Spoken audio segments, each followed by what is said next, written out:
What you're about to listen to was my attempt for my 2021 New Year's resolution, or more like my goal for early 2021.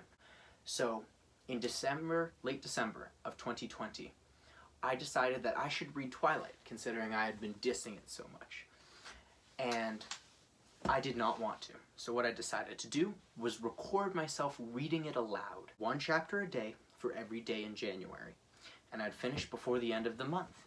And then I'd put them on some platform I could put them on. I ended up putting them on SoundCloud.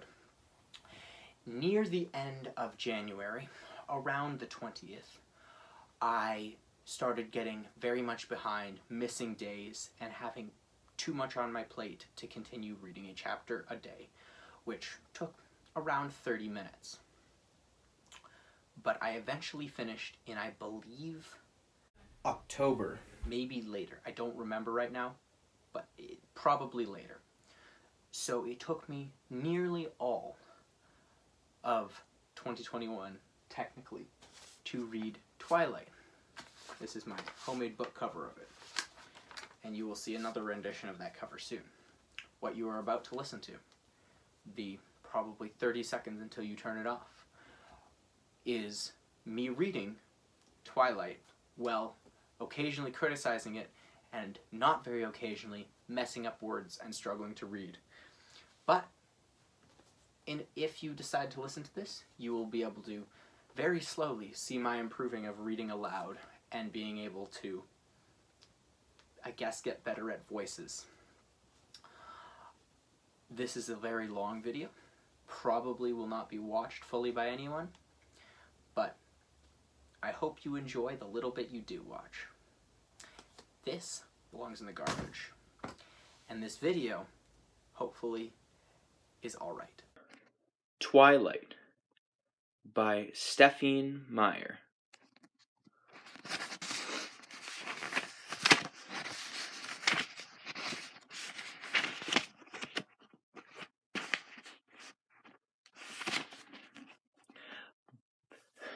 But of the tree of the knowledge of good and evil, thou shalt not eat of it, for in the day that thou eatest of it, thou shalt surely die.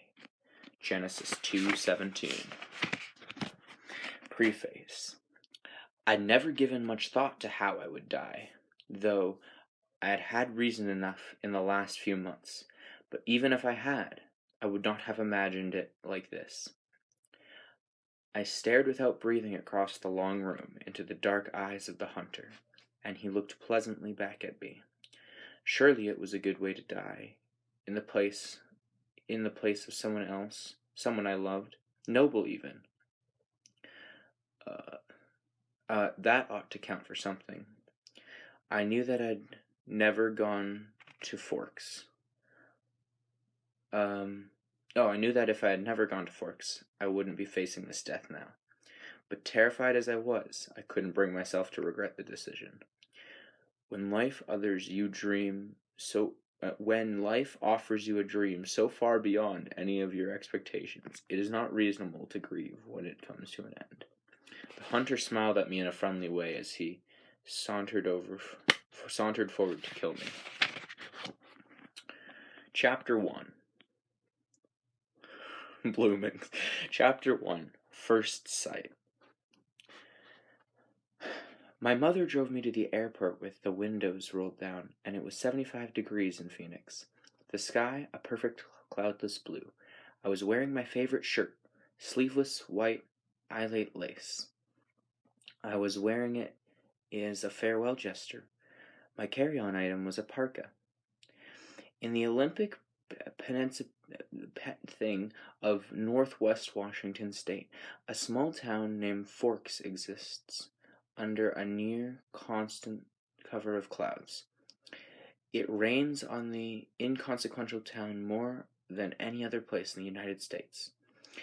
It was from this town and its gloomy, omnipresent shade that my mother escaped with me when I was only a few months old.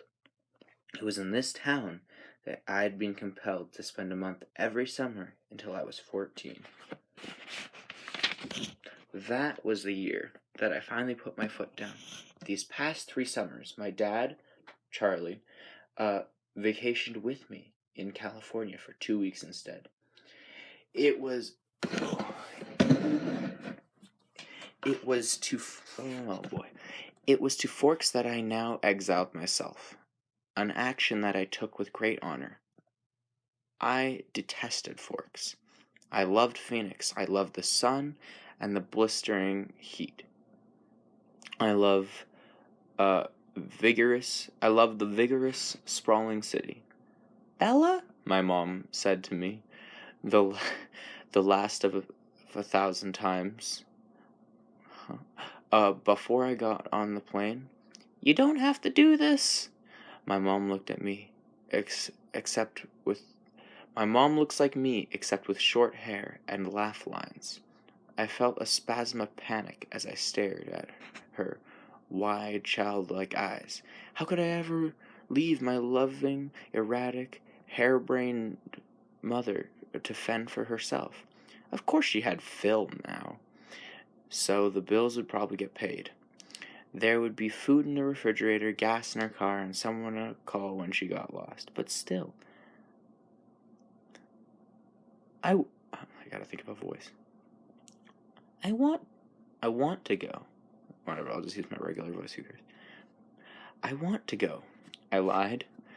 I'd always been a bad liar, but I had been saying this lie so frequently that it sounded almost convincing now. Tell Charlie I said hi. I will. I'll see you soon. I will. I'll see you soon, she insisted. You can come home whenever you want. I'll be right back as soon as you need me. But I could see the sacrifice in her eyes behind the promise. Don't worry about me. I'll be great. I love you, Mom. She hugged me tightly for a minute, and then I got on the plane, and she was gone. It was a 4-hour flight from Phoenix to Seattle. Another hour in a small plane up from Port Angeles, and then an hour drive back to Forks. Flying doesn't bother me. The hour in the car with Charlie, though, I was a little worried about that. Charlie had been fairly nice about the whole thing. He seemed genuinely pleased that I was coming to live with him for the first time with any degree of permanence. He had already gotten me registered for high school, and was going to help me get a car, but it was sure to be awkward with Charlie. Neither of us was what anyone would call verbose, and I didn't know what there would be to say regardless. I think he was more than a little confused by my decision, like my mother before me. For someone who's not verbose, they sure have an annoying way to describe things. I hadn't made a secret of my distaste. I hadn't made it a secret of my distaste of Forks. When I landed in Port Angeles, it was raining. I didn't see any omen. I didn't see it as an omen, just unavoidable. I had already said goodbye to the sun, and Charlie was waiting for me with the cruiser. This I was expecting to. Charlie is the police chief, a swan to the good people of Forks. My primary motivation behind buying a car, despite the sanctity of my funds, was that I refused to be driven around the town in a car with red and blue lights on top. Nothing slows down traffic like a cop. Charlie gave me an awkward one-armed hug when I stumbled my way off the plane. It's good to see you, Bells, he said, smiling as he automatically caught and steered me toward him. Steadied me. Automatically caught and steadied me. You haven't changed much. How's Rennie? How's your mom? Mom's fine. It's good to see you too, Dad. I wasn't allowed to call him Charlie to his face. I had only a few bags, Most of my Arizona clothes were too permeable for, that's probably not the word, but for Washington. My mom and I had pooled our resources to supplement my winter wardrobe, but it was still scanty. It all fit easily into the trunk of the cruiser. "I found a good car for you, really cheap," he announced when we were strapped in. "What kind of car?" I was suspicious of the way he said, "Good car for you," as opposed to just, "good car." "Well, it's a truck, actually, a Chev." "Where did you find it?" "Do you remember Billy Black down at La Push?" La Push was a tiny Indian reserve on the coast. "No." "He used to go fishing with us during the summer," Charlie promoted. That would explain why I don't remember him. I do a good job of blocking painful, unnecessary things from my memory, like reading this book. He is in a wheelchair now," Charlie continued, when I didn't respond, "so he can't drive anymore, and he offered to sell me his truck cheap." "What year is it?" I could see from his change of expression that this was a question he was hoping I wouldn't ask. 1880. Well, Bill's done a lot of work on the engine. It's only a few years old, really. I hoped he didn't think so little of me as to believe that I wouldn't give up that easily. "When did he buy it?" "He bought it in 1984, I think." It's a book. "Did he buy it new?" "Well, no. I think it was new in the early 60s, or late 50s, at the earliest," he admitted sheepishly. Dad, I don't really know anything about cars. I wouldn't be able to fix it if anything went wrong, and I couldn't really afford a mechanic." "Really, Bella? The thing runs great. They don't build them like they used to." The thing, I thought to myself. It had possibilities as a nickname, for the very least. "How cheap is it?" After all, that was the part I couldn't compromise on. Well, honey, I kind of already bought it for you, as a homecoming gift." Charlie peeked sideways at me with a hopeful expression. "Wow, free. You didn't need to do that, Dad. I was going to buy myself a car." "I don't mind. I want you to be happy here. Good luck." It's not a bar. Okay. He was looking ahead at me when he said this. Charlie wasn't comfortable with expressing his emotions out loud. I inherited that from him, so I was looking straight ahead as I responded. "That's really nice, Dad. Thanks. I appreciate it." No need to add that my being happy in Forks was an impossibility. He didn't need to suffer along with me, and I never looked a free truck in the mouth or engine.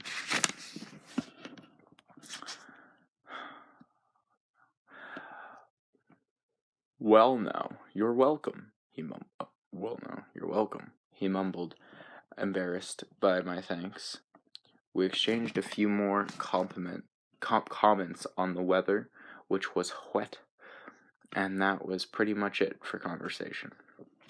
We stared out the windows in silence. It was beautiful, of course. Excuse me. I couldn't deny that everything was green. The trees, their trunks covered in moss, the branches hanging with a canopy of it, the ground covered with ferns, even the air filtered down greenly through the leaves. It was too green, an alien planet. Eventually we made it to Charlie's. He still lived in the small 2-bedroom house he had bought with my mother in the early days of their marriage. Those were the only kind of days their marriage had. The early ones. There, parked on the street in front of the house. That never changed. was my new to me, truck. It was a faded red with big round fenders and a bulbous cab. To my instant surprise, I loved it. Great story writing. I didn't know if it would run, but I could see myself in it. Plus, it was one of those solid iron affairs that never gets damaged. That kind you see in the scene of an accident, paint unscratched, surrounded by the pieces of a foreign car that it had destroyed. Wow, Dad, Wow, Dad, I love it. Thanks. Now, my horrific day tomorrow would just be that much less dreadful. I wouldn't be faced with the choice of either walking 2 miles in the rain to school or accepting a ride in the Chief's cruiser. I'm glad you like it, Charlie said gruffly, embarrassed again. It took only one trip to get all my stuff upstairs. I got the west bedroom that faced over the front yard. The room was familiar. It had belonged to me since I was born. The wooden floor, the light blue walls, the peaked ceiling, the yellow lace curtains around the window. These were all a part of my childhood. The only changes Charlie had ever made were switching the crib for a bed and adding a desk as I grew.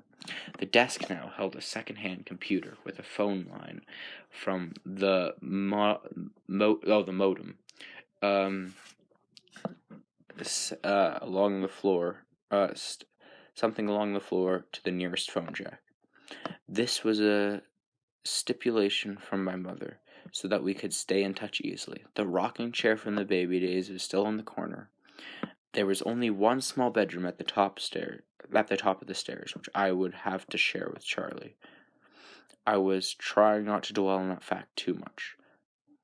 Didn't she just say that she has her own bed? I'm so confused. Whatever. I was trying not to dwell on that too much on that fact. One of the best things about Charlie is he doesn't hover. He left me alone to unpack and get settled.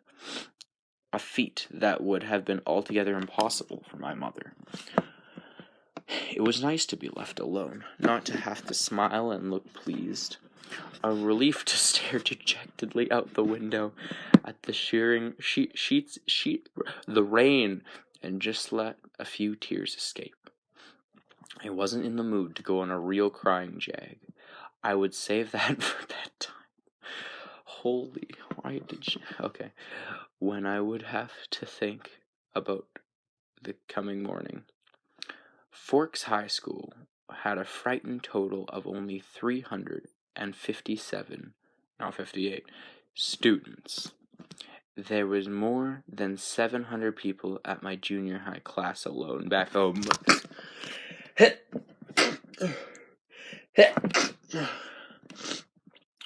Sorry about that. All of the kids here had grown up together. Their grandpas had been toddlers together. And I would be the new girl from the big city, a curiosity, a freak. The school I go to has only 700 people, and it's K-12.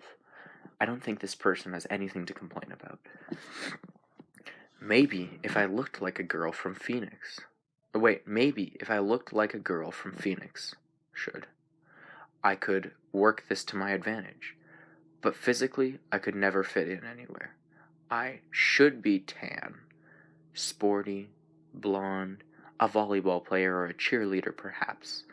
All of the things that go with living in the Valley of the Sun. Instead, I was ivory skinned without even the excuse of blue eyes or red hair. Despite the constant sunshine, I had always been slender, but soft somehow. Obviously not an athlete. I can read. I didn't have the necessary hand-eye coordination to play sports without humiliating myself, and both harming myself and anyone else who stood too close. When I finished putting my clothes in the old pine dresser, I took a bag from my bathroom I took up my bag from bathroom necessities and went to the communal bathroom to clean myself up from the day after the day of travel. I looked at my face in the mirror as I brushed through my tangled damp hair. Maybe it was the light, but I already looked sallower? Unhealthy. My skin could be pretty. Okay, readjust. My skin could be pretty. It was very clear, almost translucent looking. But it all depends on color. I had no color here. Facing my pallid reflection in the mirror, I was forced to admit that I was lying to myself. I couldn't just physically. It wasn't that I just physically.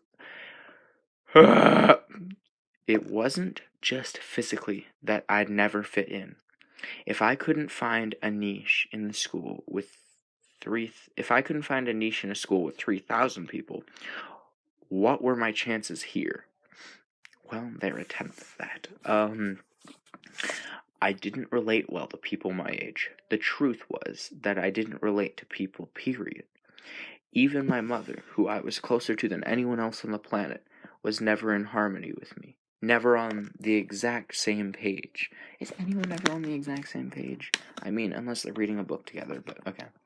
Sometimes I wonder if I was seeing the same things through my eyes as the rest of the world was seeing them. Maybe there was a glitch in my brain. Oh yeah. But the cause didn't matter. All that mattered was the effect, and tomorrow would be just the beginning. Okay. If someone's depressed, I don't know if she's depressed, but if someone's depressed and they are seeing the world totally differently, the cause does matter.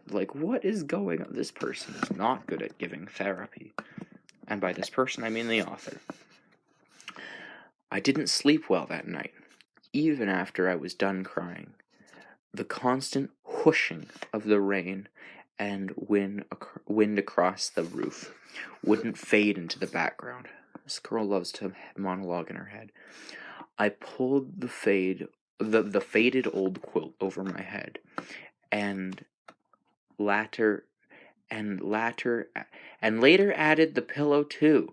I can speak, but I couldn't fall asleep until after midnight.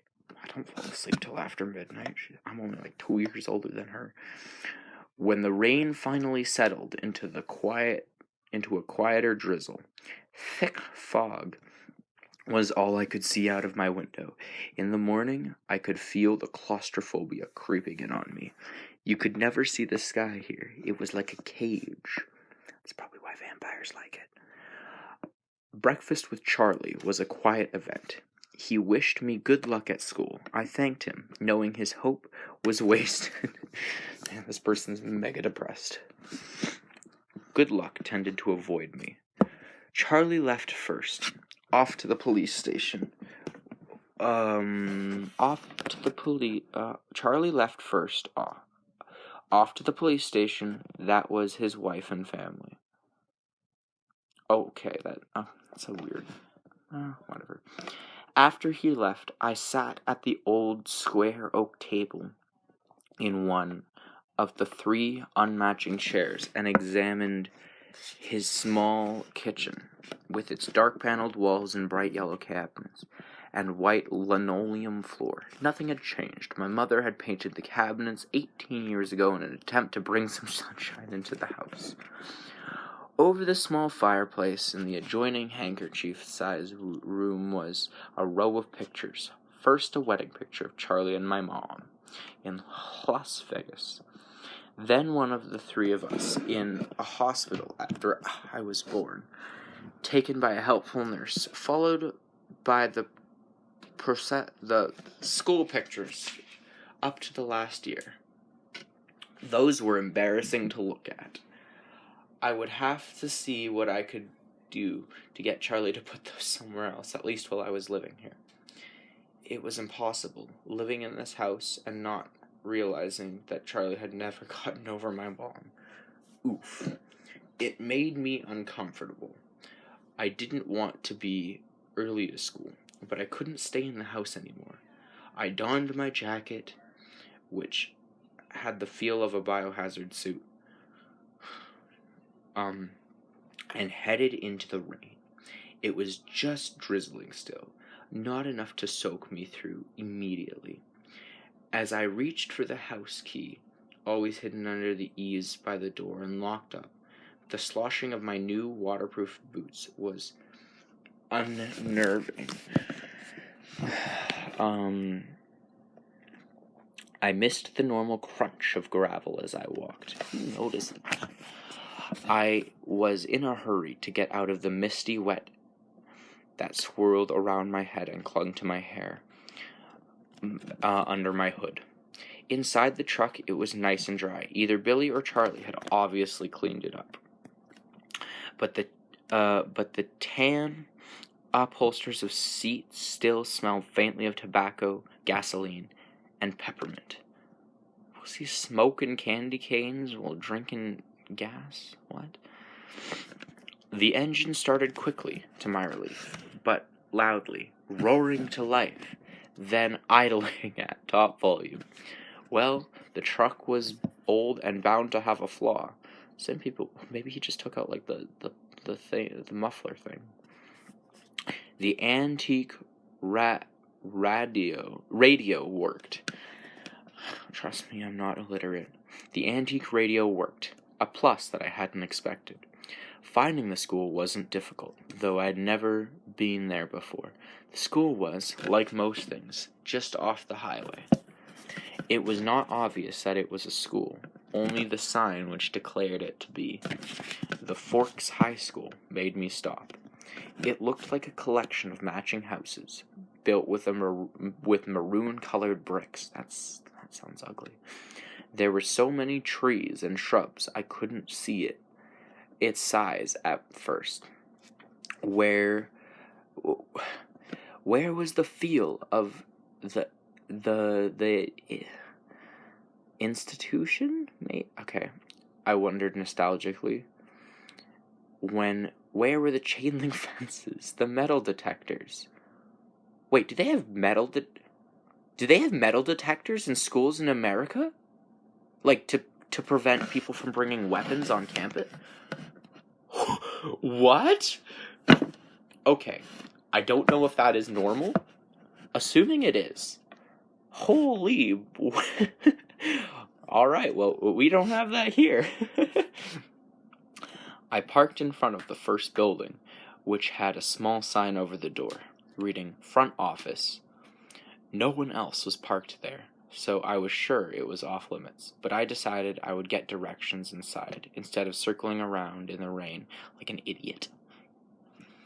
I stepped unwillingly out of the toasty truck cab and walked over to a little stone path, lined with dark hedges.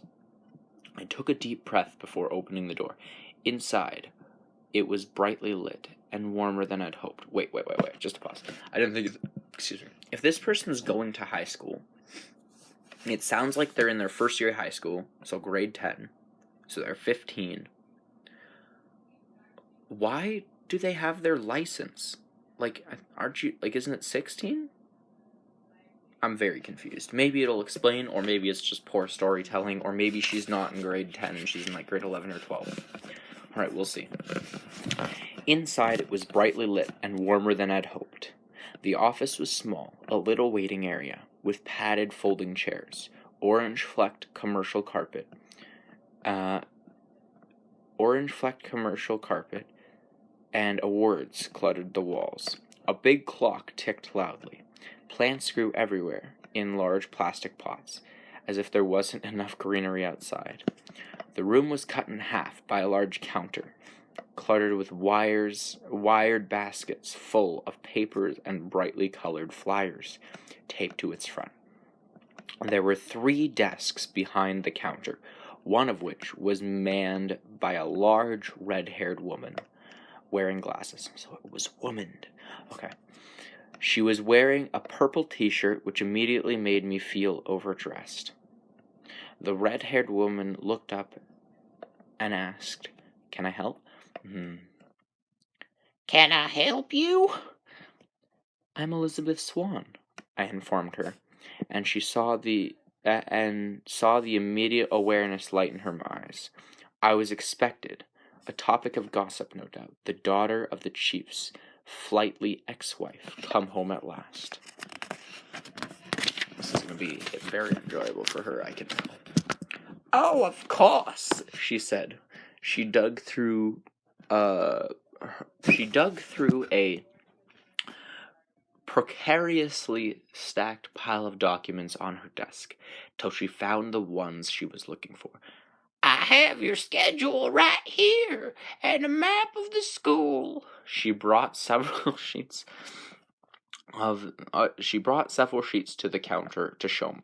She went through my classes for me, highlighting the best routine to each of the map, and gave me a slip to have each teacher sign, which I was to bring back at the end of the day. She smiled at me and hoped, like Charlie, that I would stay here in Forks. I smiled back convincingly as I could. Is that to make sure she doesn't, dip halfway through school, like the card? Okay. When I went back out to my truck, other students were starting to arrive. I drove around the school. Following the line of traffic, I was glad to see that most of the cars were older, like mine. Nothing flashy. At home, I'd lived in one of the few lower-income neighborhoods that were included in the Paradise Valley district. It was common to see a new Mercedes or Porsche in the student parking lot. The nicest car here was a shiny Volvo, and it stood out. Still, I cut the engine as soon as I was in spot so that the thunderous volume wouldn't draw any attention to me. I looked at the map in the truck, trying to memorize it. Hopefully, I wouldn't walk around with it stuck in front of my nose all day. I stuffed everything in my bag, slung the strap over my shoulder, and sucked in a huge breath.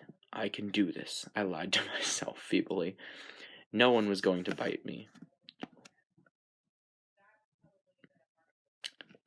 Foreshadowing. I finally exhaled and stepped out of the truck. I kept my face pulled back into my hood as I walked to the sidewalk, crowded with teenagers. My pale blank jacket didn't stand out, I noticed with relief. Once I got around the cafeteria, Building 3 was easy to spot. The large black 3 was painted on the white square on the east corner. Yeah, that's a dead giveaway. I felt my breathing gradually creep toward hyperventilation as I approached the door. I tried to hold my breath as I followed 2 unisex raincoats through the door. The classroom was small. The people in front of me stopped just inside the door to hang up their coats on a long row of hooks. I copied them. There were 2 girls, one porcelain-colored blonde, and the other also pale, with light brown hair. At least my skin wouldn't stand out here. I took the slip up to the teacher, a tall, balding man whose desk had a nameplate identifying him as Mr. Mason. He gawked at me when he saw my name, not encouraging a response, of course. I flushed tomato red. But at least he sent me to an empty desk in the back without introducing me to the class. It was harder for my new classmates to stare at me in the back.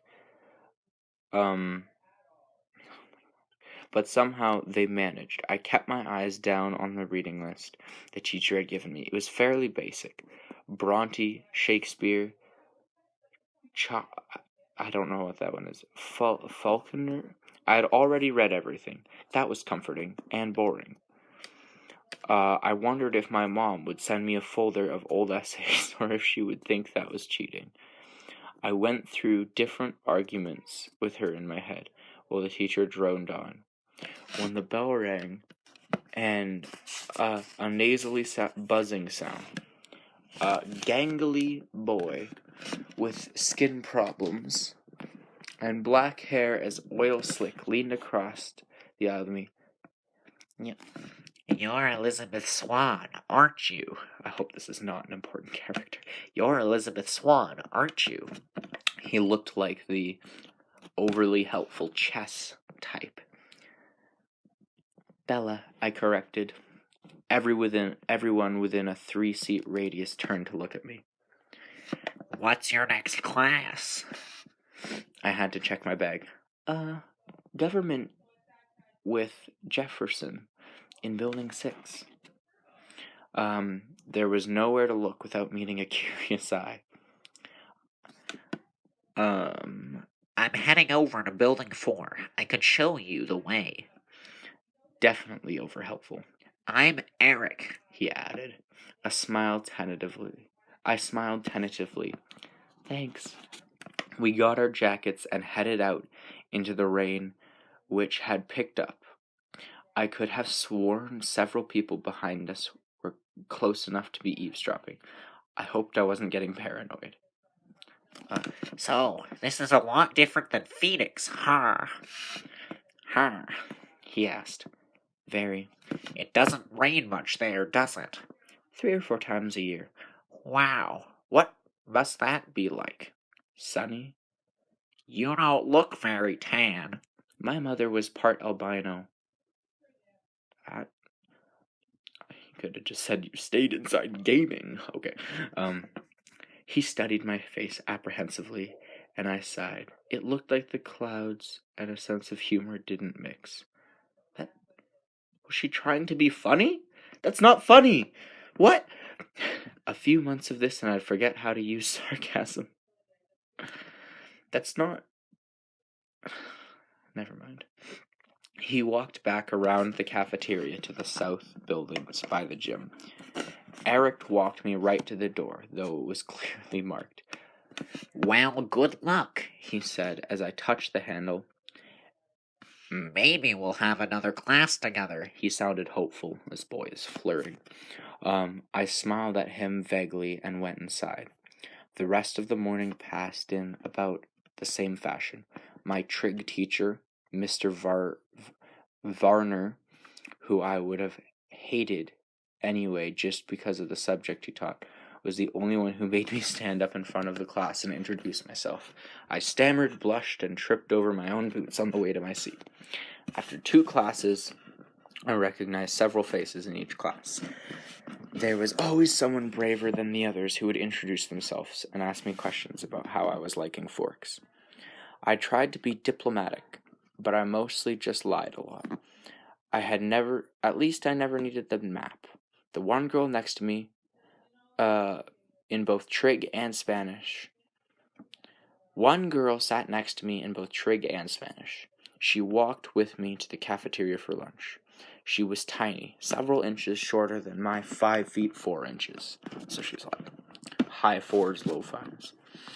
But her wildly curly hair made up for the difference between our heights.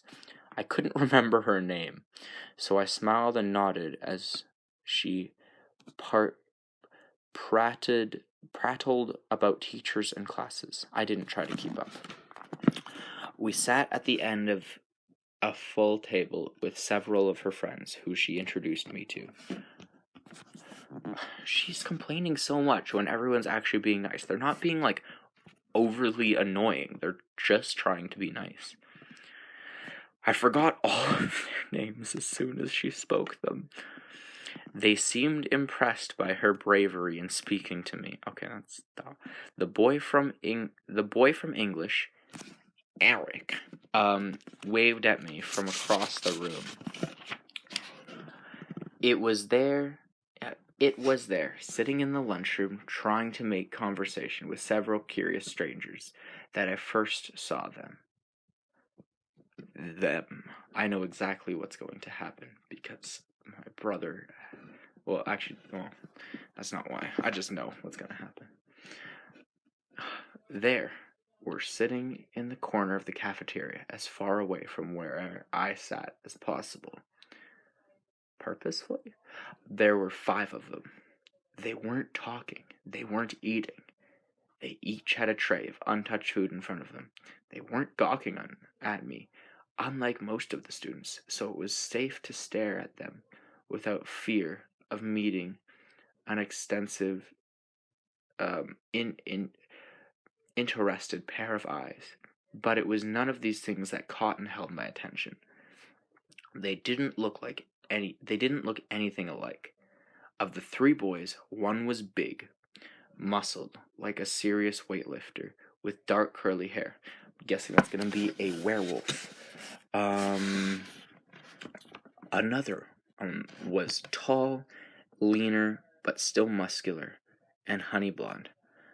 That's either Edward or the other love interest person. And the last was lanky, less bulky, with untidied bronze curly hair. Okay, that one's probably... Well, the last two are definitely vampires, and I think the first one's a werewolf. He was more boyish than the others, who looked like they could be in college, or even teachers, rather than other students. The girls were opposites. The tall one was statuesque. Yeah, that's the word, statuesque. She had a beautiful figure, the kind you saw on the cover of the Sports Illustrated swimsuit issue. The kind that would make every girl around her take a hint on her self-esteem just by being in the same room. Hit on her self-esteem. I can talk.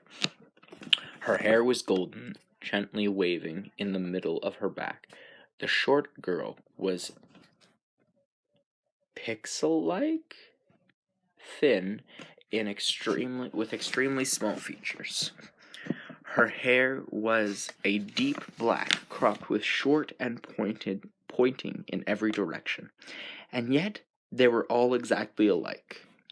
Every one of them was chalky pale. Okay, so maybe the first one is a vampire, not a werewolf. Was chalky pale, the palest of all the students living in the sunless town. Paler than me, the albino. They all had, at the very least, dark eyes. Despite the range of hair tones, they all had dark shadows under their eyes, purplish bruise-like shadows. They were all suffering from sleepless nights, or almost done recovering from a broken nose. Though their noses, all their features, were straight, perfectly angular. But this is not why I couldn't look away.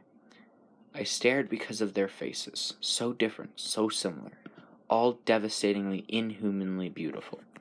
There were faces you would never expect to see, perhaps on the airbrushed pages of the fashion magazine. This is 40 minutes long. Or painted by an old master as the face of an angel. It was hard to decide who was the most beautiful, maybe the perfect blonde girl, or the bronze-haired boy. There was something.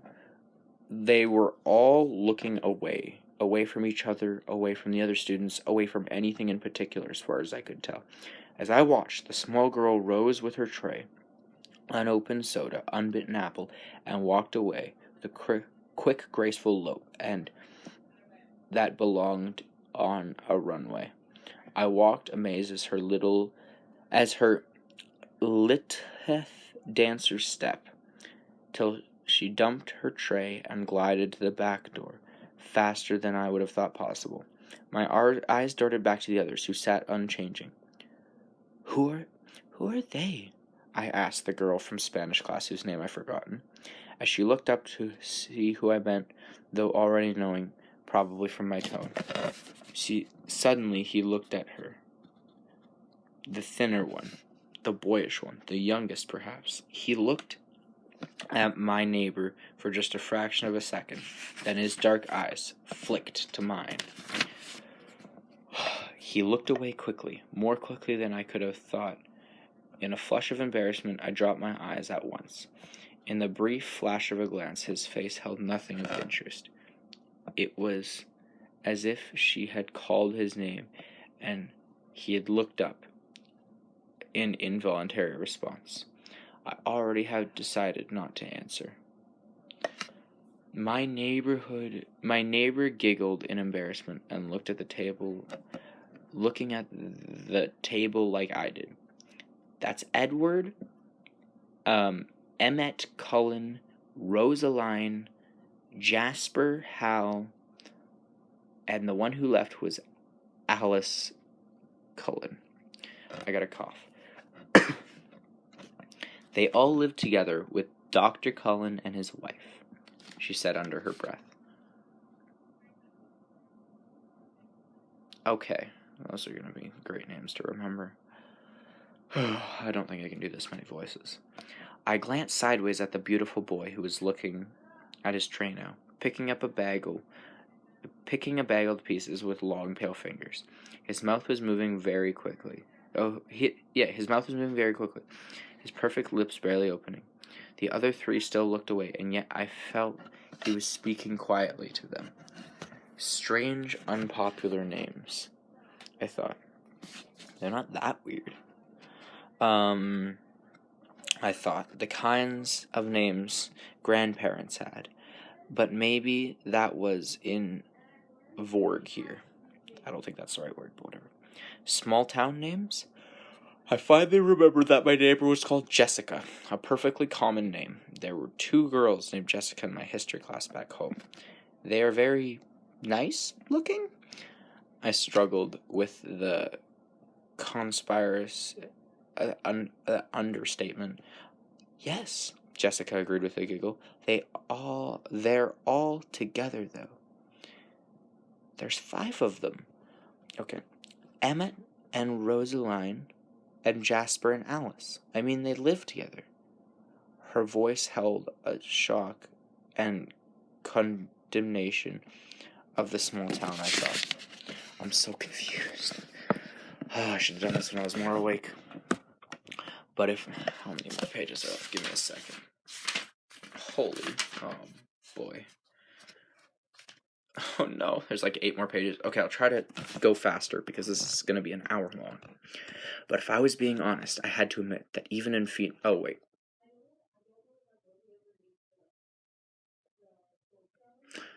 Okay. Yes, Jessica agreed with another giggle. They all live together, though. Emmett and Rosaline and Jasper and Alice, I mean. They live together. Her voice held all the shock and condemnation of the small town. I thought critically, but if I was being honest, I had to admit that even in Phoenix, it would cause gossip. Which one are the Cullens? I asked. They don't look related. Oh, they're not. Dr. Cullen is really young, and in his 20s or 30s. They're all adopted. The Halls are brothers. The Halls are brothers and sisters. And sister. Twins. The Blondes and their foster children. Oh my goodness. No one's going to listen to this. They look old for foster children. They are now. Jasper and Rosaline are both 18, but they've been with Mr. Collins since they were 8. She's their aunt or something. Oh, Miss Collins since they're 8. She's their aunt or something. That's really kind of nice for them to take care of all those kids like that when they're so young and everything. I guess so, Jessica admitted reluctantly. And I got the impression that she didn't like the doctor and his wife for some reason.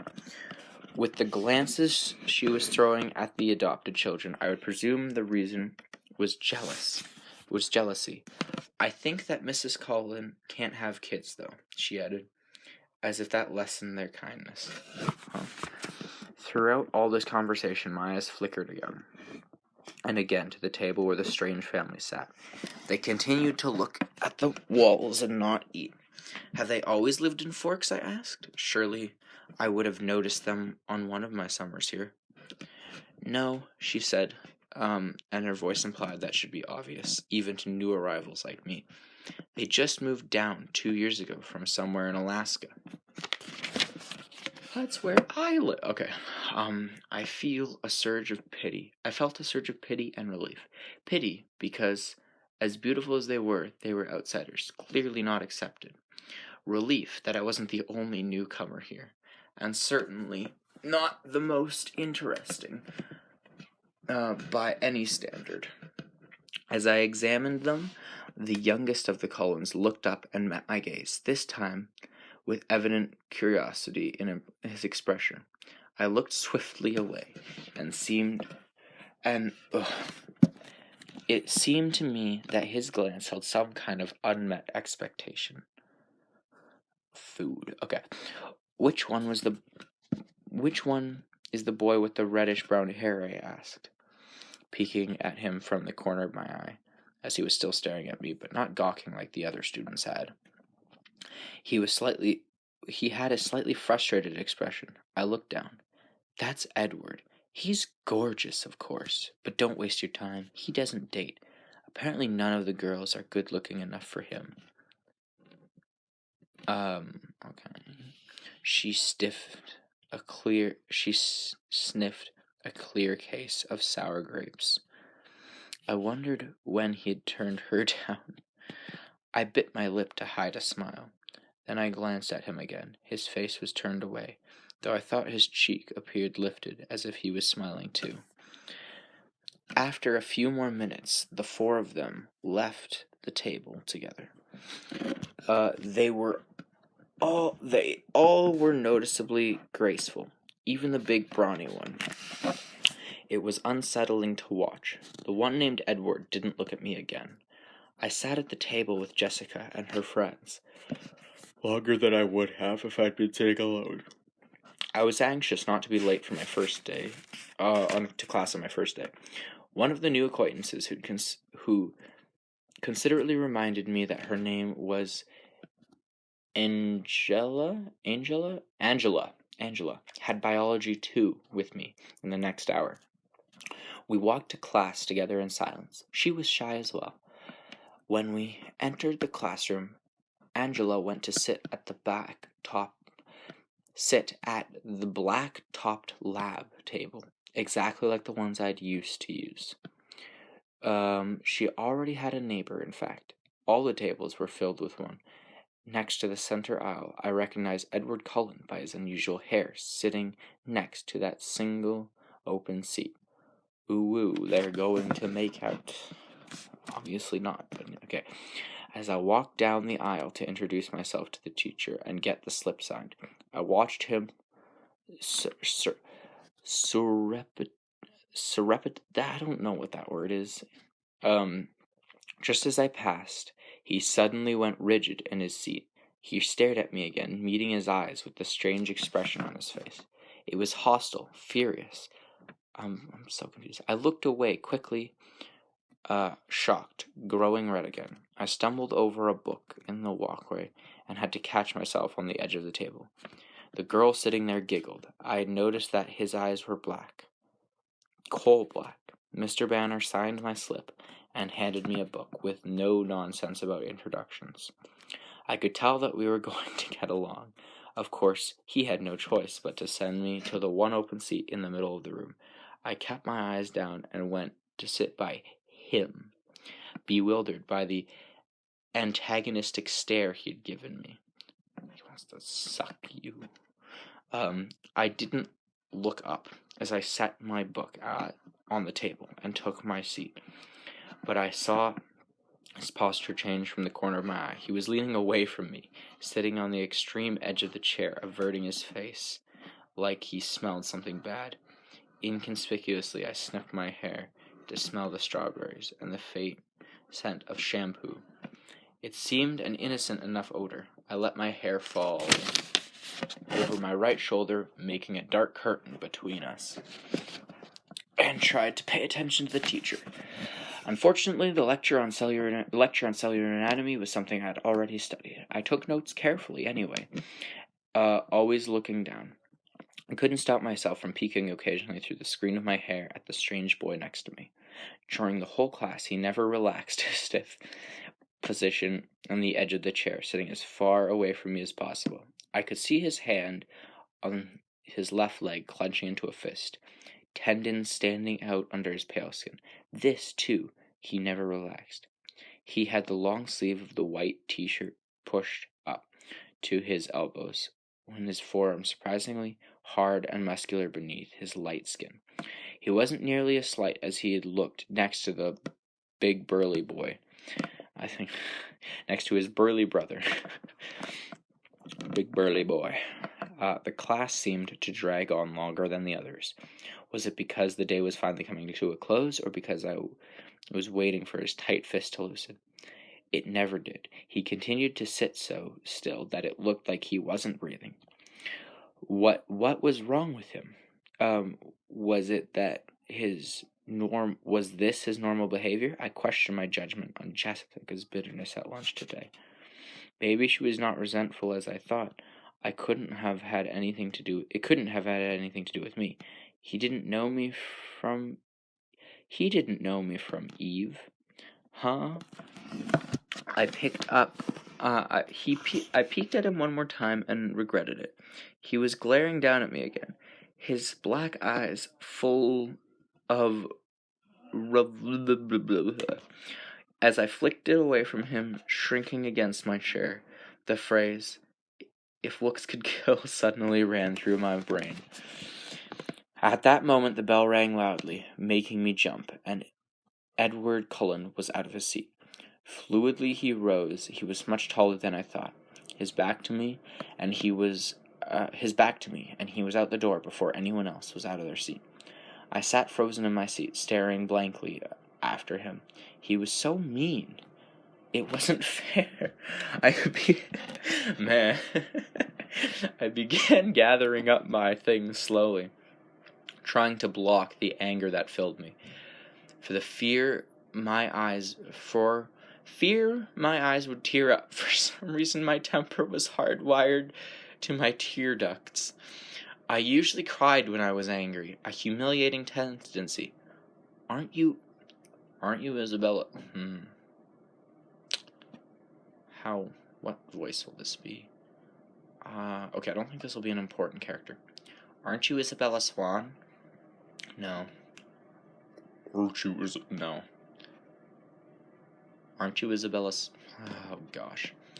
Aren't you Isabella Swan? A male voice asked. I looked to see a cute baby-faced boy, his pale blonde hair carefully gelled into orderly spikes, smiling at me in a friendly way. He obviously didn't think I smelled bad. Bella, I corrected him with a smile. I'm Mike. Hi, Mike. Do you need any help finding your next class? I'm headed to the gym, actually. I think I can do it. That's my next class, too. He seemed thrilled, though it clearly wasn't that big of a coincidence in a school this small. We walked to class together. He was a chatterer.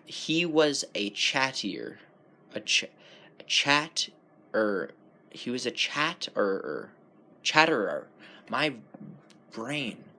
He was a chatterer. He supplied most of the conversation, which made it easy for me. He lived in California till he was 10, so he knew how I felt about the sun. It turned out he was in my English class also. He was the nicest person I'd met today. But as we were entering the gym, he asked, So, did you stab Edward Cullen with a pencil or what? I'd never seen him act like that. I cringed. Nay. I cringed, so I wasn't the only one who had noticed, and apparently that wasn't Edward Cullen's usual behavior. I decided to play dumb. Was that the boy sitting next to me in biology? Biology? I asked, artlessly. Yeah, he looked like he was in pain or something. I don't know, I responded. I never spoke to him. He's a weird guy.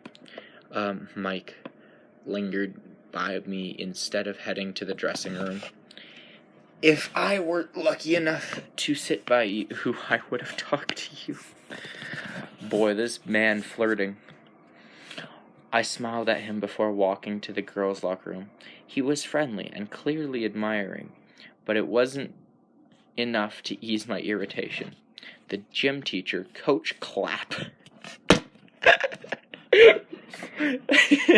Okay, so far the best character is Coach Clapp. Found me a uniform, but didn't make me dress down for today's class. At home, only 2 years of PE were required. Here, PE was mandatory for all 4 years. What is high school for? Huh? What? Is high school? Huh? Maybe they are including grade 9? Okay, Forks was literally my personal hell on earth. I watched 4 volleyball games running simultaneously, remembering how many injuries I had sustained and inflicted playing volleyball. All the better. I felt fairly nauseated. The first bell rang at last, and I walked slowly to the office to return my paperwork. The rain had drifted away, but the wind was stronger and colder. I wrapped my arms around myself. When I walked to the office, I almost turned and walked back out. Edward Collins stood at the desk in front of me. I recognized again that his tousled bronze hair. He didn't appear to notice the sound of my entrance. I stood pressed against the back wall, waiting for the receptionist to be free. He was arguing with her in a low, attractive voice. Ooh, how can I make my voice attractive? Alright, well, we'll figure that out when I get there. I quickly picked up the gist on the argument. He was trying to trade from 6th hour biology to another time, any other time. I just couldn't believe that this was about me. It had to be something else. Holy, this girl getting ruined. Something that happened before I entered the biology room. The look on his face must have been another aggravation entirely. It was almost impossible that this stranger could take a sudden, intense dislike to me. I mean, wouldn't anyone? You're so mopey. The door opened again, and the cold winds suddenly gusted through the room, rustled the papers on the desk, swirling my hair around my face. The girl who came in merely stepped to the desk, placed a note in the wire basket, and walked out. But Edward Collins' back stiffened as he turned to slowly glare at me. His face was absurdly handsome, with piercing, hate-filled eyes. For an instant, I felt a thrill of genuine fear. He's gonna stab you. With his teeth, raising the hair on my arms. The look only lasted a second, but it chilled me more than the freezing wind. He turned back to the receptionist. Never mind then. Okay, no. Never mind then, he said hastily in a voice like velvet. I can see that it's impossible. Thank you so much for your help. And he turned on his heel without another look at me and disappeared out the door. Oh, this is going to be hard. There's going to be a lot of voice lines from him, I'm guessing. I went meekly to the desk, my face white for once instead of red, and handed her the sign slip. How was your first day? The receptionist asked wordlessly. Fine, I lied, my voice weak. She didn't look convinced. When I got to the truck, it was almost the last car in the lot. It seemed like a haven, already the closest thing I had to home. I had in this damp green hole. I sat inside for a while, just staring out the windshield blankly, but soon I was cold enough to need the heater. So I turned the key and the engine roared to life, and I headed back to Charlie's house. Frightening tears the whole way there. End of chapter 1 of Twilight by Stephenie Meyer. Okay, now quickly, before this is over, some thoughts. Okay, maybe it's because I'm not American, but I'm very confused by their school system. How is she allowed to drive? Isn't she just starting high school? Why is there 4 years of high school? Those are just a few things. Others, I do know the story a little bit, so some things are a bit more predictable. I am not a fan of the writing style. It bothers me. It's not awful. I've definitely read worse books so far.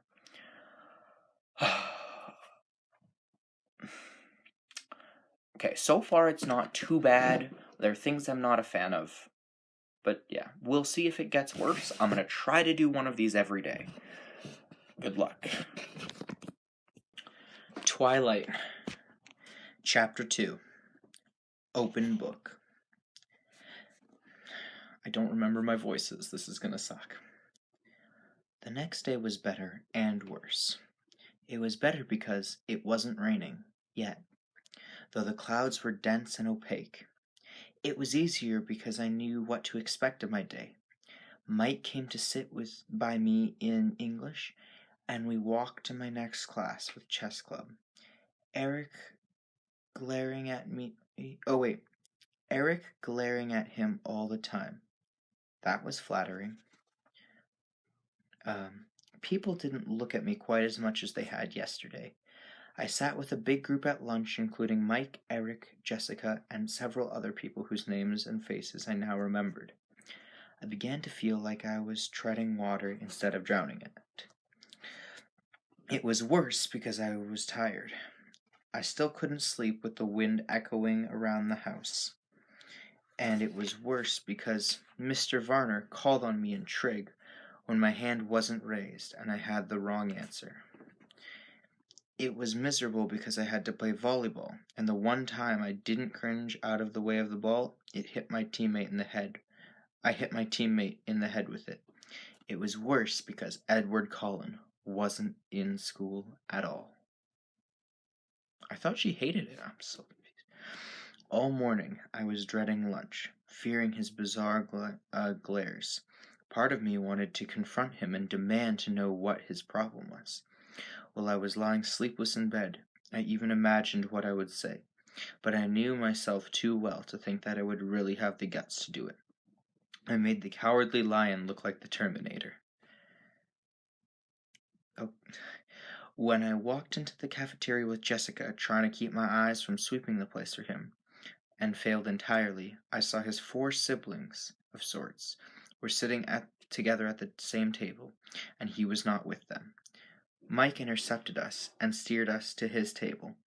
Jessica seemed elated by the intention, and her friends quickly joined us.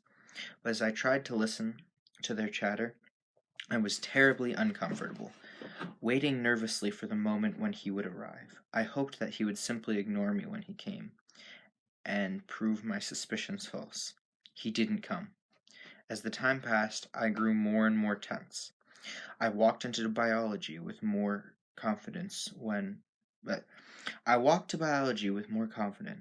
by the end of lunch, he still hadn't showed up. Mike, who was taking on the qualities of a golden retriever, walked faithfully by my side to class. I held my breath at the door, but Edward Cullen wasn't there either. I exhaled and went to my seat.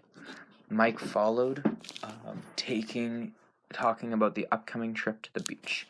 He lingered by my desk till the bell rang, then he smiled at me wistfully and went to sit by a girl with braces and a bad perm.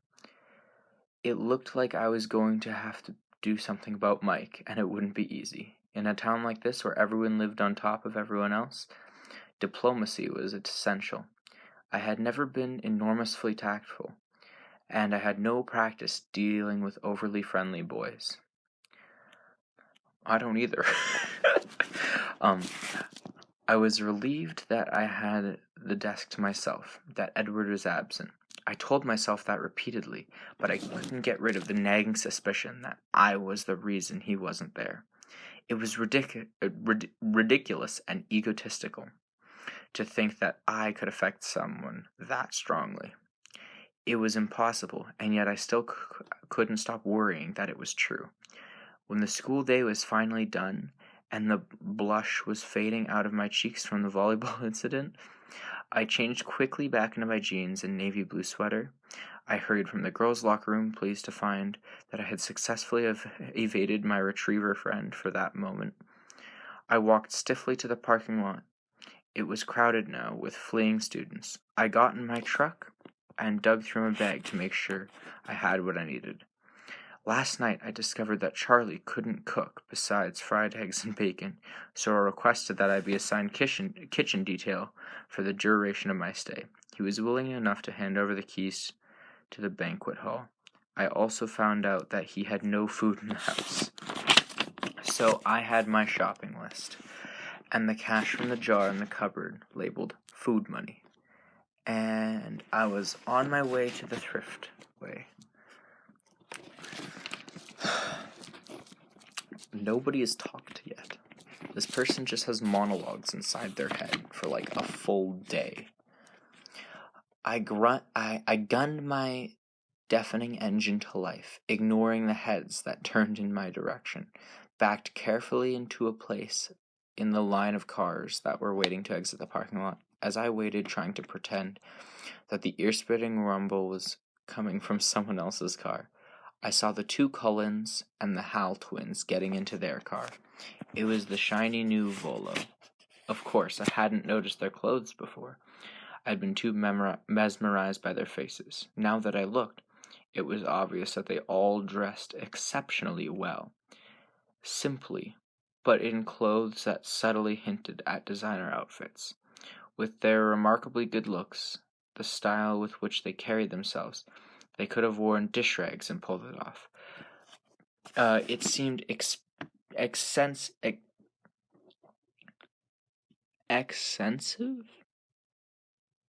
for them to have both looks and money. But as far as I could tell, life worked that way most of the time. It didn't look as if it brought them any something else here. No, I didn't fully believe that. The isolation might be their desire. I couldn't imagine any door that wouldn't be open by the degree of beauty. They looked at my noisy truck as I passed them, just like everyone else. I kept my eyes straight forward and was relieved when I was finally free of the school grounds. Okay, according to my brother, who has seen some of the movies, they're incredibly rich. But that's about all I know. The thriftway was not far from the school, just a few streets south of the highway. It was nice to be inside a supermarket. It felt normal. I did the shopping at home. I fell into the pattern of the familiar task gladly. The store was big enough inside, and I couldn't hear the tapping of the rain on the roof to remind me where I was. When I got home, I unloaded the groceries, stuffing them in wherever I could find an open space. I hoped Charlie wouldn't mind. I wrapped the potatoes in foil and stuck them in the oven to bake, covering the steak in marinade and balanced it on top of the carton of eggs in the fridge. When I was finished with that, I took my book bag upstairs. Before starting my homework, I changed into a dry pair of sweatpants, pulled my damp hair into a ponytail, and checked my email for the time. I had 3 messages. Okay, quickly. Her dad, Charlie, apparently only can cook eggs and bacon. So we're supposed to believe he had that for 3 meals a day, minus whatever he bought at like fast food, for like a long time. That's funny. Okay, emails. Bella. What did I do for his mom voice? Bella, my mom wrote me. Write me as soon as you get in. Tell me how your flight was. Is it raining? I miss you already. I'm almost finished packing for Florida. I can't find my pink blouse. Do you know where it is? Phil says hi, Mom. I sighed and went to the next. It was sent 8 hours after the first. Bella, why haven't you emailed me yet? What are you waiting for, Mom? That was last from this morning. Isabella, I haven't heard from you. If I haven't heard from you by 5:30 p.m. today, I'm calling Charlie. I checked the clock. I still had an hour, but my mom was well known for jumping the gun. Mom, calm down. I'm writing right now. Don't do anything rash, Bella. I sent her and then began again. Mom, everything is great. Of course it's raining. I was just waiting for something to write about. School isn't bad, just a little repetitive. I met some nice kids who sit by me at lunch. Your blouse is at the dry cleaners. You were supposed to pick it up by Friday. Charlie bought me a truck. Can you believe it? I love it. It's old, but it's really sturdy, which is good, for me. Huh? I miss you too. I'll write again soon, but I'm not going to check my email every 5 minutes. Relax, breathe. I love you, Bella. I decided to read Worthing, Wuthering Heights, the novel we were currently studying for English, yet again for the fun of it. That was what I was doing when Charlie came home. I had lost track of time, and I'd hurried downstairs to take the potatoes out and put the steak in to broil. Okay, should I read Worthing Heights? It just in the middle to get the full context. No, I wouldn't do that. Probably. Bella, my father called out when he heard me on the stairs. Who else, I thought to myself. Hey, Dad, I'm home. Thanks. He hung up his gun belt and steps out of his boots as I bustled into the kitchen. As far as I was aware, he had never shot the gun on the job, but he kept it anyway. When I came here as a child, he would always remove the bullets as soon as he walked in the door. I guess he considered me old enough now not to shoot myself by accident, and not depressed enough to shoot myself on purpose. Holy. Apparently, kids have accidentally shot themselves, so that's really sad. So, if you do own a gun, and it is in reach of a child, maybe that's a good idea. What's for dinner? Oh no, what's for dinner? He asked warily. My mother was an imaginative cook, and her experiments weren't always edible. I was surprised and sad that he seemed to remember so far back. Steak and potatoes, I answered, and he looked relieved. He seemed to feel awkward standing in the kitchen doing nothing. He lumbered into the living room to watch TV while I worked. We were both more comfortable that way. I made salad while the steaks cooked, and set the table. I called him in when dinner was ready, and he sniffed appreciatively as he walked into the room. Smells good, Belle. Oh my goodness, I need a glass of water. Thanks. We ate in silence for a few minutes. It wasn't uncomfortable. Neither of us were bothered by the quiet. In some ways, we were well suited for living together. So, did you like school? Have you made friends? He asked while taking seconds. Well, I have a few classes with a girl named Jessica, and I'm sitting with her friends at lunch, and there's a boy, Mike, who's very friendly. Everybody seems pretty nice. With one outstanding exception. That must be Mike Newton. Nice kid, nice family. His dad owns the sporting goods shop just outside the town. He makes a good living off all the backpackers who come through here. Do you know the Cullen family? I asked hesitantly.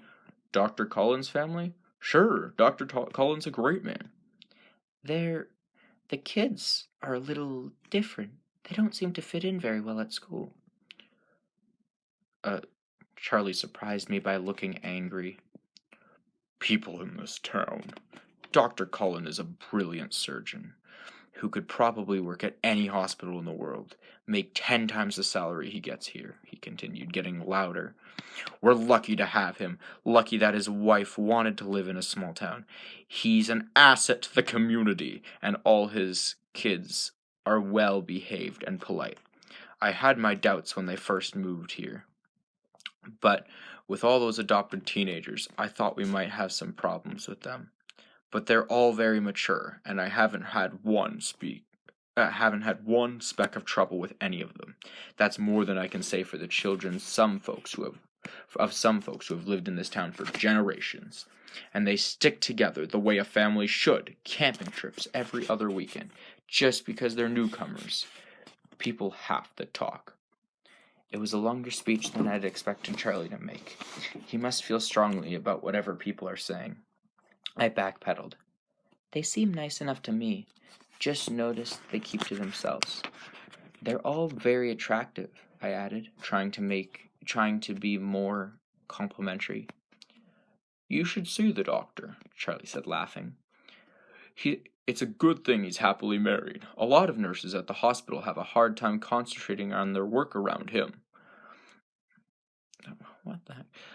We lapsed back into silence as we finished eating. He cleared the table while I started on the dishes. By hand. No dishwasher. I went upstairs unwillingly to work on my math homework. I could feel a tradition in the making. Okay. The night was finally quiet. I fell asleep quickly, exhausted. The rest of my week was uneventful. I got used to the routine of my class. By Friday, I was able to recognize, if not name, almost all the students at school. In gym, the kids on my class learned not to pass me the ball and to step quickly in front of me if another team tried to take advantage of my weakness. I happily stayed out of their way. Edward Cullen didn't come back to school. Every day I watched anxiously until the rest of the Cullens entered the cafeteria without him. Then I could relax and join in at the lunchtime conversation. It mostly centered around a trip to La Push Ocean in 2 weeks that Mike was putting together. I was invited, and I had to agree to go, more out of politeness than desire. Beaches should be hot and dry. Okay, quick predictions before I continue. I think I'm oh no. Yeah, I'm about halfway down the chapter. Quick prediction. We're gonna find out what's happening to Edward before the end of the chapter. And if we aren't told why he is skipping, other than he just doesn't want to see the main character, who I already forget that. Oh, Bella. Other than he doesn't want to see Bella, then I'll try to predict why. So I want to see if I can predict what's happening before it happens, and I want to see if I'm not a fan of the story writing so far. It's not awful. It's just bland. We'll see if it gets worse or better, and if love triangles end up just being garbage. All right. By Friday, I was perfectly comfortable entering my biology class, no longer worried that Edward would be there. For all I knew, he had dropped out of school. I tried not to think about him, but I couldn't totally suppress the worry. Was I responsible for his continued absence? It was ridiculous. My first weekend in Forks passed without incident. Charlie, unused to spending time in the usually empty house, worked most of the weekend. I cleaned the house, got ahead on my homework, and wrote my mom more bogously cheerful emails. I didn't drive to the library Saturday, but it was so poor stocked that I didn't bother to get I did drive to the library Saturday, but it was so poorly stocked that I didn't bother to get a card. I would have to make a date to visit Olympia or Seattle soon and find a good bookstore. I wondered idly what kind of gas mileage the truck got and shuddered at the thought. Yes, books are good. This person is that is so far my favorite trait of her, and she's so mopey and depressed, and it is annoying. Okay. The rain stayed softly over the weekend, quiet, so I was able to sleep well. People greeted me in the parking lot Monday morning, and I didn't know all their names, but I waved back and smiled at everyone. It was cold this morning, but happily not raining. In English, Mike took his accustomed seat by my side. We had a pop quiz on the Witherthird Heights book. It was straightforward, very easy. All in all, I was feeling a lot more comfortable than I had thought I would feel by this point. More comfortable than I'd ever expected to feel here. Maybe it was mentioned in the first chapter, but I actually completely forget why she decided to move out here. Like, it was something like she felt she needed to, and I'm so confused by it. Okay, whatever. Alright, let me continue. More comfortable than I'd ever thought I had expected to feel here. When we walked out of class, the air was full of swirling bits of white. I could hear people shouting excitedly to each other. The wind bit at my cheeks, my nose. Wow, Mike said. Oh wait, how did I do his voice? I think I pinched my... Okay. Wow, Mike Mike said. It's snowing. I looked at the little cotton fluffs building up on the sidewalk, swirling erratically past. Ew. Snow. There went my good day. He looked surprised. You don't like snow? No, it means that it's too cold for rain. Obviously. Besides, I thought it was supposed to come down in flakes, like each one was unique and all that. These just look like the ends of Q-tips. Haven't you ever seen a snowfall before? Sure I have. I paused. On TV. Mike laughed. And then a big, squishy ball of dripping snow smacked into the back of his head. We both turned to see where it came from.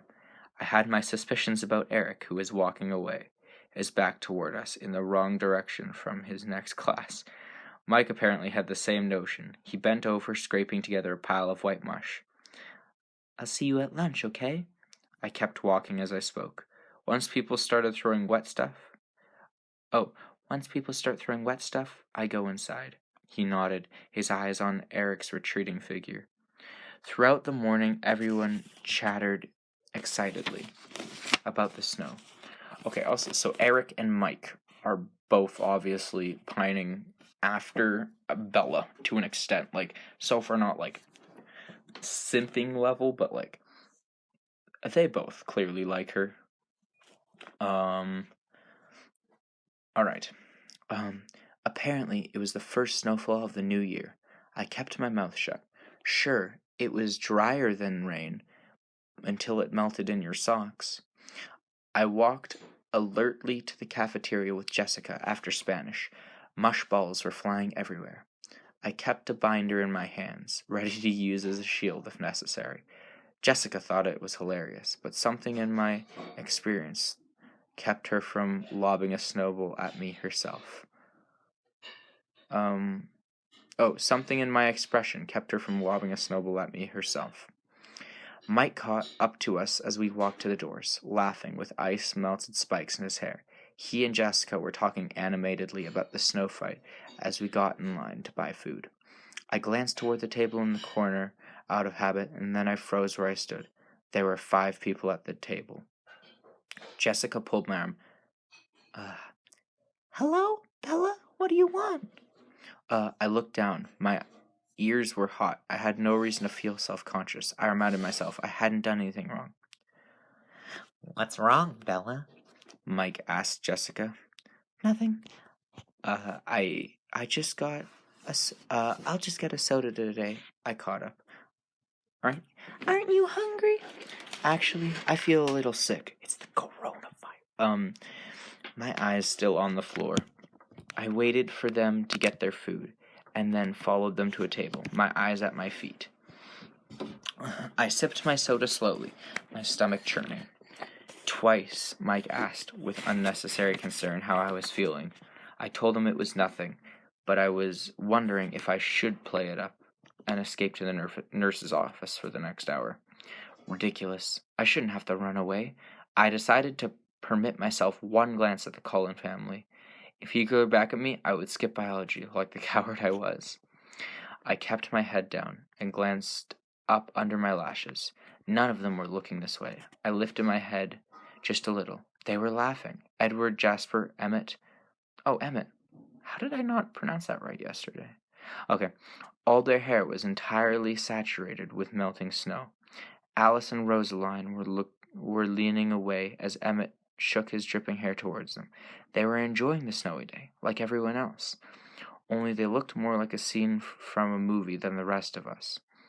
But aside from the laughing playfulness, there was something different, and I couldn't quite pinpoint what the difference was. I examined Edward most carefully. His skin was less pale, I decided. Flushed from the snow, maybe? He just sucked a person's blood. The circles under his eyes were much less noticeable. And I pondered. Something started trying to isolate the change. Bella, what are you staring at? Jessica intruded, her eyes following my stare. At that precise moment, his eyes flashed over to meet mine. I dropped my head, letting my hair fall in front of my face. I was sure, though, that In the instant our eyes met, he didn't look harsh or unfriendly as the last time I'd seen him. He looked merely curious again, unsatisfied in some way. Edward Cullen is staring at you, Jessica giggled in my ear. He doesn't look angry, does he? I couldn't help asking. No, she said, sounding confused by my question. Should he be? I don't think he likes me, I confided. I still felt queasy. I put my head on my arm. The Cullens don't like anybody. Well, they don't notice anybody enough to like them, but he's still staring at you. Stop looking at him, I hissed. She snickered, but she looked away. I raised my head enough to make sure that she did, contemplating violence if she resisted. Mike interrupted us. He's planning an epic battle. Oh, he was planning an epic battle of the blizzard in the parking lot after school and wanted us to join. Jessica agreed enthusiastically. The way she looked at Mike left little doubt she would be up for anything he suggested. Okay, so maybe she likes it. I don't know.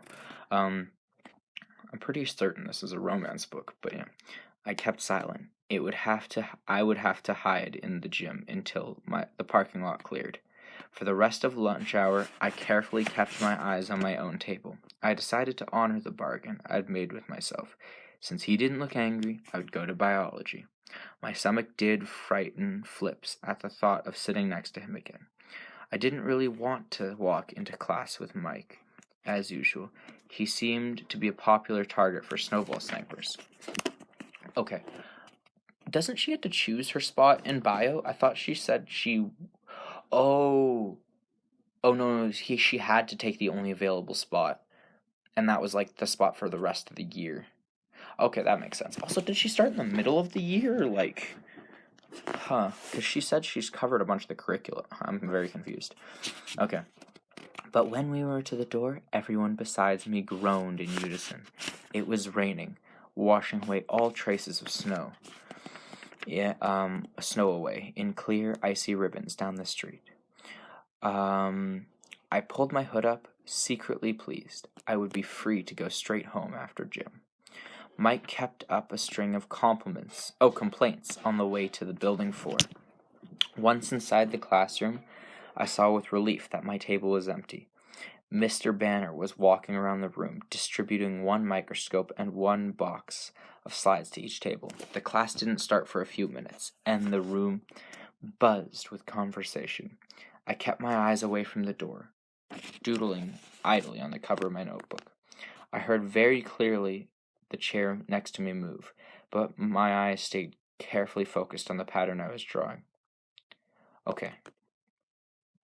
Hello, he said in a quiet, musical voice. Okay. How do I do a musical voice? I can't sing. Okay, I think I'll do hello. Like a hello? No, that's a female, more sounding. Hello. Dang. I'll just try to do a little deeper than my regular voice. Hello. No. Hello. I looked up, stunned that he was speaking to me. He was sitting as far away from me as the desk allowed, but his chair was angled towards me. His hair was dripping wet, disheveled even so. Yeah, even so, he looked like he had just finished shooting a commercial for hair gel. His dazzling face was friendly. Okay, open, a slight smile on his flawless lips. Okay, I think in the film they took dazzling face a little too far. I've only seen a little bit of the movie, but he sparkles or something. But his eyes were careful. My name is Edward Cullen, he continued. I didn't have a chance to introduce myself last week. You must be Bella Swan. My mind was spinning with confusion. Had I made up the whole thing? He was perfectly polite now. Just a sec. He was perfectly polite now. I had to speak. He was waiting, but I couldn't think of anything to say. How do you know my name? He laughed softly. He laughed a soft, enchanting laugh. I think everyone knows your name. The whole town's been waiting for you to arrive. I like that voice. I'm gonna stick with that if I can remember. I grimaced. I knew it was something like that. No, I mean, why did you call me Bella? He seemed confused. Do you prefer Isabel? No, I like Bella, but I think my dad, called me Isabel behind my back. That's why everyone seems to know me as. I tried to explain, feeling like an utter moron. Oh, he let it drop and looked away awkwardly. He's been stalking her. Okay. Thankfully, Mr. Banner started the class at that moment and tried to concentrate as he explained the lab we would be doing. The slides in the box were out of order. Working as lab partners, we had to separate the slides of onion root tip cells in the phase of mitosis. They represent labeled I think they just have to organize cell things. We weren't supposed to use our books. In 20 minutes, we would be coming around to see who had it right. Get started, he commanded. Ladies first. Okay. Ladies first, partner? No, okay. Ladies first, partner? Oh my gosh. This is gonna kill me. Edward asked. I looked up to see him smiling a crooked smile, so beautiful that I could only stare at him like an idiot.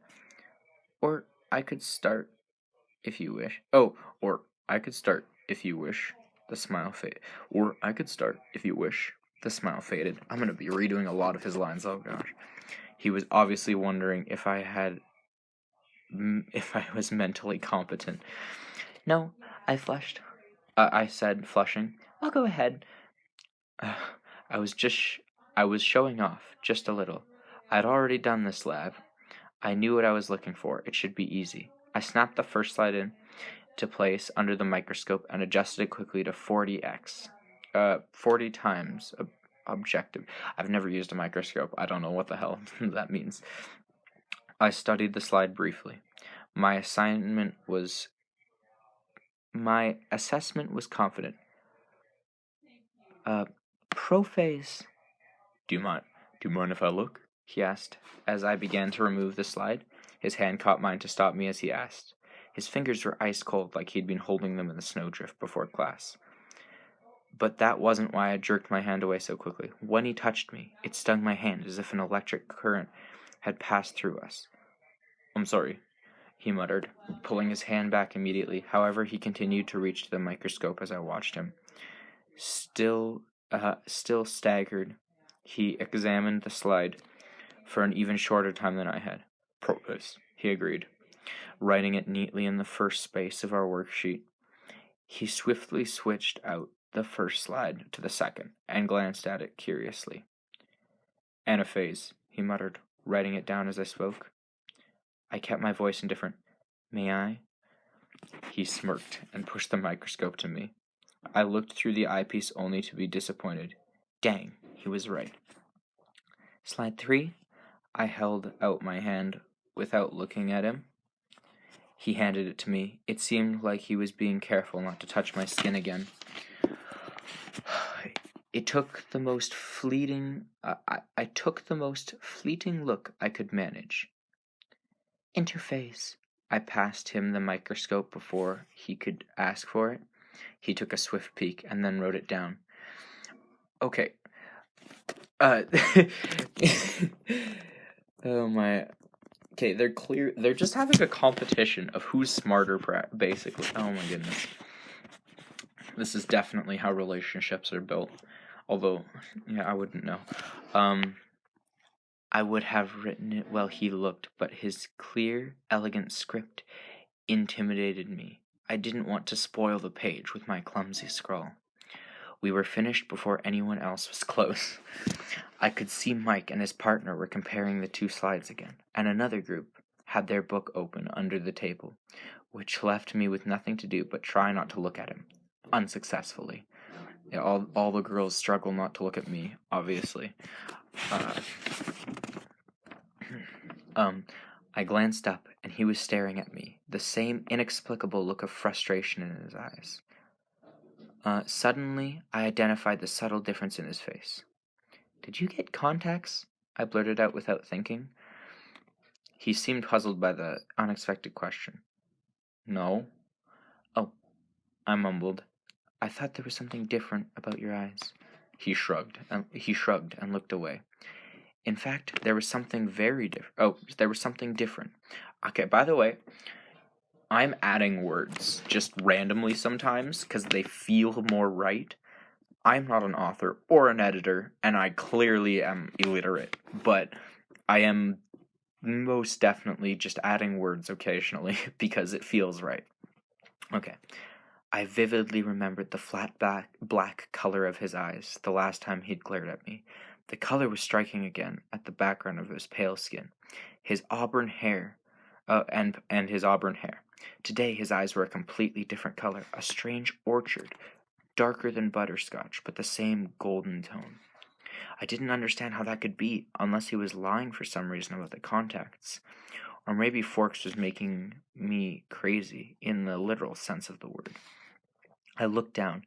His hands were clenched into fists again. Mr. Banner came to our table to see why we weren't working. He looked over our shoulders to glance at the completed lab, and stared more intensely to check the answers.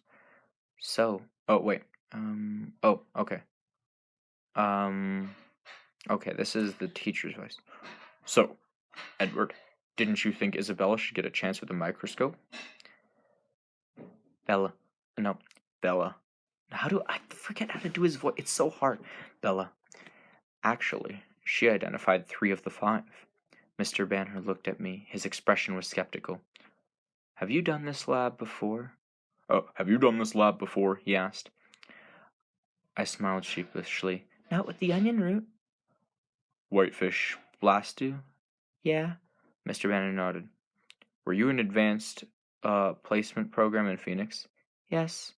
Well, he said after a moment, I guess it's good you two are lab partners. He mumbled something else. He mumbled something else as he walked away. After he left, I began doodling on my notebook again. It's too bad. Oh, frick, this is so hard. It's too bad about the snow, isn't it? Edwards asked. I had the feeling that he was forcing himself to make small talk with me.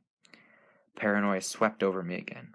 It was like he had heard my conversation with Jessica at lunch and was trying to prove me wrong. Not really, I answered honestly, instead of pretending to be normal like everyone else. I was still trying to dislodge the stupid feeling of suspicion, and I couldn't concentrate. You don't like the cold. It wasn't a question. Or the wet. Forks must be a difficult place for you to live, he mused. You have no idea, I muttered darkly. He looked fascinated by what I said, for some reason I couldn't imagine. His face was such a distraction that I tried not to look at it more than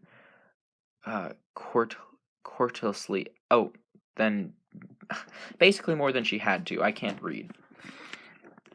Why did you come here then? No one asked me that, not straight out like he did, demanding. It's complicated. I think I can keep up, he pressed. I paused for a long moment and then made the mistake of meeting his gaze. His dark gold eyes confused me, and I answered without thinking. Oh, yeah, we're gonna find out, Pog. Okay. My mother got remarried, I said. That doesn't sound complicated. He disagreed, but he was suddenly sympathetic. When did that happen? Last September. My voice sounded sad, even to me. And you don't like him? Edward surmised, his tone still kind. No, Phil is fine. Too young, maybe, but nice enough. Why didn't you stay then? I couldn't fathom his interest. He continued to stare at me with penetrating eyes, as my dull life story was somehow vitally important. Phil travels a lot. He plays ball for a living. I half smiled. Have I heard of him?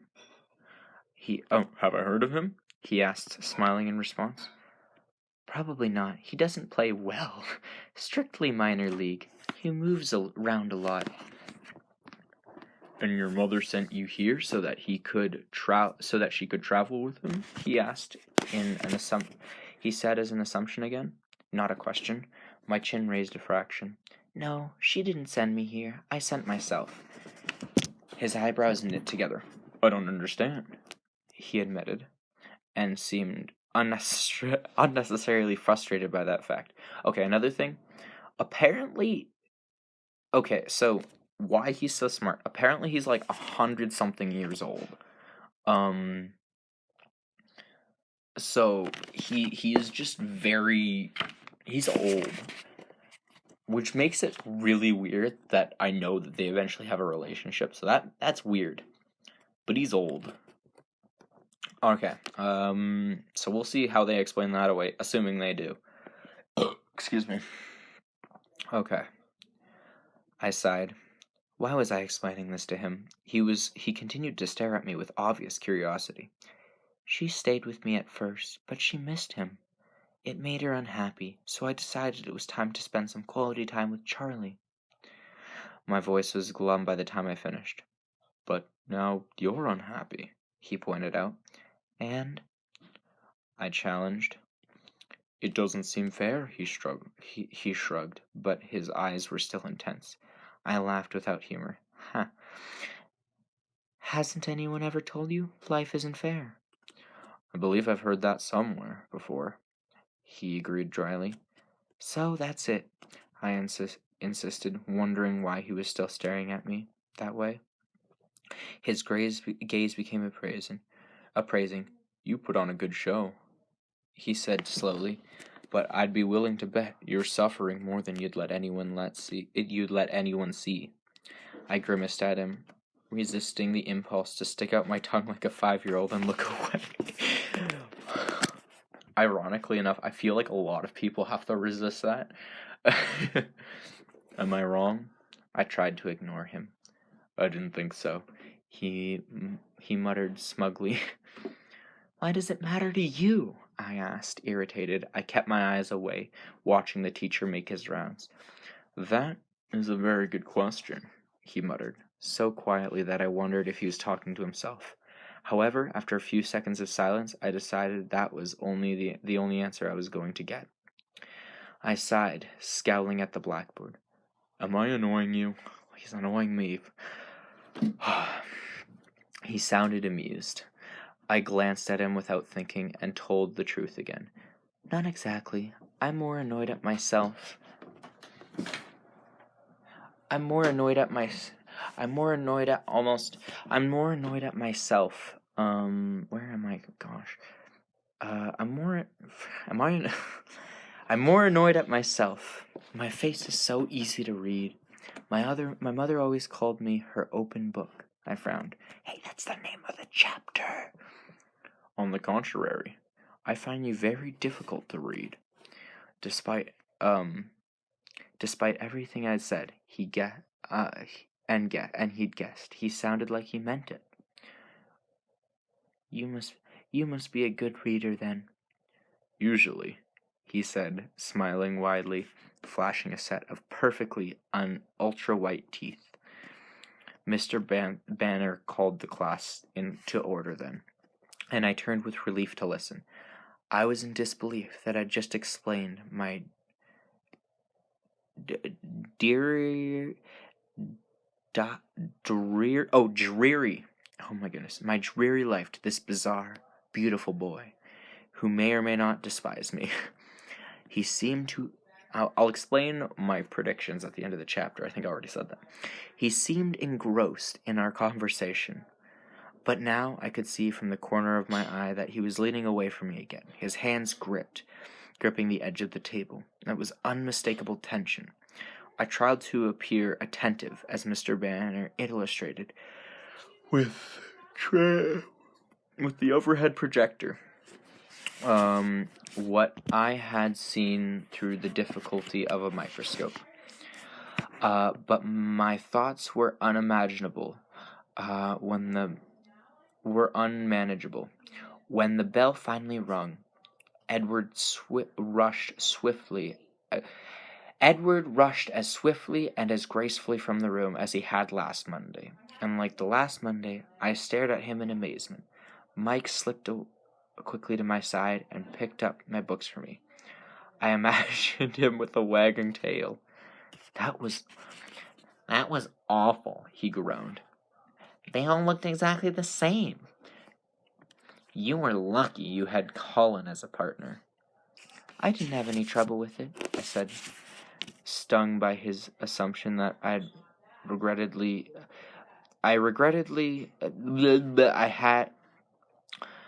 pretty sure she wasn't happy that he assumed that the guy did all the work. I'd done that lab before, though, I added, before he could get his feelings hurt. Cullen seemed friendly enough today, he commented as we shrugged into our raincoats. He didn't seem pleased about it. I tried to sound indifferent. I wonder what was with him last Monday. I couldn't concentrate on Mike's chatter as we walked into the gym, and PE didn't do much to hold my attention either. Mike was on my team today. He chivalrously covered my position as well as his own. So my wool gathering was only interrupted when it was my turn to serve. My team ducked warily out of the way every time I was up. The rain was just mist as I walked into the parking lot, but I was happier when I was in the dry cab. I got the heater running, and for once not caring about the roar of the motor, I unzipped my jacket and put my hood down and fluffed my damp hair out so the heater could dry it on the way home. I looked around me to make sure it was clear. That was when I noticed the still, white figure of Edward Cullen was leaning against the front door of the Volo, 3 cars down from me, staring intently in my direction. I swiftly looked away and threw the truck into reverse, almost hitting a rusty Toyota Corolla in my haste. Lucky for the Toyota, I stomped on the brake in time. It was just the sort of car that my truck would make scrap metal of. I took a deep breath, still looking out the other side of my car, and cautiously pulled out again. With greater success. I stared straight ahead as I passed the Volo, but but I took a peek. I would swear I saw him laughing. Okay, that's the end of chapter 2. So, I got a few assumptions. So, the reason why he was so weird the first day, and why he was gone for a week. So, this book, vampires suck blood. Duh. And I think that because that group of vampires are trying to be mostly human, they try to suck as little blood as possible. So he was running low, and for whatever reason, it made him more irritated, is what I'm going to assume. And, made him more irritated. And because she is an attractive person, which is pretty clear considering she's got like 2 boys who are flirting with her, because she is attractive, I assume he wanted to suck her blood, and he obviously couldn't do that in school and was afraid to, and that was making him so tense, is my assumption. And obviously he took a weekend off. For whatever reason, I assume the doctor has some, like, maybe if, like, people are going to die, he lets them use their blood. I don't know. He had to probably take a break so that he could wait. He probably has to take a break from school when he's like this to wait for, like, enough blood to, like, be ready to go back, because, like, if he goes back too early, he might accidentally bite someone or something. That's my assumption. Who will see? All right. Well, that was day 2 and chapter 2 of Twilight by Stephenie Meyer. Chapter 3 of Twilight by Stephenie Meyer. Phenomenon. When I opened my eyes in the morning, something was different. It was the light. It was still the gray-green light of the cloudy day in the forest, but it was clearer somehow. I realized that there was no fog veiling my window. I jumped up to look outside, then groaned in horror. A fine layer of snow covered the yard, dusting the top of my truck, and whitened the road. And that wasn't the worst part. All the rain from yesterday had frozen solid, coating the needles of the tree in fantastic, gorgeous patterns, and making the driveway a deadly ice slick. I had enough trouble not falling down when the ground was dry. It might be safer for me to go back to bed now. Charlie had left for work before I got downstairs. In a lot of ways, living with Charlie was a lot like having my own place. I found myself reveling in aloneness instead of being lonely. I threw down a quick bowl of cereal and some orange juice from the carton. I felt excited to go to school, and that scared me. I knew it wasn't the stimulating learning environment I was anticipating, or seeing my new set of friends. If I was being honest with myself, I knew I was eager to go to school because I would see Edward Cullen, and that was very, very stupid. I should be avoiding him entirely after my brainless and embarrassing babble yesterday, and I was suspicious of him. Why should he lie about his eyes? I was still frightened of his hostility. I sometimes felt still frightened from the hostility I sometimes felt emanating from him, and I was still tongue-tied whenever I pictured his perfect face. Alright, my guess is his eyes change color based upon his bloodlust, maybe. I don't know. I was well aware that my league and his league were spheres that did not touch, so I shouldn't be at all anxious to see him today.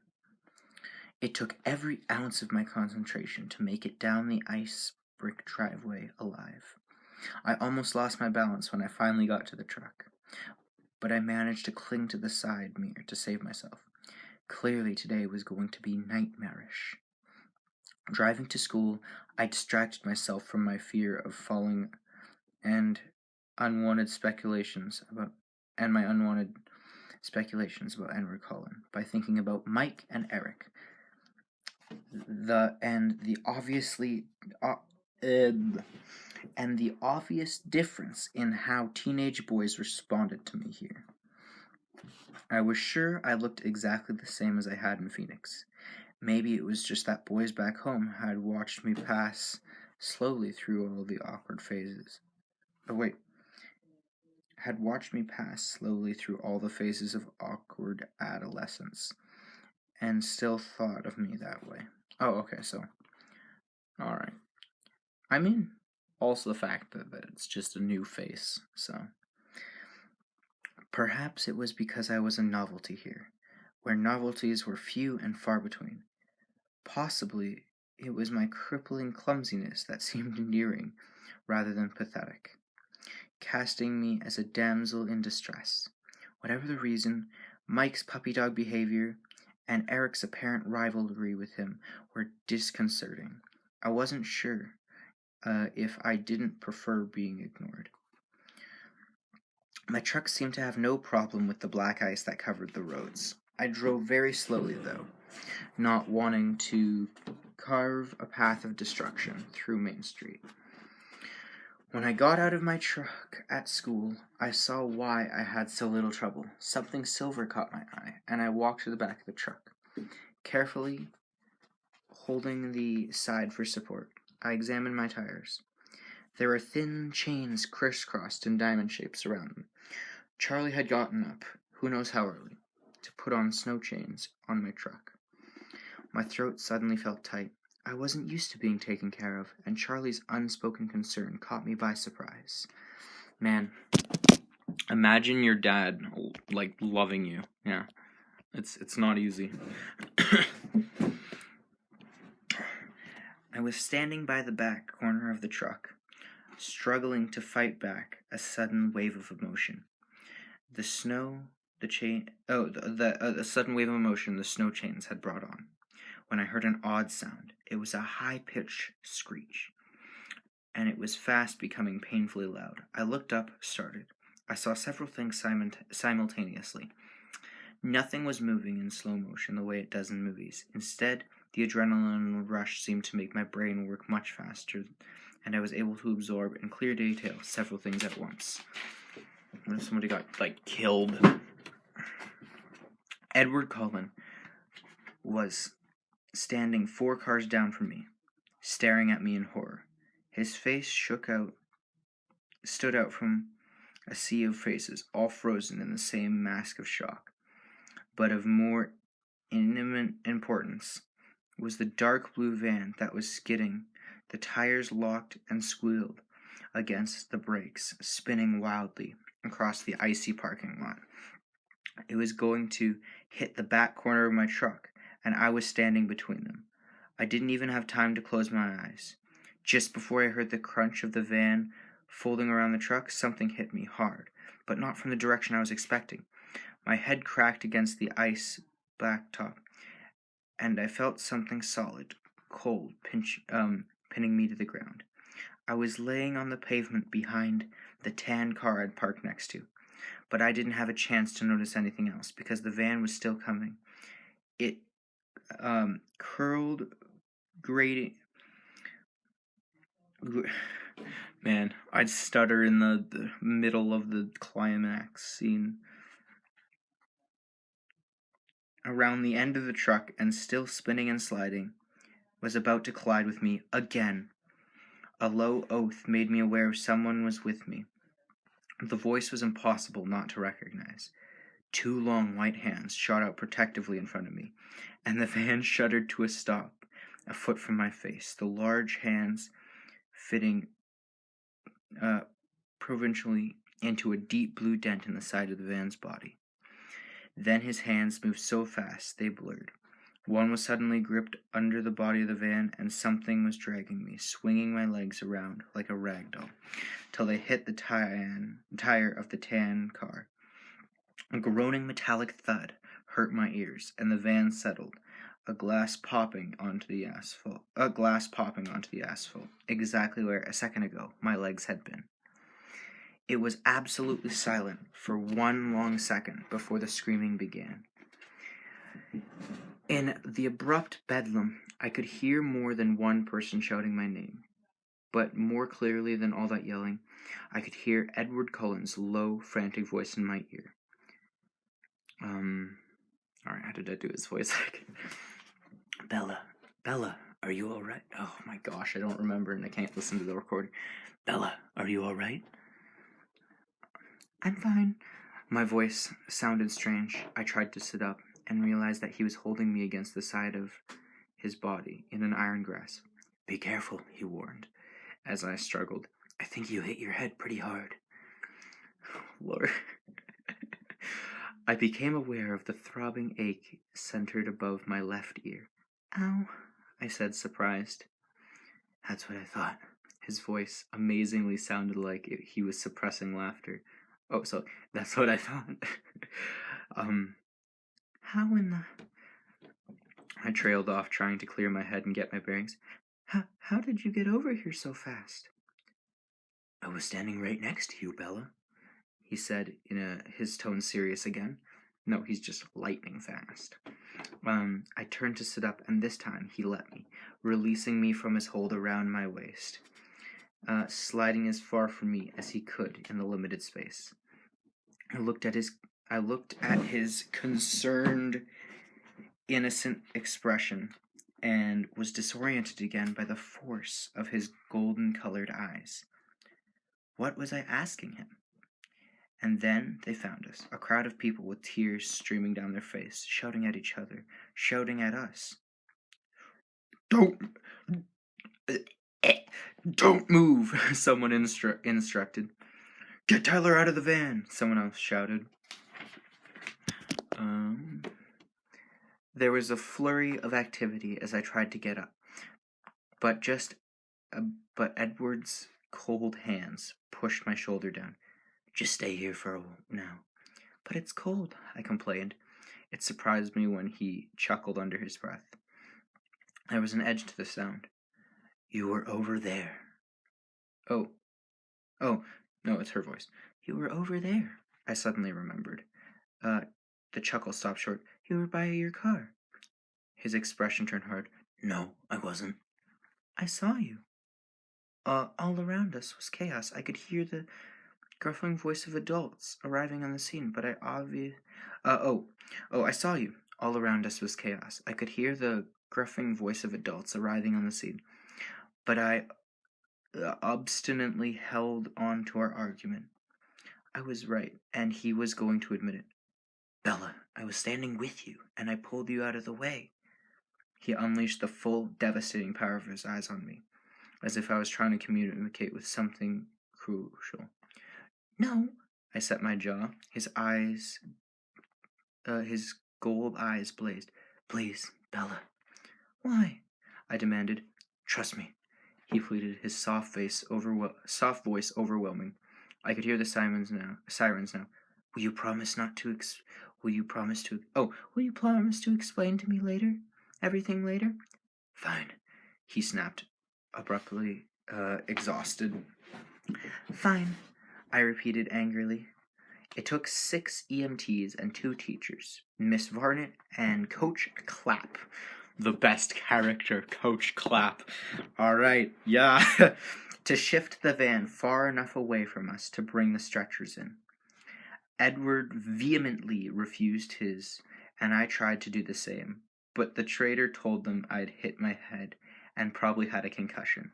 I almost died of humiliation when they put on the neck brace. It looked like the entire school was watching soberly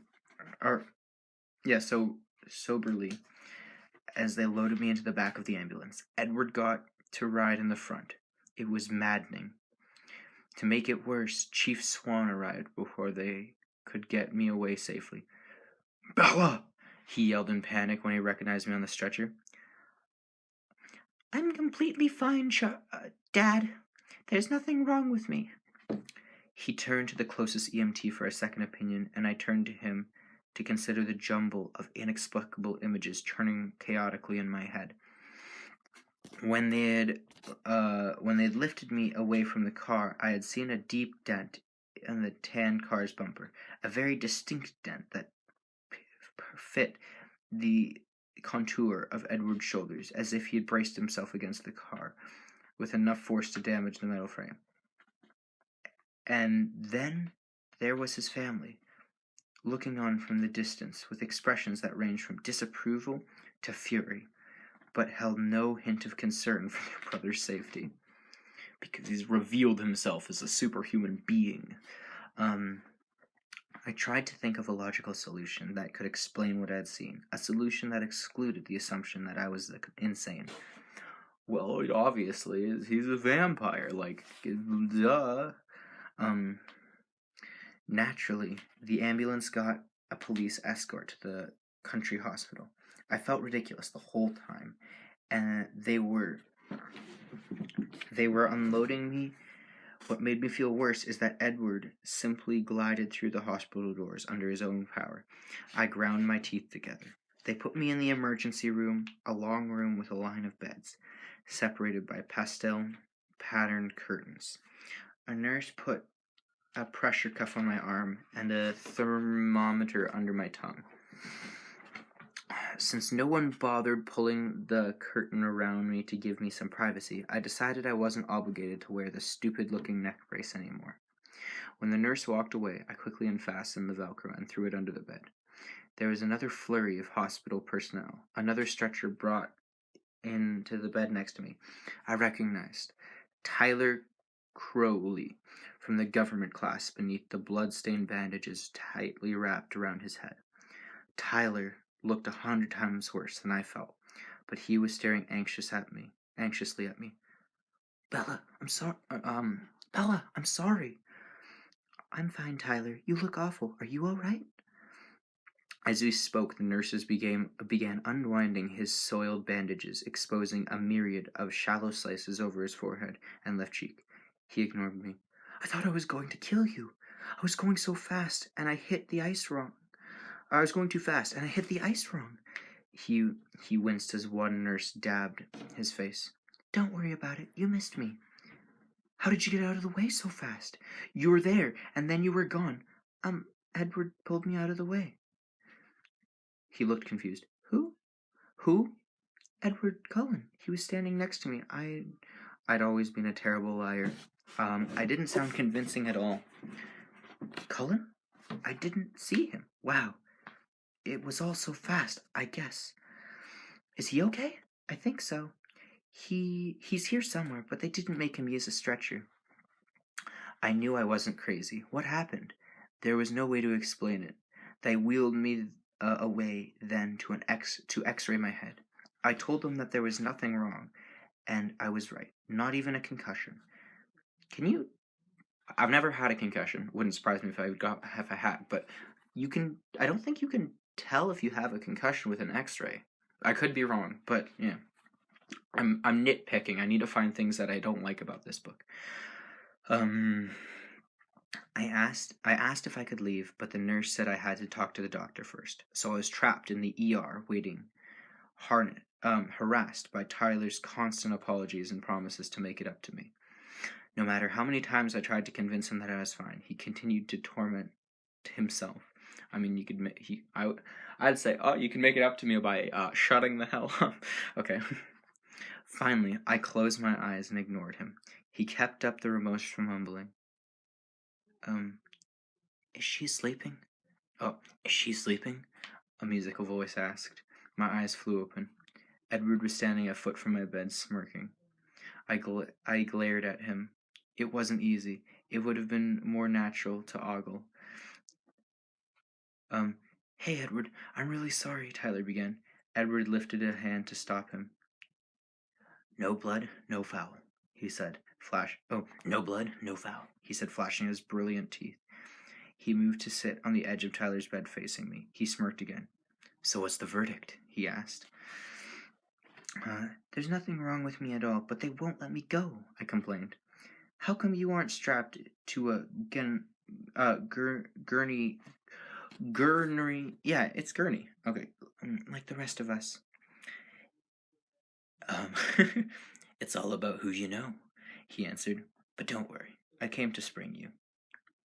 Then the doctor walked around the corner, and my mouth fell open. He was young, and he was blonde, and he was handsomer than any movie star I'd ever seen.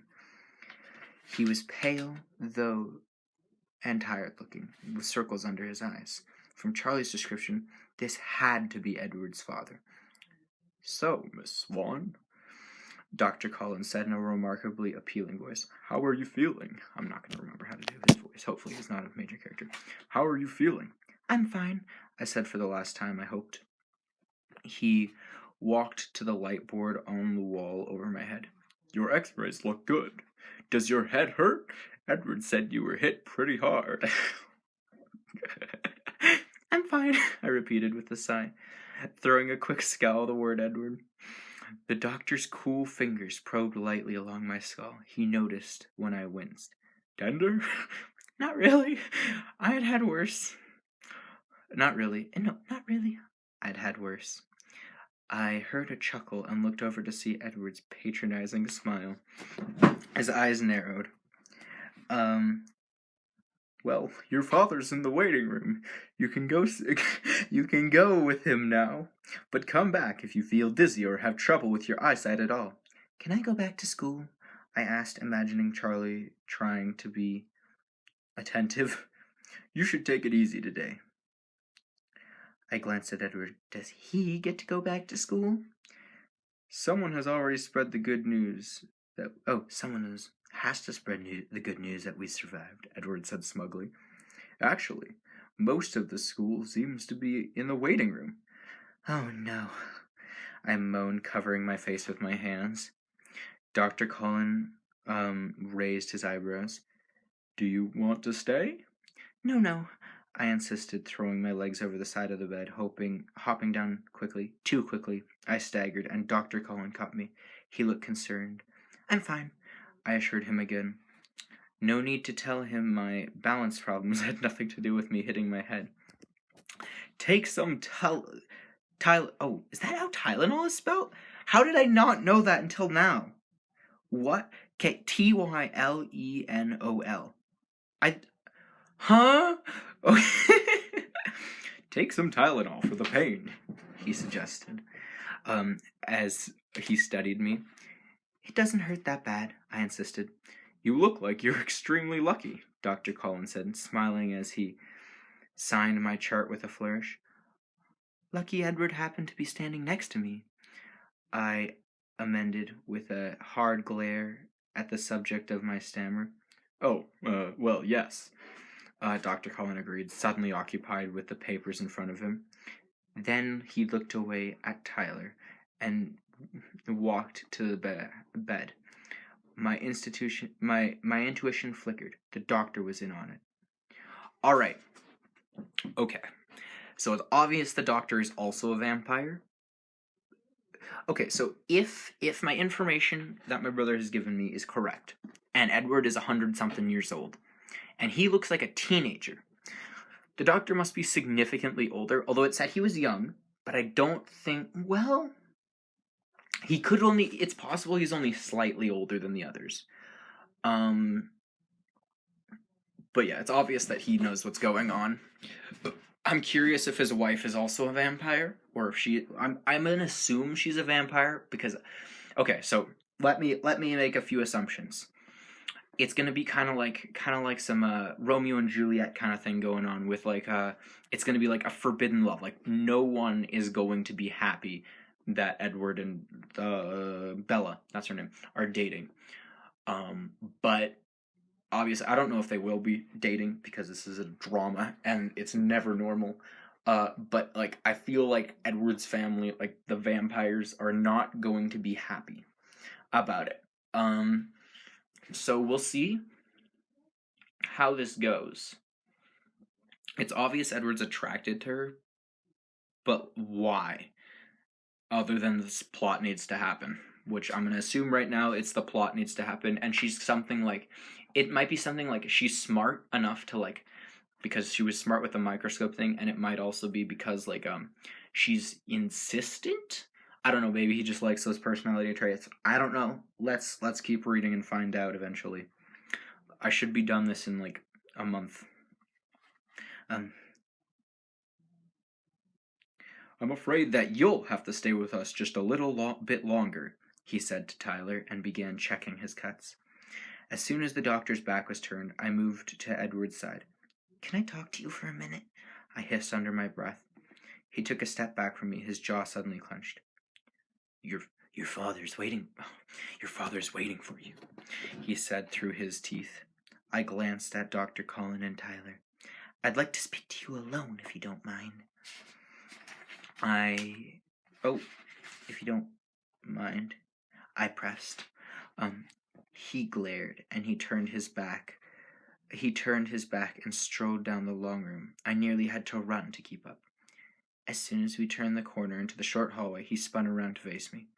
What do you want? He asked, sounding annoyed. His eyes were cold. His unfriendliness intimidated me. My words came out with less severity than I intended.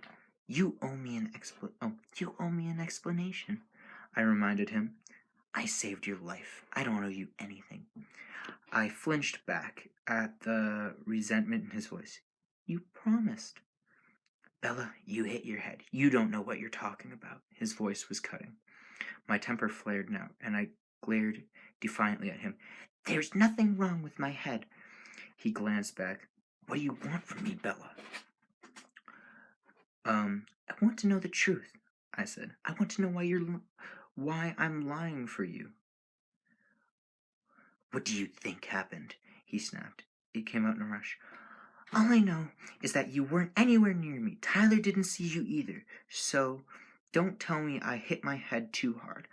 That van was going to crush us both, and it didn't. And your hand just left dents in its side, and you left a dent in the other car, and you're not hurt at all. And the van should have smashed my legs, and you were holding it up.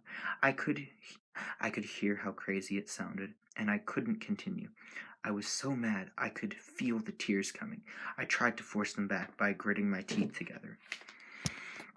He was staring at me incredulously, but his face was tense, defensive. You think I lifted a van off you?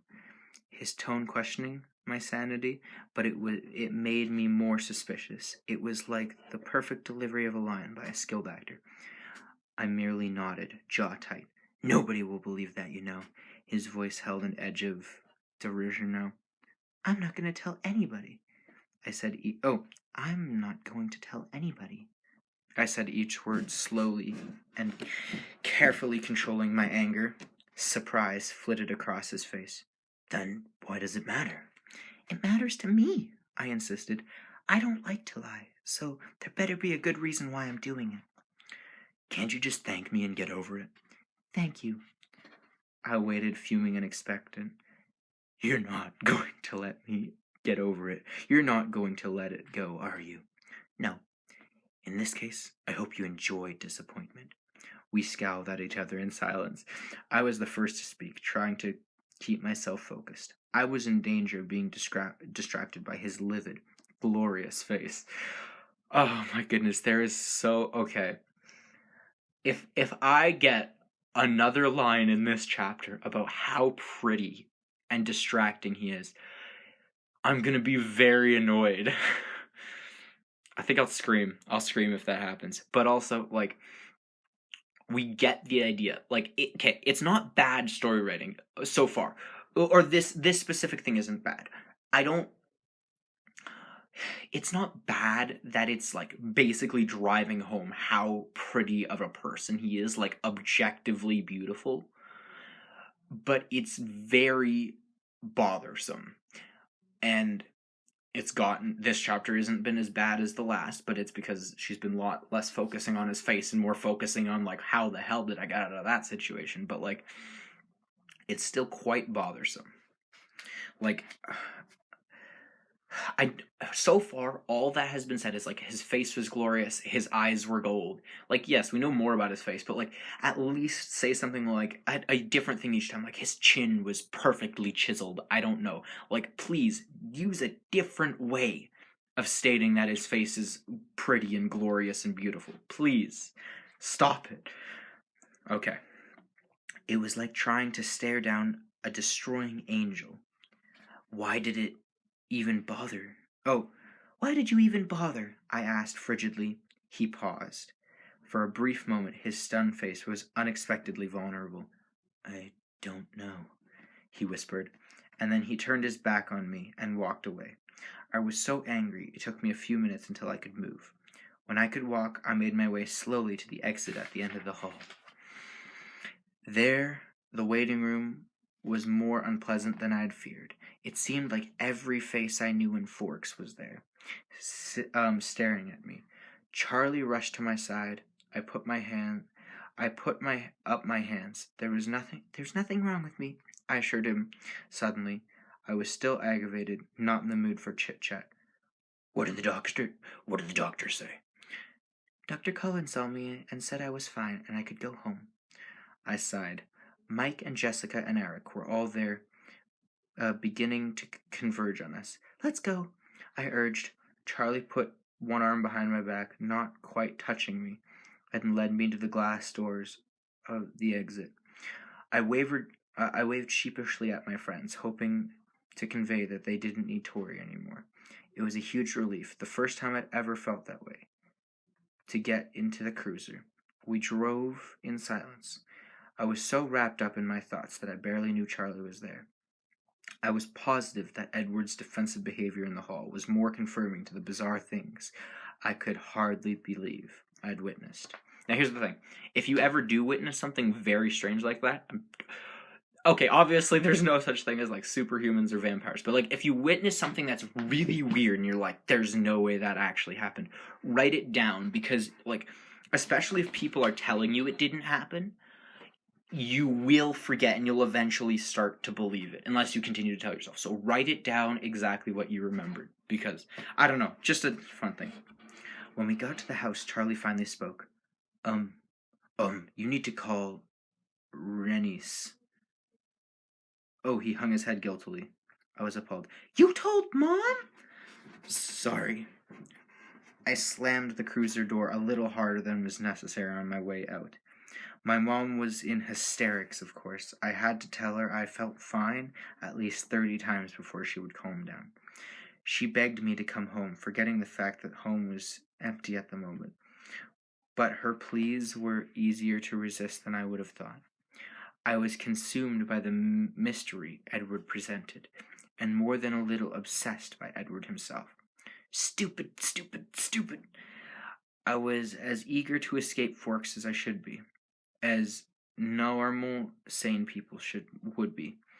I decided I might as well go to bed early that night. Charlie continued to watch me anxiously, and it was getting on my nerves. I stopped on my way to grab 3 Tylenols from the bedroom. They did help as the pain eased. I drifted to sleep, and that was the first night I dreamed of Edward Cullen. Oh boy, she is now dreaming about him. Okay, that was a significantly shorter chapter. Only half an hour. That's always good. Okay, so I forgot about this until just now. But at the very beginning of the book, we had a little, like a preface thing. Or not a preface, that's not the right term. But anyway, a little thing saying that her decision to come to Forks led to her death or almost death. Obviously, she doesn't die, because there's 4 books in total. But that was stated at the beginning, that she was going to die by some hunter. And she was happy she came to Forks. So obviously, as this goes on, she's going to fall in love with Edward, considering it says it on the back of the book, and she already kind of is dreaming about him. But basically,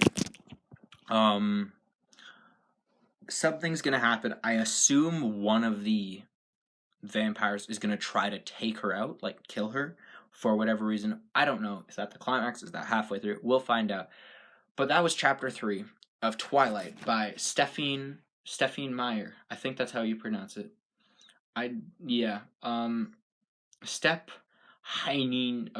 Anyway, hope you enjoyed. Because SoundCloud is dumb, there is a maximum of 3 hours of content on here.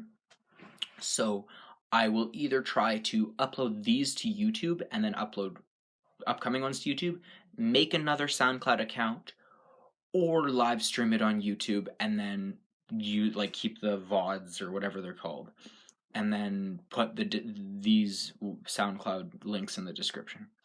Hope you enjoyed. Come back tomorrow for chapter 4. Twilight, chapter 4 by Stephenie Meyer.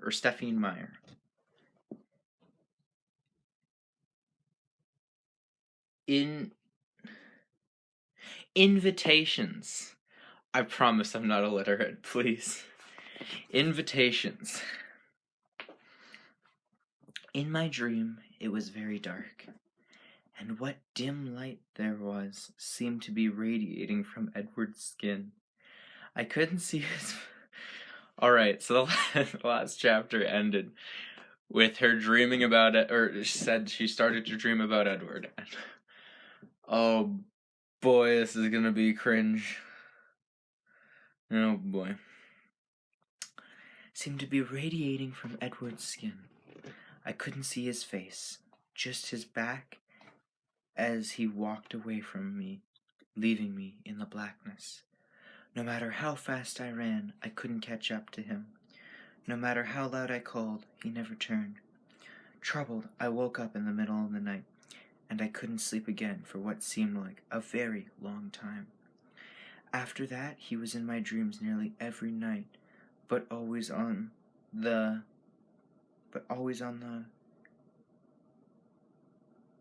I have no idea what that word means. I'm just gonna... It basically means, like, never... And then the next thing is never within reach. So I assume it means, like, just out of reach, or just out of sight, or, like just barely there. I don't know. The month following the accident was uneasy, tense, and at first embarrassing. To my dismay, I found myself the center of attention. For the rest of the week, Tyler Crowley was impossible, following me around, obsessed with making amends to me somehow.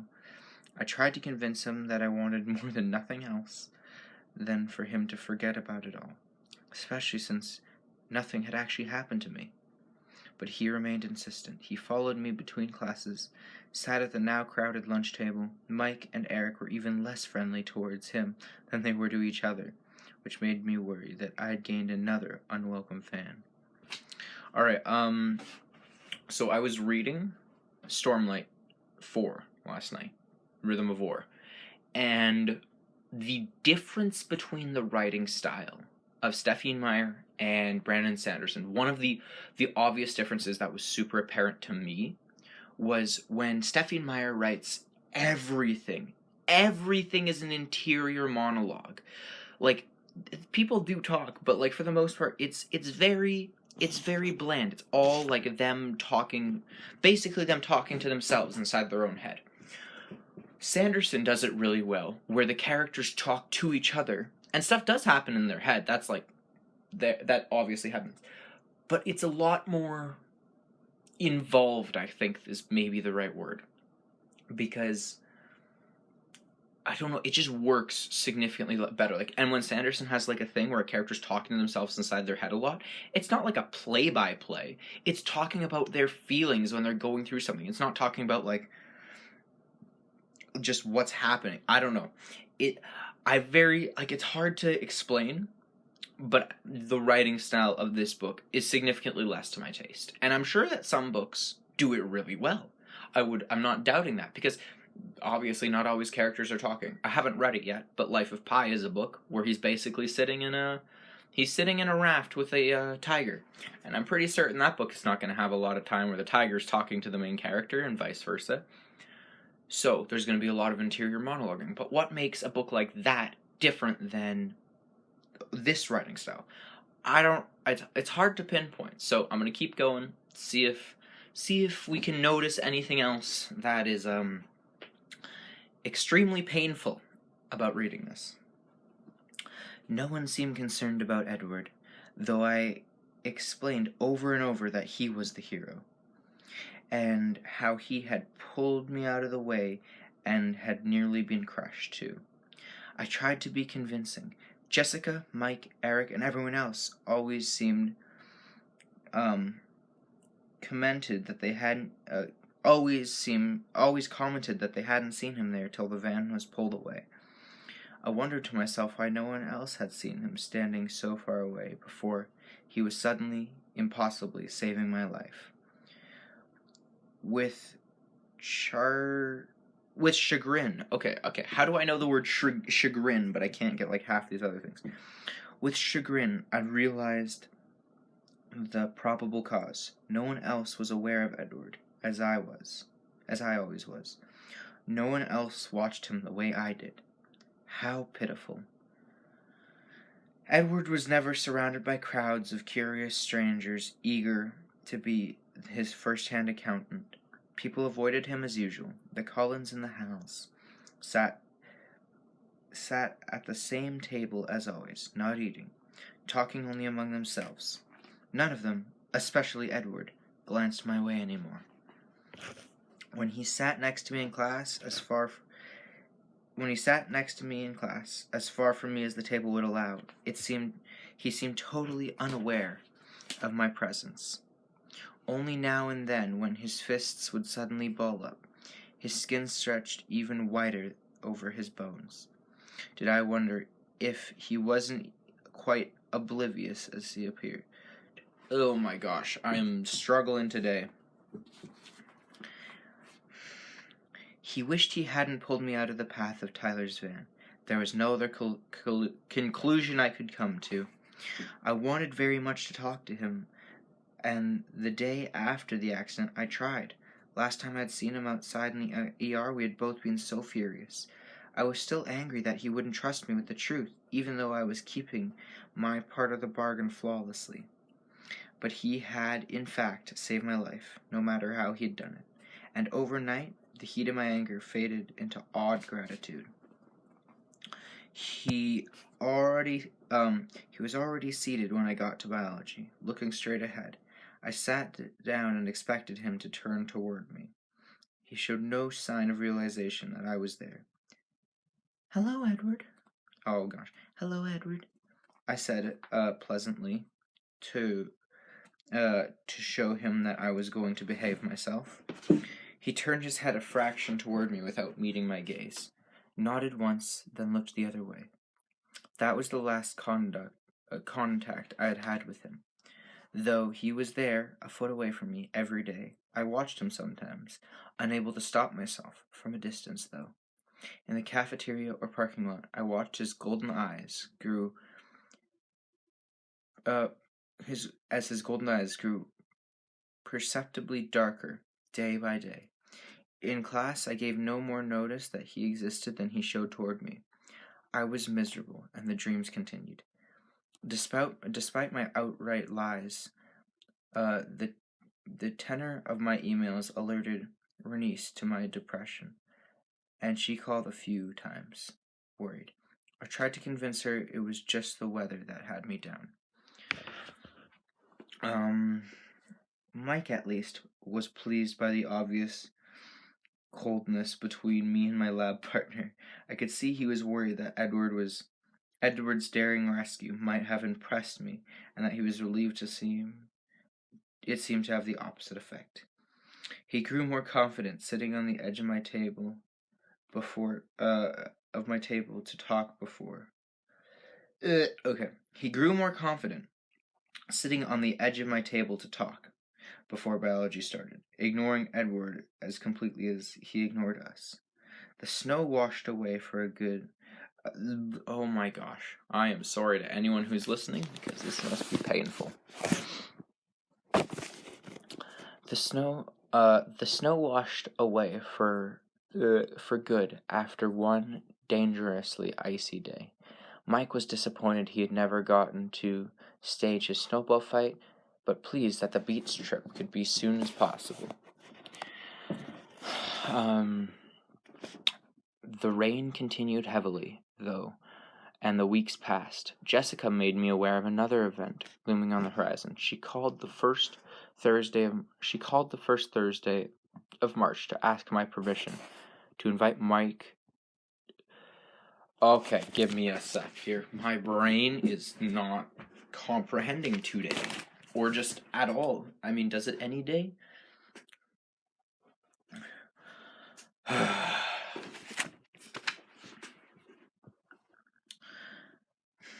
Jessica made me aware of another event looming on the horizon.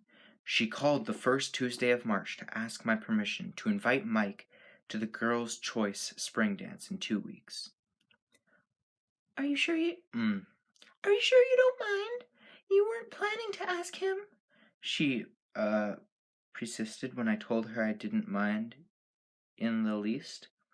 No, Jess, I'm not going, I assured her. Dancing was glaringly outside my range of abilities. It will be really fun. Her attempt to convince me was half-hearted. I suspected that Jessica enjoyed my inexplicable popularity more than my actual company. Holy, that's sad. You have fun with Mike, I encouraged.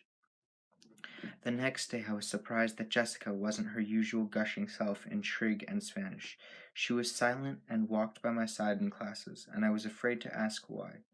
If Mike had turned her down, I was the last person she would want to tell. My fears strengthened during lunch when Jessica sat as far from Mike as possible, chatting animatedly with Eric. Mike was unusually quiet. Mike was still quiet as he walked me to class. An uncomfortable look on his face was a bad sign. He didn't broach the subject until I was in my seat, and he perched on my desk. As always, I was electrically aware of Edward sitting close enough to touch. As distant as if he were merely an invention of my imagination. Sal, Mike said, looking at the floor. Jessica asked me to the spring dance.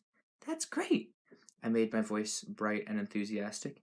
You'll have a lot of fun with Jessica. Well, he floundered, as he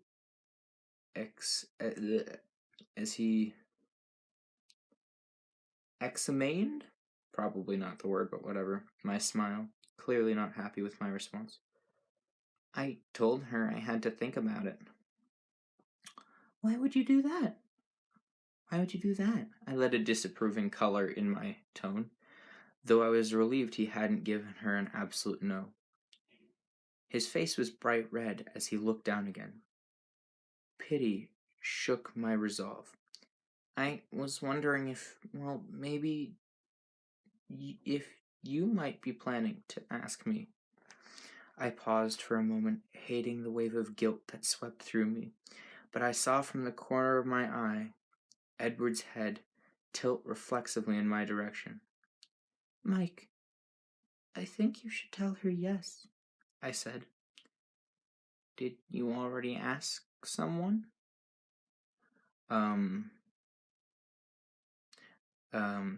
Did Edward notice how Mike's eyes flickered in his direction?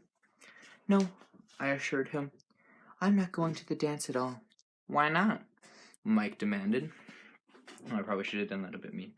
I didn't want to get into the safety hazards of dancing presented.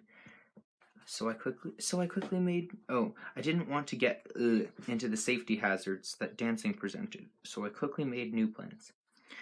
I'm going to Seattle that Saturday, I explained. I needed to get out of the town anyway. It was suddenly the perfect time to go. Can't you go some other weekend? Sorry, no, I said. You shouldn't make Jessica wait any longer. It's rude. Yeah, you're right, he mumbled, and turned dejectedly to walk back to his seat. I closed my eyes and pressed my fingers to my temples, trying to push the guilt and sympathy out of my head. Mr. Banner began talking, and I slightly opened my eyes. Edward stared at me curiously. The same familiar edge of frustration, even more distinct now, in his black eyes. Okay, wait, quick pause. Forgot to mention this earlier when she mentioned his eyes were going from gold back to black. So that is totally like kind of like a fuel thing. Like he's running low on fuel of like blood. So like gold is like he's all full. He's normal. And his bloodlust is like not there as much. But when it gets to black, he's got bloodlust. Like he's low on blood. He needs to suck some blood. I think that makes sense, maybe. That's my guess, and I'm probably right. I started back surprised, expecting him to look quickly away, but instead, he continued to gaze with probing intensity into my eyes. There was no question of me looking away. My hand started to shake. How did I do his voice? Mr. Colin? The teacher called, seeking the answer to a question that I hadn't heard.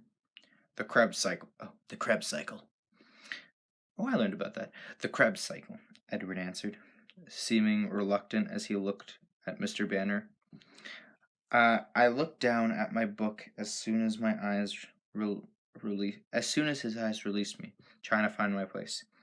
Cowardly as ever, I shifted my hair over my right shoulder to hide my face. I couldn't believe the rush of emotion pulsing through me. Just because he happened to look in my direction for the first time in a half a dozen weeks, I couldn't allow him to have this level of influence over me. It was pathetic. More than pathetic, it was unhealthy. Yeah. I tried very hard not to be aware of him for the rest of the hour, and since that was impossible, at least not let him know that I was aware of him. When the bell rang at last, I turned my back to him to gather, expecting him to leave immediately as usual. Bella? His voice shouldn't have been so familiar to me, as if I'd known the sound of it my whole life rather than just for a few short weeks. This is a painful romance. Okay. I turned slowly, unwillingly. I didn't want to feel what I knew I would feel when I looked into his too perfect face. My expression was wary when I finally turned to him. His expression was unreadable. He didn't say anything. What, are you speaking to me again? I finally asked in an unintentional tone of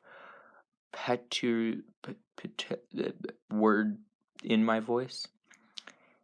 His lips twitched, fighting a smile. No, not really, he admitted. I closed my eyes and inhaled slowly, through my nose, aware that I was grinding my teeth. He waited. Then what do you want, Edward? I asked, keeping my eyes closed. It was easier to talk to him coherently that way. I'm sorry. He sounded sincere. I'm being very rude, I know. But it's better this way, really. I opened my eyes. His face was very serious. I don't know what you mean, I said, my voice guarded. It's better if we're not friends, he explained. Trust me. My eyes narrowed. I'd heard that before. It's too bad you didn't figure that out earlier, I hissed through my teeth. You could have saved yourself a lot. All this regret. Regret? His word and tone obviously caught. My word and tone obviously caught him off guard. Regret for what? For not letting that stupid van squish me. He was astonished. He stared at me in disbelief. When he finally spoke, he almost sounded mad. You think I regret saving your life? I know you do. Oh, boy. I snapped. You don't know anything. He was definitely mad.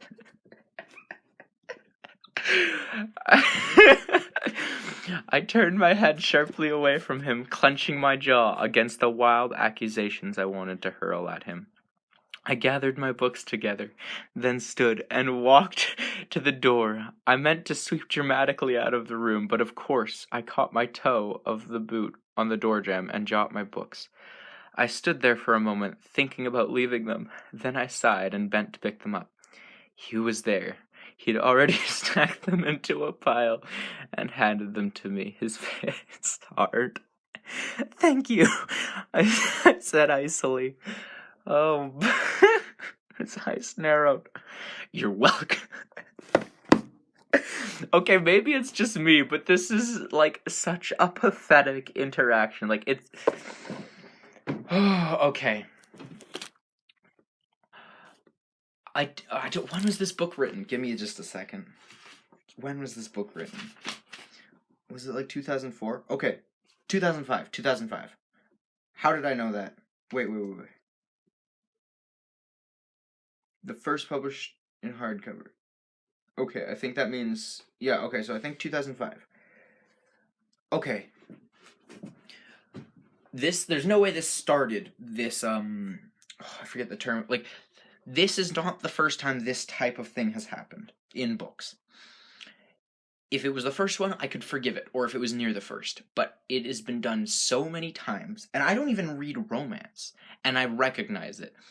It's just, oh my goodness, it's so painful to be like, oh, they're both pretending to hate each other, but they actually love each other, and they're, like, oh my goodness, it is legitimately, like, so funny to read, because, oh my goodness, I'm gonna try to read this without laughing, because I'm legitimately probably the only person who finds this funny, so I'm probably making it actually painful for anyone who wants to listen to this.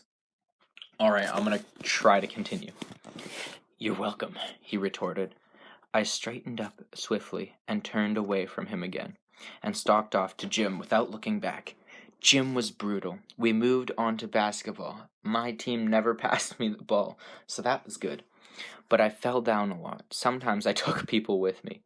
Today was worse than usual because my head was so filled with Edward. Wait, is it just filled with... filled with Edward? It's not even thoughts about... It's filled with Edward. Oh my goodness, like, slice open her head. What's in there? Edward. Okay. I tried to concentrate on my feet, but he kept creeping back into my thoughts, just when I thought I needed when I really needed my balance. It was a relief, as always, to leave. I almost ran to the truck. There was just so many people I wanted to avoid. The truck had suffered only minimal damage in the accident. I had to replace the tail lights, and if I'd had a real paint job, it would have touched that up. Tyler's parents had to sell their van for parts. I almost had a stroke when I rounded the corner and saw a tall, dark figure leaning against the side of my truck.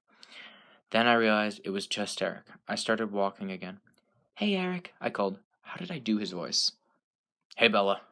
No. Yeah, I'll do that. "Hey, Bella." "What's up?" I said, unlocking the door. I wasn't paying attention to the uncomfortable edge in his voice, so the next words took me to surprise. I was just wondering if you would go to the spring dance with me." His voice... Oh, with me. His voice broke on the last words. "I thought it was the girl's choice," I said, starting to be too startled to be diplomatic.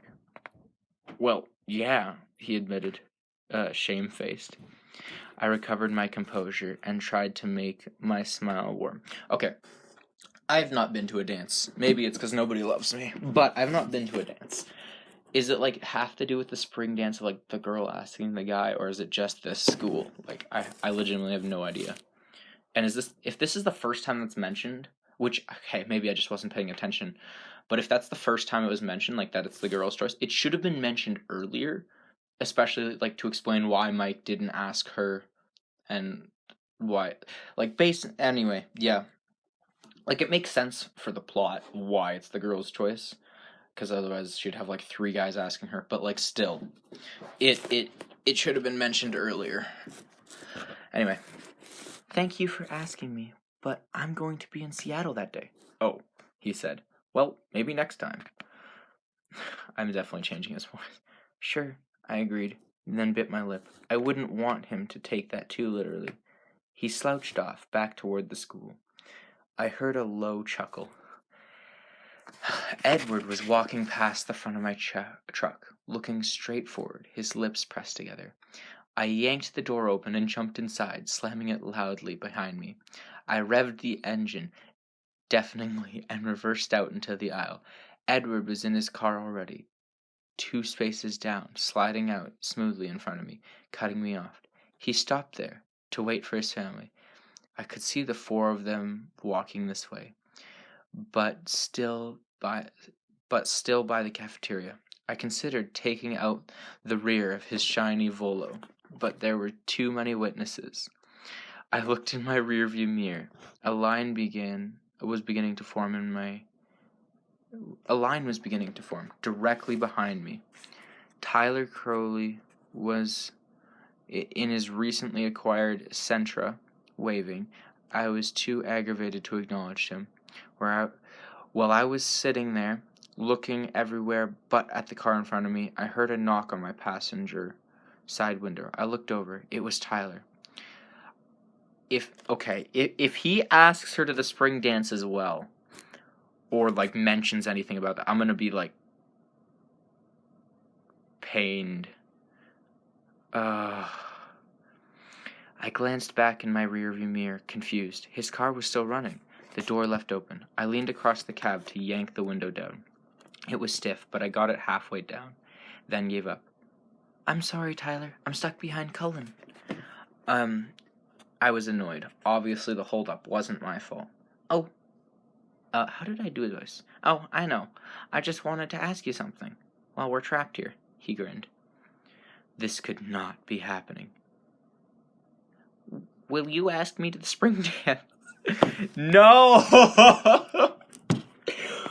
Oh! Watch. Okay, something's gonna happen with Edward. No, okay, actually, no, I take back that. It will surprise me.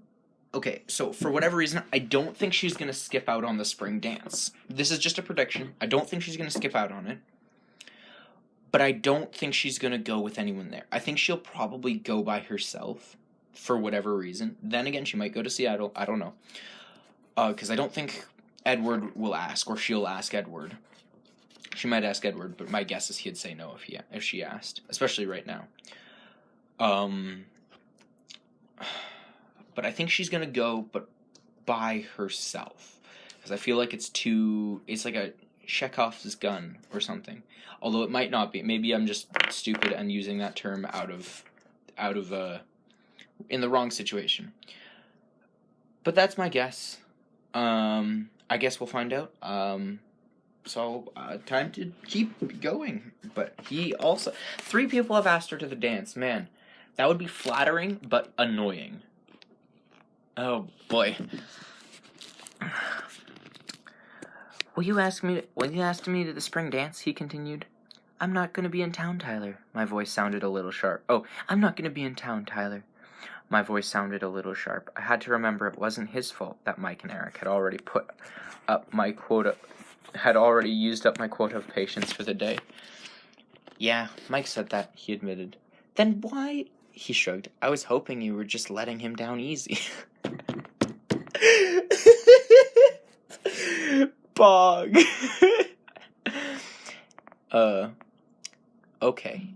It was completely his fault. Sorry, Tyler, I said, trying to hide my irritation. I really am gonna be out of town. That's cool. We still have prom. Boy. And before I could respond, he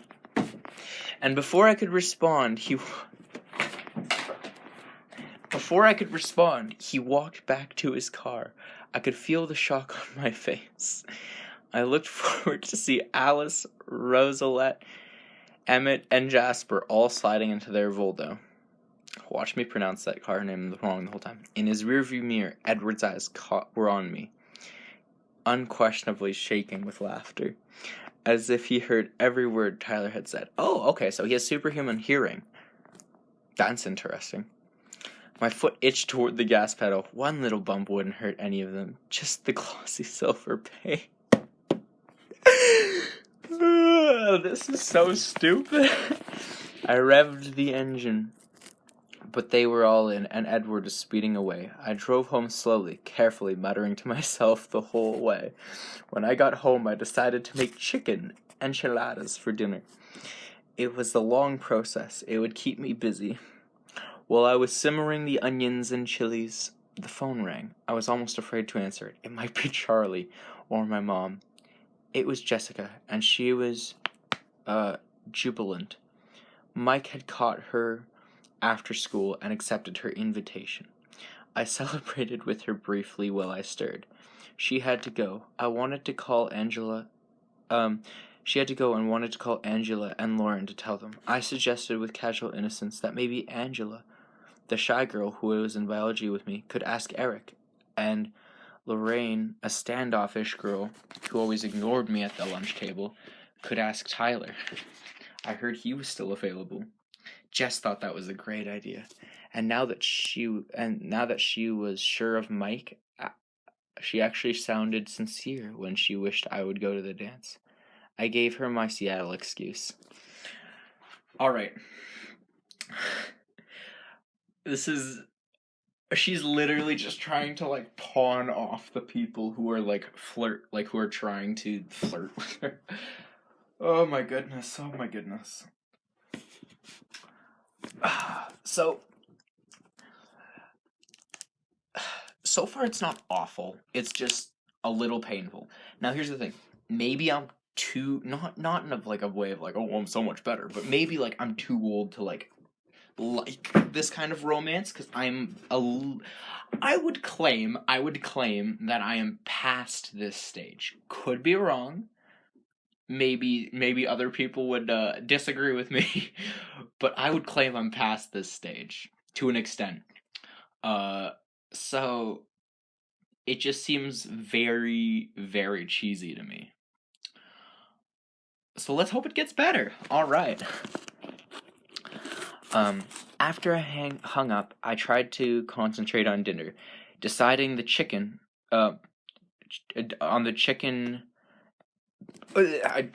after I hung up, I tried to concentrate on dinner, dicing the chicken especially. I didn't want to take another trip to the emergency room, but my head was spinning, trying to analyze every word Edward had spoken today. What did he mean? It was better if we weren't friends? My stomach twisted as I realized what he must have meant. That's the other thing. When a character assumes... Now, I guess this is realistic, but when a character just assumes, oh, they must have meant this, and conflict happens just just because of misunderstanding, that bothers me. Now, is it true? 100%. It's 100% true. It definitely happens all the time. I'd say most conflict is caused by misunderstanding. But it is still very painful in storytelling when that is what your plot is moved by. If your plot is moved by misunderstanding, that is annoying. That is annoying. So hopefully that changes quickly, because it hasn't really done a whole lot so far to like push the plot forward, so maybe it'll just be like a little like side thing. But I'm going to continue reading. He must not. I must realize what he must have meant. He must see how absorbed I was by him. He must not want to lead me on. So we couldn't even be friends? Because he wasn't interested in me at all? Of course he wasn't interested in me. I thought, angrily, my eyes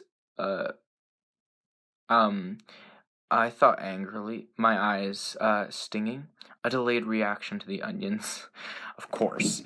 I wasn't interesting, and he was interesting, and brilliant, and mysterious, and perfect, and beautiful, and possibly able to lift a full-size van with one hand.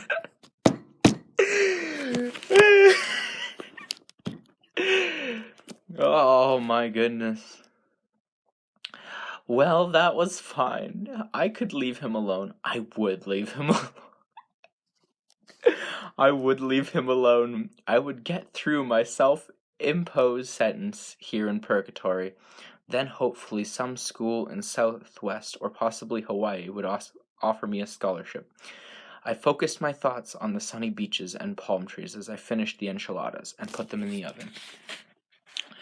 Charlie seemed suspicious when he came home and smelled the green peppers. I couldn't blame him. The closest edible Mexican food was probably in Southern California. But he was a cop, even if it was just a small town. So he was brave enough to take the first bite. He seemed to like it. It was fun to watch him slowly begin trusting me in the kitchen. Dad? I asked when I was almost done. Yeah, Bella? Yeah, Bella. Sorry. I wanted to let you know that I'm going to Seattle for a week from Saturday. A week from Saturday. Is that okay? I didn't want to ask permission. It set a bad precedent, but it felt rude. So I tacked it on the end. Why? He sounded surprised, as if he were unable to imagine something that Forks couldn't offer. Well, I wanted to get a few books. The library here is pretty limited. And maybe look at some clothes. I had more money than I was used to having since, thanks to Charlie, I hadn't had to pay for the car. Not that the truck didn't cost me quite a bit in the gas department. The truck probably doesn't get very good mileage, he said, echoing my thoughts. I know.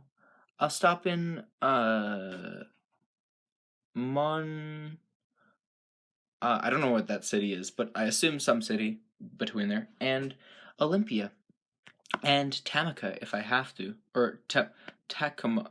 Yeah, I don't know. That's just some cities. Are you going all by yourself? He asked.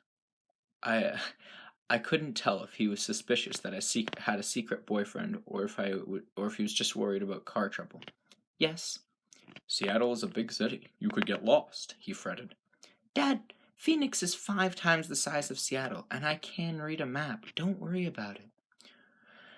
Do you want me to come with you?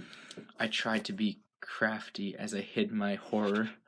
That's all right, Dad. I'll probably just be in the dressing rooms all day. Very boring. Oh, okay. He thought of sitting in the woman's clothing storage for any period of time immediately put him... Oh, the thought of sitting in women's clothing stores for any period of time immediately put him off. Thanks, I smiled at him. Will you be back in time for the dance? Only a town this small would my father know when the high school dances were. No, I don't dance, Dad. He, of all people, should understand that. I didn't get my balance problems from my mother. Oh, what a bird! Oh, no, not really. But I mean, still. That's actually that's funny. Okay. He did understand. Oh, that's right, he realized. The next morning, everything doesn't have to be hereditary. Like, whatever. The next morning, when I pulled into the parking lot, I deliberately parked as far as possible from the silver Voldo. I didn't want to pull myself in the path of too much temptation and end up owing him a new car. Getting out of the cab, I fumbled with the key and it fell into a puddle at my feet. As I bent down, a white hand flashed out and grabbed it before I could. I jerked upright. Edward Cullen was next to me, leaning casually against my truck. "How did you do that?" I asked in amazed irritation. "Do what?" He held the key as he spoke. As I reached for it, he dropped it into my palm. "Appear out of thin air." "Bella, it's not my fault that you are exceptionally unobservant." He's so mean, but also funny at the same. Okay, as much as it's annoying, I actually like the character of Edward. He's not too bad. It's kind of annoying. He's a bit bland, but I don't mind him so far. It's great how he bothers the main character so much. That's what I like about him. His voice was quieter than usual, velvet, muted. I scowled at his perfect face. "Stop!" Okay, his eyes were light again today, a deep golden honey color. Then I had to look down, reassemble my tangled thoughts. Why the traffic jam last night? Why the traffic jam last night? I demanded, looking away. "I thought you were supposed to be pretending I don't exist, not irritating me to death." That was for Tyler. That was for Tyler's sake, not mine. I had to give him his chance, he snickered. "You," I gasped. I couldn't think of a bad enough word. I felt the heat of my anger should physically burn him. It seemed only to more amuse. He seemed only more amused. "I'm not pretending you don't exist," he continued. "So are you trying to irritate me to death, since Tyler's van didn't finish the job?" Anger flashed in his tawny eyes. His lips pressed into a hard line, all the signs of humor gone. "Bella, you're utterly absurd," he said, his low voice cold. My palms tingled. I wanted so badly to hit something. I surprised myself. I was usually a non-violent person. Just take a knife to him. Or actually, no, a wooden stake would work better. I wonder if that's true, because apparently he doesn't burn in sunlight. Because, although I don't mind that she's changing how the vampires work a little bit. I actually don't mind that. But I'm curious if he's gonna, have some glaring weakness, like garlic or mirrors. Wait a second. Okay, I guess there aren't... Okay, no, if he goes to the bathroom when someone else is in the bathroom... Because vampires don't see their own reflection, right? If they're in the bathroom at the same time and, they're washing their hands, Huh. Well, I wonder if that'll get brought up. I guess we'll see. I surprised myself. I was usually a non-violent person. I turned my back and started to walk away. "Wait," he called. I kept walking, sloshing angrily through the rain, but he was next to me, easily keeping my pace. "I'm sorry that I was rude," he said as he walked. I ignored him. "I'm not saying it isn't true," he continued, "but it was rude to say it anyway." "Why won't you leave me alone?" I grumbled. "I wanted to ask you something, but you sidetracked me," he chuckled. He seemed to have recovered his good humor. "Do you have multiple personality disorder?" I asked severely. You're doing it again, I sighed. "Fine. What do you want to ask?" "I was wondering if, a week from Saturday, the day of the spring dance..." "Are you trying to be funny?" I interrupted him, wheeling towards him. My face got drenched as I looked up at his expression. His eyes wickedly amused. "Will you please allow me to finish?" If he asks her to the dance, I am going to cry. Okay. Out of funniness, tears of joy, of humor, I don't know. His eyes were wickedly amused. "Will you please allow me to finish?" I bit my lip and clasped my hands together, interlocking my fingers so I couldn't do anything rash. I heard you were going to Seattle that day, and I was wondering if you wanted a ride. You were next to her when she told another dude. You didn't hear that from... You just say, bro. Okay. That was unexpected. What? I wasn't sure where he was getting at. Do you want a ride to Seattle? With who? I asked, mystified. Myself, obviously. And I don't know that word either. As if he was trying to talk to someone mentally handicapped. I was still stunned. Why? Well, I was planning to go to Seattle myself in the next few weeks, to be honest. I'm not sure if your truck can make it. My truck works just fine, thank you very much. And thank you very much for your concern. I started to walk away again, but I was too surprised to maintain the same level of anger. But can your truck make it on 1 tank of gas? He matched my pace again. I don't see how that's any of your business, stupid shiny Volo owner. The wasting of finite resources is everyone's business. What do you mean? Oh my goodness. Honestly, Edward, I felt thrill go through me as I said his name, and I hated it. I kind of wish this was a video so you could see my expression. I can't keep up with you. I thought you didn't want to be my friend. I said it would be better if we weren't friends. Not that I don't want to be. Oh, thanks. That's all cleared up. Heavy sarcasm. Okay, you probably can't tell whose voice is whose because we were under the shelter of the cafeteria roof now, so I could more easily look at his face, which didn't help my clarity of thought. Okay, well, it would be more prudent for you not to be my friend, he explained. But I'm tired of trying to stay away from you, Bella. Huh? Okay, his eyes were gloriously intent. She uses the word glorious so much. I feel like as he uttered the last breath, his voice smoldering. Will you go with me to Seattle? He asked, still intense.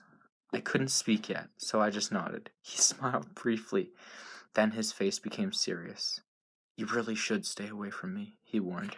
I'll see you in class. He turned abruptly and walked back the way we'd come. Alright, so I got a bit of an advantage. Okay, that's the end of the chapter, by the way. I got a bit of an advantage that Bella does not have. I know he is a vampire. I know the plot. I can understand. And here's the other thing. I'm smarter than her. So here's the thing. He is basically being like, yeah, I like you. You're hot, basically. But I'm vampire, and I will probably accidentally kill you. So we can't really be friends. But hey, I'm gonna let my heart get to me, I guess. So he's still hanging out with her. This is really painful to read, if I'm being honest. I honestly expected it to be worse somehow, but it's worse in a different way. I didn't it's really, really funny to read. I can't lie. It's hilarious, and this is by far my favorite chapter so far. I'm hoping that when they're in... I'm gonna assume the next chapter is about them in the car together. Assuming that happens. It's very, very possible that it won't happen for whatever reason. But I'm gonna assume that they will both go to Seattle together. And if they do, hopefully he explains in the vehicle. And, he'll have the advantage of, oh, no one will believe you if you tell anyone. But I'm pretty sure she'll trust her. No, they're not going to tell. Well, maybe she'll figure it out on her own. We'll see. Alright, well, that was the end of chapter 4. By far my favorite chapter. Alright, goodbye. Well, Twilight, chapter 5 by Stephenie Meyer. I forget all of the voices I did, once again. So hopefully, consistency is a thing. Chapter 5 blood type. I made my way to English in a daze. I didn't even realize when I first walked into the class that it had already started. Thank you for joining us, Miss Swan, Mr. Mason said in a disparaging tone. I flushed and hurried to my seat. It wasn't till class ended that I realized that Mike wasn't sitting in his usual seat next to me. I felt a twinge of guilt, but he and Eric both met me at the door as usual, so I figured I wasn't totally unforgiven. Mark seemed to become more himself as we walked, gaining enthusiasm as he talked about the weather report for the weekend. The rain was supposed to take a minor break, so maybe his beach trip would be possible. I tried to sound eager to make up for disappointing him yesterday. It was hard. Rain or no rain, it would still only be in the high 40s, if we were lucky. Well, considering I'm a Celsius boy, I don't know what that means. I assume that means like under 10 degrees. The rest of the morning passed in a blur. It was difficult to believe that I hadn't imagined what Edward had said, and the way his eyes had looked. Maybe it was just a very convincing dream that I'd confused with reality. That seemed more probable than that I really appealed to him on any level. So I was impatient and frightened as Jessica and I entered the cafeteria. I wanted to see his face, to see if he'd gone back to the cold, indifferent person I'd known for the last several weeks, or if by some miracle I had really heard what I thought I'd heard this morning. Jessica babbled on and on about her dance plans. Loren and Angela had asked the other boys, and they were all going together, completely unaware of my inattention. I think that means her not paying attention, although who knows at this point. Disappointment flooded through me as his eyes were unerringly focused on his table. The other four were there, but he was absent. Oh, disappointment flooded me as my eyes unerringly focused on his table. The other four were there, but he was absent. Had he gone home? I followed the still babbling Jessica through the line, crushed. I lost my appetite. I bought nothing but a bottle. I bought nothing but a bottle of lemonade. I just wanted to go sit down and sulk. Edward Cullen is staring at you again, Jessica said, finally breaking through my abstraction with his name. I wonder why he's sitting alone today. My head snapped up. I followed her gaze to see Edward smiling crookedly, staring at me from an empty table across the cafeteria from where he usually sat. Once he caught my eye, he raised one hand and motioned with his index finger to come and join him. As I stared in disbelief, he winked.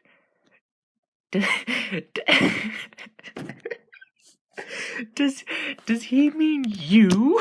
Jessica asked, with insulting astonishment in her voice. Maybe he needs help with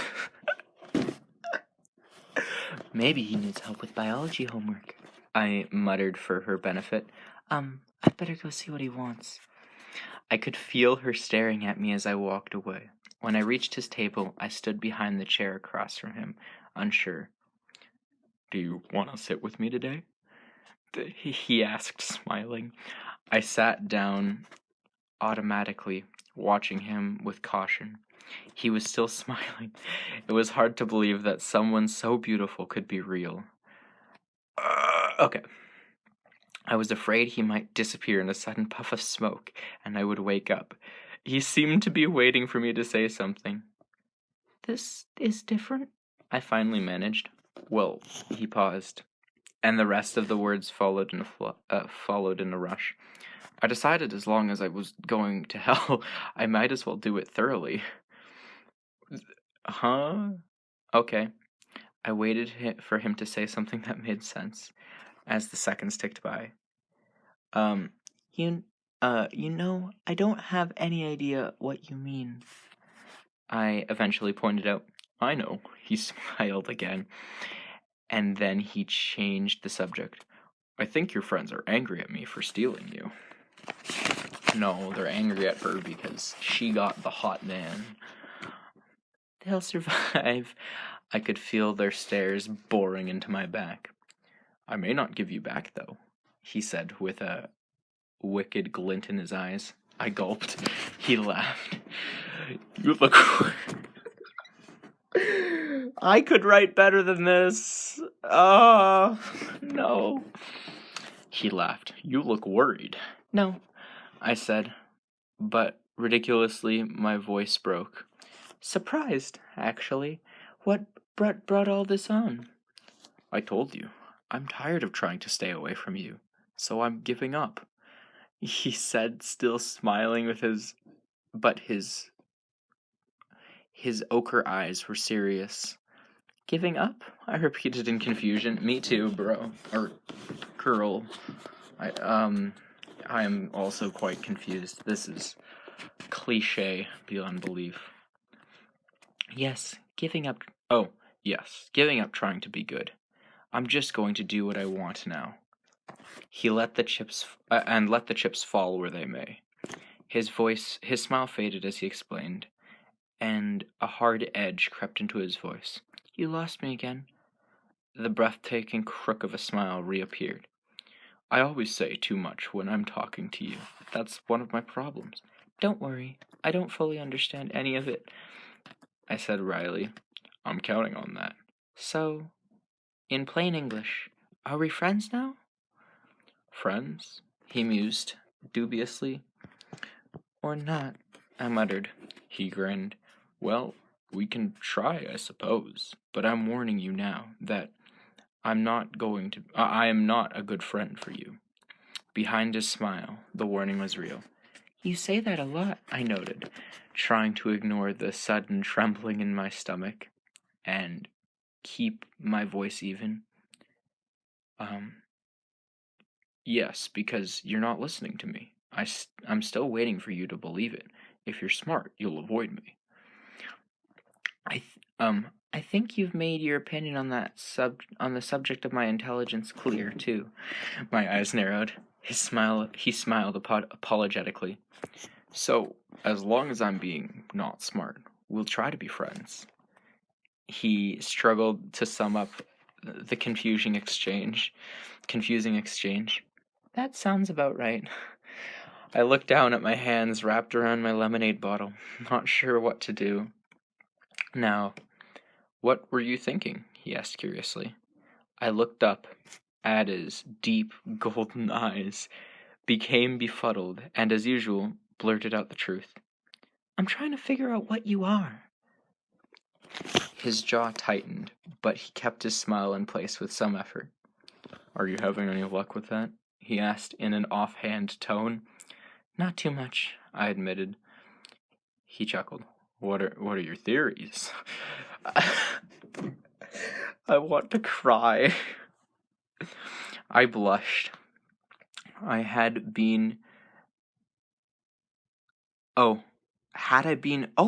Hey, a typo, boys and girls.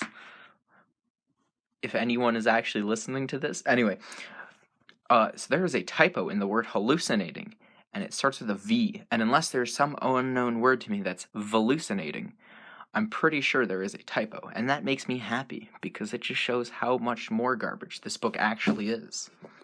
I blushed. I had been hallucinating during the last month between Bruce Wayne and Peter... Oh, maybe I am stupid.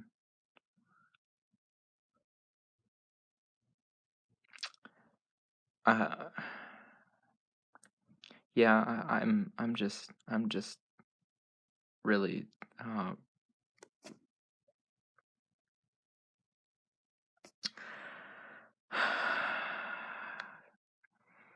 I blushed. I had been thinking between the last month between Bruce Wayne or Peter Parker. There was no way I was going to own up to that.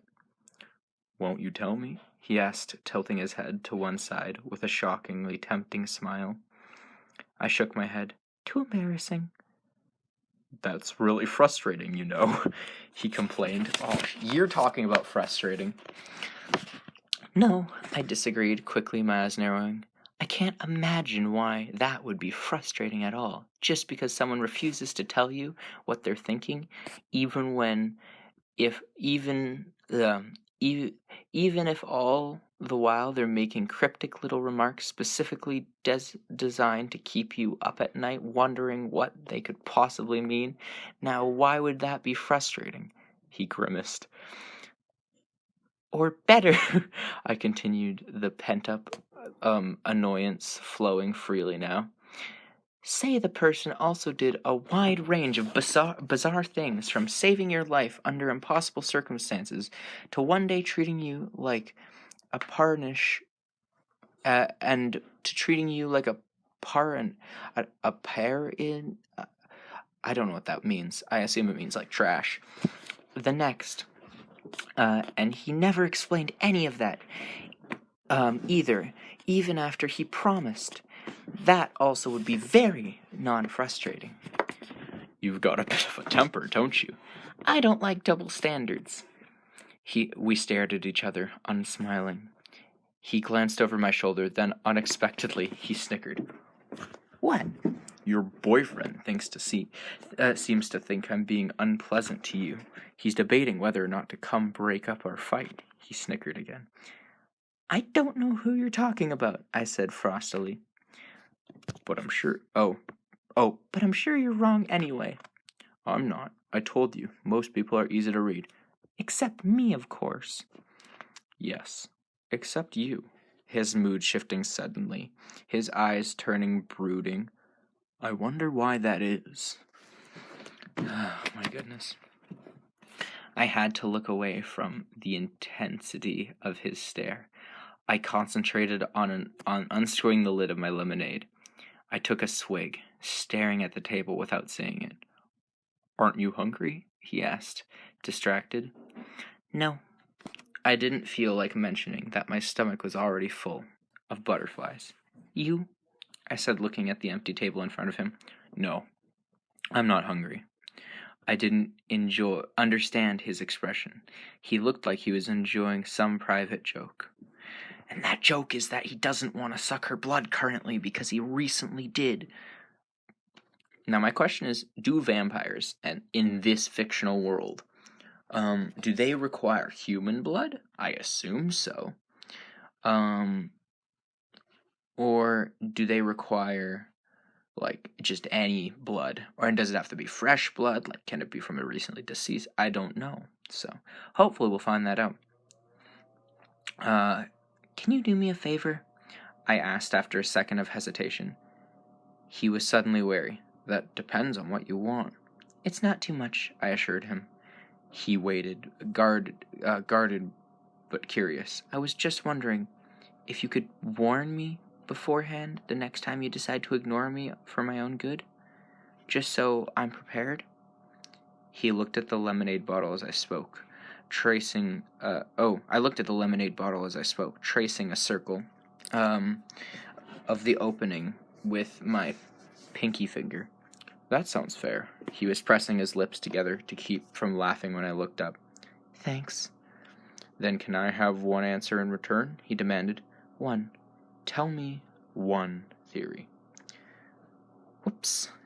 Not that one. You didn't qualify. You just promised one answer. He reminded me. Oh, she doesn't like double standards. Will she tell him that she thinks he's Spidey-Man? And you've broken promises yourself. Oh, you've broken promises yourself, I reminded him. Just one theory. I won't laugh. Yes, you will. I was positive about that. He looked down, then glanced up at me through his black, long lashes, his orchard eyes scorching. Please. He breathed, leaning toward me. I blinked. My mind was gone blank. Holy cow, how did he do that? What? I asked, dazed. Oh, this book. I told. Please tell me just one theory. His eyes still smoldering at me. Well, bitten by a radioactive spider? Was he a hypnotist too? Oh, well, bitten by a radioactive spider? Was he a hypnotist too? Or was I just a hopeless pushover? That's not very creative, he scoffed. I'm sorry, that's all I've got. I said, miffed. You're not even close, he teased. No spiders? Nope. And no radioactivity? Nope.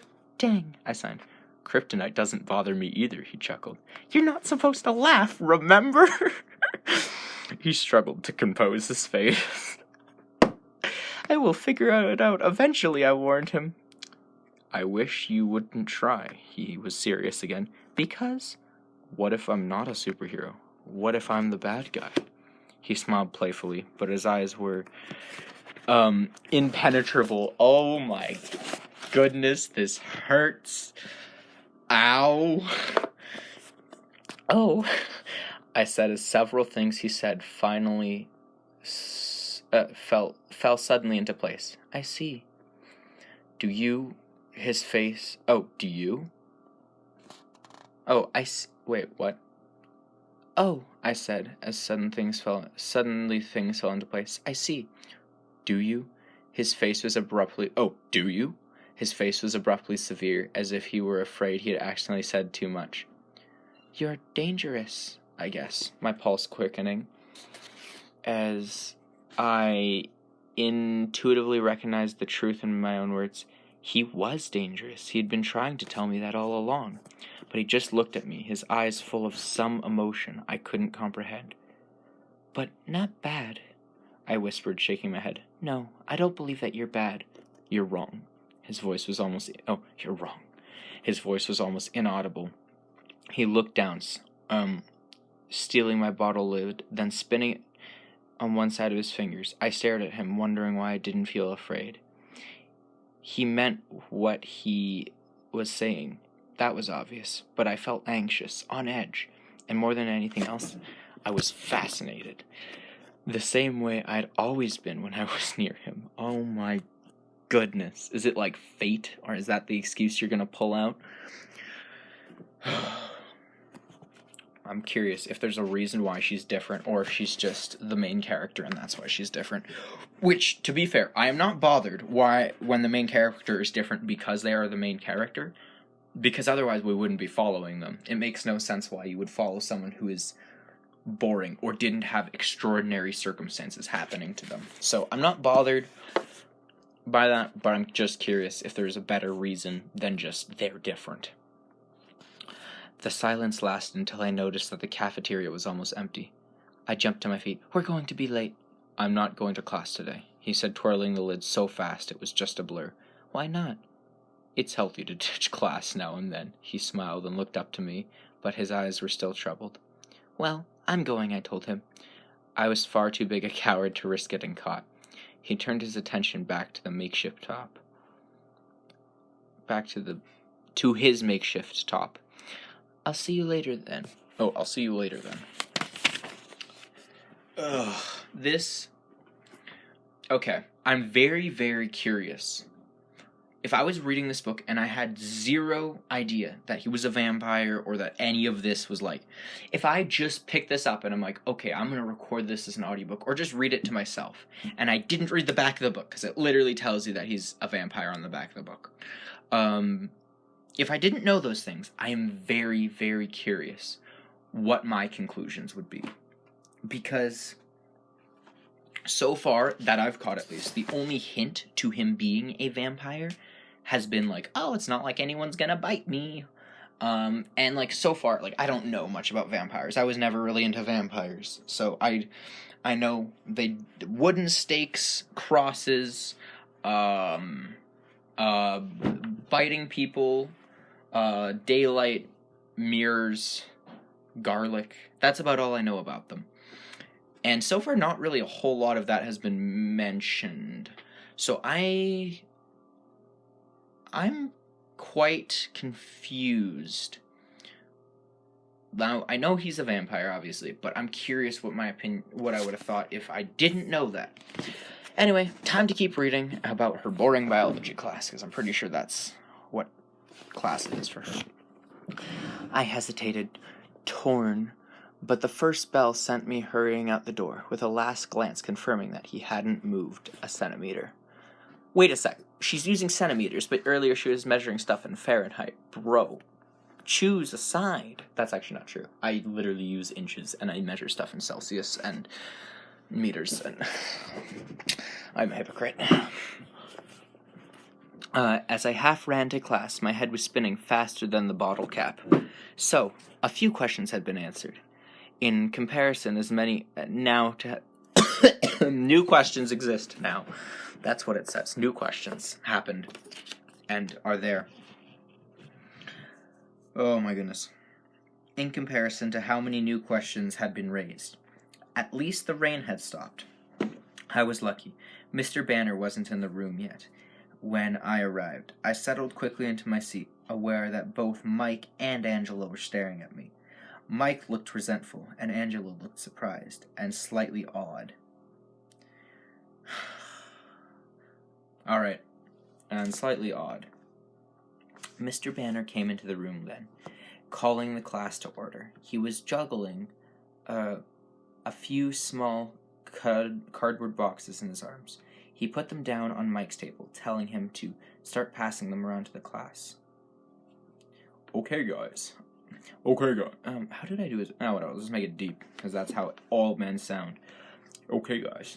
I want you to all take one piece from each box, he said as he produced a pair of rubber gloves from the pocket of his lab coat and pulled them on.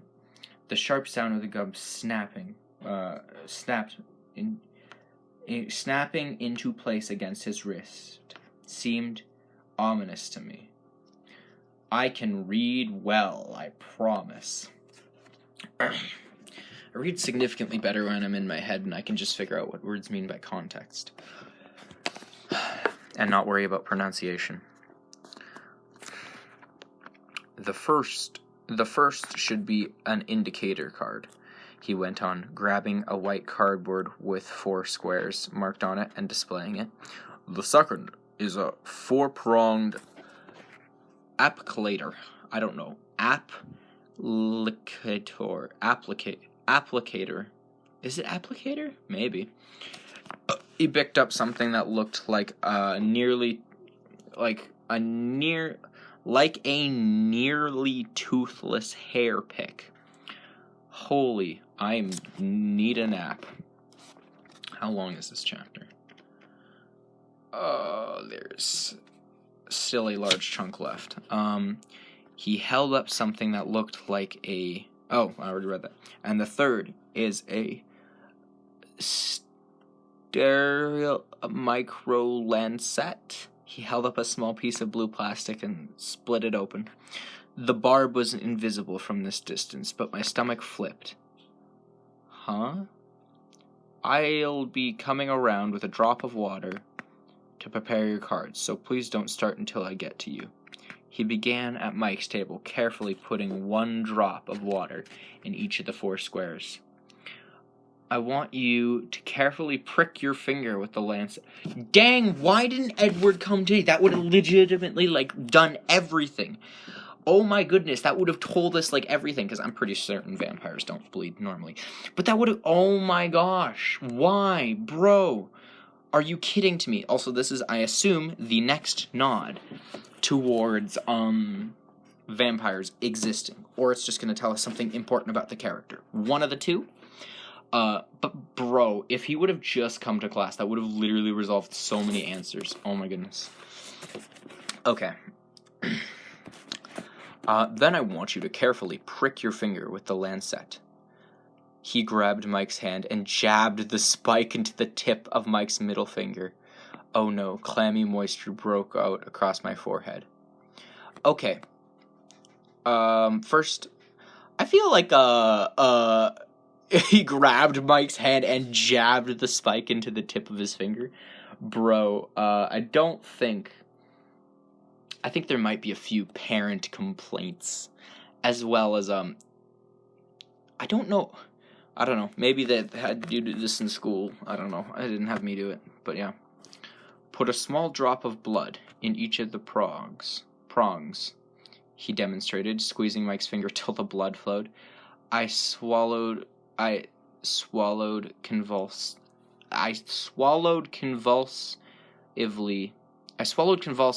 my stomach heaving. Then apply it to the card, he finished, holding up the dripping red card for us to see. I closed my eyes, trying to hear through the ringing in my ears. Okay, so she legitimately, like, just cannot stand the sight of blood? Or maybe just blood. This is interesting to learn all of a sudden. I mean, it's not like it would have legitimately made sense to mention it in the hospital when there was a dude lying next to her who had cuts all over his body. Huh? Now, maybe I'm wrong. Maybe she just can't stand needles, but I'm pretty certain it's blood. Because vampires. So, we'll see.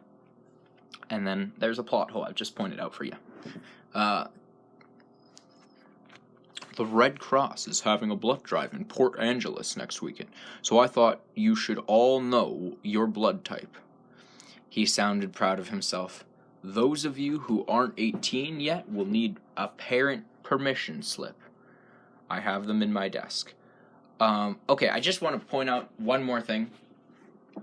Alright, so he just gave a very important line. Those of you who aren't 18 are going to need a parent slip, basically. That means that this is a grade 12 class. This means everyone is 17 or 18, and maybe there's somehow a smart 16-year-old or something. I don't know. For the most part, 17 or 18. That makes sense, I think. I'm trying to think. So that's the age I am. Oh, what is it? I was thinking about something about that earlier. I guess it makes sense why she has a vehicle, but like...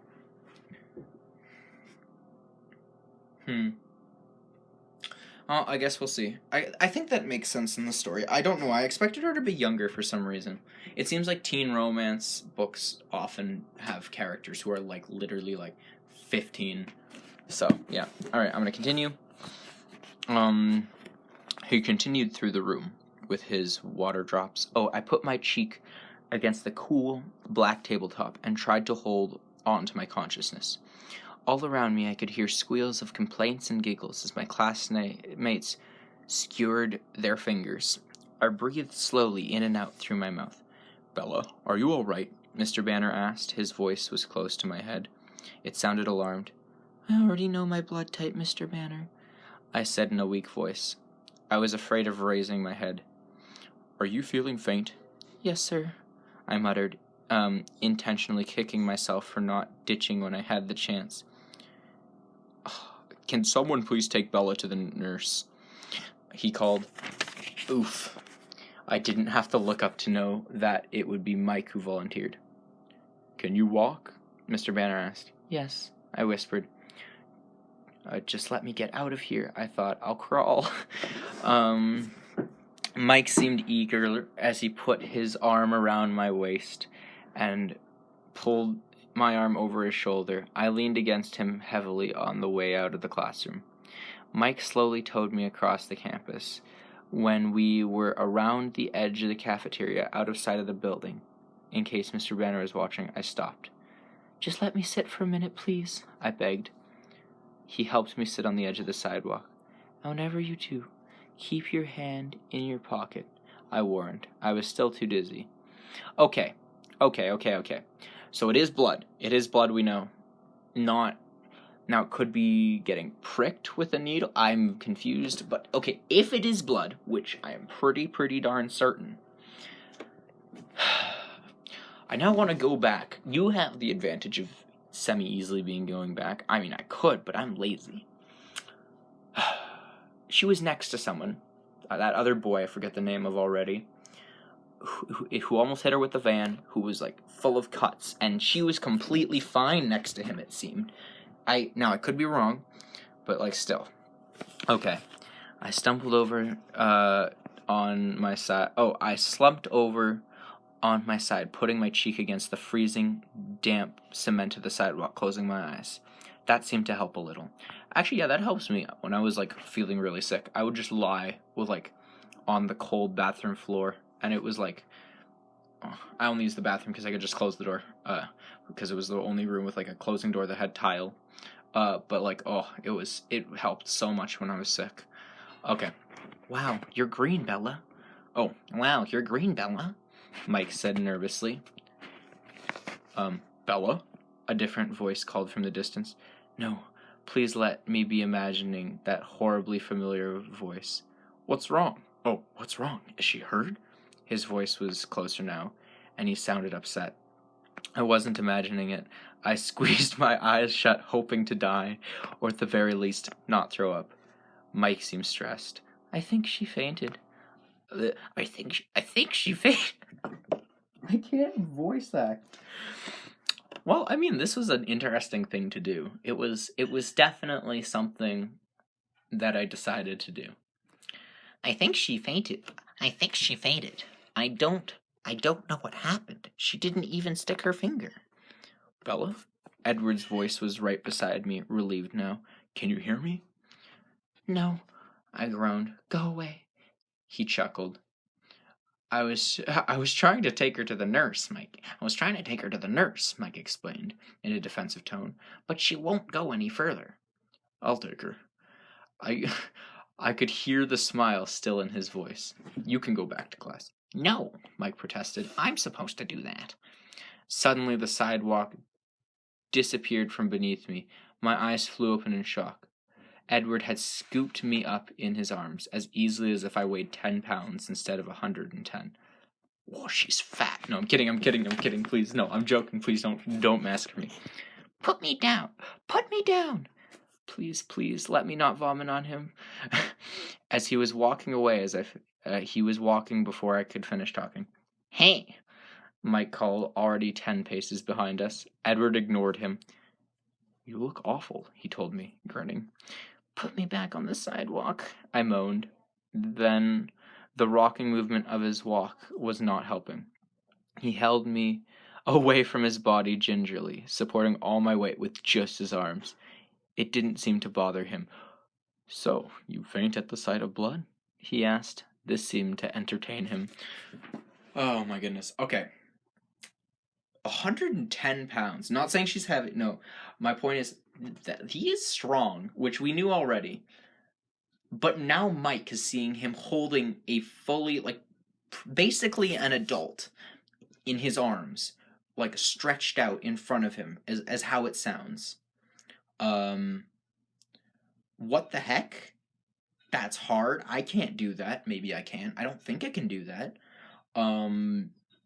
Other thing, apparently the movie has a very bad CGI scene where Edward is running while holding Bella, and I'm curious if this is it, because he walks so fast, but I'm very curious if this is it, because as soon as I'm finished this, I'm going to watch the movie, and I'm very excited to do that, because, oh my goodness, the cringe will be real.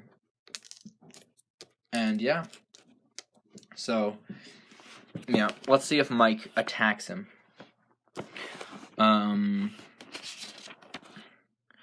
I didn't answer. I closed my eyes and fought the nausea with all my strength, clamping my lips together. And not even your own blood, he continued, enjoying himself. Okay, now I don't know this either. I'm pretty sure people faint at the sight of other people's blood easier than their own, because their own, I think they're more used to. I could be wrong. I could be 100% wrong, but I think that's how it is. I mean, not that I'm not really nauseated by blood. I'm like, if I see another person's blood, or like, basically it has to be a bad wound. If I see another person's bad wound, I'll be like, ugh. But if I like have a bad wound, other than just being in pain, I won't really be like, ugh, to it. But yeah. Interesting.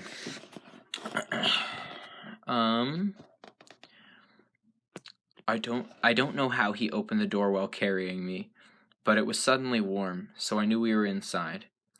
Oh my! A female voice gasped.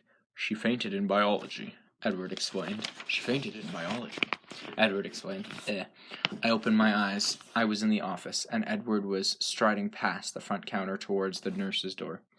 Mrs. Cope, the red-haired front office receptionist, ran ahead of him to hold it. The grandmotherly nurse looked up from a novel, astonished, as Edward swung me into the room and placed me gently on the placed me gently on the crackle paper. It's called crackle paper that covered the brown vinyl mattress. On the one cot. Bruh, I can't read. Then he moved to stand against the wall, as far across the narrow room as possible. His eyes were bright, excited. She's just a little faint, he reassured as the startled nurse. They're blood typing in biology. The nurse nodded sagely. There's always one. That's how nurses all sound. There's always one. He muffled a snicker. Okay, this is a town that, by the sounds of it, their population basically has not changed in the past million years. How is there always one, but that one is her this time? Did the others just grow out of it? Like that is completely possible, but I feel really stupid because I just realized that classes tend to graduate. Still, the always one line kind of bothers me, just because there's not usually always one. Like, there can be mostly one, but it's not all. Okay, never mind. Just lie down a minute, honey. It'll pass. That is not what I meant. It'll pass. I know, I sighed. The nausea was already fading. Does this happen a lot? That's no. Does this happen a lot? Sometimes, I admitted, Edward coughing to hide another laugh. You can go back to class now. I'm supposed to stay with her. Oh, I'm supposed to stay with her, he said with such authority that even though she pursed her lips, the nurse didn't argue it further. I'll go get some ice for your forehead, dear, she said to me, then bustled out of the room. You were right, I moaned, letting my eyes open. I usually am. But about what in this particular time? Ditching is healthy. I practiced breathing evenly. You scared me for a minute. He admitted after a pause. His tone made it sound like he was confessing a humiliating weakness. I thought Newton was dragging your dead body off to be buried in the woods. Newton? Is that a character we haven't... Okay. Ha ha, I said as I still had my eyes closed, but I was feeling more normal every minute. Honestly, I've seen corpses with better color. I was concerned that I might have had to avenge your murderer. Poor Mike, I bet he's mad. He absolutely loathes me, Edward said cheerfully. You can't know that, I argued, but then wondered if suddenly he could. I saw his face. I could tell. How did you see me? I thought you were ditching. I was almost fine now, though the queasiness would probably pass faster if I'd eaten something. I was almost fine now, though the queasiness would probably pass faster if I'd eaten something for lunch. If you would have eaten something for lunch, there would have been a better chance you would have thrown up. Why are you... Don't complain about something that helped you. On the other hand, maybe it was lucky my stomach was empty. Oh. I was in my car listening to a CD. Such a normal response. It surprised me. Yeah, I couldn't imagine people being normal. Or vampires, actually. Oh boy. I heard the door open as my eyes just... I heard the door and opened my eyes just a little to see the nurse with a cold compress in her hand. Here you go, dear. as she laid it across my forehead. "You're looking better," she added. "I think I'm fine," I said, sitting up, just a little ringing in my ears, no spinning. The mint green walls stayed where they should. I could see she was about to make me lie back down, but the door opened just then, and Mrs. Cope stuck her head in. "We've got another one," she warned. "Oh, we've got another one," she warned. Oh, boy.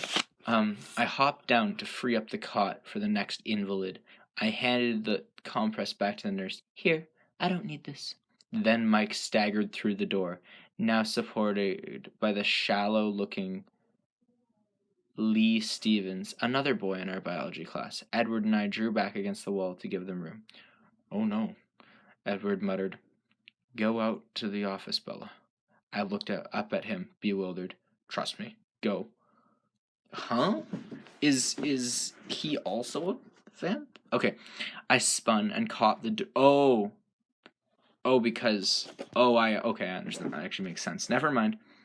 I spun and caught the door before it closed, darting out of the infirmary. I could see Edward right behind me. "You actually listened to me." He was stunned. "I smelled the blood." She can smell blood? I mean, I get... whatever. "I smelled the blood," I said, wrinkling my nose. "Lee wasn't sick from watching other people like me." "People can't smell blood," he contradicted. "Well, I can. That's what makes me sick. It smells like rust and salt." He was staring at me with an unfathomable expression. "What?" "What?" I asked. "It's nothing." Okay, there we go.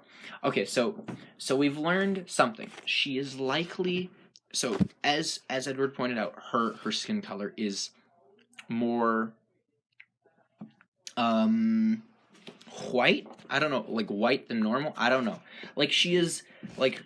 Okay, that was brought... Okay, so I'm guessing, this is a guess, that she is somehow slightly part vampire.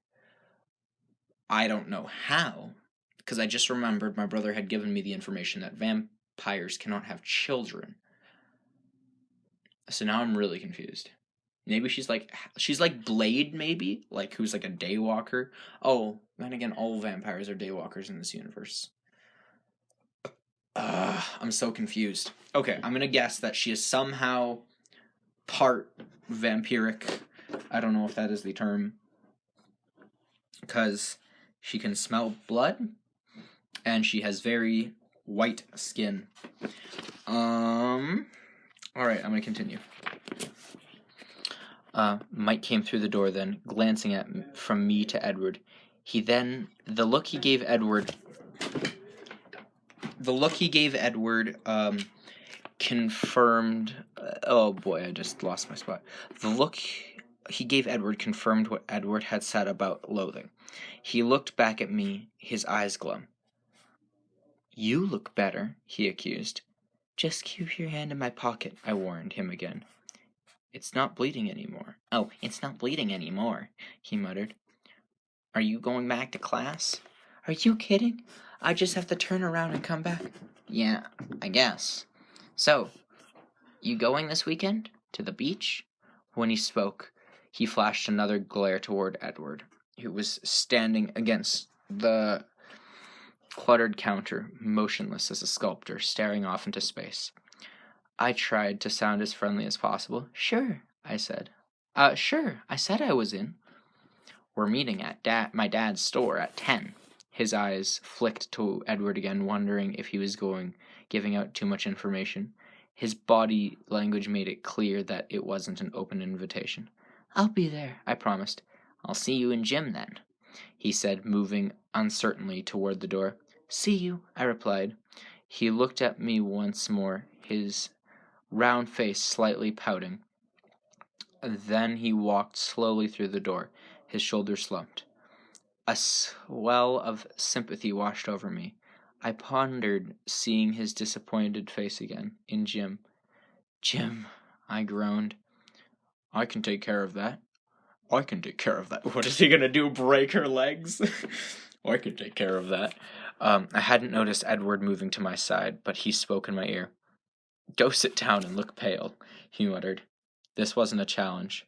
I was always pale. That's the word I was looking for, pale. She's more pale than normal.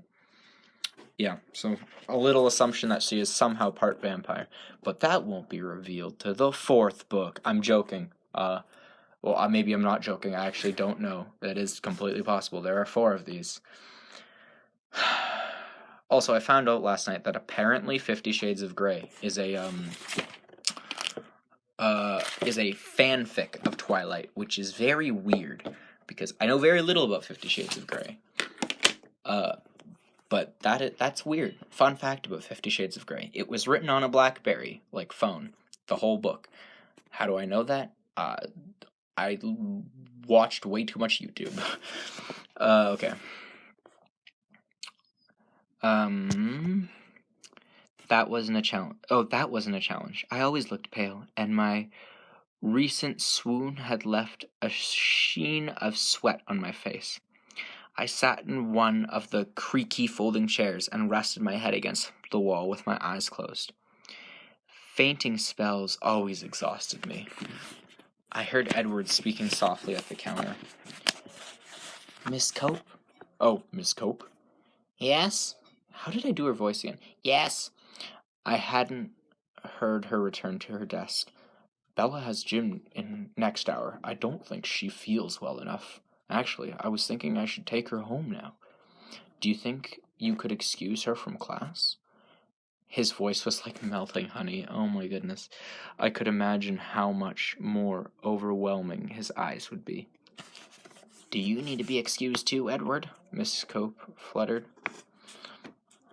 Why couldn't I do that? No, I have Miss Goff. She won't mind.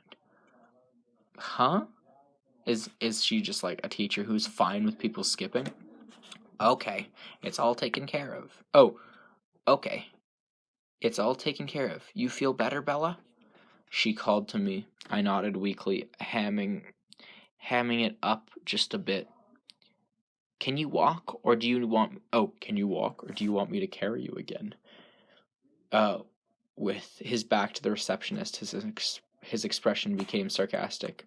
Okay, now if he wasn't sarcastic, that would be like opportunity there. Okay, I'll walk. I stood carefully, and I stood carefully, and I was still fine. He held the door for me, his smile polite, but his eyes mocking. Man, he's mean, or at least she assumes he's mean. I'm not sure. I wonder if we'll get viewpoint chapters from him ever. Okay, I walked out into the cold, fine mist that had just begun to fall. It felt nice. The first time I'd enjoyed the constant moisture falling out of the sky, as it washed my face clean of the sticky perspiration.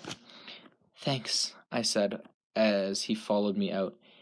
It's almost worth getting sick to miss Jim. Anytime, he said, staring straight forward, squinting into the rain. Okay, also, I'm going to quickly make another assumption here.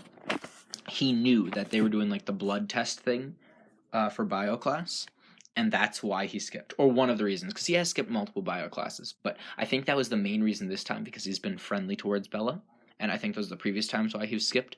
But I think he skipped because he doesn't want to, like, something, like, because he can't, I don't think he can be near, I don't know if he can not be near blood, or if he just can't show people his blood, or if he just, like, somehow his blood type won't work. I don't know. Anyway,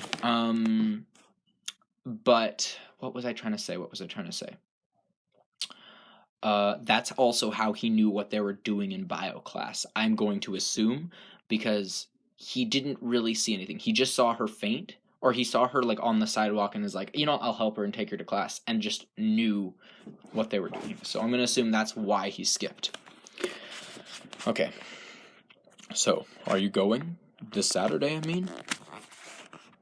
I was hoping he would. He would. Okay, wait a second. Anytime. Okay, just a second. So, are you going this Saturday, I mean? I was hoping he would, though it seemed unlikely. I couldn't picture him loading up to carpool with the rest of the kids from school. He didn't belong in the same world, but just hoping that gave me a twinge of enthusiasm as I had felt for the outing. Where are you all going exactly? He was still looking ahead, expressionless. Down to La Push, to First Beach. I studied his face, trying to read it. His eyes seemed to narrow infinitesimally. How do I know that word, but like not half the others? I still can't pronounce it, but I know the word. It's like infinitesimally or something like that. He glanced down at me from the corner of his eye, smiling wryly. I don't think I was invited. I sighed. I just invited you. Let's you and not I push poor Mike. Let's you and not I push poor Mike any further this week. We don't want him to snap. His eyes danced. He was enjoying the idea more than he should. Mike schmike, I muttered, preoccupied by the way he said you and I. I liked it more than... No! Is this how teenage girls act? I don't think so. I'm friends with some.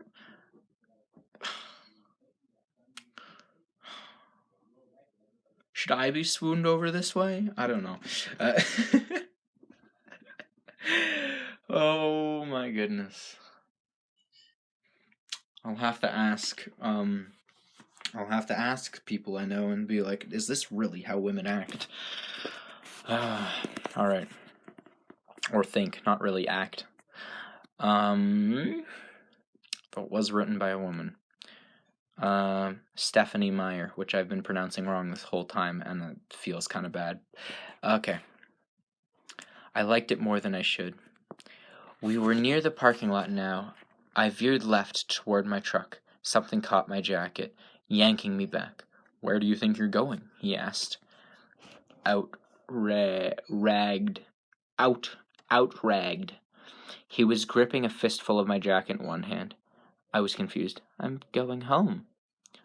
Didn't you hear me promise to take you home safely? Do you think I'm going to let you drive in your... do you think I'm going to let you drive in your condition? His voice was still indignant. What condition? And what about my truck? I complained. I'll have Alice drop it off after school. He was towing me toward his car now, pulling me by my jacket. Also, I'm pretty sure Edward is the youngest of the bunch. It's his car? I'm confused. Okay. It was all I could do to keep from falling backward. He probably would just drag me along if I did. Let go, I insisted. He ignored me. I staggered along the sidewalk across the wet sidewalk. I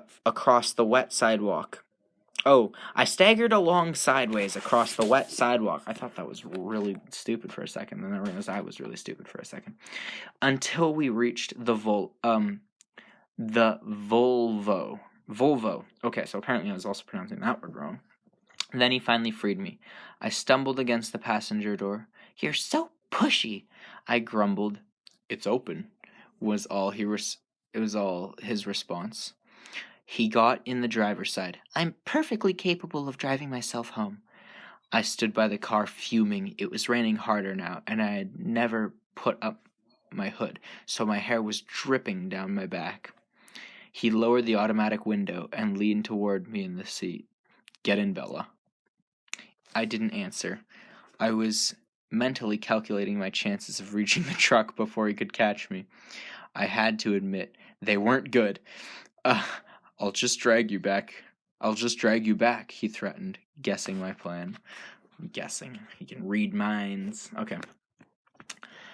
I'm going to also assume that it's not a vampire ability to be able to read people's face. It's just because he's really old and has a lot of practice. Okay. I tried to maintain what dignity I could as I got into the car. I wasn't very successful. I looked like a half-drowned cat and my boots squeaked. This is completely unnecessary, I said stiffly. He didn't answer. He fiddled with the controls, turning the heater up and the music down. As he pushed out of the parking lot, I was prepared to give him the silent treatment, my face in full pout mode. But then I recognized the music playing, and to my curiosity, I got the better of my curiosity got the better of my intentions. Claire de Lune? I asked, surprised. You know Debussy? He sounded surprised too. Not that well. My mother plays a lot of classical music around the house. I only know my favorites. It's one of my favorites too. I think, did she? Huh? Okay, never mind. Maybe I'm just dumb. He stared out through the rain, lost in thought. Wow, they have the same music taste. Insane.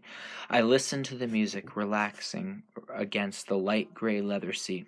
It was impossible not to respond to the familiar, soothing melody. It was impossible not to respond to the familiar, soothing melody? The rain... I'm confused. The rain blurred everything outside the window into gray and green smudges. I began to realize that we were driving very fast. The car moved so steadily, so evenly, though I didn't feel the speed. Only the town flashing by gave it away. What was your mother like? He asked me suddenly. Now I feel like he might be asking this because if she's part vampire, she could have gotten it from her mom, who he wants to investigate. I don't know. I glanced, or he's making small talk. I glanced over to see him studying me with curious eyes. She looks a lot like me, but she's prettier, I said. Ooh, even more chance she's a vampire, possibly. I have too much Charlie in me. She's more outgoing than I am, and braver.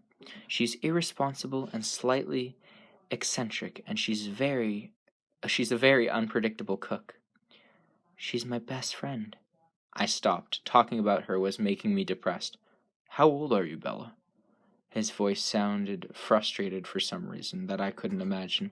He stopped the car and I realized we were at Charlie's house already. The rain was so heavy that I could barely see the house at all. It was like the car was submerged under a river. I'm 17. I responded, a little confused. Finally, we got it, boys. She's 17. That sounds very... I retract that statement. Alright, that makes sense. I don't know why I was picturing her as like 15 or 16 this whole time, but I was. Alright. You don't seem 17. His tone was reproachful. It made me laugh. What? Oh, what? He said curiously again. My mom always said I was born 35 years old, and I get more middle-aged every day, I laughed. And then sighed. Well, someone has to be an adult. Someone has to be the adult. I paused for a second. You don't seem much like a junior in high school yourself, I noted. Is that what they call it? Okay. He made a face and changed the subject. He's over 100. So, why... Oh yeah, so, why did your mother marry Phil? I was so surprised he would remember the name. I mentioned it just once, almost 2 months ago. It took me a moment to answer. My mother, she's very young for her age, I think. Phil makes her feel even younger. At any rate, she's crazy about him. I shook my head. The attraction was a mystery to me. Do you approve? He asked. Does it matter? I countered. I want her to be happy, and he is who she wants. That's very generous. I wonder. He mused. What? Would she extend the same courtesy to you, do you think? No matter what your choice was? Oh, he's trying to see if she'd approve of the vampire boyfriend. Okay. He was suddenly intent, his eyes searching mine. I think so. I stuttered. But she's the parent, after all. It's a little bit different. No one too scary then, No one too scary then. I feel like I'm changing people's voices so much. Bella's the only character I think I'm consistent with, and even her, I'm not sure. No one too scary then, he teased. I grinned in response. What do you mean by scary? Multiple facial piercings and extensive tattoos? That's definitely one, I suppose. What's your definition? What's your definition? But he ignored my question and asked me another. Do you think that I could be scary? Do you think... I'm almost done. Do you think that I could be scary? He raised one eyebrow, and the faint trace of a smile lightened his eyes.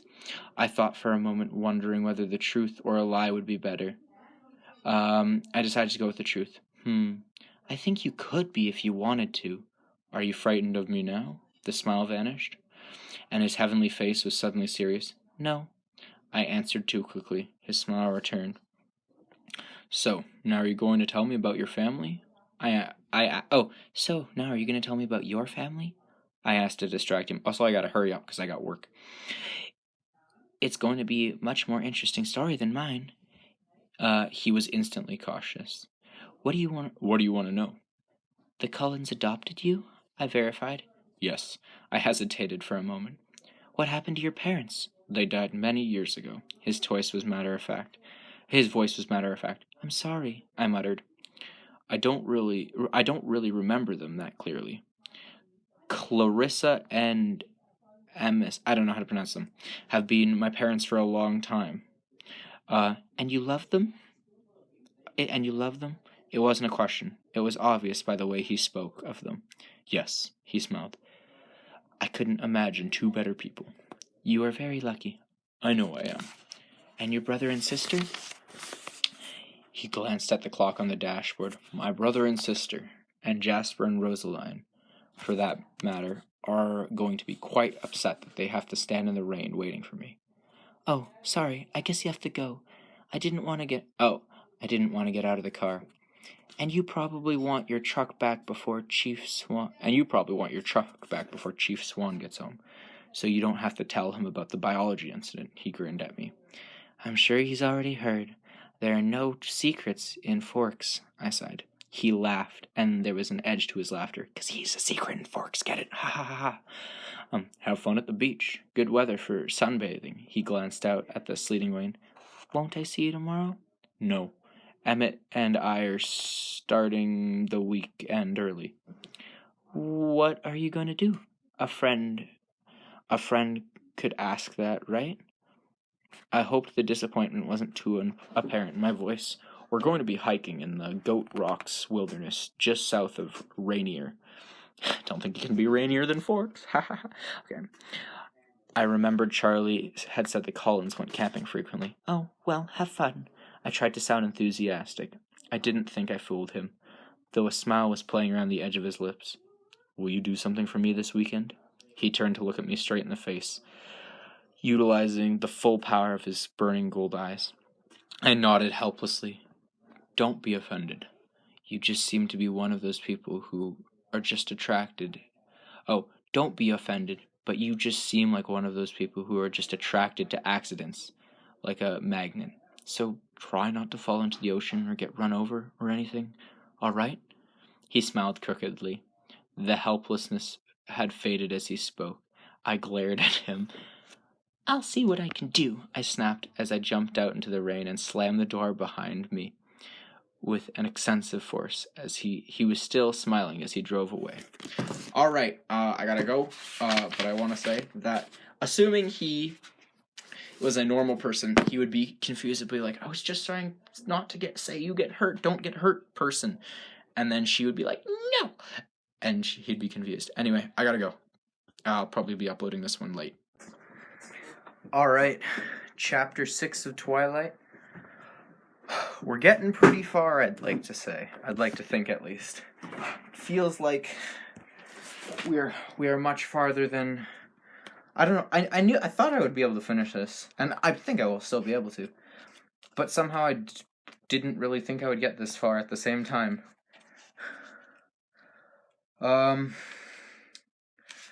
This chapter is average length. It'll probably be about 50 minutes. Brought myself in a ginger ale cranberry. I'm gonna take one sip every time that Bella mentions how gorgeous Edward is for whatever reason, and when I feel like it. But at least whenever she mentions, like, oh, his hazel eye, when she basically describes him again. All right. Chapter 6 of Twilight by Stephenie Meyer. Finally pronouncing the name right. As I sat in my room trying to concentrate on the third act of Macbeth, I was really listening for my truck. I would have thought, even with the pounding rain, I could have heard the engine roar. But when I peeked out the curtain again, it was suddenly there. Alright, well, more clues of their vampiric powers. I have no idea how they can manipulate a truck, though. I wasn't looking forward to Friday, and it more than lived up to my expectations. Of course there were the fainting comments. Jessica especially seemed to get a kick out of my story. Luckily, Mike had kept his mouth shut, and no one seemed to know about Edward's involvement. So, she did have a lot of questions about lunch, though. Alright, quickly continued. I also went back and listened. Character Tyler, who almost hit her with a van, she was like, oh, his blood-stained bandages, and she mentioned nothing about nausea. Like, now, either it was an oversight by the author, or the author was, like, writing it, and she's like, oh, you know what would be a good idea to add? She can't stand blood, without really thinking that she had seen blood earlier in the story with zero effect. So, unless that gets explained away later, like, wounds are okay, but not when you poke yourself? I don't understand. So we'll see how this goes. So far, that's the biggest criticism that we've got. Not the biggest, but a good criticism. Like, plot holes. So, what did Edward Cullen want yesterday? Jessica asked intrigued. I don't know, I answered truthfully. He never really got to the point. You looked kind of mad, she finished. Did I? I kept my expression blank. You know, I've never seen him sit with anyone but his family before. That was weird. Weird, I agreed. She seemed annoyed. She flipped her dark curls impatiently. I guess she'd been hoping to hear something that would make for a good story for her to pass on. Ooh, it's a gossiper. Okay. The worst part about Friday was that even though I knew he wasn't going to be there, I still hoped. When I walked into the cafeteria with Jessica and Mike, I couldn't keep from looking at his table, where Rosaline and Alice and Jasper kept talking, heads close together. And I couldn't stop the gloom that engulfed me as I realized I didn't know how long I would have to wait before I saw him again. At my usual table, everyone was full of our plans for the next day. Mike was animated again, putting a great deal of trust in the local weatherman who promised sun tomorrow. I'd have to see that before I believed it. But it was warmer today, almost 60. Maybe the outing wouldn't be a complete misery. I intercepted a few unfriendly glances from Lauren during lunch, which I didn't understand until we were all walking back to the room together. I was right behind her, just a foot from her slick silver blonde hair, and she was evidently aware of that. Don't know why Bella, she sneered, my name, doesn't just sit with the Cullens from now on. Okay, wait, how will I do first? I don't know why Bella, she sneered as she said my name, doesn't just sit with the Cullens from now on. I heard her muttering to Mike. I'd never noticed what an unpleasant, nasally voice she had, and I was surprised by the malice in it. I really didn't know her well at all, certainly not well enough for her to dislike me, or so I thought. Um, she's my friend. She sits with us, Mike whispered back loyally, but also a bit territorially. Oh my. I paused to let Jess and Angela pass me. I didn't want to hear any more. That night at dinner, Charlie seemed enthusiastic about my trip to La Push in the morning. I think he felt guilty for leaving me home alone on the weekends, but he had spent so many years building his habits. To break them now would have been too hard. Of course, he knew the names of all the kids going and their parents, and their great-grandparents, too, probably. He seemed to approve. I wondered if he would approve of my plan to ride to Seattle with Edward Cullen. Not that I was going to tell him. Dad, do you know of a place called Goat Rock, or something like that? I think it's south of Mount Rainier. I asked casually. Yeah? Why? I shrugged. Some kids were talking about camping there. It's not a very good place to camp. He sounded surprised. Too many bears. Most people go there during the hunting season. Oh, I muttered. Maybe I got the name wrong. I meant to sleep in, but the usual brightness woke me. I opened my eyes to see a clear yellow light streaming through my window. I couldn't believe it. I hurried to the window to check. And sure enough, there was the sun. It was in the wrong place in the sky, too low. It didn't seem to be as close as it should, but it was definitely the sun. Clouds ringed around the horizon, but a large patch of blue was visible in the middle. I lingered by the window as long as I could, afraid that if I left, the blue would disappear again. Time to take a sip.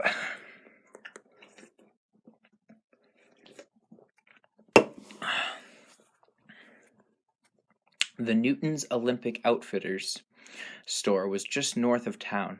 I'd seen the store, but I'd never stopped by there. Not having much need for any supplies requiring being outdoors for an extended period of time. In the parking lot, I recognized Mike's Suburban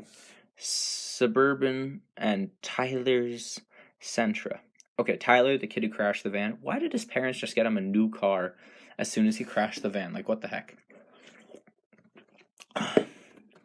As I pulled up to their vehicles, I could see a group standing around in front of the Suburban. Eric was there, along with two other boys I had a class with. I was fairly sure their names were Ben and Connor. Jess was there, flanked by Angela and Lauren. 3 other girls stood with them, including one I remembered falling over in gym on Friday.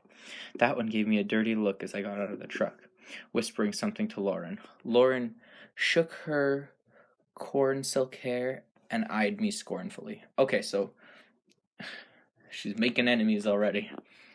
Lovely. So it was going to be one of those days. At least Mike was happy to see me. You came! Oh, you came! You came, he called, delighted. And I said... And as I said, it would be sunny today, didn't I? I told you I was coming, I reminded him. Yeah. We're just waiting for Lee and Samantha, unless you invited someone else. Mike added. Nope. I lied, lightly hoping I wouldn't get caught in the lie, but also wishing that a miracle would occur and Edward would appear. Mike looked satisfied. Will you ride in my car? It's that or Lee's mom's minivan. Sure. He smiled blissfully. It was so easy to make Mike happy. You can have shotgun, he promised. I hid my chagrin. It wasn't so simple to make Mike and Jessica happy at the same time. I could see Jessica glowering at us now. The numbers worked out in my favor, though. Lee brought 2 extra people, and suddenly every seat was necessary, and I managed to wedge in between Jess and Mike. Ooh. And me in the front seat of the Suburban. I managed to wedge Jess in between Mike and me in the front seat of the Suburban. Okay, I figured it out. Okay. Mike could have been more graceful about it. But at least Jessica seemed... Oh, yeah, but at least Jessica seemed appeased. It was only 15 miles to La Push from Forks, with gorgeous, dense green forests edging the road most of the way, and the wide river snaking beneath it twice. I was glad to have a window seat. We rolled the windows down as the Suburban was a bit claustrophobic, with 9 people in it, and I tried to absorb as much of the sunlight as possible. I've been in the beaches around La Push many times during my Forks summer with Charlie, so the mile-long descent of the first beach was familiar to me. It was still breathtaking. The water was dark gray, even in the sunlight, white-capped and heavy to the gray, and heaving to the gray and rocky shore. Islands rose out of the steel harbor waters, with sheer cliffs, sides, and reaching uneven summits, crowned with soaring firs. The beach only had a thin border of actual sand at the water's edge, which it grew into millions of large, smooth stones that looked uniformly gray from a distance. But close up, with every shade, a stone could be a different color: terracotta, sea green, lavender, blue-gray, dull gold. The tide line was strewn with huge driftwood trees and bleached blonde white in the salt waves, some pillared together against the edge of the forest fringe, some laying solitarily just out of reach of the waves. Okay, I hate how... I don't mind descriptiveness. I don't mind that at all, because it usually brings more immersion. When you're reading it, it's more difficult. Like, out loud, it's more difficult. But I don't mind it. What I do mind is when there is literally zero dialogue. Like, or not dialogue, there's not enough characters talking to each other. It adds for a very bland, like, even when I look at the page, it's basically just a solid chunk of text. It's not like characters going back and forth. And, like, obviously you can't have that for a full book, otherwise it's gonna not be good, but, like, there's not enough, there's too much of just in-head monologues in this book. There needs to be more. And at least other viewpoint chapters. So we're not even learning about her from the in-head monologues. It's basically just describing stuff. And it's not that good. Alright. There was a brisk wind coming off the waves, cool and briny. Pelicans floated on the swells, while seagulls and a lone eagle wheeled above them. The clouds still circled the sky, threatening to invade at any moment. But for now, the sun shone bravely in its halo of blue sky. We picked our way down to the beach, Mike leading the way, to a ring of driftwood logs that had obviously been used for parties like ours before. There was a fire circle already in place, filled with black ashes. Eric and the other boy, I thought was named Ben, gathered broken branches of driftwood from the drier piles against the forest edge. As soon as a teepee-shaped construction was built atop the old cinders... And soon a teepee-shaped construction was built on top of the old cinders. Have you ever seen a driftwood fire? Mike asked, as I was sitting on one of the bone-colored beaches. And as the other girls clustered and gossiped excitedly on the other side of me, Mike kneeled by the fire, lighting one of the smaller sticks with a cigarette later. "No," I said, as he placed the blazing twig carefully against the teepee. "You'll like this, then. Watch the colors." He lit another small branch and laid it alongside the first. The flames started to lick up the dry wood. "It's blue," I said, surprised. "The salt does it. Pretty, isn't it?" He lit one more piece and placed it where the fire hadn't yet caught, and then came to sit by me. Thankfully, Jess was on his other side. She turned to him and claimed his attention. I watched the strange blue and green flames crackle towards the sky. I haven't seen that. I wonder if it's true. Half an hour later, an hour later of chatter, some of the boys wanted to hike to a nearby tide pool. It was a dilemma. On one hand, I loved the tide pools.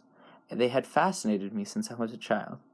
They were one of the things I'd always looked forward to when I'd come to Forks. On the other hand, I'd also fallen into them a lot.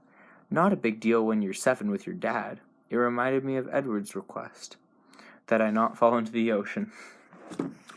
Lauren was the one who made the decision for me. She didn't want to hike, and she definitely was wearing the wrong shoes for it. Most of the other girls, beside Angela and Jess, decided to stay on the beach as well.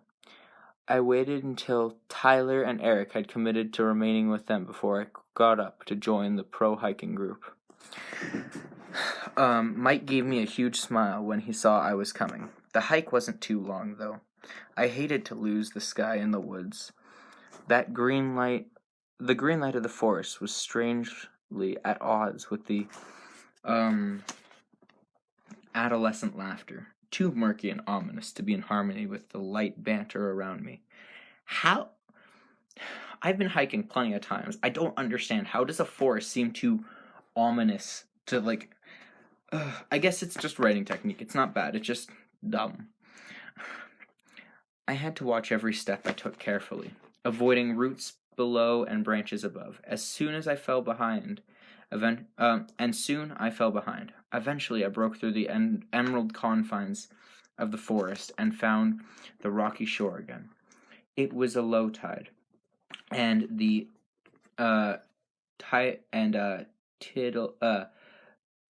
Tidal River flowed past on its way to the sea. Along its pebble banks, shallow pools that never completely drained were teeming with life. I was very cautious not to lean too far over the little ocean ponds. The others were fearless, leaping over the rocks, perching precariously on the edges. I found a very stable-looking rock on the fringe, one of the largest pools, and sat there cautiously, spellbound by the natural aquarium below me. The bouquets of brilliant animosities undulated unceasingly. Why does she think that? In the invisible current, twisting shells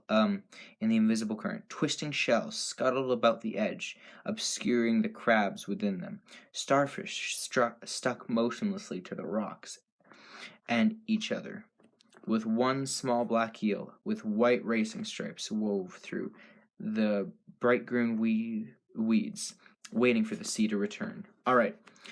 First of all, that is a very long sentence. Quite possibly run-on sentence. Second, bouquets, brilliant, anemone, I don't even know what that word is, undulated, ceaselessly, invisible, she's like, okay, let's see how many big words I can throw into this sentence. I don't mind, but it's just so much. Maybe it's because I'm a small word guy. I can't talk. Illiterate man. Gotta change my name to illiterate man. I was completely absorbed, except for one small part of my mind that wondered what Edward was doing now. I tried to imagine what he would be saying if he were here with me. Finally, the boys were hungry, and I got up to follow them back. I tried to keep up better this time, through the woods. So naturally, I fell a few times. I got some shallow scrapes on my palms, and the knees of my jean were stained green.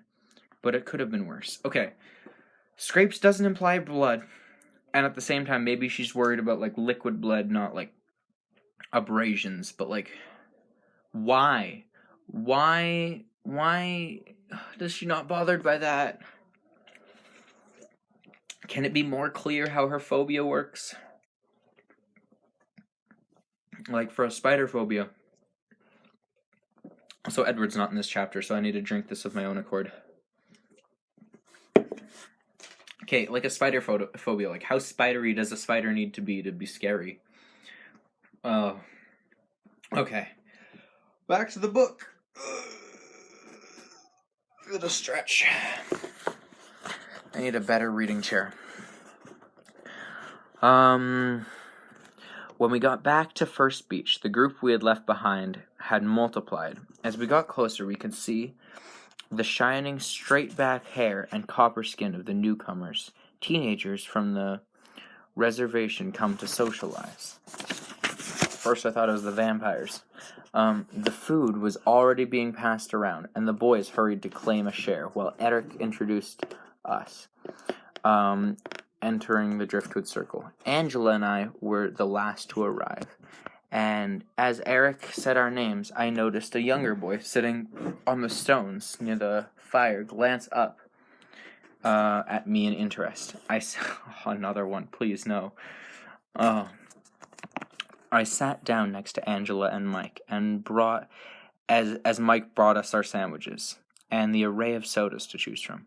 Well, the boy looked to be the oldest of the visitors. Well, a boy who looked to be the oldest of the visitors rattled off the names of the 7 others with him. All I caught was the one of the girls was also named Jessica, and the one boy I noticed was named Jacob. It was kind of relaxing to sit with Angela. She was a restful kind of person to be around. She didn't feel the need to fill in every silence with chatter. She left me free to think, undisturbed while we ate. And I was thinking about how disjointed time seemed to flow in forks. Passing at a blur at times, that's because you're in a book, passing at a blur at times with a single image standing out one over the others, and then at others every second was significant, etched into my mind. I knew exactly what caused the difference, and it disturbed me. It's Edward, isn't it? Okay. During lunch, the clouds started to advance, slinking across the blue sky, darting in front of the sun momentarily, casting long shadows across the beach, and blackening the waves. As they finished eating, people started to drift away into 2s and 3s to make out. Some walked down the edge of the waves, trying to skip rocks across the choppy surface, while others gathered for a second expedition to the tide pools. Mike, with Jessica showing him, headed to one of the shops in the village. Some of the local kids went with them. Others went along on the hike, but by the time they had all scattered, I was sitting alone on my driftwood log, with Lauren, Tyler accompanying themselves with a CD player someone had thought to bring, and 3 of the teenagers from the reservation perched around the circle, including the boy named Jacob, and the oldest boy who had acted as the spokesperson. I need another drink.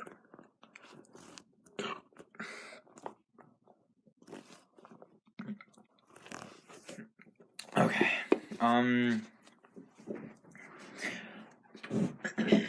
A few minutes after Angela left with the hikers, Jacob sauntered over to take his place by my side. He looked 14, maybe 15, and had long, glossy black hair, pulled back with a rubber band at the nape of his neck. His skin was beautiful, silky, rust-colored. His eyes were dark, set deep above the high planes in his cheekbones. He still had a hint of childish roundness left in his chin, although a very pretty face. However, my positive opinion of his looks was damaged by the first words out of his mouth. "You're Isabella Swan." No, "You're Isabella Swan, aren't you?" I don't know how I'm going to do his voice. There's so many characters in this book, and I can only do like 4 voices. And I feel like it's going to be like it's like, You're Isabella Swan, aren't you?" I'm going to just say it normally. It was the first day of school all over again. "Bella," I sighed. "I'm Jacob Black." He held his hand out in a friendly gesture. "You bought my dad's truck." "Oh," I said, relieved, shaking his sleek hand. "You're Billy's son. I probably should remember you." "No, I'm the youngest in the family. You would remember my older sisters." "Rachel and Rebecca?" I suddenly recalled Charlie and Billy had thrown us together a lot during my visits, to keep us busy while they fished. We were all too shy to make much progress as friends, of course. I kicked up enough tantrums to end the fishing trips by some time when I was 11. Are they here? I examined the girls at the ocean's edge, wondering if I would recognize one of them now. No. Jacob shook his head. Rachel got a scholarship from Washington State, and Rebecca married a salmon surfer. She lives in Hawaii now. Married? Wow. I was stunned. The twins were only a little over a year older than I was. So, do you like the truck? I love it. It runs great. Yeah, but it's really slow, he laughed. I was so relieved when Charlie bought it. My dad wouldn't let me work on building another car until when we had a perfectly good vehicle right there. It's not slow, I objected. Have you tried to go over 60? No, I admitted. Good. Don't, he grinned. I couldn't help but grin back. It does great in collisions. Oh, it does great in collisions, I offered in the truck's defense. I don't think a tank could take out that old monster, he agreed with another laugh. So, you build cars? I asked, impressed. When I have free time, and parts. You wouldn't happen to know where I could get my hands on a master cylinder for a 1986 Volkswagen Rabbit, he added jokingly. He had a pleasant, husky voice. Oh, I don't think I'm really doing a husky voice. How does a dog sound, I mean? Like, really? Sorry, I laughed. I haven't seen any lately, but I'll keep my eyes out for you. Okay, she's forming a better relationship with this child than she has with any other character, except maybe Edward. Oh my goodness, is he also going to start to hit on her? I hope not. But, like, out of all of the characters so far, this is the best non-vampire. This is a good character. Even though we've had very little of him, he's actually been a decent character. Now, will that change? Probably, because I don't like how this person writes characters, but we'll see. As if I knew what that was. He was very easy to talk with. He flashed a brilliant smile, looking at me appreciatively, in a way I was learning to recognize. I wasn't the only one who noticed. You know Bella, Jacob? Lauren asked, in what I imagined was an insolent tone, from across the fire. We've sort of known each other since I was born, he laughed, smiling at me again. How nice. She didn't sound like she thought it was nice at all, and her pale, fishy eyes narrowed. Bella, she called again, watching my face carefully. I was just saying to Tyler that it's too bad none of the Cullens would come out today. Didn't you think to invite them? Her expression of concern was unconvincing. Do you mean, I'm gonna make a deep voice. Do you mean Dr. Cullen's family? The tall, older boy asked before I could respond, much to Lauren's irritation. He was really closer to a man than a boy, and his voice was very deep. Perfect. Okay. Yes, do you know them? I asked Yes, do you know them? She asked. Oh, yes, do you know them? She asked condescendingly, turning halfway towards him. The Cullens don't come here, he said in a tone that closed the subject, ignoring her question. Aw, he's up pogger. Okay. Tyler, trying to win back her attention, asked Lorraine's opinion on a CD he held. She was distracted. Excuse me. I stared at the deep-voiced boy, taken aback. He was looking away from the dark forest behind us. He said that the Cullens don't come here, but his tone implied something else, something more, that they weren't allowed. They were prohibited. His manner left a strange impression on me, and I tried to ignore it, without success. Jacob interrupted my meditation. So, Forks driving you insane yet? Oh, I'd say that's an understatement, I grimaced. He grinned understandingly. I was still turning over the brief comment on the Cullens, and I gotta readjust. And I still had a sudden inspiration. It was a stupid plan, but I didn't have any better ideas. I hoped that young Jacob was yet inexperienced around girls, so that he wouldn't see my pitiful attempts at flirting. What? Do you want to walk down the beach with me? I asked, trying to intimidate the way Edward had looked up from underneath his eyelashes. Oh, wait a second.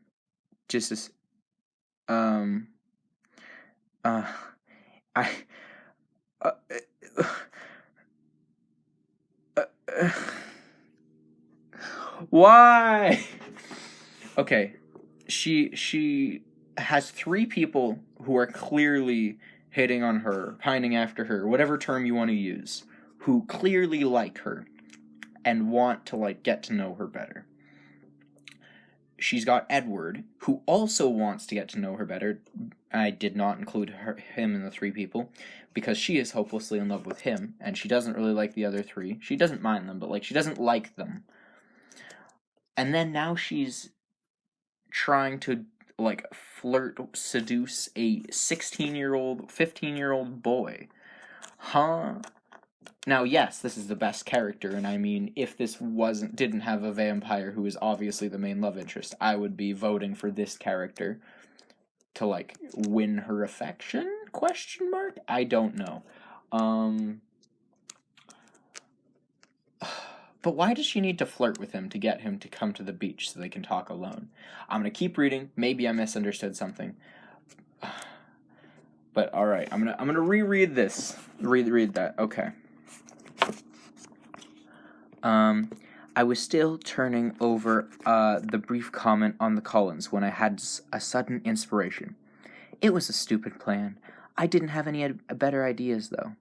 I hoped that young Jacob was yet inexperienced around girls, so that he wouldn't see through my sure-to-be pitiful attempts at flirting. Do you want to go to the beach with me? I asked, trying to to copy the way that Edward had looked up from beneath his eyelashes. It couldn't have nearly had the same effect, I was sure, but Jacob jumped up willingly enough. As we walked north across the multi-hued stones toward the driftwood seawall, the clouds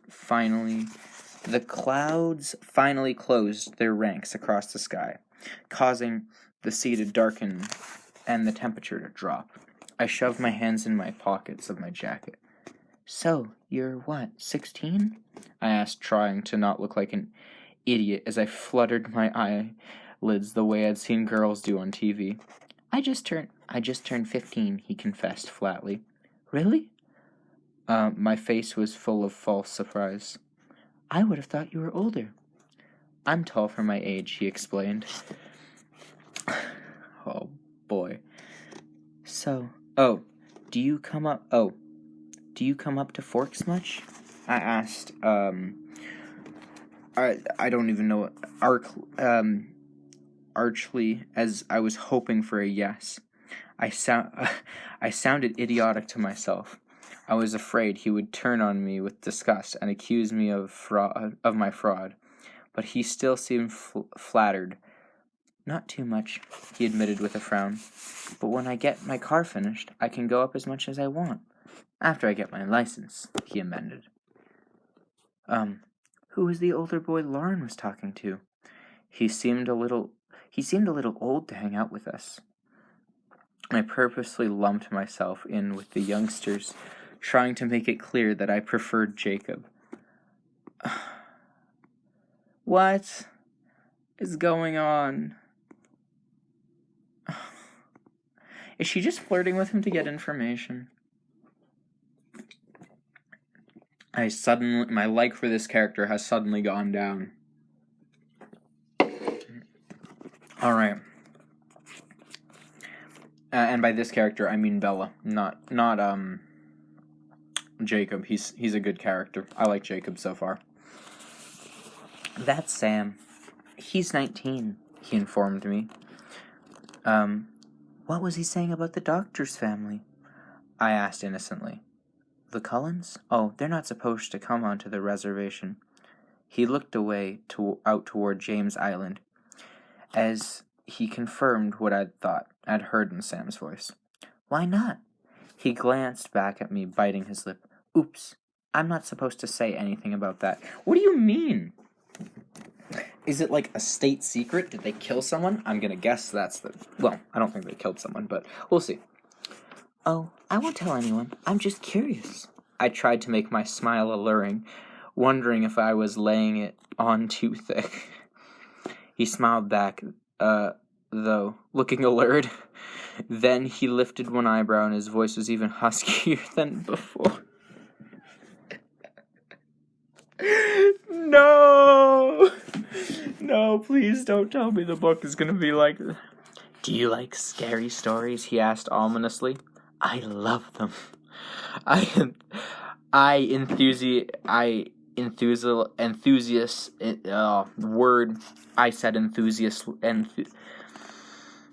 Making an effort to smolder at it. No! No, please. Jacob strolled to a nearby driftwood tree that had its roots sticking out like legs of a huge, pale spider. He perched lightly on one of the twisted roots, while I sat beneath him on the body of the tree. He stared down at the rocks, a smile hovering around the edge of his broad lips. I could see he was going to try to make this good. I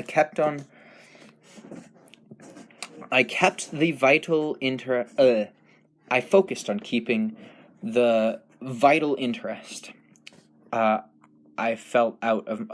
vital interest I felt out of my eyes. Okay, so she's pretending not to be too interested. Okay. Do you like any of our old stories when we were from the I don't know what that is. I mean, not really, I admitted. I assume that's just like some place close to Forks. Not really, I admitted. Well, there are a lot of legends, some of them claiming to date back to the flood. Supposedly, the ancient Quiddlites, that's the place I couldn't pronounce, but I'm going to try Quiddlites, I don't know, tied their canoes to the top of the tallest trees in the mountains to survive, like Noah and the Ark. He smiled to show how little stock he put in the histories. Another legend claims that we are descendants from wolves, and that wolves are our brothers still. It's ancient tribal law to kill them here. It's against tribal law to kill them here. So, these stories, the cold ones, about the cold one. Oh, so there are stories about the cold ones. His voice dropped a little lower. I'm not good at this. The cold ones? I asked, not faking my intrigue now. Yes. There are stories of the cold ones, as old as the wolf legends. Some much more recent. According to a legend, my own great-grandfather knew some of them. He was the one who made the treaty to keep them off the land. Your great-grandfather? I encouraged. He was a tribal elder, like my father, you see. The cold ones are the natural enemies of wolves. Well, not the wolf, really, but the wolves that turn into men, like our ancestors. You would call them werewolves.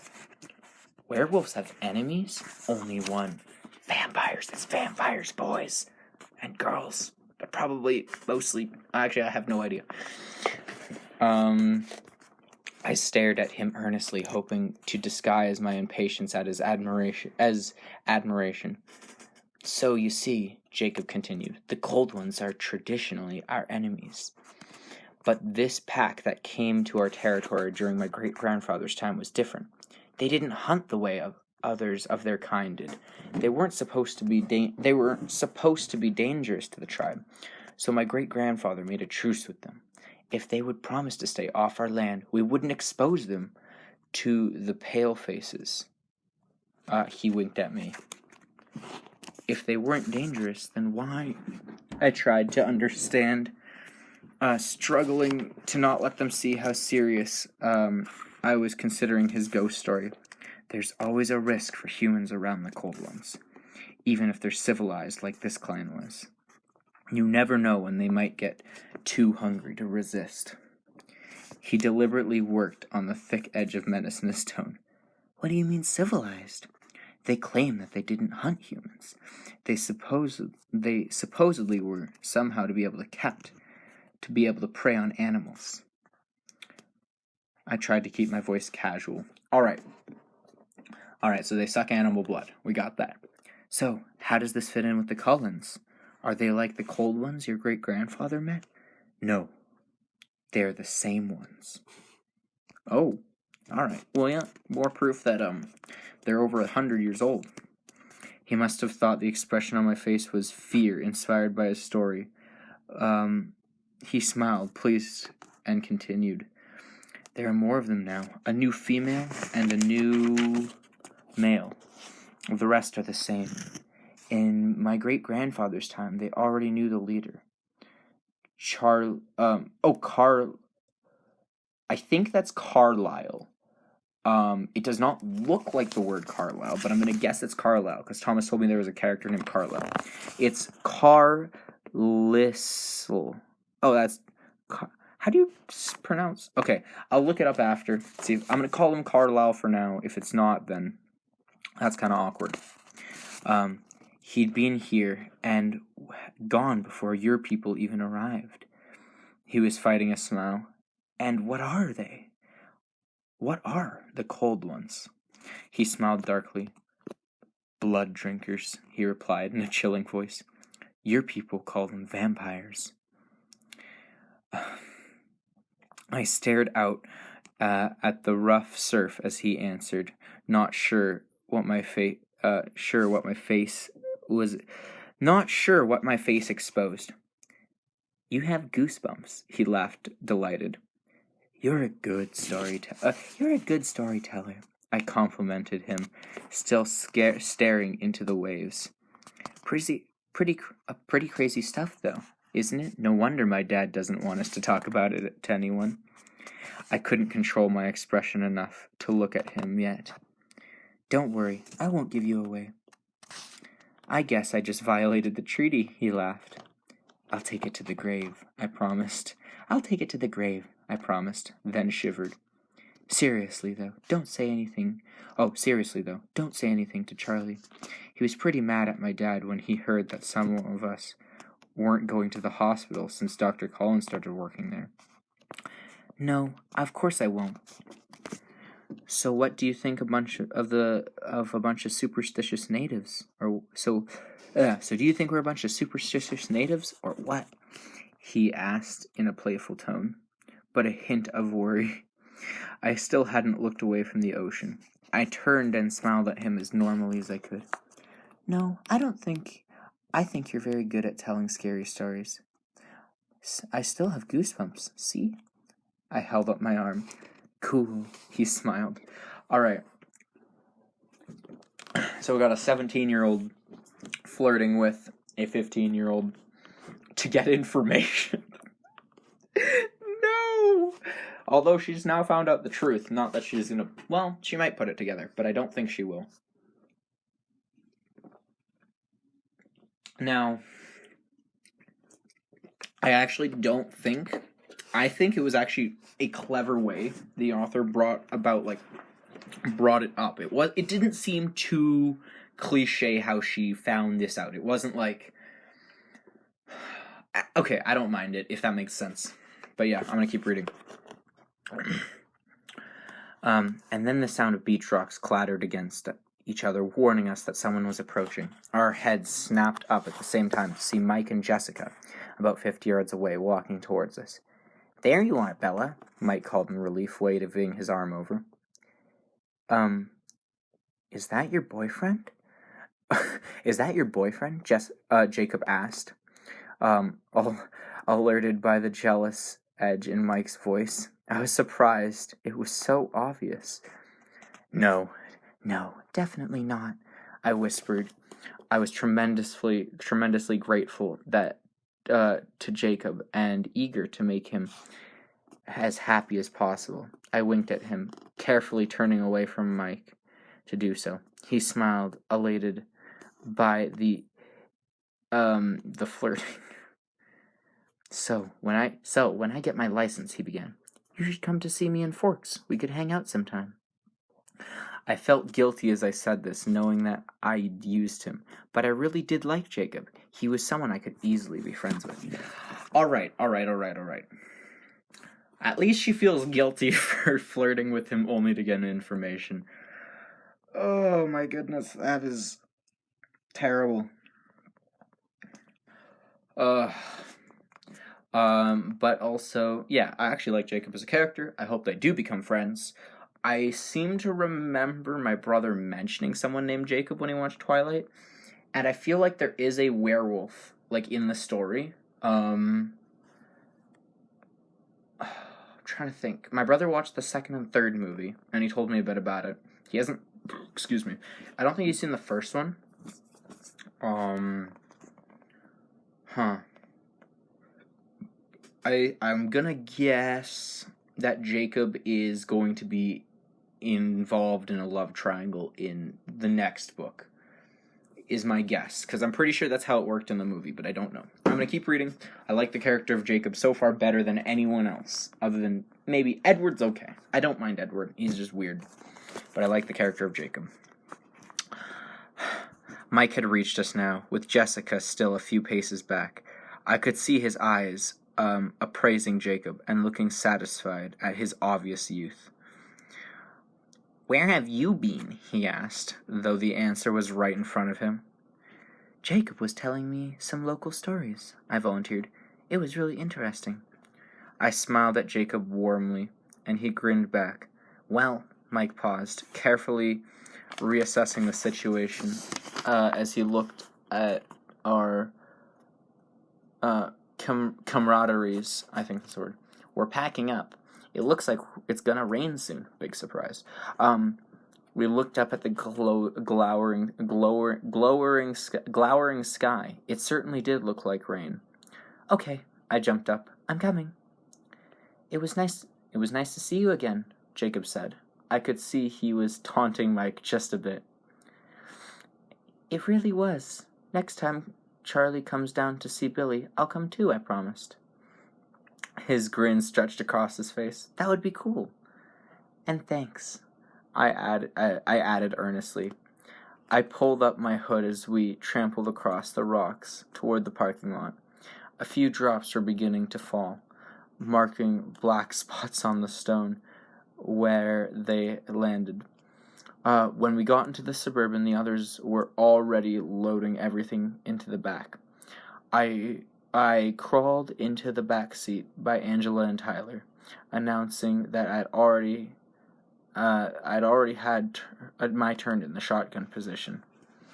Angela stared out the window in the escalating storm, and Lauren twisted around the middle seat to occupy Tyler's attention, so I could simply lay my head back on the seat and close my eyes and try very hard not to think. Okay, interesting chapter. We didn't have Edward. Is that a good thing? Probably. Is this a cliche romance, teen romance? 100%. But it's kind of interesting. I like the character of Jacob. I feel like he'll become more important. Maybe not in this book, maybe in the next. But I'm very unhappy that Bella is just like, you know what? Flirt.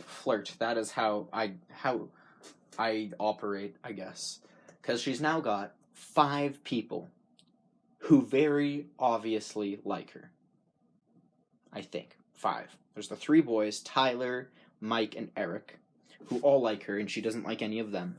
There's Edward, who clearly likes her, but is trying not to, and she is, like, dead in love with him. And then there's Jacob, who I think she kind of likes, but not really. Like, she wants to be his friend, more than she wants to be, like, Mike's friend or something. And He definitely likes her now because she literally flirted with him too much. But yeah, this book is... it's definitely a book. Chapter 7 of Twilight by Stephenie Meyer. I'm still not sure if I'm pronouncing her name right. I think I did right yesterday, but I completely forgot. Chapter 7 Nightmare. I told Charlie I had a lot of homework to do, and that I didn't want anything to eat. There was a basketball game on that he was excited about, though of course I had no idea what was special about it. So he wasn't aware of anything unusual in my face or tone. Once in my room, I locked the door and dug through my desk until I found my old headphones. I plugged them into my little CD player and picked up a CD that Phil had given me for Christmas.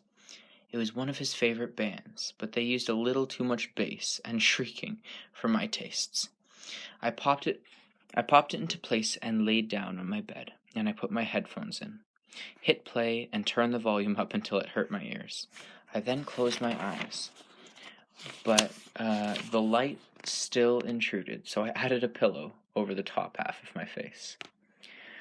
I concentrated very carefully on the music, trying to understand the lyrics, to unravel the complicated drum patterns. By the third time I'd listened through the CD, I knew all the words to the chorus at least. I was surprised to find that I really did like the band after all, once I'd gotten past the blaring noise. I'd have to thank Phil again. And it worked. The shattering beats made it impossible for me to think, which is the whole purpose of the exercise. I listened to the CD again and again until I was singing along with the songs, until finally I fell asleep. That's impressive. If she can fall asleep, like even if she's used to it, if she can fall asleep listening to loud music that like to the extent where it hurts her ears, like that, I don't know. I opened my eyes to a familiar place, aware in some corner of my consciousness that I was dreaming. I recognized the greenlit forest and could hear the waves crashing against the rocks somewhere nearby. And I knew that if I found the ocean, I'd be able to see the sun. I was trying to follow the sounds, but then Jacob Black was there, tugging on my hand, pulling me back towards the blackest part of the forest. "Jacob, what's wrong?" I asked. His face was frightened as he yanked me with all his strength against my resistance. I didn't want to go into the dark. "Bella, run! We have to run!" he whispered, terrified. "This way, Bella." I recognized Mike's voice calling out of the gloomy heart of the trees, but I couldn't see him. "Why?" I asked, still pulling against Jacob's grasp, desperate now to find the sun. But Jacob had let go of my hand and yelped, suddenly shaking, falling to the dim forest floor. He twitched on the ground as I watched in horror. "Jacob!" I screamed, but he was gone. In his place, a large red-brown wolf with black eyes stood. The wolf faced away from me, pointing toward the shore, and the hair on the back of his shoulders bristled, low growls issuing from between his exposed fangs. "Bella, run!" Mike's voice cried out again from behind me, but I didn't turn. I was watching a light coming toward me from the beach. And then Edward stepped out of the trees, his skin faintly glowing, his eyes black and dangerous. He held up one hand and beckoned for me to come to him. The wolf growled at my feet. I took a step forward toward Edward. He smiled. Then his teeth were sharp, pointed. "Trust me," he purred. I took another step. The wolf launched himself across the space between me and the vampire, fangs aiming for the jugular. "No!" I screamed, wrenching upward out of bed. My sudden movement caused my headphones to pull the CD player off the bedside table, and it clattered to the wooden floor. My light was still on, and I was sitting fully dressed in bed with my shoes on. I glanced disoriented at the clock on my dresser.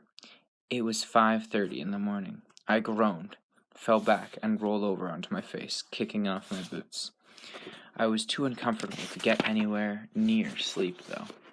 I rolled back over and unbuttoned my jeans, yanking them off awkwardly as I tried to stay horizontal. I could feel the braid in my hair, an uncomfortable ridge across the back of my skull. I turned on to my side and ripped the rubber band out, quickly combing through the plates with my fingers. I don't know what that word is. I pulled the pillow back over my eyes. It was all no use, of course. My subconscious had dragged up exact images I'd been trying so desperately to avoid. I was going to have to face them now. I sat up. My head spun for a minute as the blood flowed downward. First things first, I thought to myself. Happy to put it off as long as possible, I grabbed my bathroom bag. The shower didn't last nearly as long as I'd hoped it would, even the time taking to blow dry my hair. I was soon out of the bathroom, wrapped in a towel, and crossed back to my room. I couldn't tell if Charlie was still asleep or not, or if he had already left. I went to look out my window, and the cruiser was gone. Fishing already. I dressed slowly, in the most comfy sweats, and made my bed. Something I never did. I couldn't put it off any longer. I went to my desk and switched on my old computer. I hated using the internet here. My modem was sadly outdated. My free service, substandard. Just dialing up took so long I decided to go get myself a bowl of cereal while I waited. I ate slowly, chewing each bite with care.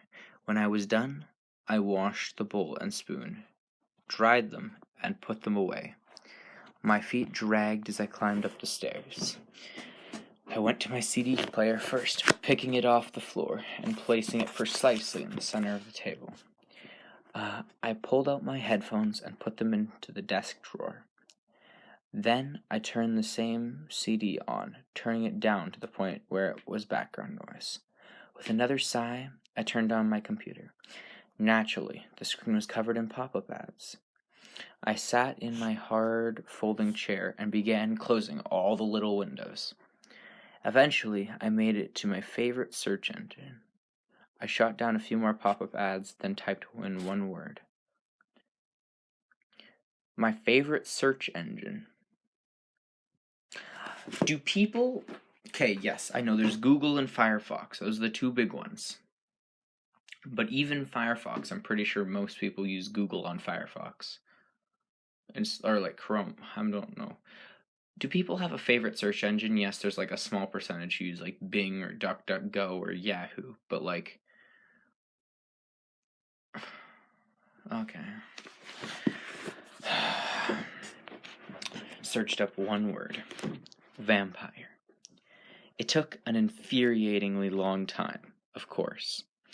When the results came up, there was a lot to sift through. Everything from movies and TV shows to role-playing games. Underground metal, gothic cosmetic companies. And then I found a promising site. Vampires, A to Z. I waited impatiently for it to load, quickly clicking closed each ad as it flashed across the screen. Finally, the screen was finished. A simple white background with black text. Academic looking. 2 quotes greeted me on the homepage. Okay, now I could be wrong, but I'm pretty sure vampires in this book are very different than, like, actual vampires. They're not, and when I say actual vampires, I mean, like, the common vampire used in literary fiction. Not like, oh, the real ones that exist out there, they're gonna get you. Okay. Here's the quote, by the way. Throughout the vast, shadowy world of ghosts and demons, there is no figure so terrible, no figure so dreaded and abhorred, yet dight with such fearful fascination as the vampire, who is himself neither ghost nor demon, but yet who partakes in the dark natures and possesses the mysterious and terrible qualities of both. Reverend Mortag Summers. And then, if there is nothing in the world if there is in this world a well-attested account, it is that of vampires. Nothing is lacking. Official reports, that word, of well-known people, basically accounts of well-known people, of surgeons, of priests, of magistrates, of judicial proof. The judicial proof is more complete, and with all that, who is there to believe in vampires? Rosine. Alright, the rest of the site was alphabetical listings of all the different myths of vampires held throughout the world. When I first clicked, the first one I clicked on, the Danag was a Filipino vampire supposedly responsible for planting taro on the islands long ago. The myth continued that the Dango worked with humans for many years. But their partnership ended one day when a woman cut her finger and the Dango sucked her wound, enjoying the taste so much that it drained her body completely of blood. I read carefully through the descriptions, looking for anything that sounded familiar, let alone plausible. It seemed almost every vampire myth centered around beautiful women as demons and children as victims. They also seemed like constructs created to explain away the high mortality rate for young children and give men an excuse for infidelity. Many of the stories involved the bodiless spirits and warnings against the imposter burials. There wasn't much that sounded like the movies I had seen. I had only seen a few, like the Hebrew Enstrine, and the Polish Uptar, who were even more preoccupied with drinking blood. Only 3 entries really caught my attention. The Romanian, I can't pronounce the word, a powerful undead who could appear as a beautiful pale-skinned human. The Slavic Nella something, a creature so strong and fast that it could massacre an entire village in a single hour after midnight. And one other, the Stragoni Benefici. About the last, there was only one brief sentence. The Stragoni Benefici, an Italian vampire, said to be on the side of goodness and the mortal enemy of all evil vampires. It was a relief. That one small entry, the one myth among hundreds that claimed the existence of good vampires. Oh my goodness. Alright. Overall, though, there was little that coincided with Jacob's story or my own observations. I'd made a little catalog in my mind as I read carefully, comparing it with each myth.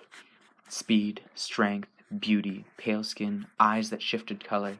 Then Jacob's criteria: blood drinkers, enemies of werewolves, cold-skinned, and immortal. There were very few myths that matched even one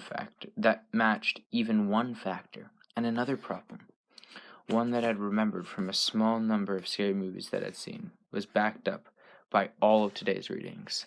Vampires couldn't come out in the daytime. The sun would burn them to a cinder. They slept in coffins all day and came out only at night. Aggravated, I snapped off the computer's main power switch, not waiting to shut things down properly. Through my irritation, I felt an overwhelming embarrassment. It was all so stupid. I was sitting in my room researching vampires? What was wrong with me? I decided that most of the blame belonged on the doorstep of the town of Forks. And the entire sodden Olympic Peninsula, for that matter. I had to get out of the house. There was nowhere I wanted to go that didn't involve a 3-day drive. I didn't pull on my boots, unclear where I pulled on my boots, unclear where I was headed, and went downstairs. I shrugged into my raincoat without checking the weather and stomped out the door. It was overcast, but not raining yet. I ignored my truck and started east on foot, angling across Charlie's yard towards the ever-encroaching forest. It didn't take long till I was deep enough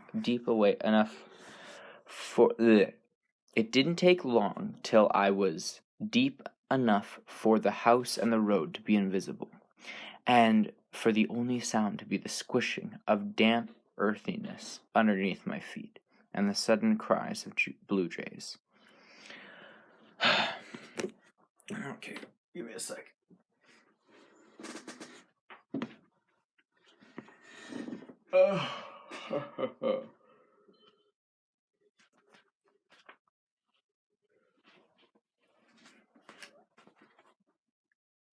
Okay.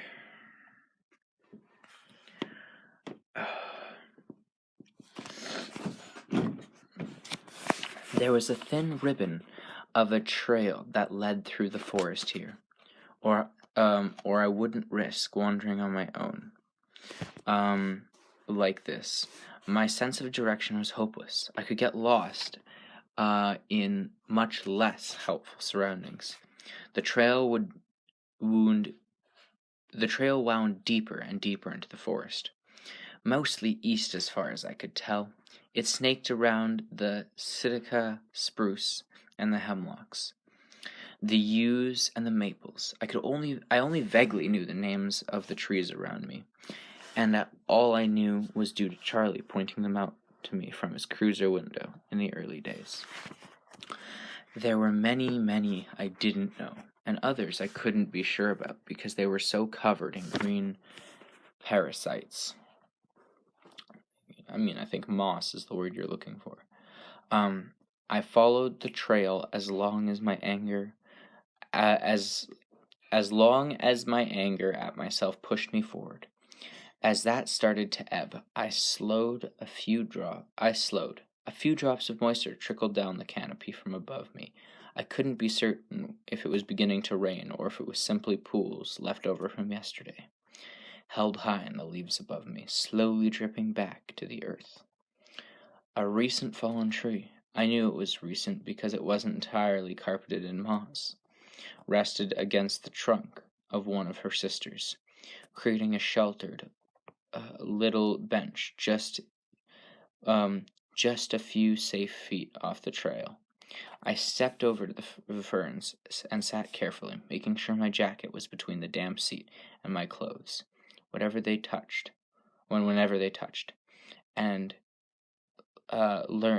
leaned my hooded head back against the living tree. This was the wrong place to have come. I should have known. But where else was there to go? The forest was deep green and far too much like the scene in last night's dream to allow me peace of mind. Now that there was no longer the sound of my soggy footsteps, the silence was piercing. The birds were quiet too, the drops increasing in frequency, so it must be raining above. The ferns stood higher than my head now that I was seated, and I knew someone could walk by on the path 3 feet away and not see me. Here in the trees, it was much easier to believe that the absurdities that embarrassed me indoors. Much harder to believe that the absurdities that... Here in the trees, it was much harder to believe the absurdities that had embarrassed me indoors. Okay, that makes sense. Nothing had changed in this forest for thousands of years, and all the myths and legends of 100 different lands seemed much more likely in this green haze than they had in my clear-cut bedroom. I forced myself to focus on the two most vital questions I had to answer, but I did so unwillingly. First, I had to decide if it was possible that what Jacob had said about the Cullens could be true. Immediately, my mind responded with a resounding negative. It was silly and morbid to entertain such a ridiculous notion. But what then? I asked myself. There was no rational explanation for how I was alive at this moment. I listened again, and I listed again in my head the things I'd observed myself, the impossible speed and strength, the eye color shifting from gold to black again, the inhumane beauty, and the pale, frigid skin, and more small things registered slowly, how they never seemed to eat, and the disturbing grace with which they moved, and the way he shocked me, and the way he sometimes spoke with unfamiliar somethings and phrases that better fit the style of a turn-of-a-century novel than the 21st century classroom. He had skipped class the day we had been doing blood type. He had said no to the beach trip till he heard where we were going. He hadn't said no to the beach trip till he heard where we were going. He seemed to know what everyone around him was thinking, except me, and he had told me that he was the villain, dangerous. Could the Cullens be vampires? Well, there was something outside the possibility of rational justification, while taking place in front of my incredulous eyes. Could it be Jacob's? Whether it could be Jacob's cold ones or my superhero theory, Edward Cullen was not human. He was something more. So then, maybe that would be my answer for now. And then the most important question of all, what was I going to do if it was true? If Edward was a vampire, then I could hardly make myself think the words. Then what should I do? Involving someone else was definitely out. I couldn't even believe it myself. Anyone I told would have me committed. I would have told, have me committed. I'm not processing what that means. Only two options seemed practical. The first was to take his advice, to be smart, to avoid him as much as possible, to cancel our plans, to go back to ignoring him as far as I was able, to pretend there was an impenetrable wall of thick glass between us in one class when we were forced together, to tell him to leave me alone, and to mean it this time. I was gripped in a sudden agony of despair. I considered the alternative. My mind rejected the pain, quickly skipping on to the next option. I could do nothing different. After all, if he was something sinister, he had done nothing to hurt me so far. In fact, I would be a dent in Tyler's fender if he hadn't acted so quickly. So quickly, I argued with myself, that it might have been sheer reflexes. But if it was a reflex to save my life, how could that be bad?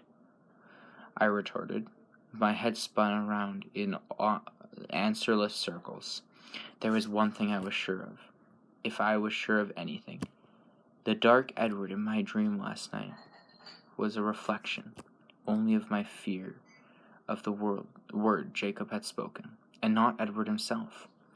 Even so, when I had screamed out in terror at the werewolf's lunge, it wasn't fear for the wolf that brought my cry of no to my lips. It was the fear that he would be harmed. Even as he called me with his sharp fangs, I feared for him. And I knew that I had my answer. I didn't know if there was a choice, really. I was already too deep. And now that I knew, if I knew, I could do anything about my frightening secret, because I thought of him, of his voice, of his hypnotic eyes, and his magnetic force of personality. I wanted nothing more than to be with him right now, even if I couldn't. But I couldn't think of it. Not here, not alone in the darkening forest, not while the rain made it dim as twilight under the canopy, and padded like footsteps across the earthen floor. Hey, that's the name of the book. I shivered and rose quickly from my place of concealment, worried that somehow the path would have disappeared with the rain. But it was there, safe and clear, winding its way, dripping through the dripping green maze. I followed it hastily, my hood pulled close around my face, becoming surprised as I nearly ran through the trees. At how far I could come, I started to wonder if I was headed out after all, or following the path further into the confines of the forest. Before I could get too panicked, though, I began to glimpse some open spaces through the webbed branches. And then I could hear a car passing on the street, and I was fine. Charlie's lawn stretched out in front of me. The house beckoned to me, promising warmth and dry socks. It was just noon when I got back inside. I went upstairs and got dressed for the day, jeans and a t-shirt, since I was staying indoors. I didn't take too much effort, concentrating on my tasks for the day. The paper on Macbeth that was due Wednesday. I settled into an outline rough draft. I settled into outlining a rough draft, contentedly, more sincere than I'd felt since Thursday afternoon, if I was being honest. Okay, short break. So far, this chapter has actually been enjoyable to read, and hasn't. I think my main issue with previous chapters to this one, so my big issue is writing style so far, and I don't like that everything takes place in the character's head. But I think it worked very well in this chapter. It felt like it should take place in her head. It felt like something that she wouldn't want to share with anyone. That was so secret to her that, like, even she didn't want to admit it. And it felt perfect to be, like, an interior monologue.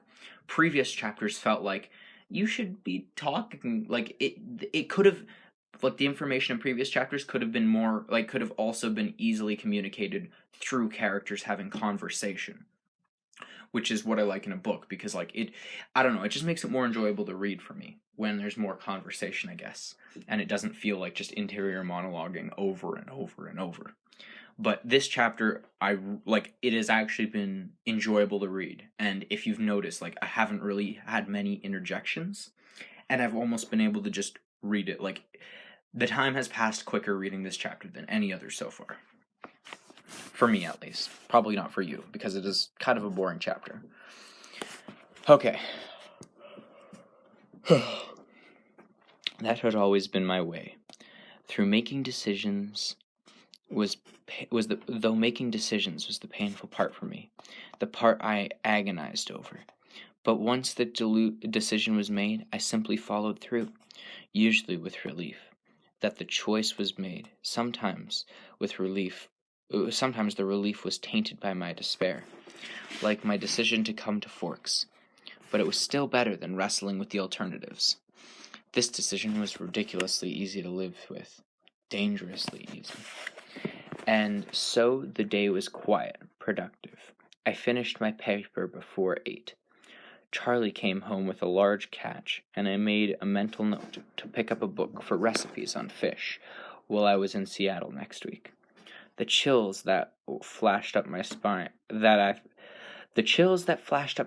whenever I thought of the trip were no different than the ones I'd felt before I'd taken my walk with Jacob Black. They should be different, though. I felt like I should be afraid. I knew I should be afraid. But I couldn't feel the right kind of fear. I slept dreamlessly that night, exhausted from beginning the day so early and sleeping so poorly the night before I woke. The night before. Well, it's good to sleep dreamlessly, especially when your dreams are so weird. Ugh. I woke for a second time since arriving to Forks, to the bright yellow light of the sun. I skipped to the window, stunned to see that there was hardly a cloud in the sky, and those were just fleecy white little puffs that couldn't possibly be carrying any rain. I opened the window, surprised when it opened silently without sticking, and not having opened it in who knows how many years, and sucked in the relatively dry air. It was nearly warm and hardly windy at all. My blood was electric in my veins. I think that's okay. Charlie was finishing breakfast when I came down the stairs. He picked up on my mood immediately. Nice day, he commented. Yes, I agreed with a grin. He smiled back, with his brown eyes crinkling around the edges. When Charlie smiled, it was easier to see why he and Mother had jumped so quickly into an early marriage.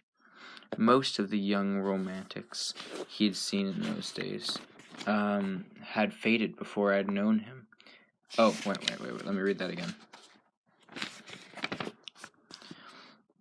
Most of the young romantic he had been in those days had faded before I'd known him, as the curly brown hair. Okay, that makes sense. The same color, if not the same texture as mine, had dwindled, slowly revealing more and more of the shiny skin of his forehead. But when he smiled, I could see a little of the man who had run away with Renice, when she was just 2 years older than I was now. So she was 19. Also, I was reading a thing about the movie, and I don't know if this is true in the book, but she gets married when she is 18. So, that's lovely. And by she, I mean Bella. So, let's hope these books are good, because I'm seriously questioning it. I ate breakfast cheerily, watching the dust motes stirring in the sunlight that streamed in the black windows. Charlie called out goodbye, and I heard the cruiser pull away from the house. I hesitated on my way out to the door, a hand on my rain jacket. It would be tempting fate to leave it home. With a sigh, I folded it over my arm and stepped out into the bright light I hadn't seen in months.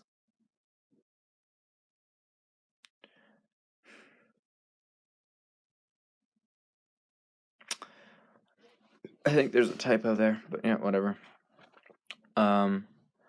By dint of much elbow grease, I was able to get both windows in my truck almost completely rolled down. I was one of the first ones at school. I hadn't even checked the clock in my hurry to get outside.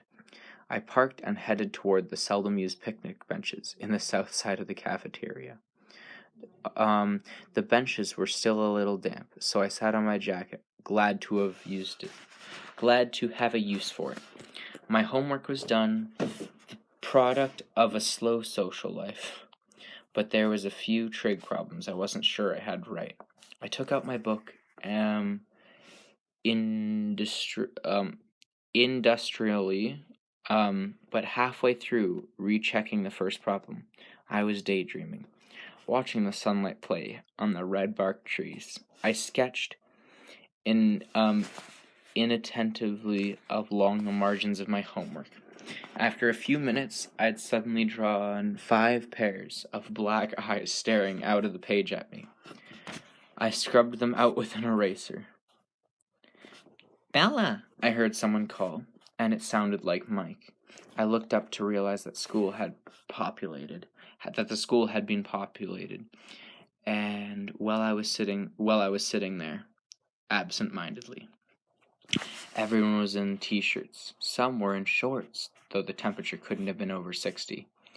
Mike was coming towards me in Khaki.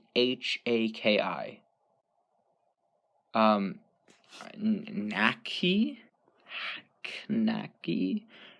shorts. Oh, khaki shorts. Khaki shorts. There we go. I think that's the word. And a striped rugby tee. Waving. Hey, Mike, I called, waving back, unable to be half-hearted on a morning like this. He came to sit by me, the tidy spikes in his hair shining in the golden light. His grin stretched across his face. He was so delighted to see me. I couldn't help but feel gratified. I'd never noticed your hair has red in it. Oh, no. I'd never noticed before. Your hair has red in it, he commented, catching between his fingers a strand that fluttered in the breeze. Only in the sun. I became a little uncomfortable as he tucked the lock behind my ear. Okay. Great day, isn't it? My kind of day, I agreed. What did you do yesterday? His tone was just a bit too,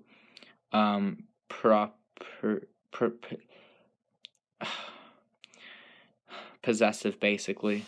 I mostly worked on my essay. Proprietary? I don't know what the word... Okay, never mind.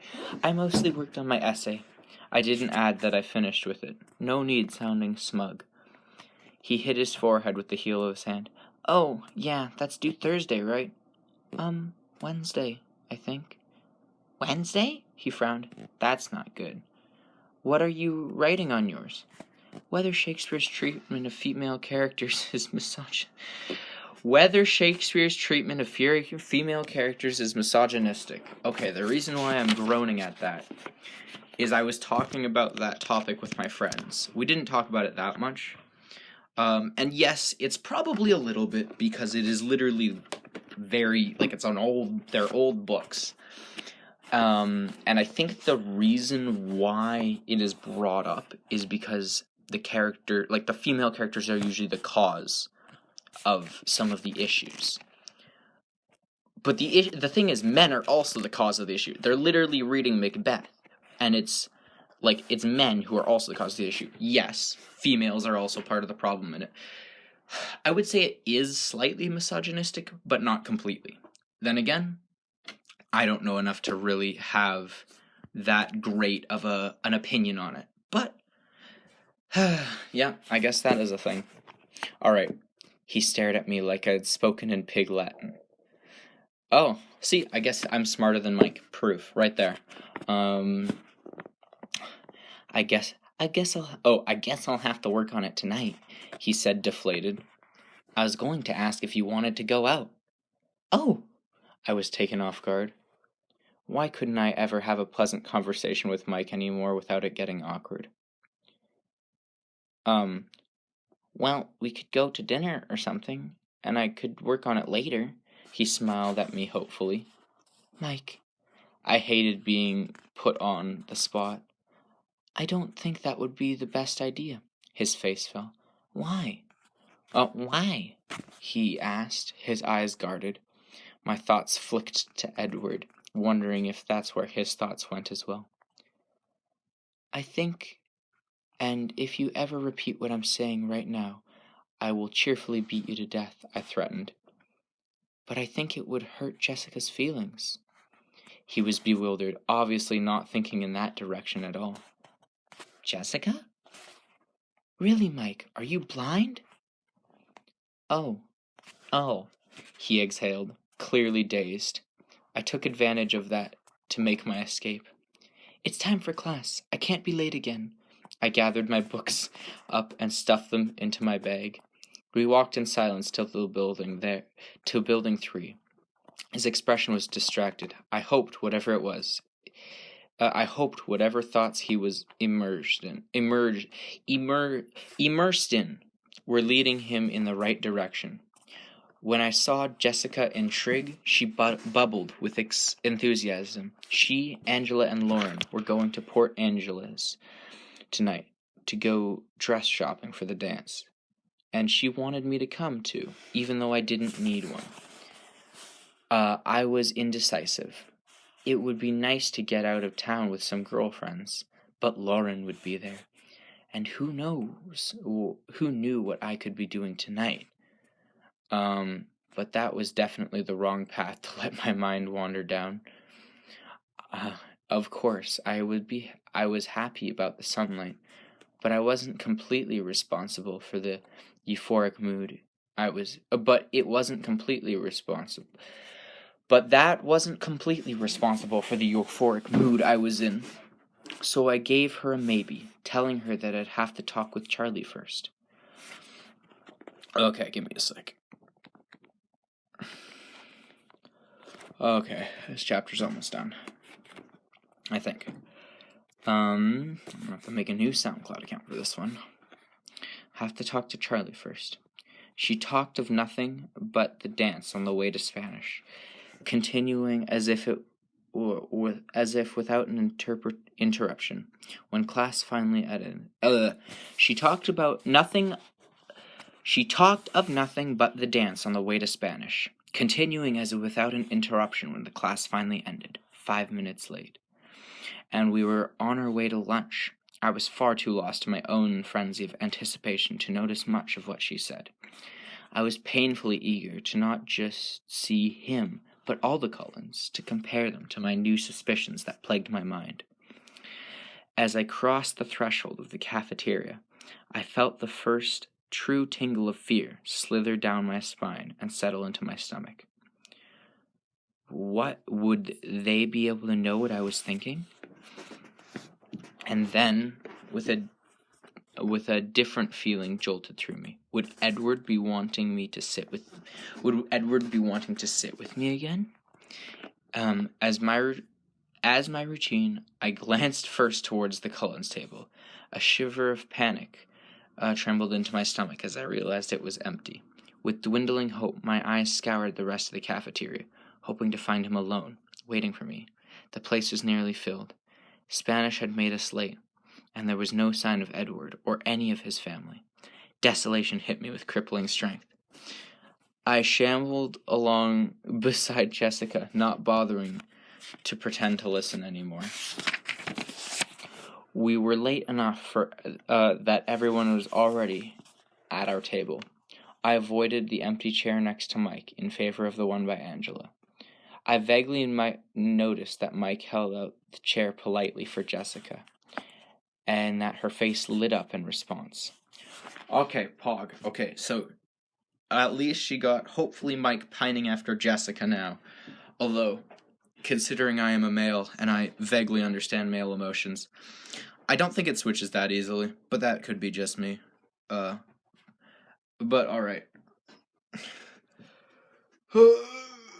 Although, I mean, it was nothing really more than, like, a crush in his case, I guess. I don't know. I'm gonna continue reading. Angela asked a few quiet questions about the Macbeth paper, which I answered as naturally as I could, while spiraling downward into misery. She, too, invited me to go with them tonight, and I agreed now, grasping at anything to distract myself. I realized that I had been holding on to the last shred of hope when I entered biology and saw his empty seat. I felt a new wave of disappointment. The rest of the day passed slowly, dismally. Okay. In gym, we had a lecture on the rules of badminton, the next torture they had lined up for me. But at least it meant I got to sit and listen instead of stumbling around the court. The best part was the coach didn't finish, so I got another day off tomorrow. Never mind that after that they would arm me with a racket before unleashing me on the rest of the class. How can someone be so bad at sports that they hurt others and they're known for it? Like, you can just not do anything. You can stand there in like a semi off to the corner spot and like basically not move. Is she trying? Like, if she's trying to do the sport well, it makes sense why she's like literally a terror to everyone else in the class. But like, if she's not trying to do the sport, then how is she hurting people? Oh my goodness. Okay, I'll keep reading. I was glad to leave the campus, so I would be free to pout and mope before I went tonight with Jessica and company. But right after I walked in the door to Charlie's house, Jessica called to cancel our plans.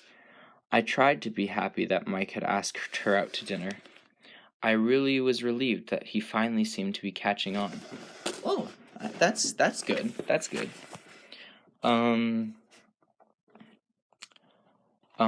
But my enthusiasm sounded false in my own ears.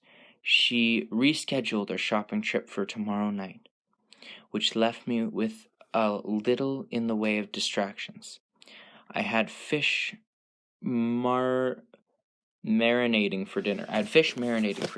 With a salad and bread left over from the night before. So there was nothing to do there. I spent a focused half an hour on homework, but then I was through with that. I checked my email and read the backlog of letters from my mom, getting snippier as I progressed to the present. I sighed and typed a quick response. Sorry, I've been out with a few friends. Mom, sorry, I've been out with a few friends. I went to the beach with some of them, and I had to write a paper. My excuses were fairly pathetic, so I gave up on that. It's sunny outside today. I know, I'm shocked too. I'm going to go outside and soak up as much vitamin D as I can. I love you, Bella. I decided to kill another hour with non-school related reading. I had a small collection of books that came with me to Forks, the shabbiest volume being a compilation of works of Jane Austen. Oh, okay, at least that's good literature. Even if I didn't enjoy them that much, but yep, okay. I selected the one and headed to the backyard, grabbing a ragged old quilt from the linen cupboard. At the top of the stairs on my way down. Outside in Charlie's small square yard, I folded the quilt in half and laid it out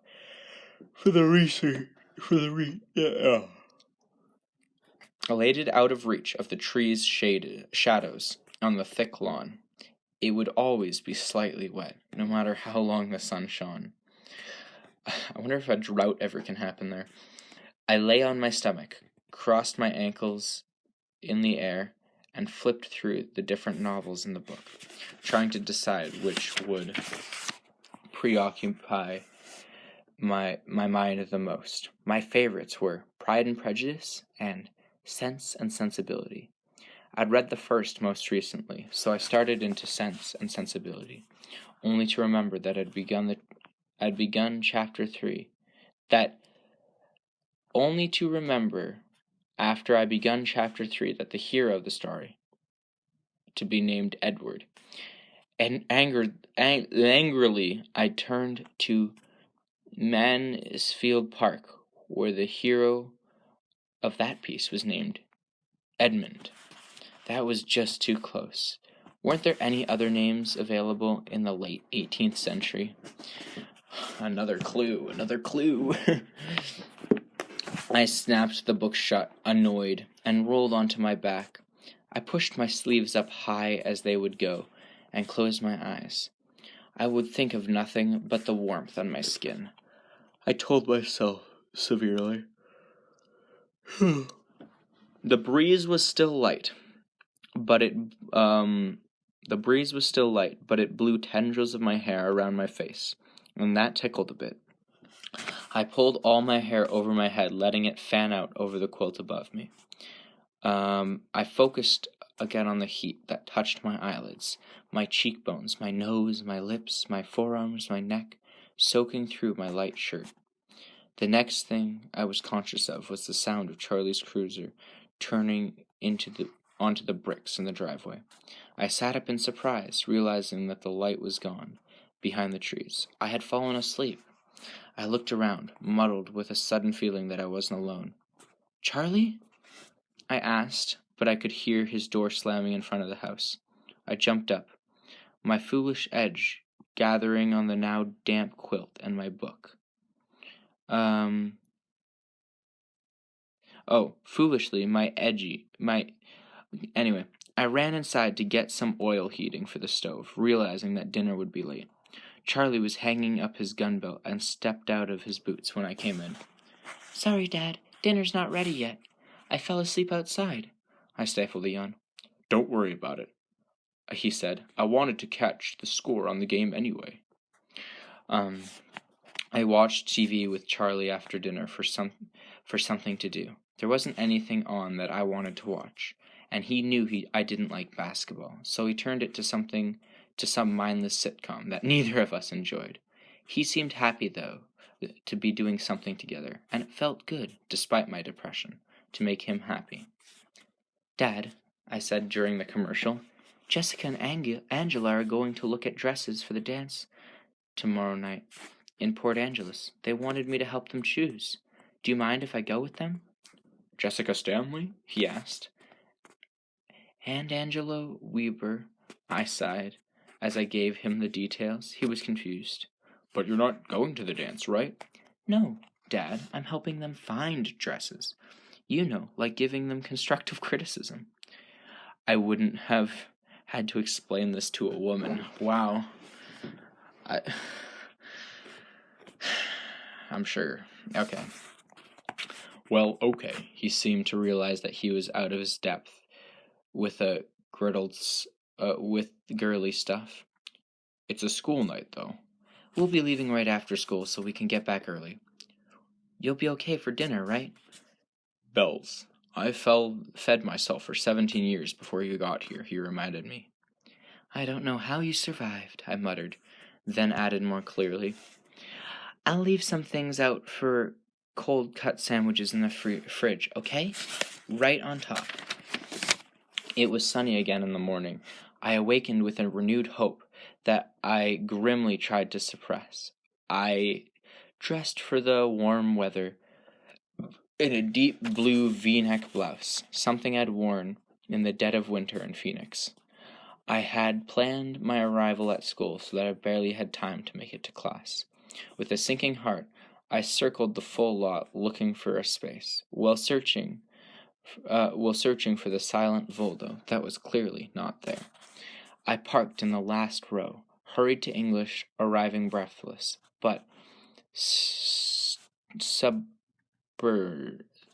before the final bell. Whatever. I'm gonna just skip words I don't know at this point. It was the same as yesterday. I couldn't keep my little sprouts of hope from budding in my mind, only to have them squashed painfully as I searched for him in the lunchroom in vain and sat at my empty biology table. The Port Angeles scheme was back on again for tonight, and made all the more attractive by the fact that Lauren had other obligations. I was anxious to get out of town so I could stop glancing over my shoulder, hoping to see him appearing out of the blue somewhere, as he always did. I vowed to myself that I would be in a good mood tonight and not ruin Angela or Jessica's enjoyment in the dress hunting. Maybe I could do a little clothing shopping as well. I refused to think that I might be shopping alone in Seattle this weekend, no longer interested in the earlier arrangement. Surely he wouldn't cancel without at least telling me. After school, Jessica followed me home in her old white Mercury so that I could ditch my books and truck. I brushed my hair when I was inside, feeling a slight lift of excitement as I contemplated getting out of Forks. I left a note for Charlie on the table, explaining where I'd put dinner. Switched to my scruffy wallet from my school and from a school bag to a purse I had rarely used, and ran out to join Jessica. When we went to Angela's house next, she was waiting for us. My excitement increased exponentially as we actually drove out of the town's limits. All right, that's the end of chapter 7. I think that was called Nightmare. Actually, yeah, the chapter names aren't like a big thing. It doesn't matter that much, but they feel a little bland, I guess. They're not bad. They're just okay, I would say. And, yeah, that was actually a decent chapter. I liked the first half more, even though it was probably more boring. But yeah, I'm curious what's going on with Edward and why him and his fam are up there. All right, well, that's it. Well, today we got Twilight Chapter 8 by Stephenie Meyer. Port Angeles. Jess drove faster than the chief, so we made it to Port Angeles by 4. It had been a while since I had a girls' night out, and the estrogen rush was invigorating. We listened to whiny rock songs while Jessica jabbered on about the boys we hung out with. Jessica's dinner with Mike had gone very well, and she hoped that by Saturday night they might have made the progress to the first kiss stage. I smiled to myself, pleased. Angela was passively happy to be going to the dance, but not really interested in Eric. Jess tried to get her to confess what her type was. But I interrupted with a question about the dresses after a bit, to spare her. Angela threw a grateful glance my way. Port Angeles was a beautiful little tourist trap, much more polished and quainter than Forks. But Jessica and Angela knew it well, so they didn't plan to waste time on the picturesque boardwalk by the bay. Jess drove straight to the one big department store in the town, which was a few streets in front of the Bay Area visitor-friendly face. The Bay Area's visitor-friendly face. The dance was billed as semi-formal, so we weren't exactly sure what that meant. Both Jessica and Angela seemed surprised and almost disbelieving when I told them I'd never been into a dance in Phoenix. "Didn't you ever go out with a boyfriend or something?" Jessica asked dubiously as we walked through the front doors of the store. "Really," I tried to convince her, not wanting to confess my dancing problems. "I've never had a boyfriend or anything close. I didn't go out much." "Why not?" Jessica demanded. "No one asked me," I answered honestly. She looked skeptical. "People ask you out here," she reminded me, "and you tell them no." We were in the junior section now, scanning the racks for dress-up clothes. Well, except for Tyler. Except for Tyler, Angela amended quietly. "Excuse me? What did you say?" I gasped. Tyler told everyone he's taking you to prom," Jessica informed me with suspicious eyes. He said what? Oh my goodness, my voices are fantastic. He said what? I sounded like I was choking. "I told you it wasn't true," Angela murmured to Jessica. I was silent, still lost in shock. That was quickly turning to irritation. But we had found the dress racks and now had work to do. That's why Lauren doesn't like you. Oh, that's why Lauren doesn't like you, Jessica giggled, while we pawed through the clothes. I ground my teeth. Do you think that if I ran him over with my truck, he would stop feeling guilty about the accident? That he might give up on making amends? And call it even? Maybe, Jessica snickered. If that's why he's doing this. The dress section, my female voices are out of this world. This is exactly how women sound, or I've been told, at least. Oh my goodness. I sat on a low chair just inside the dressing room by a three-way mirror, trying to control my fuming. Jessica was torn between two. One long, strapless, basic black number. The other knee-length, electric blue with spaghetti straps. I encouraged her to go with the blue. Why not play up the eyes? Angela chose a pale pink dress that draped around her tall, frame nicely and brought out honey tints with her light brown hair. I complimented them both generously and helped by returning the rejects to the other racks. The whole process was made much shorter and easier than similar trips I'd taken with Renice at home. I guess there was something to be said for limited choices. We headed over to the shoes and accessories. While they tried on those things, I merely watched and critiqued, not in the mood to shop for myself, though I did need new shoes.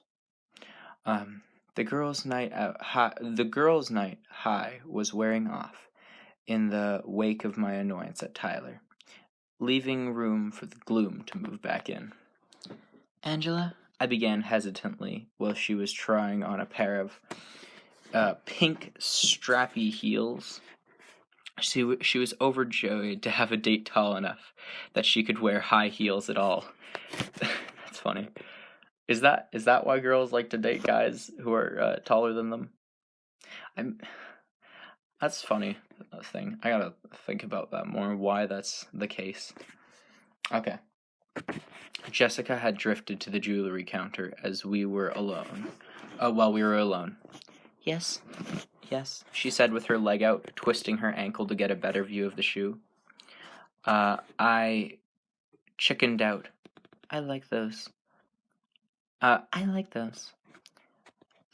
them. I think I'll get them, though they'll never match anything else but one dress, she mused. Go ahead, they're on sale, I encouraged. She smiled and put the lid back on the box and contained a more practical. Put the lid back on the box that contained more practical-looking off-white shoes. I tried again. Angela? Angela? She looked up curiously. Is it normal for the Cullens? I kept my eyes on the shoes. To be out of school a lot? I failed miserably at my attempt to sound nonchalant. Yes, when the weather is good, they go backpacking all the time. Even the doctor. They're all real outdoorsy, she told me, examining her shoes. She didn't ask one question, let alone the hundreds that Jessica would have unleashed. I was beginning to really like Angela. Oh, I let the subject drop as Jessica returned to show us the rhinestone jewelry she had found to match her silver shoes. Silver shoes. We planned to go to dinner at the little Italian restaurant on Boardwalk, but the dress shopping hadn't taken as long as we had expected. Jessica and Angela were going to take their clothes back to the car and walk down to the bay. I told them that I'd meet them at the restaurant in an hour. I wanted to go look for a bookstore. They were both willing to come with me, but I encouraged them to go have fun. They didn't know how preoccupied I could get when surrounded by books. Relatable moment. Oh my goodness, I feel bad for people who go into bookstores with me. Oh, they are so lovely. I love it. I just nerd out over books. And then I get sad because I don't have enough money to buy them all. Alright. It was something I preferred to do alone. They walked off to the car chattering happily, and I headed down in the direction pointed out. I had no trouble finding the bookstore, but it wasn't what I was looking for. The windows were full of crystals, dream catchers, the books about spiritual healing. I didn't even go inside. Yeah, I don't like bookstores like that. I like fantasy books. And sci-fi. And what else is on my shelf? Bit of YA. Mostly fantasy, though. Alright. Through the glass, I could see a 50-year-old woman with long gray hair, straight down her back, clad in a dress right out of the 60s, smiling welcomingly from behind the counter. I decided that was one conversation I could skip. There had to be a normal bookstore in town. I meandered through the streets, which were filling up with end of work weekday traffic and hoped I was headed towards downtown. I wasn't paying as much attention as I should to where I was going. I was wrestling with despair and trying hard not to think about him. This book. And what Angela had said. More than anything, trying to beat down my hopes for Saturday, fearing a disappointment and feeling a disappointment more painful than the rest. I looked up to see someone's silver Volvo parked along the street. It all came crashing down on me. Stupid, unreliable vampire, I thought to myself. Oh, so she's come up with the conclusion that he is a vampire. Why? Okay, I obviously know she's right. But at the same time, okay, maybe it's just like I'm gonna give her the benefit of the doubt and say that she hasn't concluded it. It's just a theory. And chapter 9, this is chapter 8 by the way, chapter 9 is called Theory. I looked ahead. So that'll be interesting. But the fact that oh my goodness, she doesn't have enough to base it on. Like, I guess then again, she thought he was maybe Spider-Man, but whatever. I stomped along this in the southerly direction.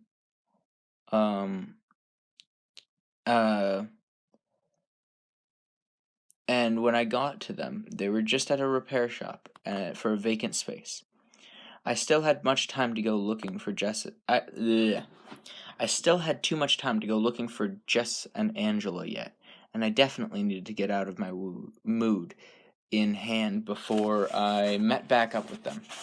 I ran my fingers through my hair a couple of times and took some deep breaths before I continued around the corner.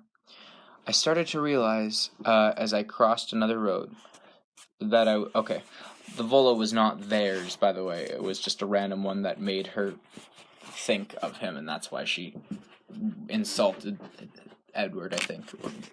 I don't know, I'm so... This book. I started to realize, as I crossed another road, that I was going the wrong direction. A little foot traffic I had seen was going north, and it looked like the buildings were mostly warehouses. I decided to turn east at the next corner and loop around for a few blocks, and maybe try my luck on a different street on my way back to the boardwalk. A group of 4 men turned around the corner I was heading for, dressed too casually to be heading home from the office. They were too grimy to be tourists. As they approached me, I realized they weren't too many years older than I was. They were loudly joking among themselves, laughing and punching each other's arms. I scooted far to the inside of the sidewalk as I could give them room, walking stiffly, looking past the corner. "Hey there," one of them called as they passed, and he had to be talking to me since there was no one else. I glanced up automatically. 2 of them had paused. The other 2 were slowing. The closest, a heavy-set, dark-haired man in his early 20s, seemed to be the one who had spoken. He was wearing a flannel shirt, open over a dirty tee, and cut-off jeans and sandals. He took half a step toward me. "Hello," I mumbled, a knee-jerk reaction. Then I quickly looked away and walked faster toward the corner. I could hear them laughing at full volume behind me.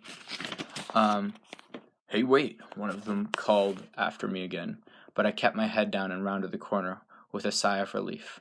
I could still hear them chortling behind me.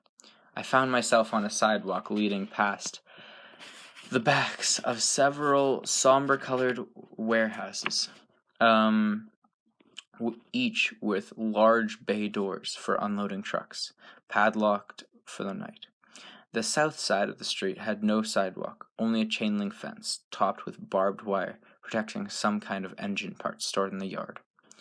I wandered far past the part of Port Angeles that I, as a guest, was intended to see.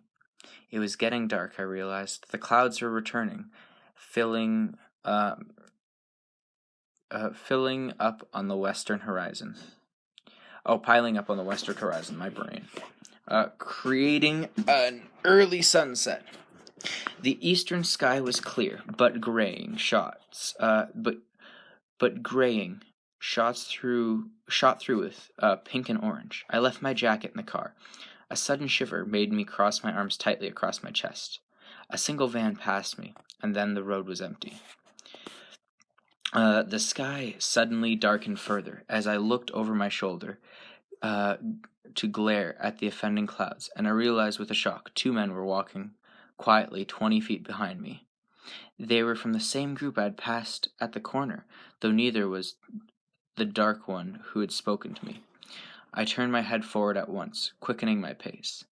I chilled. It had nothing to do with the weather. My purse was on my shoulder strap, and I had slung it across my body, the way you were supposed to wear it, so it wouldn't get snatched. I knew exactly where my pepper spray was, still in my duffel bag, under my bed, never unpacked. I didn't have much money with me, just a 20 and some ones. Bring your pepper spray with you, if you live in America, because that's a bad place. I thought about accidentally dropping my bag and walking away, but a small frightened voice in the back of my mind warned me that they might be something worse than thieves. Ooh, lovely. Can't wait for Edward to sweep in and save her. That is my current guess. Either she just somehow makes it back without incident, or Edward sweeps in and saves her, because vampire sense? Alright, I listened intently for their quiet footsteps, which were much too quiet when compared with the boisterous noises they had been making earlier. It didn't sound like they were speeding up or getting any closer to me. Breathe, I had to remain myself. You don't know that they're following you. I continued to walk as quickly as I could without actually running, focused on the right-hand turn that was only a few yards away from me now. I could hear them, staying as far back as they had been. A blue car turned onto the street from the south and drove past me. I thought of jumping out in front of it, but I hesitated, inhibited, unsure about whether or not I was really being pursued. And then it was too late. I reached the corner, but a swift glance revealed it was only a blind driveway back to another building. When I half turned in anticipation, I had to hurriedly correct and dash across the narrow drive, back to the sidewalk. The street ended at the next corner, and there was a stop sign. I concentrated on the faint footsteps behind me, deciding whether or not to run. They sounded further back, though I knew they could outrun me in any case. I was sure to trip and go sprawling if I tried to go any faster. The footfalls were definitely further back. I risked a quick glance over my shoulder. They were maybe 40 feet back now, I saw with relief, but they were both staring at me. It seemed to take forever for me to get to the corner. I kept my pace steadily, the men behind me falling ever so slightly further back every step. Maybe they realized they had scared me and were sorry. I saw 2 cars going past the intersection I was headed for, and I exhaled in relief. There would be more people once I got around this deserted street. I skipped around the corner with a grateful sigh and skidded to a stop. The street was lined on both sides with blank, doorless, windowless walls. I could see in the distance 2 intersections down, street lamps and cars, and more pedestrians, but they were all too far away. Because lounging against the western building, midway down the street, were 2 other men from the group, both watching with excited smiles as I froze dead on the sidewalk, and realized that I wasn't being followed. I was being herded. I paused only for a second, but it felt like a very long time. I turned then and darted to the other side of the road. I had a sinking feeling that it was a wasted attempt. The footsteps behind me were louder now. There you are. The booming voice of the stocky, dark-haired man shattered my intense quiet and made me jump. It was gathering darkness. It seemed like he was looking past me. Yeah, a voice called from behind me, making me jump. We just took a little detour. My steps had slowed now. I was closing the distance between myself and the lounging pair too quickly. I had a good loud scream, and I sucked in air, preparing to use it. But my throat was so dry, I wasn't sure how much volume I could manage. With quick movement, I slipped my purse over my head, gripping the strap in one hand, ready to surrender it or use it as a weapon, as the need demanded. The thick-set man shrugged away from the wall as I warily came to a stop and walked slowly to the street. "Stay away from me," I warned in a voice that was supposed to sound strong and fearless, but I was right about the dry throat, no volume. "Don't be like that, sugar," he called, and the laughter started again behind me. I braced myself, feet apart, trying to remember through my panic what little self-defense I knew. Heel of the hand thrust upward, hopefully breaking the nose, shoving it into the brain. Nope, go for the neck. Works significantly better. Finger through the eye socket. Try to hook around and pop the eye out. Holy. I mean, the nose one might work, but it's more unpredictable. I would say, if you can get, punch their throat or groin, significantly better. And the standard knee to the groin, of course. Okay, yeah, well, she got that right. The same pessimistic voice in my mind spoke up, reminding me that I probably wouldn't have a chance against one of them. And there were 4. "Shut up," I commanded the voice before terror could incapacitate me. I wasn't going to go out without taking someone with me. I tried to swallow so I could build up a decent scream.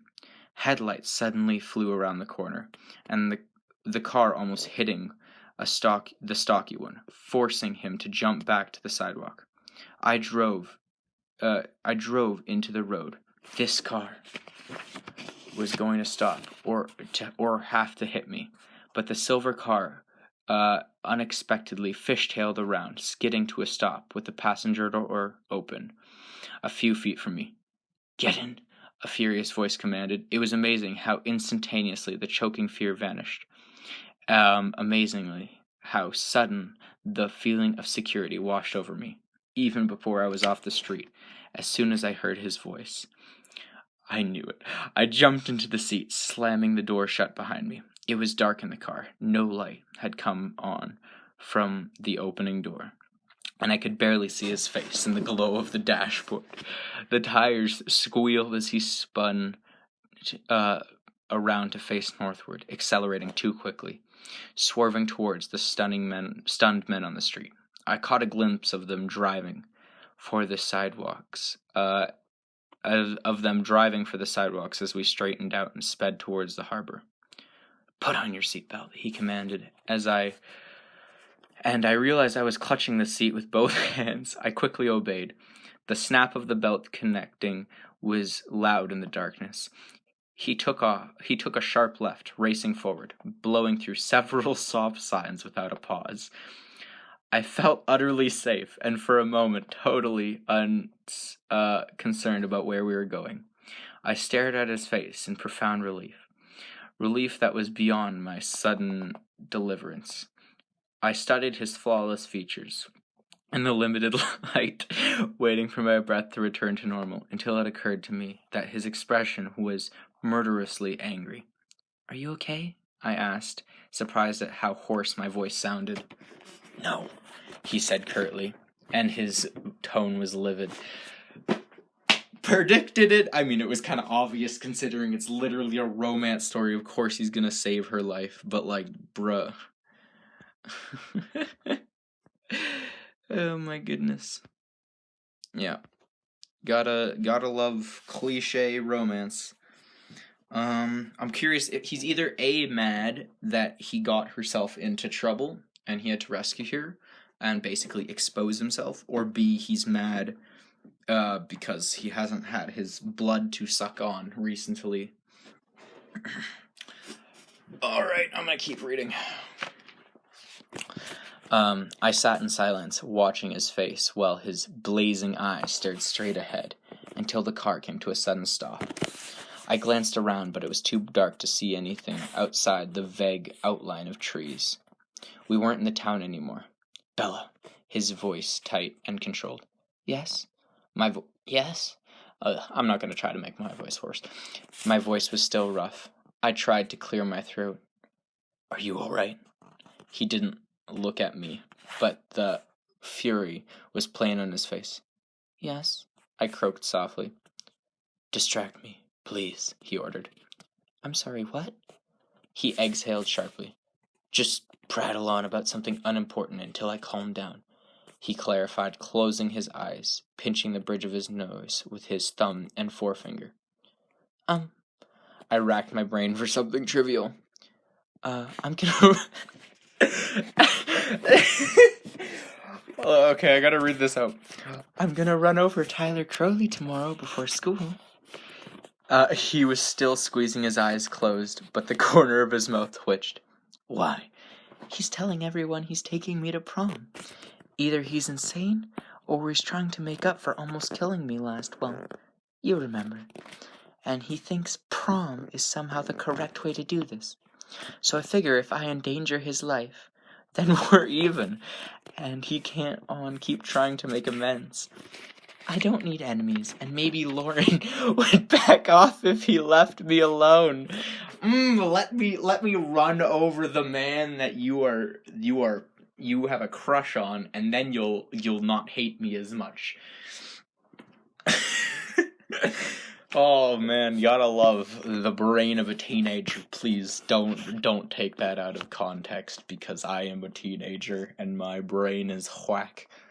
Alright. I might have to total his Centera though. If he doesn't have a ride, he can't take anyone to prom.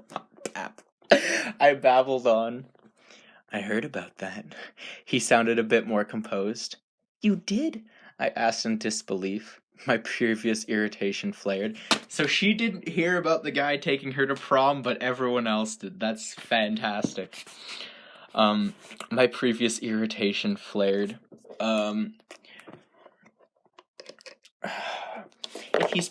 If he's paralyzed from the neck down, he can't go to prom either, I muttered, refining my plan.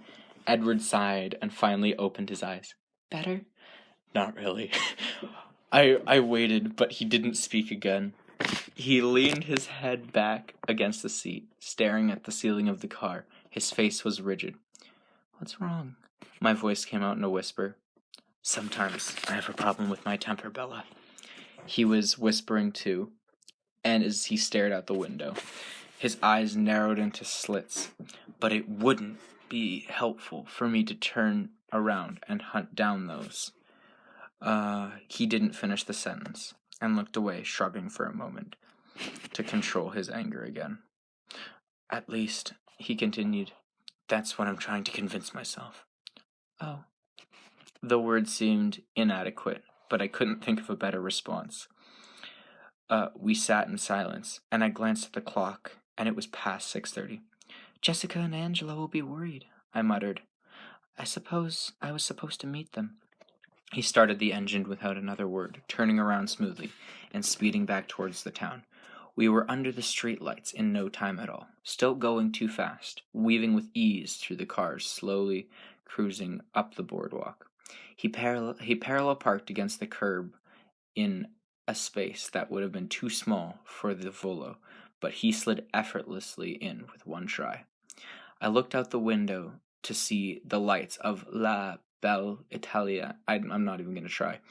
And Jess and Angela were just leaving, pacing anxiously away for us. How did you know where? I began, but then I just shook my head when I heard the door open and saw him getting out. What are you doing? I asked. I'm taking you to Oh, goodness, no. This is just going to make stuff worse for her, but it'll be funny, so it's worth it. All right, let's go. I'm taking you to dinner. He smiled slightly, but his eyes were hard. He stepped out of the car and slammed the door. I fumbled with my seatbelt and then hurried to get out of the car as well. He was waiting for me on the sidewalk. He spoke before I could. Go stop Jessica and Angela before I have to track them down too. I don't think I could refrain myself if I ran into your other friends again. I shivered at the threat in his voice. Jessica! Angela! I yelled after them, waving at when they turned.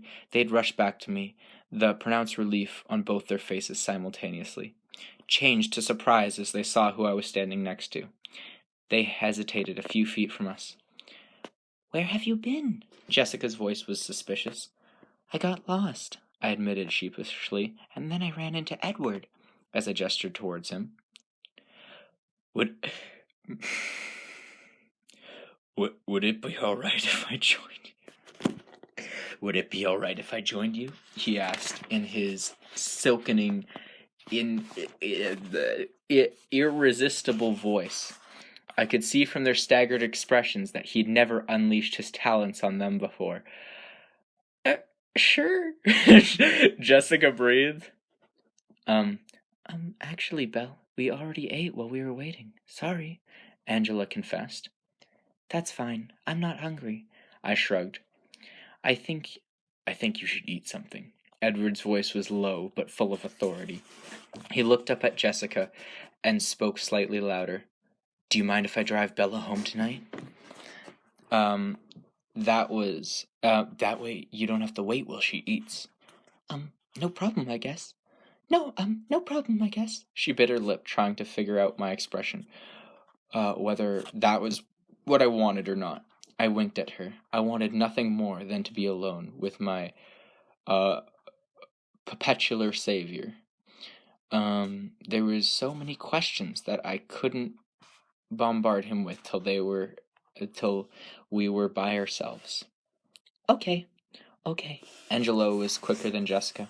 See you tomorrow, Bella. Edward. She grabbed Jessica's hand and pulled her towards the car, which I could see a little ways away, parked across First Street. As they got in, Jessica turned and waved her face eagerly with curiosity. I waved, her face eager with curiosity. I waved back, waiting for them to drive away before I turned to face him. Honestly, I'm not hungry, I insisted, looking back to scrutinize his face. His expression was unreadable. Humor me. He walked to the door of the restaurant and held it open, with an obstinate expression. Obviously, there would be no further discussion. I walked past him into the restaurant with a resigned sigh. The restaurant wasn't crowded. The restaurant wasn't crowded. If it was the off season,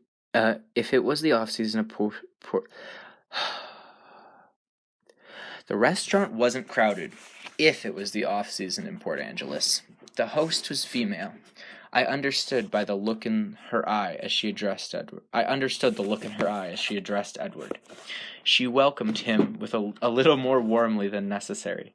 I was surprised by how much that bothered me. She was several inches taller than I was, and unnaturally blonde. A table for two? His voice was alluring, whether he was aiming for that or not. I saw his eyes flick to me, and then away, satisfied by my obvious ordinariness. By the cautious, no connect space. I saw her eyes flick toward me, then away, satisfied by my obvious ordinariness, and by the cautious, no contact space Edward kept between us. She led us to a table big enough for four in the center of the most crowded area in the dining hall. I was about to sit, but Edward shook his head at me. Perhaps something more private, he insisted quietly to the host. I wasn't sure, but it looked like he smoothly handed her a tip. I'd never seen anyone refuse a table, except in the old movies. Sure, she sounded as surprised as I was. She turned to lead us around to a small ring of booths, all empty. How's this? Perfect. He flashed his gleaming smile, dazing her momentarily. She shook her head, blinking. Your server will be right out. She walked away unsteadily. You really shouldn't do that to people, I criticized. It's hardly fair. Do what? Dazzle them like that. She's probably hyperventilating in the kitchen right now. He seemed confused. Oh, come on, I said dubiously. You have to know the effect you have on people. He tilted his head to one side, and his eyes were curious. I dazzle people? You haven't noticed? You think everybody gets their way so easily? He ignored my questions. Do I dazzle you? Frequently. Frequently, I admitted. And then our server arrived, her face expectant. The hostess had definitely dished behind the scenes. Dished behind the scenes, and this new girl didn't look disappointed. She flipped a strand of black hair behind one ear and smiled, unnecessarily warm. Hello, my name is Amber, and I'll be your server tonight. What can I get you to drink? And I didn't miss that she was only speaking to him. He looked at me. I'll have a Coke. I sounded, I'll have a Coke? Oh, no, wait. Who's saying this? I'll have a Coke. Wait.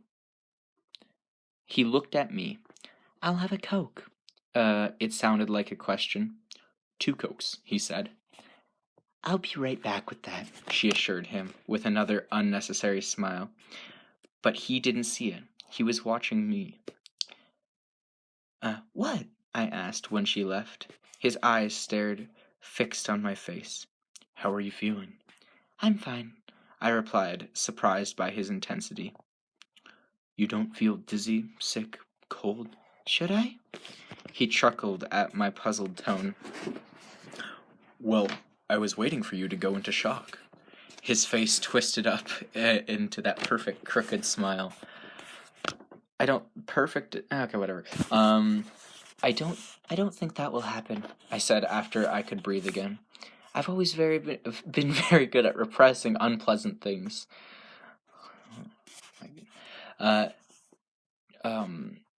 Just the same. I'll feel better when you have some sugar and food in you. Right on cue, the waitress appeared with our drinks and a basket of breadsticks. She stood her back to me as she placed them on the table. Are you ready to order? She asked Edward. Bella? He asked. She turned unwillingly toward me. I picked the first thing I saw in the middle. I'll have mushroom ravioli. And you? She turned back to him with a smile. Nothing for me. Of course not. Nothing for me, he said. Of course not. Let me know if you change your mind. The coy smile was still in place, but he wasn't looking at her, and she left dissatisfied. Drink, he ordered.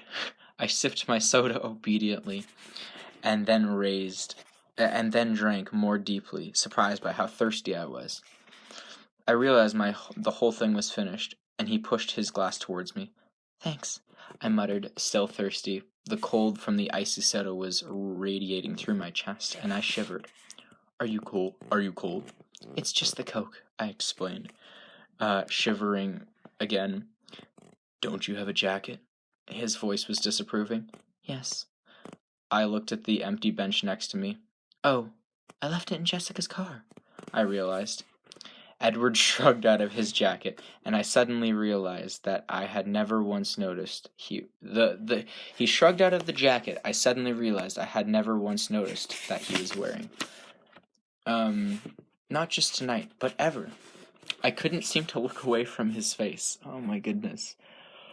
Honestly, I want to see this guy. Is he literally it seems like he's described as maybe it's just to her but he's described as the most beautiful guy ever, and I am very, very curious because like, I'm gonna use K-pop people, for example, because that is literally all I can think of.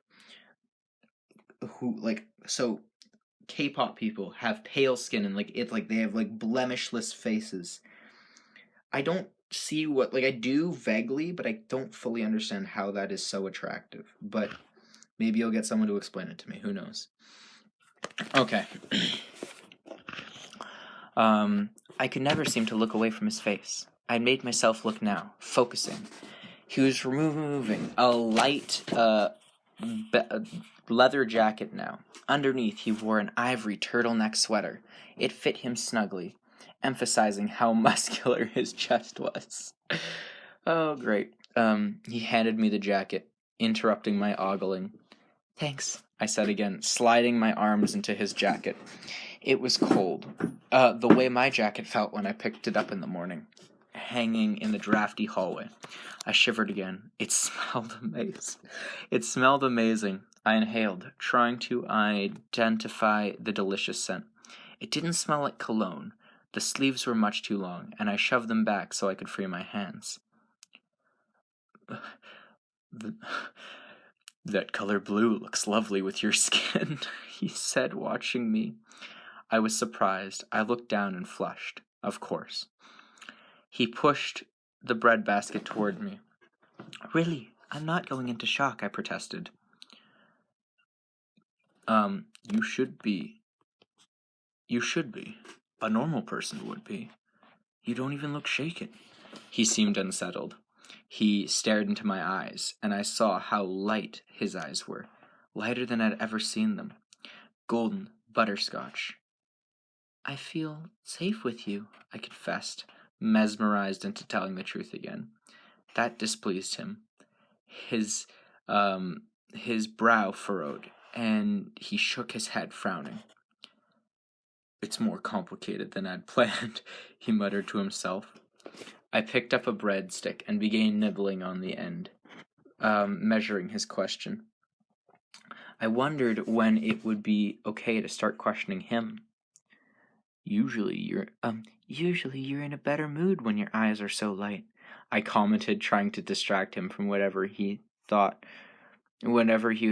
frowned at. Oh my goodness, I just realized. Now, he should technically know this, considering he's literally friends with other vampires. But, assuming it's like most vampires, he can't see his own reflection, because that's a quirk vampires have, I guess. So he doesn't understand how his eyes... he might not understand the correlation between his eyes and how hungry he is.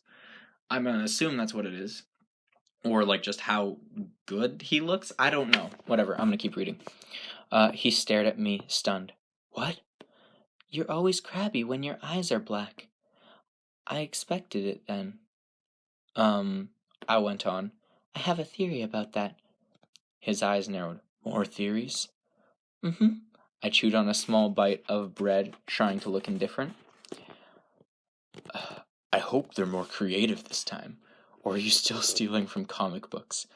His faint smile was mocking. His eyes were still tight. Well, no, I didn't get it from a comic book. But I didn't come up with any on my own either, I confessed. Oh no. Okay. Assuming she tells him, I'm curious to see his reaction. I think there's like 7 pages left. And, he prompted. But just then, the waitress strode out with the partition, around the partition with my food. I realized we had been unconsciously leaning towards each other across the table, because we both straightened up as she approached. She set the dish of food in front of me. It looked pretty good, and I turned quickly to Edward. It looked pretty good, and she turned quickly towards Edward. Do you want to change your mind? She asked. Isn't there anything I can get for you? I may have been imagining the double meaning in her words. That was my goal. Okay. No, thank you, but some more soda would be nice. He gestured with a long white hand to the empty cups in front of me. Sure, She removed the empty glasses and walked away. You were saying? He asked. I'll tell you about it in the car, if. I paused. What are the conditions? He raised one eyebrow to his voice ominous. I do have a few questions, of course. Of course. The waitress was back with 2 more Cokes. She set them down without a word this time, and left again. I took a sip. Well, go ahead. Go ahead. He pushed, his voice still hard. I started with the most undemanding, or so I thought. Why are you in Port Angeles? He looked down, folding his hands together slowly on the table. His eyes flicked up from under his lashes, the hint of a smirk on his face. Next. But that's the easiest one, I objected. Next, he repeated. I looked down, frustrated, not flustered. Oh, I'm probably that too. I unrolled my silverware and picked up my fork, carefully spearing a ravioli. I put it in my mouth slowly, looking down, chewing it while I thought. The mushrooms are good. I swallowed and took another sip of Coke before I looked up. Okay then, I glanced at him and continued slowly. Let's say, hypothetically of course, that someone could know what people were thinking. Read minds, with a few exceptions. Just one exception, he corrected, hypothetically. All right. With one exception then. I was thrilled that he was playing along, but I tried to seem casual. How does that work? What are the limitations? How would that someone find someone else at exactly the right time? How would he know she was in trouble? I wondered if my questions even made sense. Hypothetically? He asked. Sure. Well, if that's someone, let's call him Joe. Joe Mama. Okay, I suggested. He smiled wryly. Joe, then. If Joe had been paying attention, the timing wouldn't have been needed to be quite so exact. He shook his head, rolling his eyes. Only you could get into trouble in a town this small. You would have devastated their crimes rate statistics for a decade. Oh, you would have devastated their crime rate statistics for a decade, We were speaking of a hypothetical case, I remind him frostily. He laughed at me, his eyes warm. Yes, we were, he agreed. Shall we call you Jane?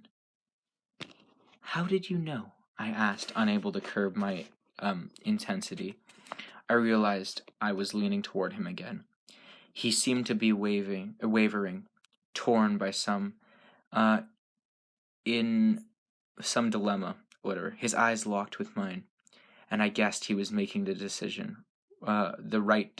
He was making the decision right then whether or not to simply tell me the truth. You can't trust me, I muttered. You can't trust me, I muttered as I reached forward without thinking to touch his folded hands. Wait. Okay. Is that... Okay, whatever. You can't trust me, Oh, Laura, I can't read today. That's what they can't do. Read. Okay. You can trust me, I murmured as I reached forward without thinking to touch his folded hands, but he slid them away minutely. I pulled my hand back. I don't know if I have a choice anymore. His voice was almost a whisper. I was wrong. You're much more observant than I gave you credit for. I thought you were always right. I used to be. Oh my goodness. I was wrong about you and on other things as well. You're not a magnet for accidents. That's not a broad enough classification. You're a magnet for trouble. If there's anything dangerous within 10 miles, it will find you. And you put yourself in that category? I guessed. His face cold and expressionless. Unequivocally, I don't know what that word means. I'm too dumb. He stretched his hand across the table again. I stretched my hand across the table again, ignoring him when he pulled back slightly once more, to touch the back of his hand shyly with my fingertips. His skin was cold and hard, like a stone. Thank you. Oh, thank you. My voice was fervent with gratitude. That's twice now. His face softened. Let's not try to make it 3. Agreed? I scowled, but nodded. He moved his hand out from under mine, placing both of his under the table. But he leaned toward me. I followed you to Port Angeles, he admitted, speaking in a rush. I've never tried to keep a specific person alive before, and it's much more troublesome than I would have believed. But that's probably just because it's you. Ordinary people seem to make it through the day without so many catastrophes. He paused. I wondered if I should bother him. If it should bother me that he was following me. Instead, I felt a strange surge of pleasure. He stared, maybe wondering why my lips were curving into an involuntary smile. Did you ever think that maybe my number was up? Okay. Did you ever think that maybe my number was up the first time? Huh? Did you ever think that maybe my number was up the first time with the van, and that you've been interfering with fate? I don't understand, but okay. I speculated, distracting myself. That wasn't the first time. That wasn't the first time. Oh, wait. Did you ever think that... I'm so confused. Okay. That wasn't the first time, he admitted. Okay, so basically, I think she is saying that, it was the first time she had a catastrophe when he saved her from the van? ? Okay, that wasn't the first time. He said. His voice was hard to hear as I stared at him in amazement, looking toward him. Your number was up the first time I met you. Oh, your number... Okay, so first catastrophe was when he met her. This isn't... Okay. I felt a spasm of fear in his words, and the abrupt memory of his violent, black glare from the first day. But the overwhelming sense of safety I felt in his presence stifled it. But the time he looked up at me to read my eyes, there was no trace of fear in them. You remember, he asked, his angel face grave. Yes, I was calm. And yet you sit. There was a trace of disbelief in his voice. He raised one eyebrow. Yes, here I sit. Because of you. I paused. Because of how you knew how to find me today. Because somehow you knew how to find me today. I prompted. He pressed his lips together, staring at me through narrowed eyes, deciding again.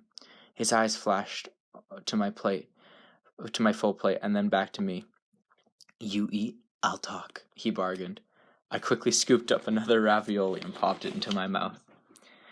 It's harder than it should be, keeping track of you. I usually can find someone very easily once I've heard their mind before.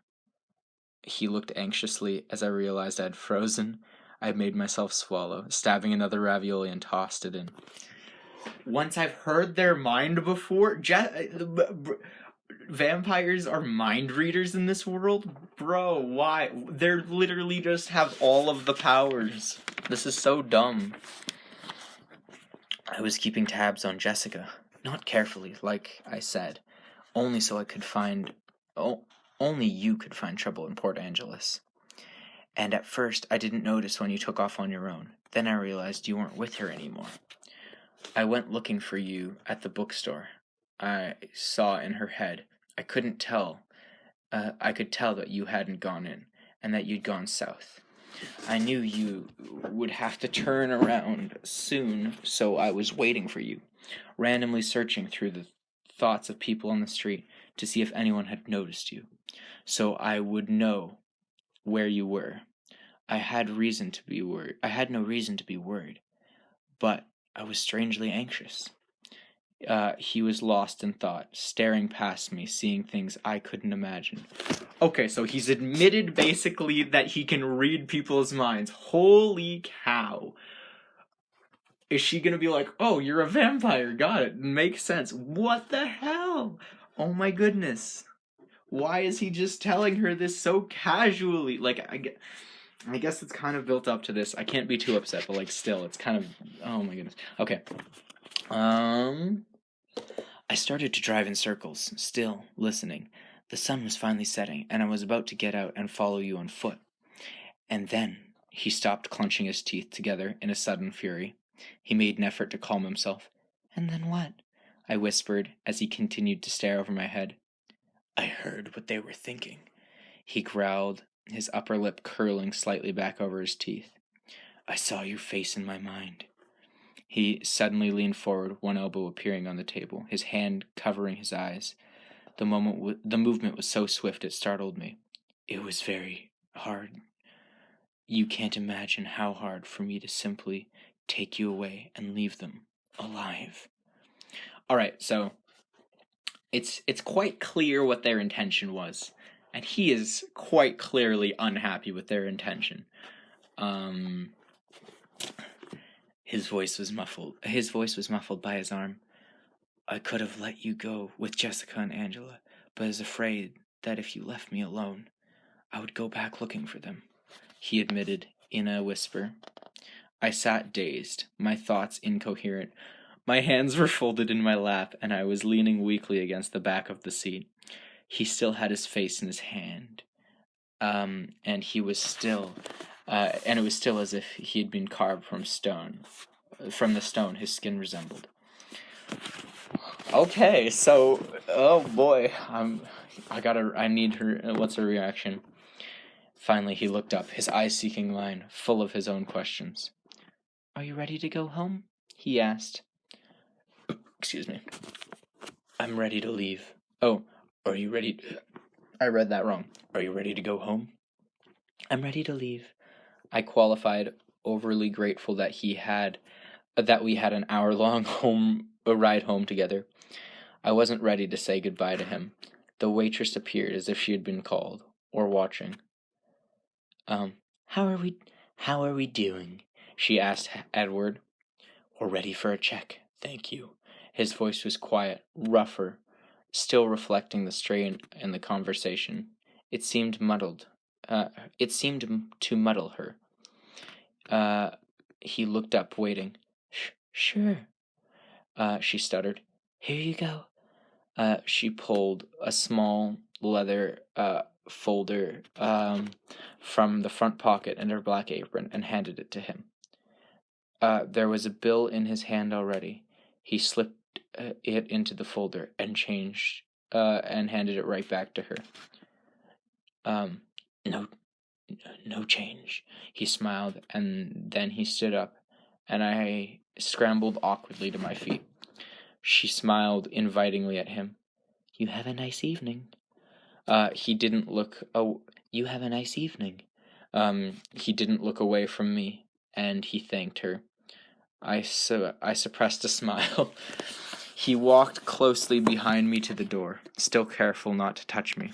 I remembered what Jessica had said about her first relationship with Mike, and how they were almost to the first kiss stage. I sighed. Edward seemed to hear me, and he looked down curiously. I looked at the sidewalk, grateful that he didn't seem to be able to know what I was thinking. He opened the passenger door, holding it for me as I stepped in, shutting it softly behind me. I watched him walk around the front of the car, amazed yet again by how graceful he was. I probably should have been used to that by now, but I wasn't. I had a feeling that Edward wasn't the kind of person that anyone would get used to. Once inside the car, he started the engine and turned the heater on high.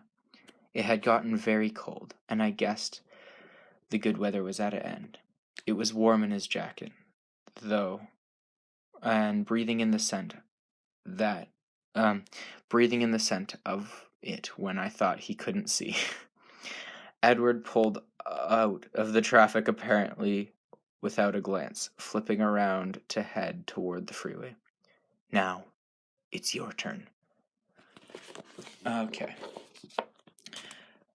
Oh boy. Alright, so it's actually getting decent. We're finding out stuff. She's gonna be like, "You're a vampire!" And then he's gonna be like, "What? How did you find out?" And then she's gonna be like, "Jacob told me." And he's gonna be like, "That rat werewolf." That is definitely not what's gonna happen. But, that'd be funny. Oh boy. This book. This book is obviously, very obviously, meant for young teenage girls. It is quite clear. Oh boy. Alright, well, that was it. Hope you enjoyed, maybe. Twilight, Chapter 9, by Stephenie Meyer. Theory. Okay, now, just before I start, this is the first chapter that I have been looking forward to reading and almost wanted to read, like, without recording it, because I'm actually, interested in what's going to happen. So, aptly named Theory, she's going to probably tell him that she thinks he's a vampire, and I'm curious what his reaction is going to be. This is either going to be anger or just, admit it. And I'm going to assume he doesn't, I don't know what's going to happen. So we'll see. Can I ask you just one more?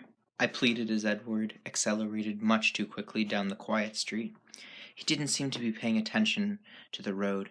He sighed.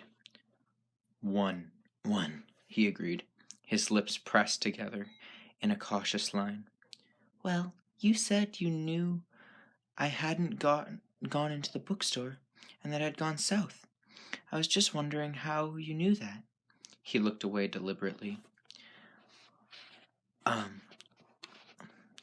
thought we were past all evasiveness, I grumbled. He almost smiled. Fine, then. I followed your scent. Oh my goodness. Alright, so he has super smell, too. What's wrong with being a vampire? I mean, I don't mind killing people occasionally. That's a joke. He looked at the road, giving me time to compose my face. I couldn't think of an acceptable response, but I filed it away carefully for future study. I tried to refocus. I wasn't ready to let him be finished, now that he was finally explaining things. And you didn't answer my first question, I stalled. He looked at me with disapproval. Which one? How does it work? The mind reading thing. Can you just read anybody's mind, anywhere? How do you do it? Can the rest of your family? I felt silly asking for clarification on the make-believe.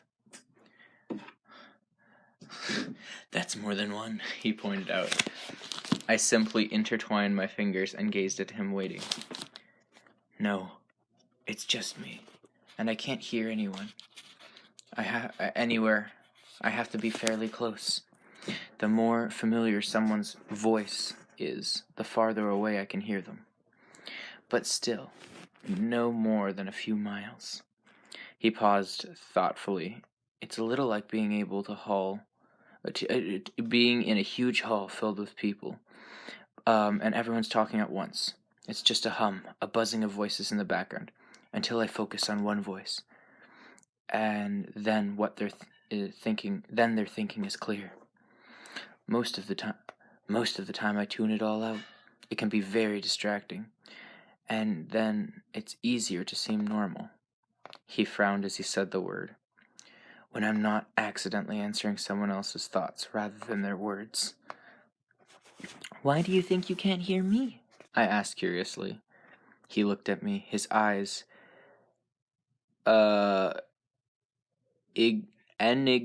enigmatic. I'm gonna assume that's the word, and I'm gonna assume it's a version of an enigma.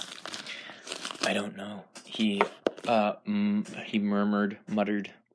The only guess I have is that maybe your mind doesn't work the same as the rest of theirs do. Like your thoughts are on AM frequency, and I'm only getting FM. He grinned at me, suddenly amused. My mind doesn't work right? I'm a freak? The words bothered me more than they should. Probably because his speculation hit home. I had always suspected as much, and it embarrassed me to have it confirmed. I hear voices in my mind. You're worried that you're the freak. Oh, I hear voices in my mind, and you're worried that you're the freak? He laughed. Don't worry, it's just a theory. His face tightened. Which brings us back to you. I sighed. How do I begin? She's taking it quite well. Now, she did mention earlier she doesn't think it's true, but obviously she doesn't really have much of a choice. But, yeah. All right. Aren't we past all evasions now? He reminded me softly. I looked away from his face for the first time, trying to find words. I happened to notice the speedometer. Holy crap! I shouted. Slow down! What's wrong? He was startled, but the car didn't decelerate. You're going 100 miles an hour! I was still shouting. I shot a panicky glance out the window, but it was too dark to see much. The road was only visible in the long patch of bluish, bright headlights. The forest along both sides of the road, as if a hard wall of steel is veering. As we veered off the road. Let me reread that. The forest along both sides of the road was like a black wall, hard as a wall of steel if we veered off the road at this speed. Relax, Bella. He rolled his eyes, still not slowing. Are you trying to kill us? I demanded. We're not going to crash. Oh, maybe he can tell the future, too. I'm kidding. He's just, yeah. I tried to modulate my voice. Why are you in such a hurry? I always drive like this. He turned to smile crookedly at me. Keep your eyes on the road. I've never been in an accident, Bella. I've never even gotten a ticket. He grinned and tapped his forehead. Built-in radar detection. Very funny. I fumed. Charlie's a cop, remember? I was raised to abide by traffic laws. Besides, if you turn us into a Voldo pencil around the tree trunk, you can probably just walk away. Probably, he agreed with a short, hard laugh. But you can't. He sighed, and I watched with relief as we drifted toward 80. Happy. Almost. I hate driving slow, he muttered. This is slow? Enough commentary on my driving, he snapped. I'm still waiting for your latest theory. I bit my lip and looked down. His honey eyes were unexpectedly gentle. I won't laugh, he promised. I'm afraid that you'll be angry with me. Is it that bad? Pretty much, yeah. He waited. I was looking down at my hands, so I couldn't see his expression. Go ahead. His voice was calm. I don't know how to start. I admitted. Why don't you start at the beginning? She said. You said you didn't come up with this on your own. No. What got you started? A book? A movie? He probed. No, it was a Saturday at the beach. I risked a glance up at his face. He looked puzzled. I ran into an old friend, Jacob Black. Oh, this is where he's going to be like, oh no, because he knows that Jacob's family are werewolves. And I know that for two reasons. One, it basically told you in the book, it basically slapped you with it. And two, my brother told me. I continued. His dad and Charlie have been friends since I was a baby. He still looked confused. His dad is one of the quintet elders. I watched him carefully. His confused expression froze in place. We went for a walk. I edited out my scheming of the story. I edited all of my scheming out of the story. He was telling me some old legends, trying to scare me, I think. He told me one. I hesitated. Go on, he said. About vampires. I realized I was still whispering. I couldn't look at his face now, but I saw his knuckles convulsively tighten on the wheel. And you immediately thought of me? Still calm. No, he mentioned your family. He was silent, staring at the road. I was worried, suddenly worried about protecting Jacob. He thought it was just a silly superstition, I said, quickly. He didn't expect me to think anything of it. It didn't seem like enough. It didn't seem like enough. I had to confess. It was my fault. I forced him to tell me. Why? Lauren said something about you. She was trying to provoke me. And an older boy from the tribe said, you're kind. I think it's the word kind. Your family didn't come to the reservation. Only it sounded like he meant something different. So I got Jacob alone and tricked it out of him, I admitted, hanging my head. He startled me by laughing, and I glanced up. He was laughing, but his eyes were fierce, staring ahead. Tricked him? How? I tried to flirt. It worked better than I thought it would. Disbelief colored my tone as I remembered. I'd have liked to see that. He chuckled darkly. Oh, I'm sure you will. And you accuse me of dazzling people. Poor Jacob Black. I blushed and looked out the window for a minute. What did you do then? He asked after a minute. Oh, I did some research on the internet. And did that convince you? His voice sounded barely interested, but his hands were clamped hard on the steering wheel. No, nothing fit. Most of it was kind of silly, and then... I stopped. What? I decided it didn't matter. It didn't matter? His tone made me look up. I'd finally broken through his carefully composed mask. His face was incredulous, with a hint of anger I'd feared. No, I said softly. It doesn't matter to me what you are. A hard, mocking edge entered his voice. You don't care if I'm a monster? If I'm not human? No. He was silent, staring straight ahead. His face was bleak and cold. You're angry, I sighed. I shouldn't have said anything. No, he said, but his tone was hard as his face. I'd rather know what you're thinking, even if what you're thinking is insane. So I'm wrong again? I challenged. That's not what I was referring to. It doesn't matter, he quoted, gritting his teeth together. I'm right? I gasped. Doesn't matter. I took a deep breath. I don't know, this back and forth is funny. Doesn't matter. I took a deep breath. Not really, I paused. But I'm curious. My voice at least was composed. He was suddenly resigned. What are you curious about? How old are you? 17, he answered promptly. And how long have you been 17? His lips twitched as he stared at the road. A while, he admitted at last. Okay. I smiled, pleased that he was being honest with me.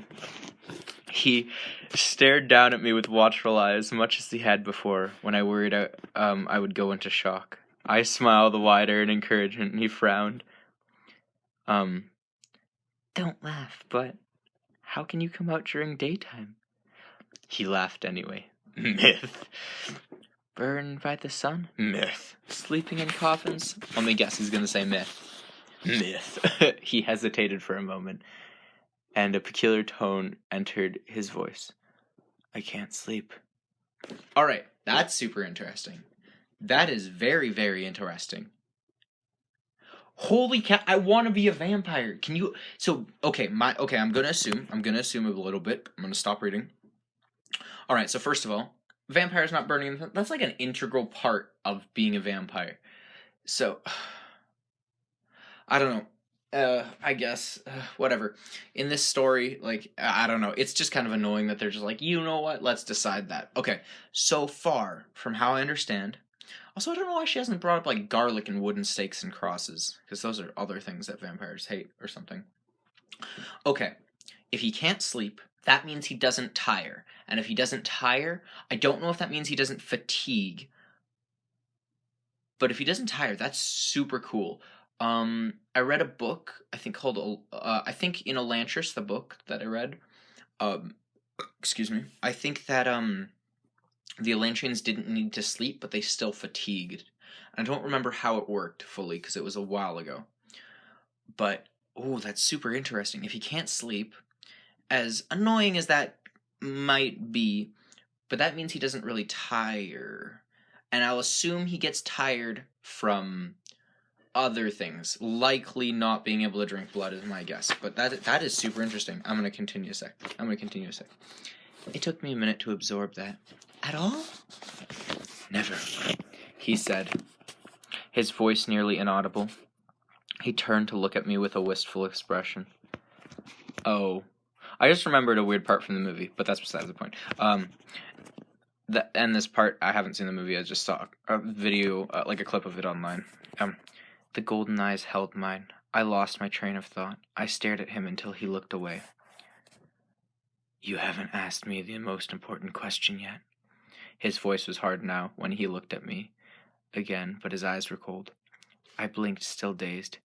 Which one is that? Aren't you concerned about my diet? He asked sarcastically. Oh, I muttered. That. Yes, that. His voice was bleak. Don't you want to know if I drink blood? I flinched. Well, Jacob said something about that. What did Jacob say? He asked flatly. He said you didn't hunt people. He said your family wasn't supposed to be dangerous because you only hunt animals. He said we weren't dangerous, his voice deeply skeptical. Not exactly. He said you weren't supposed to be dangerous. But the quintillets, the tribe, the werewolves, still don't want you on their land, just in case. He looked forward, but I couldn't tell if he was watching the road or not. So, was he right about not hunting people? Sorry, my bad. So, was he right about not hunting people? I tried to keep my voice as even as possible. The quintets have a long memory, he whispered. I took it as a confirmation. Don't let that make you complacent, though. He warned me. They're right to keep a distance from us. We're still dangerous. I don't understand. We try, he explained slowly. We're usually very good at what we do. Sometimes we make mistakes. Me, for example, allowing myself to be alone with you. This is a mistake? I heard sadness in my voice, but I didn't know if he could as well. A very dangerous one. He murmured. Yeah, murmured. I get muttered and murmured mixed up, that's why. Okay. We were both silent then. I watched the headlights twist from the curves on the road. They moved too fast. It didn't look real. It looked like a video game. I was aware of the time slipping away so quickly, like the black road beneath us. And I was hideously afraid that I would never have another chance to be with him again. Not like this. Open. The walls between us gone for once. His words hinted at an end, and I recoiled at the idea. I couldn't waste 1 minute. I had to tell him. 1 minute. I had with him. Ugh. Tell me more, I asked desperately, not caring what he said, just so I could hear his voice. He looked at me quickly, startled by the change in my tone. What do you want to know? Tell me why you still hunt animals instead of people, I suggested, my voice still tinged with desperation. I realized my eyes were wet. I fought against the grief that was trying to overpower me. I don't want to be a monster. His voice was very low, just like mine. But animals aren't enough. Oh, but animals aren't enough? He paused. I can't be sure, of course. But I'd compare it to living on tofu and soy milk. I mean, vegans do that. Not, although they are more likely to break a bone, so who knows. We call ourselves vegetarians. It's our own little inside joke. It doesn't completely state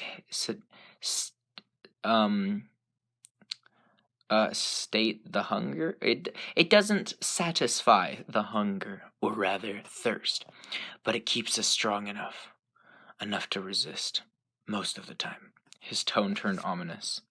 Sometimes it's more difficult than others. Is it very difficult for you now? I asked. He sighed. Yes, but you're not hungry now, I said, confidently confidently stating, not asking. Why do you think that? Your eyes. I told you I had a theory. I noticed that people, men in particular, are crabbier when they're hungry. He chuckled. You're observant, aren't you? I didn't. You know how crabby women are when they're hungry? I would say guys are less so. Okay, whatever. I don't care. Maybe this person's just a feminist. Okay. I didn't answer. I just listened to the sound of his laugh, committing it to memory. Were you hunting this weekend with Emmett?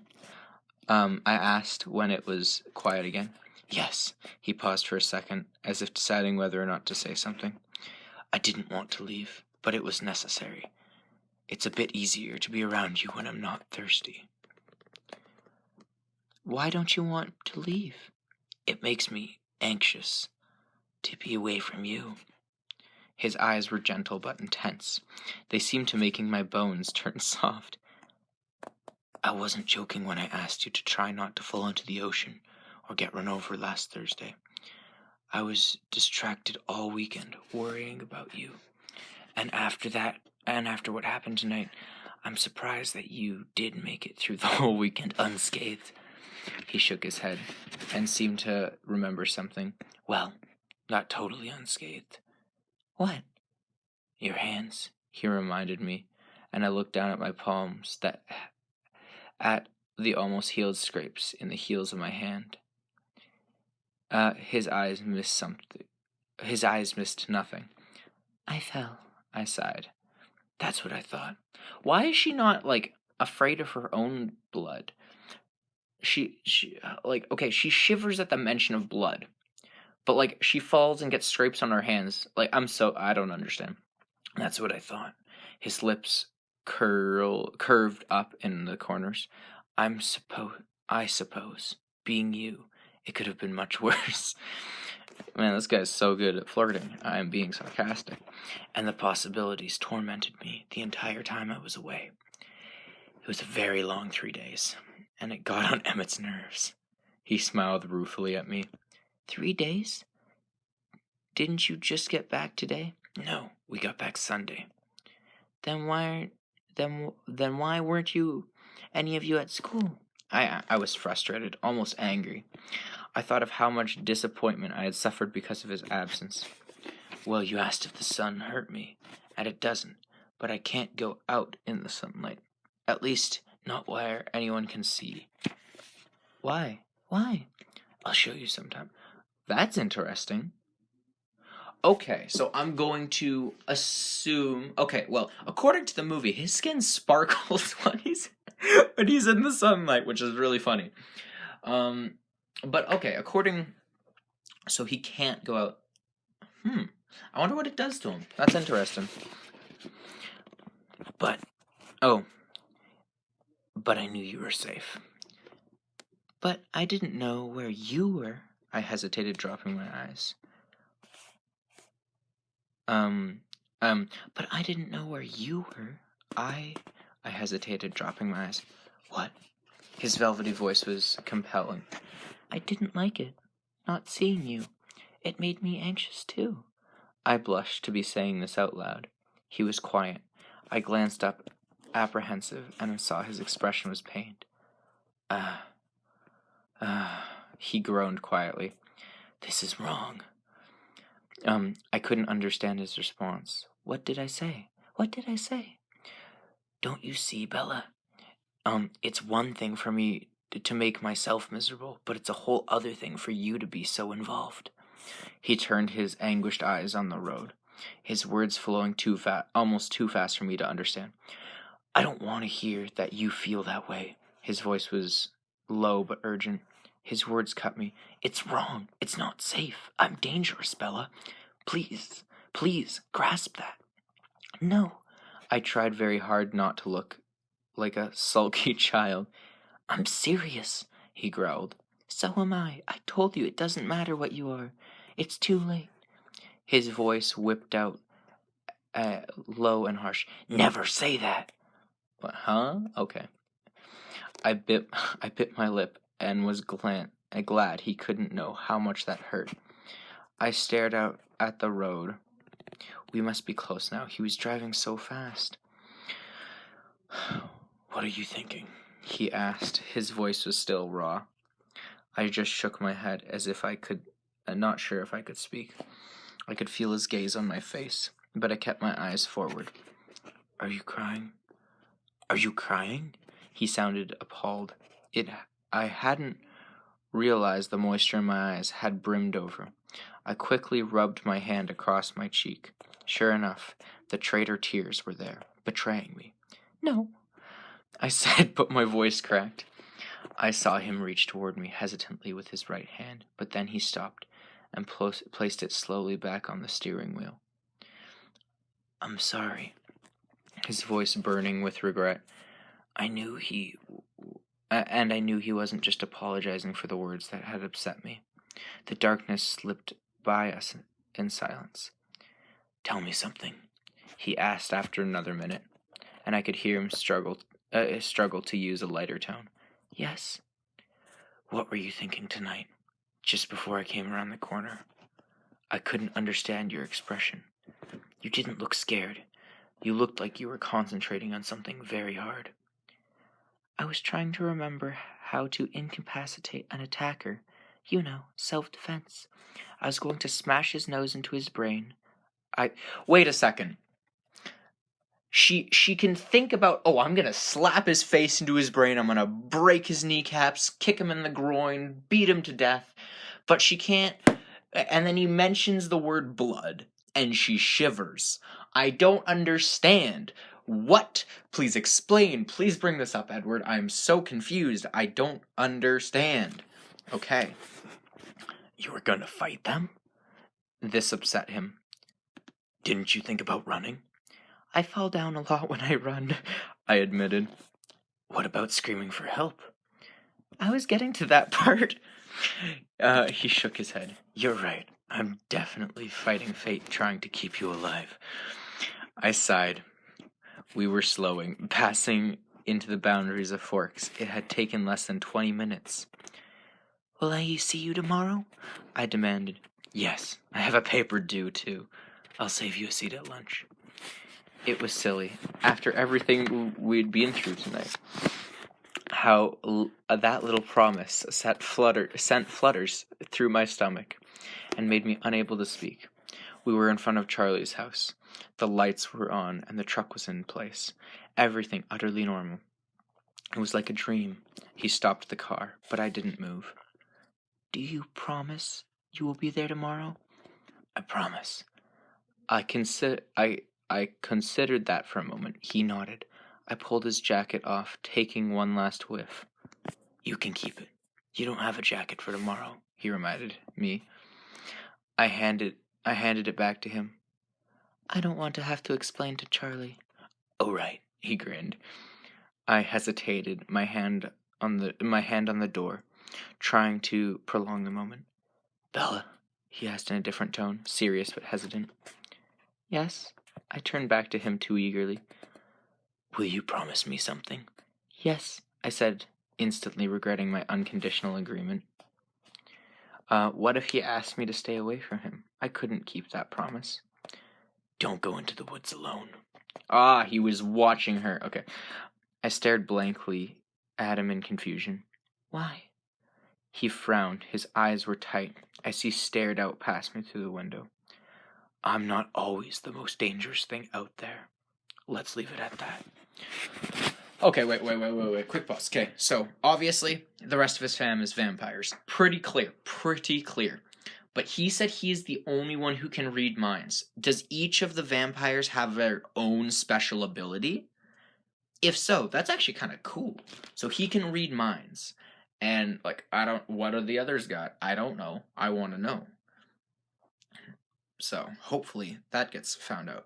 And also, I would say it's pretty clear that they don't really approve of Edward's decision, because it's like tempting fate kind of thing.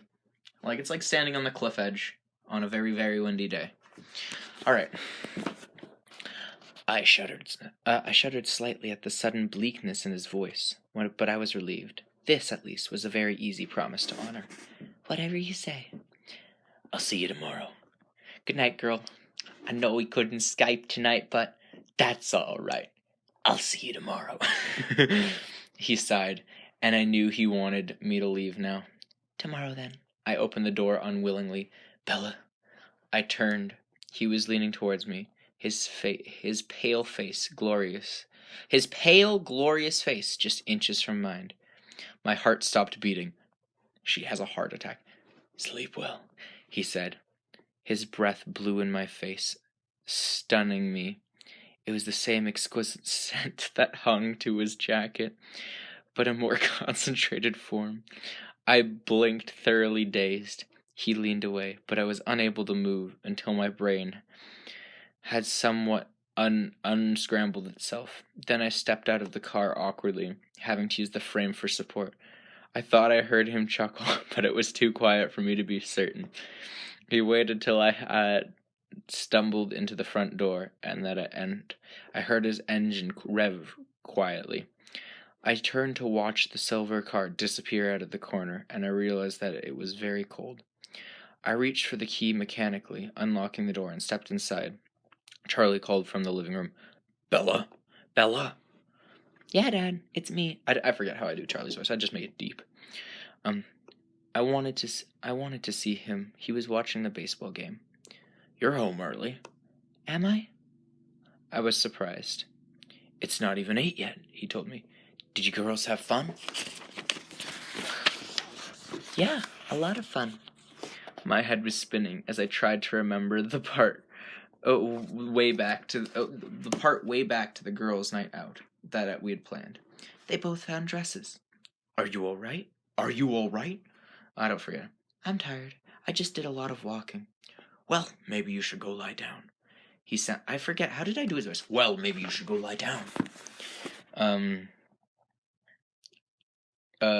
I'm just gonna call Jessica first. Weren't you just with her? He asked, surprised. Yes, but I left my jacket in her car, and I wanted to make sure she brings it home. Well, give her a chance to get home first. Right. I agreed. I went to the kitchen and fell, exhausted, into the chair, and was feeling dizzy now. I wondered if I was going to go into shock after all. Get a grip, I told myself. The phone rang suddenly, and I yanked it off the hook. Hello? I asked breathlessly. Bella! Hi, Jess. I was just going to call you. You made it home. You made it home. Her voice was relieved and surprised. Yes, I left my jacket in your car. Could you bring it tomorrow? Sure, but tell me what happened, she demanded. Tomorrow, intrigue, okay? She caught on quickly. Oh, is your dad there? Yeah, that's right. Okay. I'll talk to you tomorrow then. Bye. I couldn't but help hear the impatience in her voice. Bye, Jess. I walked up the stairs slowly, a heavy stupor clouding my mind, and went through the motions of getting ready for bed without paying attention to what I was doing. It wasn't until I was in the shower, the water too hot, burning my skin, that I realized that I was freezing. I shuddered violently for several minutes before the streaming spray could finally relax my muscles. Then I stood in the shower, too tired to move, until the hot water began to run out. I stumbled out, wrapping myself securely in a towel, trying to hold on to the heat from the water. It was water so that the achy shivers wouldn't return. I dressed for bed swiftly and climbed under the quilt, curling into a ball, hugging myself to keep warm. A few small shudders trembled through me. My mind still swirled dizzily, full of images I couldn't understand, and something I fought to repress. Some I fought to repress. Nothing seemed clear at first, but then it all gradually fell close. But that as I fell gradually closer to unconsciousness, a few things became evident. This is a quote on the back of the book, by the way. About 3 things I was absolutely positive. First, Edward was a vampire. Second, there was a part of him, and I don't know how potent that part might be, that he thirsted for my blood. And third, I was unconditionally and irrevocably in love with him. That's the quote on the back of the book. That's the cringe nene baby of the book. That was an interesting chapter. If this was in parts, I think that would all be part 1. Hope you enjoyed. That was a chapter that I didn't mind. Didn't have a whole lot. Okay, it did bring up quite a few questions, but yeah, pretty interesting. And goodbye. Chapter 10 of Twilight by Stephenie Meyer. I think that's her name. Stephenie Meyer. Interrogations. It was very hard in the morning to argue with the part of me that was sure last night was a dream. Logic wasn't on my side, or common sense. I clung to the parts I couldn't have imagined, like a smell. I was sure I could never have dreamed that up on my own. It was foggy and dark outside my window. Absolutely perfect. He had no reason to not be at school today. I dressed in my heavy clothes, remembering I didn't have a jacket. Further proof that my memory was real. When I got downstairs, Charlie was gone again. I was running later than I'd realized. I swallowed a granola bar in 3 bites and chased it down with milk, straight from the carton. And then hurried out the door. Hopefully, the rain would hold off until I could find Jessica. It was usually foggy. The air was almost smoky with it. The mist was ice cold where it clung to the exposed skin on my face and neck. I couldn't wait to get the heat going in my truck. It was such a thick fog that a few feet down the driveway that I was a few feet down the driveway before I realized there was a car in it, a silver car. My heart stuttered, and then picked up again in double time. I didn't see where he came from, but suddenly he was there, pulling the door open for me. "Do you want to ride with me today?" he asked, amused by my expression, as he caught me by surprise yet again. There was an uncertainty in his voice. He was really giving me a choice. I was free to refuse, and part of him hoped for that. It was a vain hope. "Yes, thank you," I said, trying to keep my voice calm, as I stepped into the warm car. I noticed his tan jacket was slung over my headrest of the passenger door. The door closed behind me, and sooner than should be possible, he was sitting next to me, starting the car. "I brought the jacket for you. I didn't want you to get sick or something."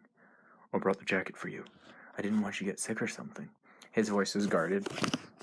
I noticed that he wore no jacket himself, just a light gray knit V-neck shirt with long sleeves. Again, the fabric clung to his perfectly muscled chest. It was a colossal tribute to his face that it kept. It was a colossal tribute to his face that it kept my eyes away from his body. "I'm not quite that delicate," I said, but I put the jacket on my lap. pushing my arms through the too long sleeves, curious to see if the scent could possibly be as good as I remembered. It was better.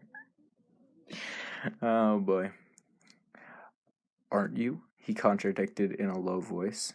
I wasn't sure if he meant for me to hear.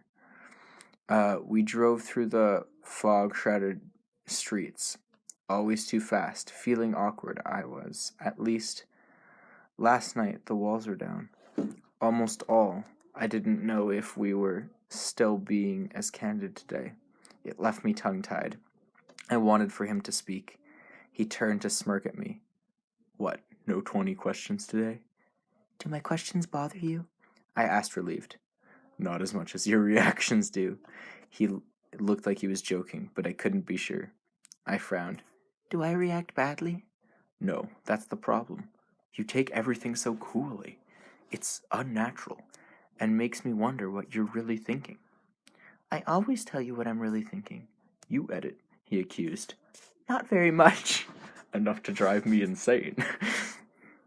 You don't want to hear it, I mumbled, almost a whisper. As soon as my words were out, I regretted them. The pain in my voice was very faint, and I could only hope he hadn't noticed. He didn't respond, and I was wondering if I had ruined the mood. His face was unreadable as we drove into the school parking lot. Something occurred to me belatedly. Where's the rest of your family? I asked, more than glad to be alone with him, but remembering his car was usually full. They took Rosaline's car. Rosalie's car. He shrugged as he parked next to the glossy red convertible with the top up. I don't know what that word. But I'm pretty sure it means over the top. Wow, I breathed. Is she that? Why does she ride with you? Like I said, it's, I don't know that word. We try to blend in. It's over the top. We try to blend in. You don't succeed. I laughed and shook my head as we got out of the car. It wasn't late anymore. His lunatic driving had gotten me to school in plenty of time. So, why did Rosaline drive today if it's more conspicuous? Hadn't you noticed? I'm breaking all the rules now. He met me at the front of the car, staying very close to my side as we walked to the campus. I wanted to close the little distance, to reach out and touch him, but I was afraid he wouldn't like me to. Why do you have cars like that at all? I wondered aloud. If you're looking for privacy. An indulgence, he admitted, with an impish smile. We all like to drive fast. Figures, I muttered under my breath. Under the shelter of the cafeteria roof's overhang, Jessica was waiting, her eyes about to bug out of their sockets. Over her arm, bless her, was my jacket. Hey, Jessica, I said as if we were a few feet away. Thanks for remembering. She handed me my jacket without speaking. Oh, that sounds rare. Good morning, Jessica, Edward said politely. It wasn't really his fault that his voice was so irresistible, or what his eyes were capable of. Hi. She shifted, eyes wide towards me, trying to gather her jumbled thoughts. I guess I'll see you in trig. Okay. She gave me a meaningful look, and I suppressed a sigh. What on earth was I going to tell her? Yeah, I'll see you there. She walked away, pausing twice to peek back over her shoulder at us. Are you going to tell her? Edward muttered. Hey, I thought you couldn't read my mind, I hissed. I can't. He startled, then understanding brightness in his eyes. However, I can read hers. She'll be waiting to ambush you in class. I groaned as I pulled off his jacket and handed it to him, replacing it with my own. He folded it over his arm. So, what are you going to tell her? A little help, I pleaded. What does she want to know? He shook his head, grinning wickedly. That's not fair. No, You not sharing what you know, now that's not fair. He deliberated for a moment as we walked. We stopped outside the door of my first class. She wants to know if we're secretly dating, and she wants to know how you feel about me. He finally said, Yikes, what should I say? I tried to keep my expression very innocent. Gamer. People were passing on their way to class, probably staring. I was barely aware of them. He paused to catch a stray lock of hair that was escaping the twist on my neck and wound it back into place. My heart spluttered hyperactively. I suppose I could say yes to the first, if you don't mind. It's easier than any other explanation. I don't mind, he said in a faint voice. And as for her other question, well, I'll be listening to hear the answer to that one myself. Okay. One side of his mouth pulled up into my favorite uneven smile. I couldn't catch my breath soon enough to respond to the remark. I don't mind, he said in a faint voice. And as for the other question, well, I'll be listening to hear the answer of that one myself. One side of his mouth pulled up in my favorite uneven smile. I couldn't catch my breath soon enough to respond to that remark. He turned and walked away. I'll see you at lunch, I called over his shoulder. 3 people walking to the door stopped to stare at me, and I hurried into class. Okay, I misunderstood. I thought that she was saying that one, although that would also make sense with this, but yeah, whatever. I hurried into class, flushed and irritated. He was such a cheater. Now I was even more worried about what I was going to say to Jessica. I sat in my usual seat, slamming my bag down in aggravation. Good morning, Bella. Good morning, Bella. Mike said from the seat next to me. I looked up to see his odd, almost resigned look on his face. How was Port Angeles? It was... There was no honest way to sum it up. Great, I finished lamely. Jessica got a really cute dress. Did she say anything about Monday night? He asked, his eyes brightening, and I smiled at the turn of conversation. She said she had a really good time, I assured him. She did? He said eagerly. Most definitely. Mr. Mason called the class to order, asking us to turn in our papers. English and then government passed in a blur. While I worried about how to explain things to Jessica and agonized over whether Edward would really be listening to what I said through the medium of Jessica's thoughts. How very inconvenient his little talent could be when it wasn't saving my life. That's not a talent, that's a superpower. What the heck? Oh my goodness. I don't understand. What is with this? Why does he have powers? Okay. Sparkly vampires. Also, I'm pretty sure about the sparkles thing because I thought about it more. It's dumb, but like I'm pretty sure that when he goes out in the sun, he sparkles. The fog had almost dissolved by the end of the day by the end of the second hour, but the day was still dark with low oppressing clouds. I smiled up at the sky. Edward was right, of course. When I walked into Trig, Jessica was sitting in the back row, nearly bouncing off her seat in agitation. I reluctantly went to sit by her, trying to convince myself that it would be better to get it over with as soon as possible. Tell me everything, she commanded before I was in the seat. What do you want to know? I hedged. What happened last night? He bought me dinner and then drove me home. She glared at me, her expression stiff with skepticism. How did you get home so fast? He drives like a maniac. It was terrifying. I hoped he heard that. Was it like a date?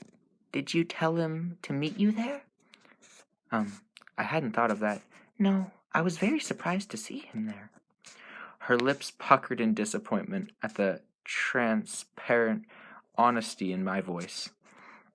"But he picked you up for school today," she probed. "Yes, that was a surprise too. He noticed I didn't have my jacket last night," I explained.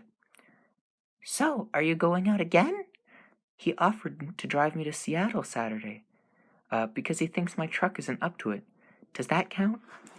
"Yes," she nodded. "Well then, yes." Wow. Okay, she exaggerated the word into 3 syllables. Okay. Wow. Okay, I guess that's how you'd okay, I don't know. It makes it look like she went W-O-W, like it looks really dumb the way that it was written. Like I would have just done wow, but with like 8 W's at the end, or with like 3 O's in the middle or something. "Edward Cullen," she said. "I know," I agreed. Wow, didn't even cover it. Wait, her hands flew out, palms toward me like she was stopping traffic. "Has he kissed you?" "No," I mumbled. It's not like that yet." "Oh, it's not like that." She looked disappointed. I'm sure I did too. "Do you think Saturday?" She raised her eyebrows. "I really doubt it." The discontent in my voice was poorly disguised. "What did you talk about?" She pushed for more information in a whisper. Class had started, and Mr. Varnett was not paying close attention, and we weren't the only ones still talking. "I don't know, Jess. Lots of stuff," I whispered back. "We talked a little bit about the English essay today." A very, very little. I think he mentioned it in passing. "Please, Bella," she begged. "Give me some more details." "Well, okay. I've got one. You should have seen the waitress flirting with him. It was over the top, but he didn't pay attention to her at all." Let him make of that what he could. This is weird, and it's even weirder knowing that Edward is basically just eavesdropping. Assuming he is, but I'm pretty sure he is. And he's gonna be like, "What? She wants me to kiss her? No, I can't do that. What if I, like, yeet my teeth into her mouth?" That's how it works. Vampires can shoot their teeth out. It would not surprise me even a little bit if that was the case. I'm gonna make a story based on vampires, but they're gonna have the dumbest powers ever. They're gonna be able to shoot their teeth. They're gonna have to, like, look up at the sky and, like, have, like, an overbite, and then aim with their pointed 2 teeth and then shoot that. And then there'll be, like, a tiny string, and they'll shoot it, and it'll be, like, be able to go to, like, 9 feet or something. It'll suck the blood through the tiny string, and then it'll go back into its mouth. I gotta do this. I gotta make a... Gosh. Okay. "That's a good sign," she nodded. "Was she pretty?" "Very. Probably 19 or 20. Even better. He must like you." "I think so, but it's hard to tell. He's always so cryptic." I threw it in there for his benefit, sighing. I don't know how you're brave enough to be alone with him," she breathed. "Why?" I was shocked, but she didn't understand my reaction. "He's so intimidating. I don't know what to say to him." She made a face, probably remembering this morning or last night when he had turned the overwhelming force of his eyes on her. "I do have some trouble with incoherency when I'm around him," I admitted. "Oh, well, he is unbelievably gorgeous." Jessica, now she's mentioning it too. I'm so glad we're not in her thoughts. Okay, whatever. Jessica shrugged as if this excused any flaws, which in her book it probably did. "There's a lot more than that." "Really? Like what?" I wished I hadn't let it go, almost as much as hoping he'd been kidding about listening in. I can't explain it right. But even more unbelievable. I can't explain it right, but he's even more unbelievable behind the face. Oh, the vampire who wanted to be good, who ran around saving people's lives so he wouldn't be a monster. I stared off toward the front of the room. Is that possible? She giggled. I ignored her, trying to look like I was paying attention to Mr. Varner. So, you like him then? She wasn't about to give up. Yes, I said curtly. I mean, you really like him? She urged. Yes, I said again, blushing. I hoped that detail wouldn't register in her thoughts. She had enough single-syllable answers. How much do you like him? Too much, I whispered back. More than he likes me. But I don't see how I can help that. I sighed, one blush blending into the next. Then, thankfully, Mr. Varner called on Jessica for an answer. She didn't get a chance to start on the subject again during class, and as soon as the bell rung, I took an evasive action. In English, Mike asked me if anything. In English, Mike asked me if you said anything about Monday night. I told her. You're kidding! What did you say? She gasped, completely sidetracked. I told him you said you had a lot of fun. He looked pleased. Tell me exactly what you said, and your exact answer. We spent the rest of the walk dissecting sentence structures and most of Spanish on a 1 minute description of Mike's facial expression. All right. So she likes gossip, obviously, about other people liking other people, which is understandable, I guess. But the only thing she likes more is gossip about the guy that she likes. I wonder if she would just immediately ditch Mike if Edward gave her the chance. She probably would, but still, that's kind of scummy. But it's still understandable, kind of. Okay. It wouldn't have helped to draw it out for as long as I did. It wouldn't have helped to draw it out for long as I did if I wasn't worried about the subject returning to me. And then the bell rang for lunch, and I jumped out of my seat, shoving my books roughly into my bag. And my uplifting expression must have tipped Jessica's off, and she's gonna be like, "You're sitting with him, aren't you?" Let me guess. You're not sitting with us today, aren't you? She guessed. I don't think so. I couldn't be sure that he wouldn't disappear inconveniently again. But outside the door to our Spanish class, leaning against the wall, looked more like a Greek god than anyone had a right to. Edward was waiting for me. Jessica took one look, rolled her eyes, and departed. See you later, Bella. Her voice was thick with implications. I must have had to turn off. I might have to turn the ringer on, off the ringer on the phone. Huh? Okay, let me reread that. I might have to turn off the ringer on the phone. Hello. Oh, hello. His voice was amused and irritated at the same time. I had been listening. He had been listening. It was obvious. Hi. I couldn't think of... So she admitted her love to him because her friend bullied her into it, basically. That's the funniest thing. All right. Well, that's interesting. I couldn't think of anything else to say, and he didn't speak, biding his time, I presumed. It was quiet. It was a quiet walk to the cafeteria. Walking with Edward through the crowded lunchtime rush was a lot like my first day here. Everyone stared. He led the way into the line, still not speaking, though his eyes returned to my face every few seconds. Their expression was speculative. It seemed to me that irritation was winning out over amusement, as the dominant emotion in his face. I fidgeted nervously with the zipper on my jacket. Okay. I'm gonna just... So the only reason he became interested in her, my guess is, that he couldn't read her mind.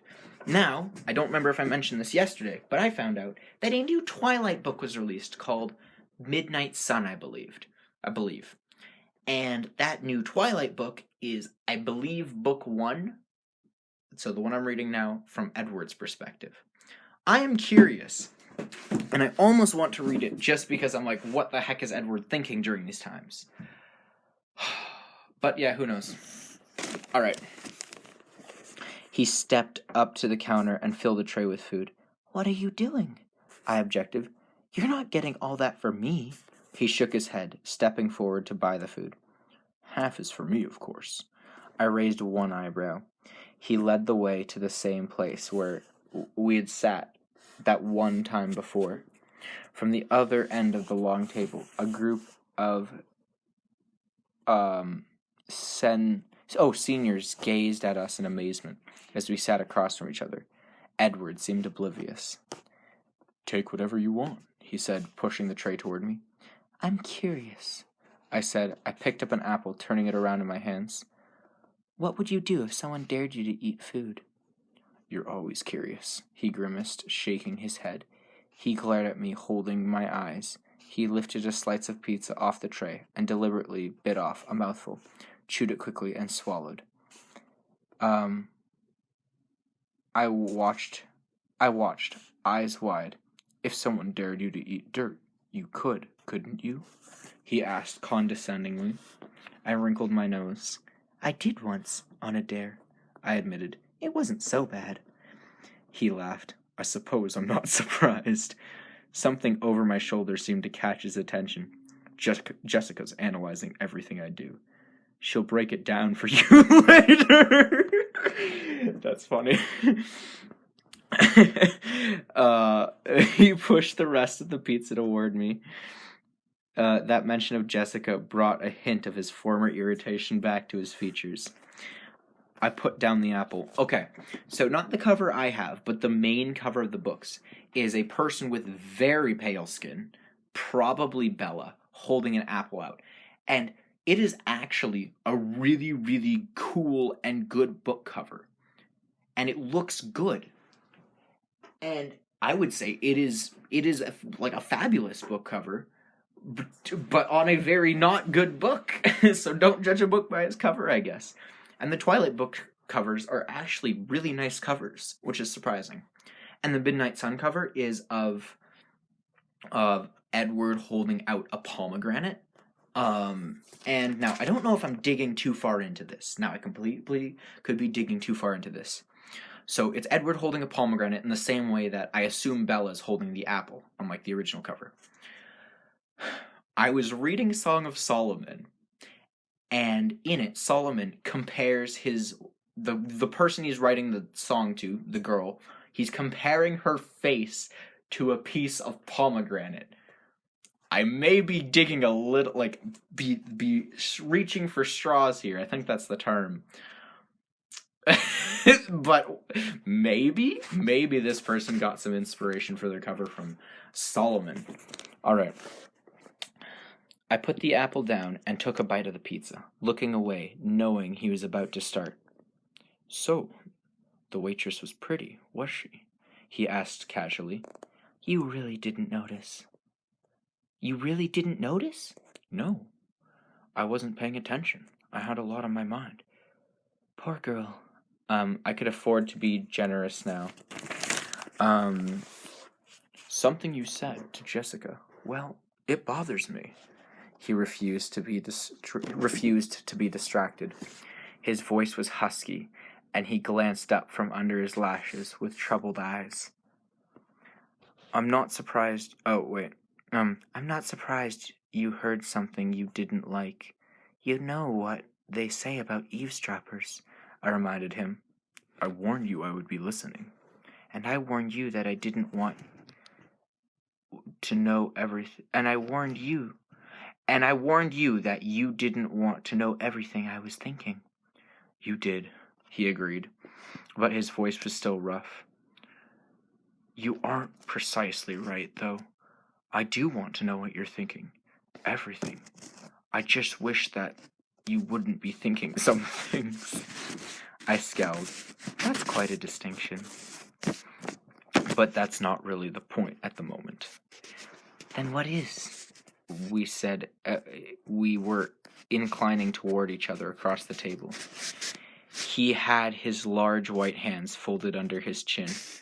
I leaned forward, my right hand cupped around my neck, to remind myself that we were in a crowded lunchroom, with probably many curious eyes on us. It was too easy to get wrapped in our own private, tense bubble. Do you truly believe that you care for me more than I do for you? He murmured, leaning closer to me than as he spoke, his dark golden eyes piercing. That's not what I expected him to say, but all right. I tried to remember how to exhale. I had to look away before he came back to me. You're doing it again, I muttered. His eyes opened wide with surprise. What? dazzling me. I admitted, trying to concentrate. I do have to admit, this book has given me more laughs than any other book I've read. And I laugh pretty easily. So, it's not like a high bar, but it's mostly from the cringe factor, not because it's actually funny. Okay. I admitted, trying to concentrate as I looked back at him. Oh, he frowned. It's not your fault, I sighed. You can't help it. Are you going to answer the question? I looked down. Yes. Yes, you're going to answer, or yes, that you really think that? He was irritated again. Yes, I really think that. I kept my eyes down on the table. Okay, in a relationship, because you're in your own mind, you always believe that you love the other person more. Because, okay, in theory that you love them, like, with your whole heart. You feel like you love them more because you have... Now, you might be like, yeah, you probably love me the same, but you have no way of knowing that. And you can only know your heart. And you're like, man, I love you more than anything else. And then you feel like, well, if I love her more than anything else, then it's possible that she loves me the same, but there's no way that she loves me more. So it's more likely that she loves me less, but not much less. Like, I don't know. So everyone thinks that they like the other person more, assuming they both like each other. Yeah, anyway. Okay. Yes, I really think that. I kept my eyes down on the table, my eyes tracking the pattern of the wood grains pointed on the laminate. The silence dragged on, and I stubbornly refused to be the first to break it this time, fighting hard against my temptation to peek at his expression. Finally, his voice, velvety soft, spoke. You're wrong. I glanced up to see that his eyes were gentle. You can't know that, I said in a disagreeing whisper. I shook my head in doubt, though my heart throbbed at his words, and it wanted so badly to believe them. What makes you think so? His liquid topaz eyes were penetrating, trying futilely, I amused, to lift the truth straight from my mind. I stared back, struggling to think clearly in spite of his face, to find some way to explain. As I searched for the words, I could see him getting impatient, frustrated by my silence. He started to scowl. I lifted my hand from my neck and held up one finger. Let me think, I insisted. Well, I explained it for you. Too bad you weren't listening. Okay. Let me think, I insisted. His expression cleared, now that he was satisfied that I was planning to answer.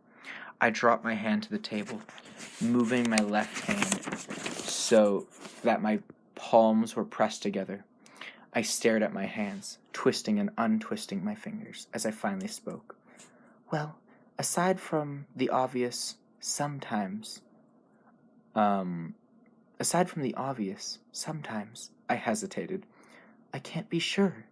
I don't know how to read minds, but sometimes it seems like you're trying to say goodbye when you're saying something else. That was the best I could sum up with the sensation of anguish that his words triggered in me at times. Perception. Perspective, he whispered. And there was the anguish again, surfacing as he confirmed my fear. That's exactly why you're wrong, though. He began to explain, but his eyes narrowed. What do you mean, the obvious? Well, look at me. Oh, well, look at me, I said, unnecessarily as he was already staring. I'm absolutely ordinary. Well, except for the bad things, like all the near-death experiences, and being so clumsy, I'm almost disabled. And look at you. I waved my hand toward him, at his bewildering perfection. His brow creased angrily for a moment, then smoothed, as his eyes took on a knowing look. You don't see yourself very clearly, you know.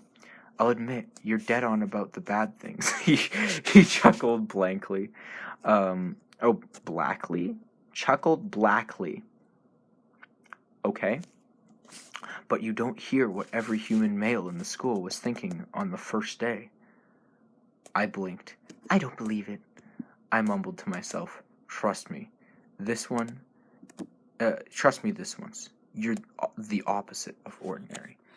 I mean, okay. It's funny. Everyone thinks that they're not as good looking as they... Okay, that's not true. Not everyone. A lot of people think that they don't look as nice as they actually do. And then a lot of people are just like, I am the best in the world. No one looks better than me. But, like, yeah. Anyway. Okay. My embarrassment was much stronger than my pleasure. The look that came to his eyes when he said this.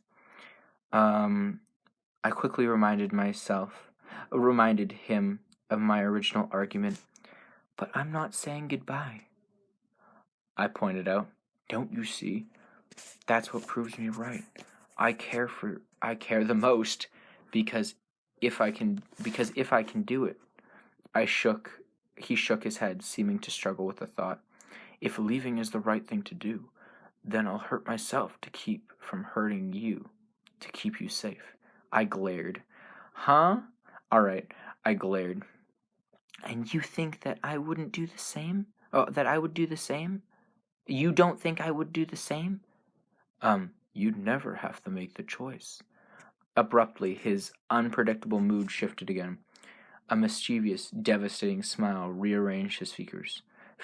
Of course, keeping you safe is beginning to feel like a full-time occupation that requires my constant presence. No one has tried to do away with me today, I reminded him, grateful for the lighter subject. The lighter subject, her lack of dying. I didn't want him to talk about goodbyes anymore, if I had to. I suppose I could purposely put myself in danger to keep him close. I banished that thought before his quick eyes rested on my face. That idea would definitely get me in trouble. Yes, he agreed. Yes, he added. Yet, I agreed. I would have to argue, but now I wanted him... I would have argued, but now I wanted him to be expecting disaster. Oh my goodness, yes, he added. Yet, I agreed. I would have argued, but now I wanted him to be expecting disasters. I have another question for you. Oh, wait. His face was still casual. Shoot. Do you really need to go to see... Oh.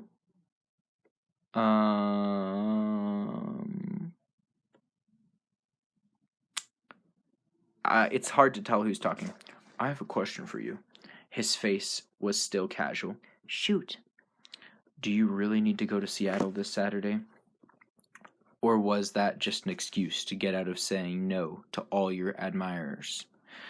I made a face at the memory. You know I have forgiven you for the Tyler... You know I haven't forgiven you for the Tyler thing yet, I warned him. It's your fault that he deluded himself into thinking I'm going to prom with him.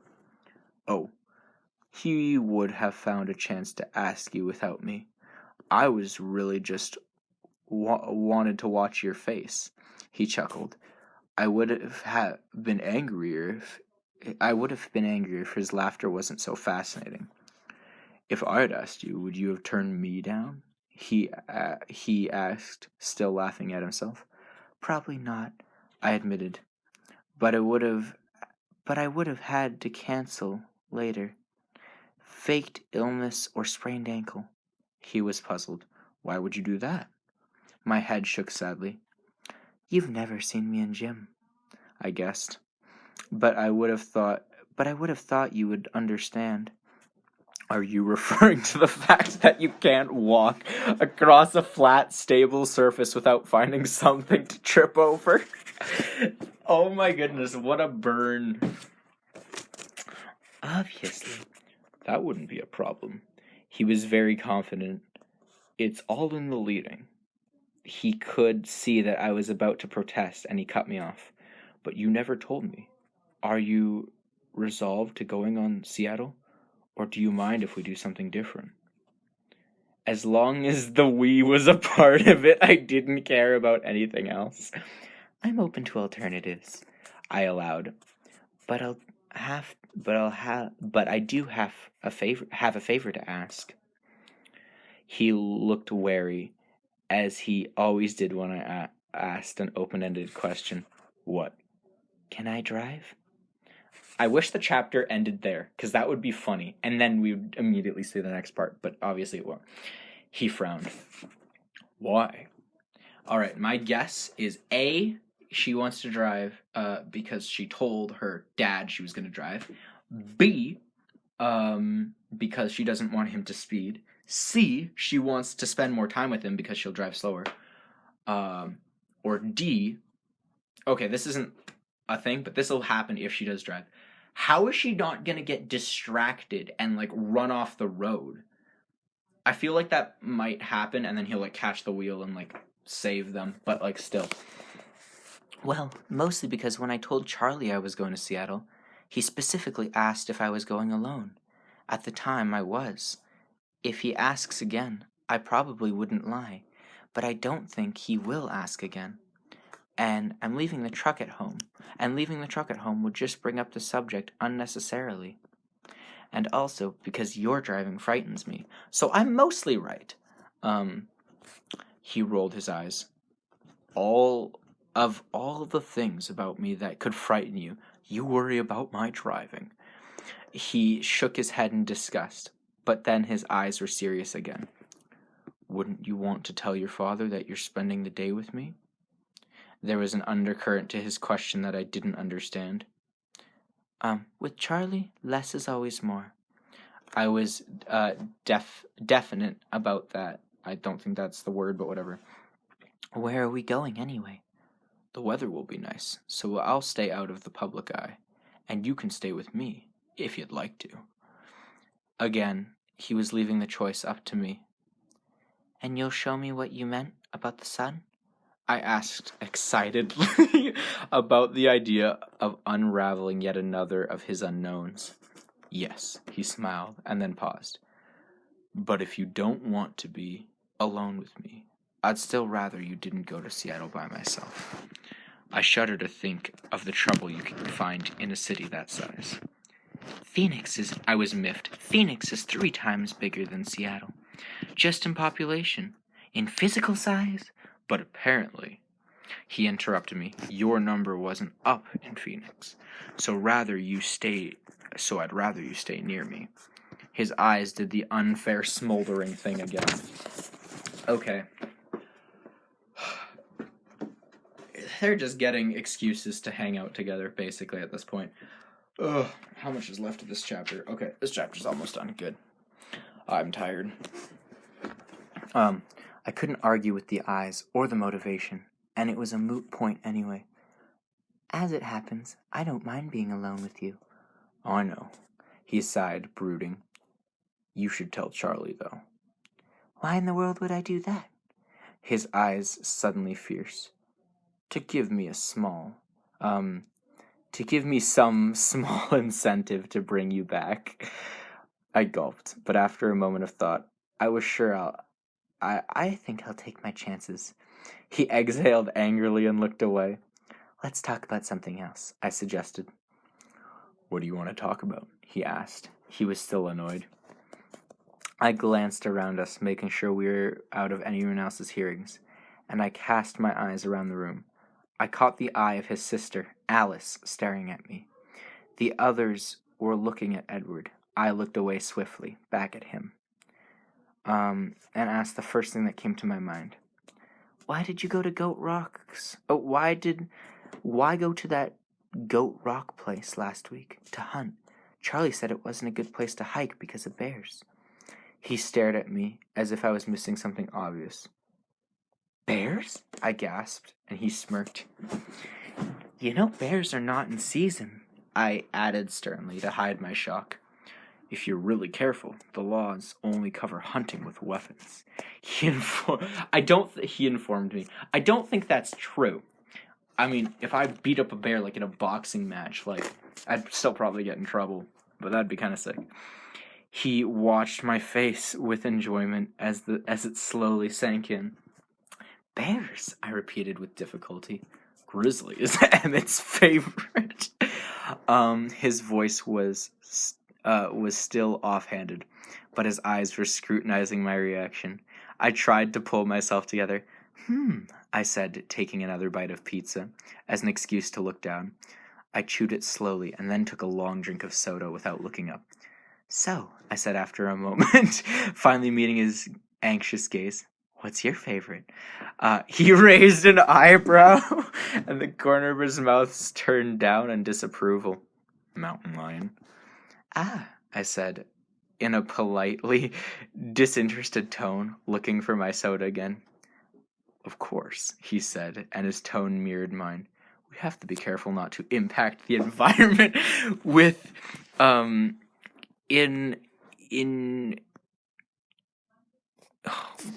with hunting. We try to focus on the areas with an overpopulation of predators, ranging as far away as we need. There's always plenty of deer and elk here. And they'll do. But where's the fun in that? He smiled teasingly. Where indeed? I murmured. Is she going to ask to go out with them doing that? That would be weird. I murmured around as I took another bite of pizza. Early spring is Emmett's favorite bear season. They're just coming out of hibernation, so they're more irritable. He smiled as if remembering a joke. Nothing more fun than an irritated grizzly bear, I agreed, nodding. He snickered, shaking his head. Tell me what you're really thinking, please. I'm trying to picture it, but I can't. I admitted. How do you hunt a bear without weapons? You jump on their back and bite them. Oh, we have weapons. He flashed his bright teeth in a brief, threatening smile. I fought back a shiver before it could expose me. Just not the kind they consider with hunting laws. If you ever seen a bear attack on television, you should be able to visualize Emmett's hunting. I couldn't stop the next shiver as it flashed down toward my spine. I peeked across the cafeteria towards Emmett, grateful that he wasn't looking my way. The thick brands of muscle that wrapped his arms and torso were somehow even more menacing now. Edward followed my gaze and chuckled. I stared at him, unnerved. Are you like a bear too? Are you like a bear too? I asked in a low voice. More like a lion, or so they tell me, he said lightly. Perhaps our preferences are indicative, huh? I tried to smile. Perhaps, I repeated, but my mind was full of opposing images that I couldn't merge together. Is that something I might get to see? Absolutely not. His face turned even whiter than usual. His eyes were suddenly furious. I leaned back, stunned, though I'd never admit it to him, frightened by his reaction. He leaned back as well, folding his arms closer to his chest. Too scary for me? I asked when I could control my voice again. If that were it, I would take you out tonight. If that were it, I would take you out tonight. His voice he said, his voice cutting. You need a healthy dose of fear. Nothing could be more beneficial for you. Then why? I pressed, trying to ignore his angry expression. He glanced at me for a long minute. Later, he finally said, as he was on his feet, in one little movement. We're gonna be late. I glanced around, startled to see that he was right, and the cafeteria was nearly vacant. When I was with him, the time and the place suddenly muddled into a blur, and I completely lost track of both. I jumped up, grabbing my bag and the back of the chair. Later, then, I agreed. I wouldn't forget. Well, that's funny. I'm going to assume it's pretty obvious, I'd say. The reason he doesn't want her to see him hunting is she'll see how much of an animal he is, and then she won't like him. And probably both, kind of. Also, it's really annoying how open he is. It's kind of unrealistic. You don't just open up all of a sudden, pour out your heart, or whatever. Maybe you do, I don't know. But the other thing is because then he was in like a feeding frenzy kind of mode, and he might hurt her. Those are my predictions. Yeah, I'm sure you're enjoying listening to me stumble over my words. And goodbye.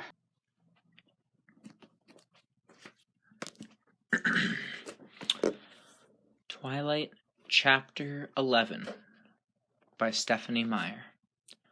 Complications. Everyone watched as we walked together to our lab table.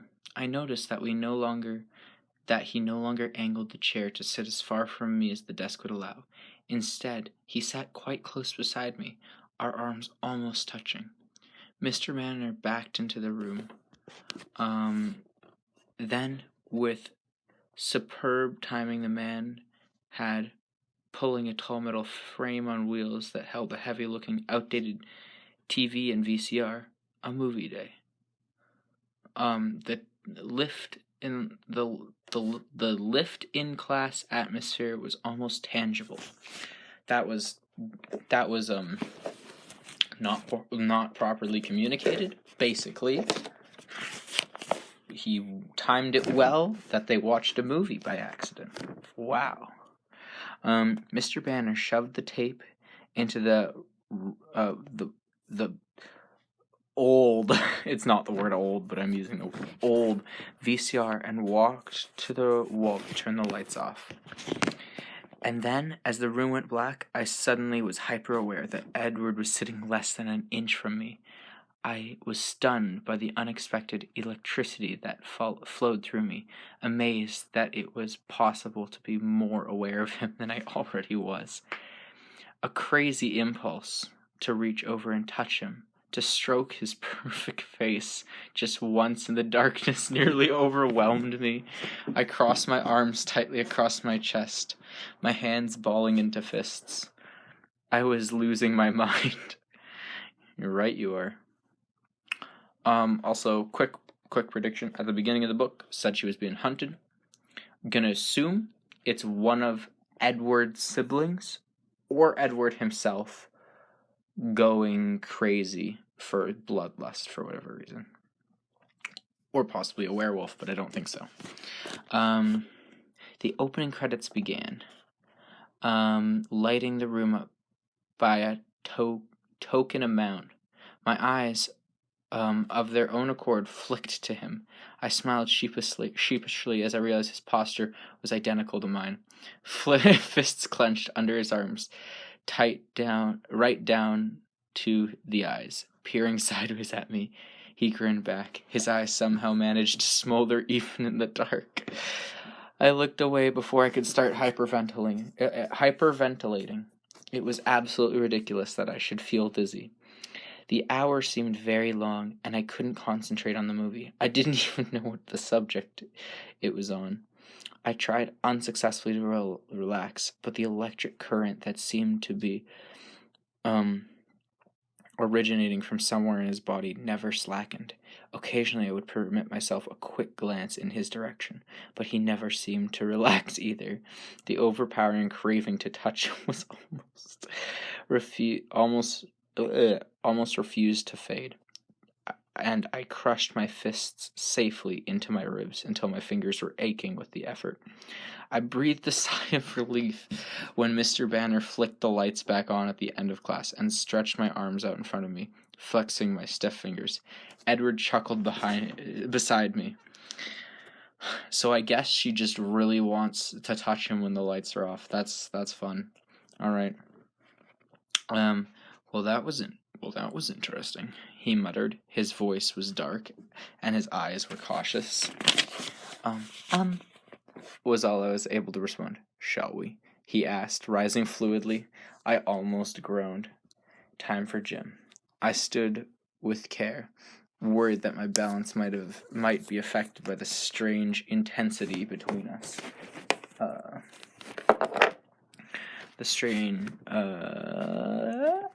He walked me to my next class in silence and paused at the door. I turned to say goodbye. His face stared at me. His expression was torn, almost pained, and so fiercely beautiful that the ache to touch him flared as strong as before. My goodbye stuck in my throat. He raised his hand hesitantly. Conflict raged in his eyes, and then swiftly brushed the length of my cheekbone with his fingertips. So they both just really... Okay. His skin was as icy as ever, but the trail his fingers left on my skin was alarmingly warm, like I'd been burned, but I didn't feel the pain of it yet. He turned without a word and strode quickly away from me, and I walked to Jim, lightheaded and wobbly. I drifted into the locker room, changing in a trance-like state, only vaguely aware that there were others surrounding me. Reality didn't fully set in until I was handed a racket. It wasn't heavy, yet it felt very unsafe in my hand. I could see a few other kids in my class eyeing me fervently. Coach Clapp. Oh, the best character returns. Coach Clapp with an extra P. Ordered us to pair up into teams. Mercifully, some vestige of Mike's chivalry still survived. He came to stand beside me. Do you want to be on my team? Or do you want to be on a team? Thanks, Mike. You don't have to do this, you know. I grimaced apologetically. Don't worry, I'll keep out of your way, he grinned. Sometimes it was so easy to like Mike. Maybe it's just because I gave him a bad voice, I don't know. It didn't go smoothly. Somehow, I managed to hit myself in the head with the racket and clip Mike's shoulder on the same swing. I spent the rest of the hour backing into the corner of the court, racket safely held behind my back. Despite being handicapped by me, Mike was pretty good. He won 3 games out of 4 single-handedly. He gave me an unearned high five when the coach finally blew the whistle, ending class. So, he said, as we walked off the court. So what? You and Colin, huh? He asked, his tone rebellious. My previous feeling of affection disappeared. That's none of your business, Mike, I warned, intentionally cursing Jessica straight into the fiery pits of Hades. Huh? Okay. I don't like it, he muttered anyway. You don't have to, I snapped. He looks like you're something to eat. He continued, ignoring me. Wow, maybe she is. That's funny. I choked back hysteria that threatened to explode, but a small giggle managed to get out despite my efforts. He glowered at me. I waved and fled to the locker room. I dressed quickly, something stronger than butterflies battering recklessly against the walls of my stomach. My argument with Mike was already a distinct memory. distant memory. Lord, I can't read. I was wondering if Edward would be waiting, or if I should meet him at his car. What if his family was there? I felt a wave of real terror. Did they know that I knew? Was I supposed to know that they knew that I knew or not? Okay. By the time... Oh, also, apparently there is a scene where she goes to Edward's family's house, and while they're there, they make her a salad, and then she doesn't eat the salad, and then they're mad, and then they break the salad bowl, and then she leaves, and that is the entire interaction, according to my friend. Yeah. But the time I walked out of the gym, I had just about decided to walk straight home without even looking towards the parking lot. But my worries were unnecessary. Edward was waiting, leaning casually against the side of the gym. His breathtaking face, untroubled now. As I walked at his side, I felt a particular sense of release. "Hi," I breathed, smiling hugely. "Hello." His answering smile was brilliant. "How was gym?" My face fell a tiny bit. "Fine," I lied. "Really?" He was unconvinced. His eyes shifted their focus slightly over my shoulder, and narrowing. I glanced behind me to see Mike's back as he walked away. "What?" I demanded. His eyes slid back to mine, still tight. Newton's getting on my nerves." "You weren't listening again." I was horror-struck. All traces of my sudden good humor vanished. "How's your head?" he asked innocently. "You're unbelievable." I turned, stomping away in the general direction of the parking lot, though I hadn't ruled out walking at this point. He kept up with me easily. "You were the one who mentioned how I'd never seen you in gym. It made me curious." He didn't sound repentant, so I ignored him. We walked in silence, a furious, embarrassed silence on my part, to his car. But I had to stop a few steps away. A crowd of people, all boys, were surrounding it. Then I realized that they weren't surrounding the Volvo. They were circled around Rosaline's red convertible. Unmistakable lust in their eyes. None of them ever even looked up when Edward slid between them to open his door. I climbed quickly into the passenger side, also unnoticed. "Ostentatious," he muttered. "What kind of car is that?" I asked. "An M3. "I don't speak car and drive." "It's a BMW." He rolled his eyes, not looking at me, trying to back out without running over the car enthusiasts. I nodded. I'd heard of that one. "Are you still angry?" he asked, carefully maneuvering his way out. "Definitely." He sighed. "Will you forgive me if I apologize?" "Maybe, if you mean it, and you promise not to do it again," I insisted. His eyes were suddenly shrewd. "How about if I mean it, and I agree to let you drive Saturday?" He countered my conditions. I considered and decided it was probably the best offer I would get. "Deal," I agreed. "Then I'm very sorry I upset you." His eyes burned with sincerity for a protracted moment, playing havoc with the rhythm of my heartbeat, then turned playful.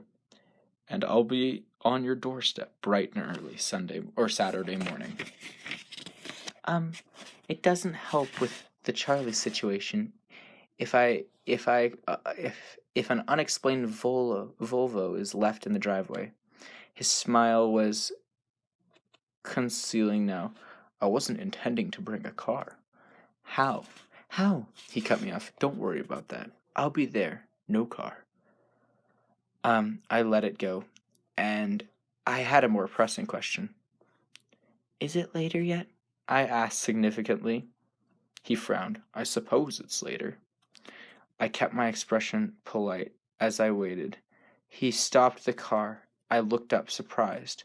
Of course we were already at Charlie's house, parked behind the truck. It was easier to ride with him if I only looked when it was over. When I looked back at him, he was staring at me, measuring with his eyes. And you still want to know why you can't see me hunt? He seemed solemn. I mean, it's kind of obvious. What if he was in like a feeding frenzy or like bloodlust? But I thought I saw a trace of humor in his deep eyes. Well, I clarified, I was mostly wondering about your reaction. Did I frighten you? Yes, there was definitely humor there. No, I lied. He didn't buy it. I apologize for scaring you. He was persistent with a slight smile. But then all evidence of teasing disappeared. It was just the very thought of you being there while we hunted. His jaw tightened. Would that be bad? He spoke from between clenched teeth. Extremely. Because? He took a deep breath and stared through the window shield at the thick rolling clouds that seemed to press down almost within reach. When we hunt, he spoke slowly, unwillingly, we give ourselves over to our senses, govern less with our minds, especially our sense of smell. If you were anywhere near me when I lost control that way. He shook his head, still gazing at the heavy clouds. I kept my expression firmly under control, expecting the swift flash of his eyes to judge my reaction. That soon followed. My face gave away nothing, but our eyes held. The silence deepened and changed. Flickers of electricity that I had felt this afternoon began to change the atmosphere as he gazed unrelentingly into my eyes. It wasn't until my head started to swim that I realized I wasn't breathing, and I drew in a jagged breath, breathing in the stillness. He closed his eyes. Bella, I think you should go inside now. His low voice was rough. He eyed the clouds again. I opened the door, and the Arctic draft burst into the car. That helped clear my head. Afraid I might stumble in my woozy state, I stepped carefully out of the car and shut the door behind me without looking back. The whir of the automatic window made me turn. Oh, Bella, he called after me, his voice more even. He leaned toward the window with a faint smile on his lips. Yes, tomorrow it's my turn. Your turn to what? He flashed. He smiled wider, flashing his gleaming teeth. Ask the questions. And then he was gone. I don't know what questions he really has to ask, other than probably like, did anything like this happen to you that makes it so you can't read my mind, or something like that. Or I can't read your mind. I don't know. I have no idea. And honestly, this story isn't as horrible as I expected, but it is still kind of cringe, not gonna lie. Oh, how much is left of this chapter?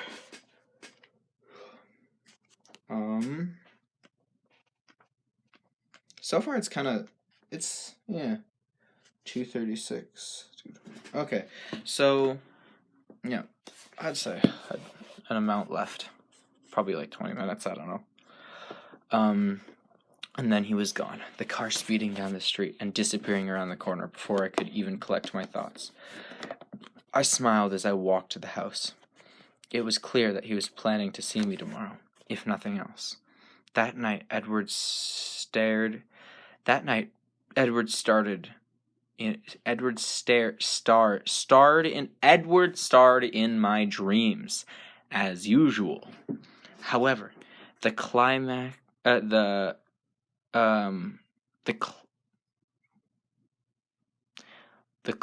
of my unconsciousness changed. It thrilled with the same electricity that had charged through the afternoon, and I tossed and turned restlessly, waking often. It was only the early hours of the morning that I finally sank into an exhausted, dreamless sleep. When I woke, I was still tired, but eager as well. I pulled on my brown turtleneck and the inescapable jeans, sighing as I daydreamed of spaghetti straps and shorts. Breakfast was the usual quiet event I expected. Charlie fried eggs for himself. I had a bowl of cereal. I wondered if he had forgotten about this Saturday. He answered my unspoken question and stood up to take his plate to the sink. "About this Saturday," he began, walking across the kitchen and turning on the faucet. I cringed. "Yes, Dad?" "Are you still going to Seattle?" "That was the plan," I grimaced, wishing he hadn't brought it up. I wouldn't have to compose careful half-truths. Wouldn't brought it up, so I wouldn't have to compose careful half-truths. He squeezed some dish soap onto his plate and swirled it around with a brush. "Are you sure you can't make it back in time for the dance?" "I'm not going to the dance, Dad," I glared. "Didn't anyone ask you?" He asked, trying to hide his concern by focusing on rinsing the plate. I sidestepped the minefield. "It's a girl's choice." "Oh," he frowned as he dried his plate. I sympathized with him. It must be a hard thing to be a father, living in fear that your daughter would meet a boy she liked, but also having to worry if she didn't.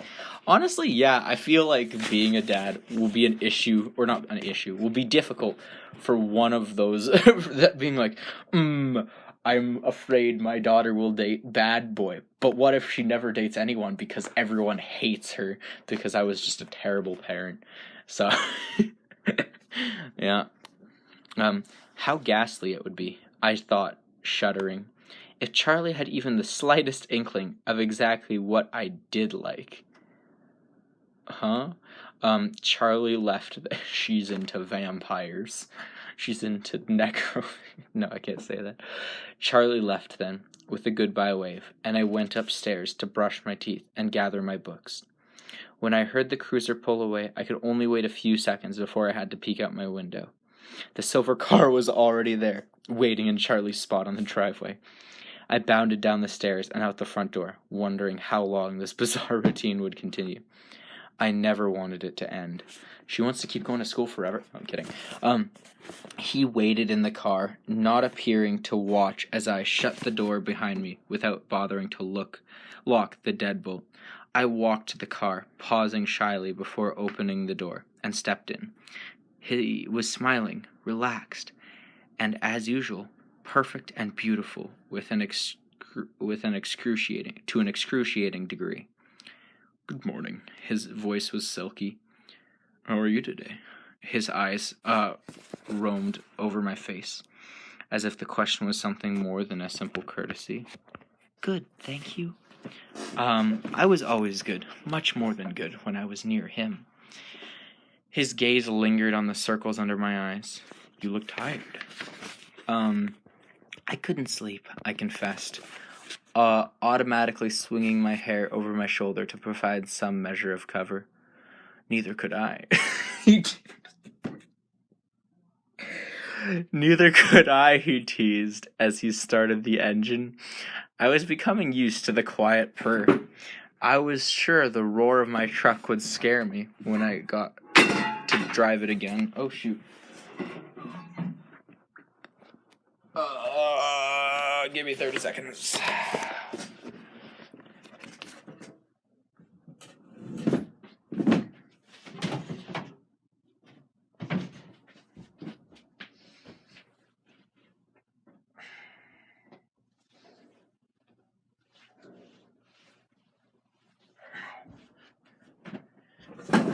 Fun fact, t-shirts work as towels if need be.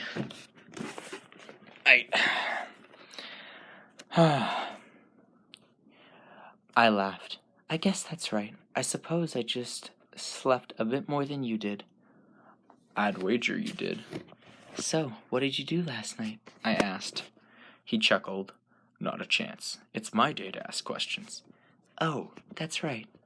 What do you want to know?"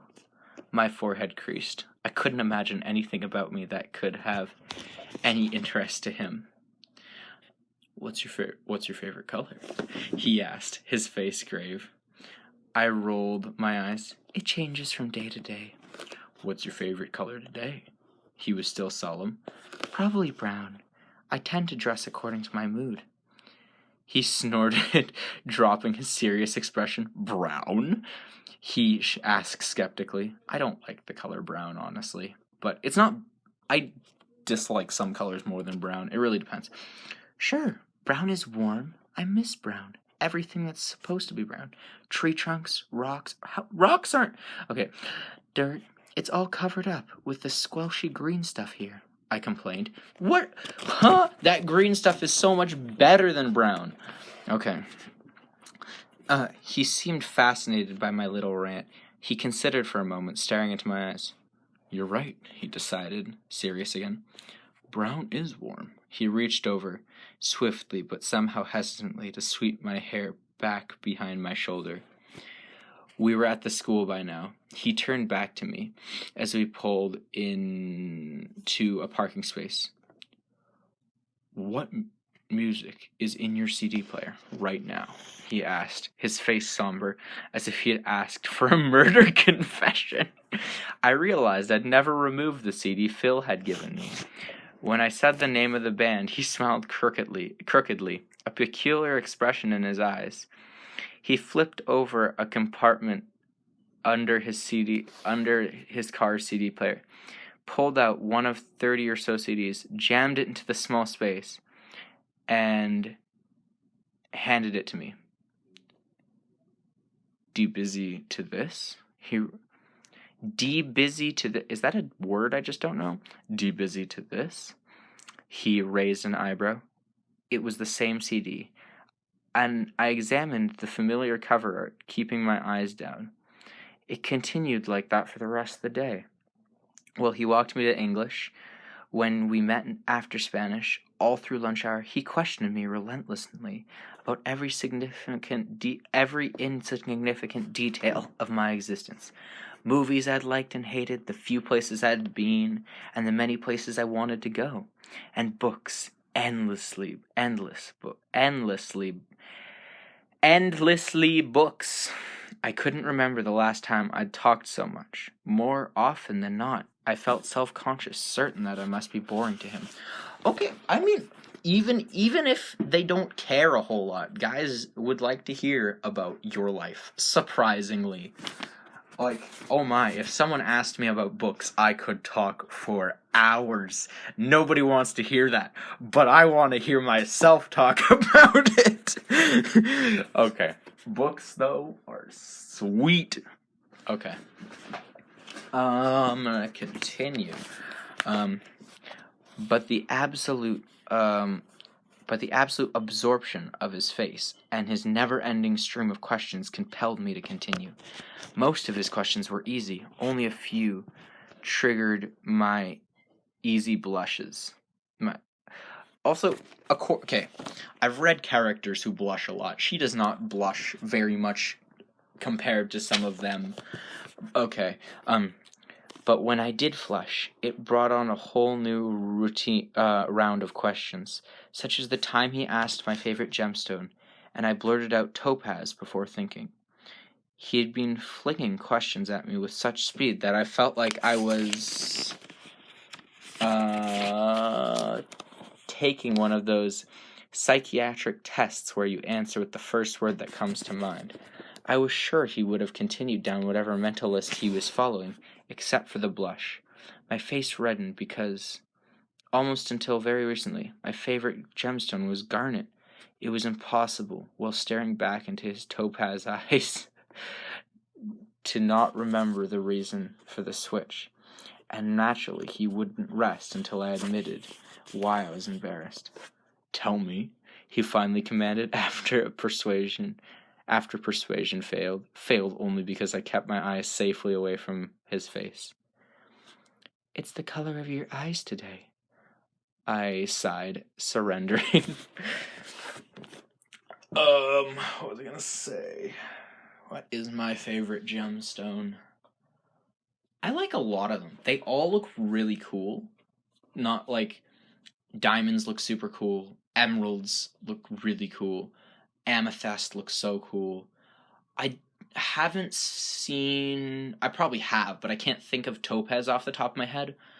The mental image I have is from a video game where it looks very boring. But it's like I guess it's like a yellowy gold, which makes sense considering she describes his eyes as hazel all the time. Honestly, gems looks super cool. Okay. It's the color of your eyes today, I sighed, surrendering straight down my hands as I fiddled with a piece of my hair. I suppose if you ask me in 2 weeks, I'd say onyx. I'd given more information than necessary in my unwilling honesty, and I worried it would provoke the strange anger that flared whenever I slipped and revealed too clearly how obsessed I was. But his pause was very short. What kind of flowers do you prefer? He fired off. I sighed in relief. Roses. Roses are awesome. Okay. I sighed in relief and continued with the psychoanalysis. Biology was a complication again. Edward had continued with the quizzing up until Mr. Banner entered the room, dragging the audiovisual frame again. As the teacher approached the light switch, I noticed Edward slide his chair slightly further away from mine. It didn't help.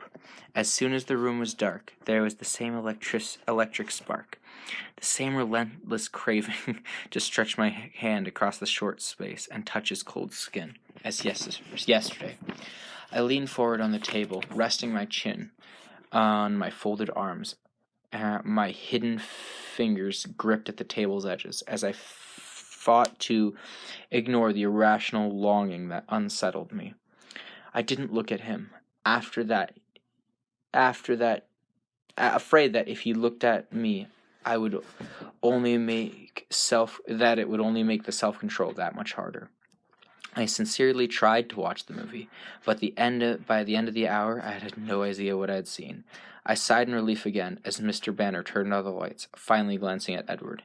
He was looking at me, his eyes ambivalent? I don't know that word. I think I'm pronouncing it right. He rose in silence and stood still, waiting for me.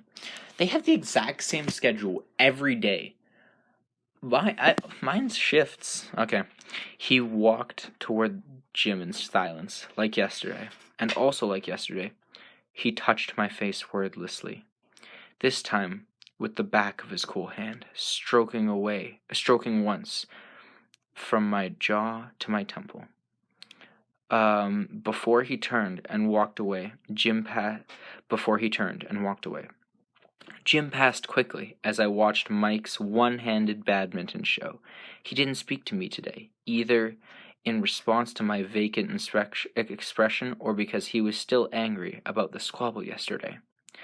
Somewhere in the corner of my mind, I felt bad about it, but I couldn't concentrate on him. I hurried to change afterwards, ill at ease, knowing that the faster I moved, the sooner I would be with Edward. The pressure made me more clumsy than usual, but eventually I made it out the door, feeling the same release when I saw him standing there. A wide smile automatically spreading onto my face. He smiled in reaction before launching into more cross-examination. His questions were different now, though not as easily answered. He wanted to know what I missed about home, insisting on descriptions of anything he wasn't familiar with. We sat in the front of Charlie's house for hours. Wait, what? Oh, wow. Okay. She must just have, zero homework. A front of Charlie's house for hours. That's a while. That's hours. As the sky darkened and rain plummeted around us in a sudden deluge. I tried to describe impossible things like the scent of serotonin. I don't remember what serotonin is. Bitter, slightly resinous, but still pleasant. The high, keening sound of cicada? I don't know that word. In July. The feathery bareness of the trees. the very size of the sky, extending white blue from horizon to horizon, barely interrupted by the low mountains covered with purple volcanic rock. I'm very good at talking. The hardest thing to explain was why it was so beautiful to me. To justify a beauty that didn't depend on sparse or spiny vegetation that often looked half dead. A beauty that had more to do with the exposed shape of the land, with the shallow bowls of the valley between the craggy hills, and the way they held on the sun. I found myself using my hands as I tried to describe it to him. His quiet, probing questions kept me talking freely, forgetting.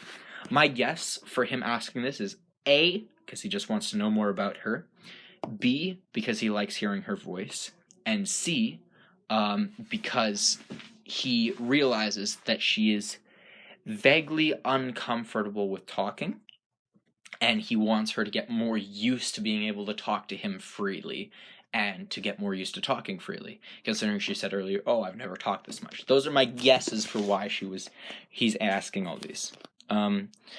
Or just a clue to why he can't read her mind, or literally I don't know. Also, I'm gonna assume he's got a perfect memory as well. In the dim light of the storm,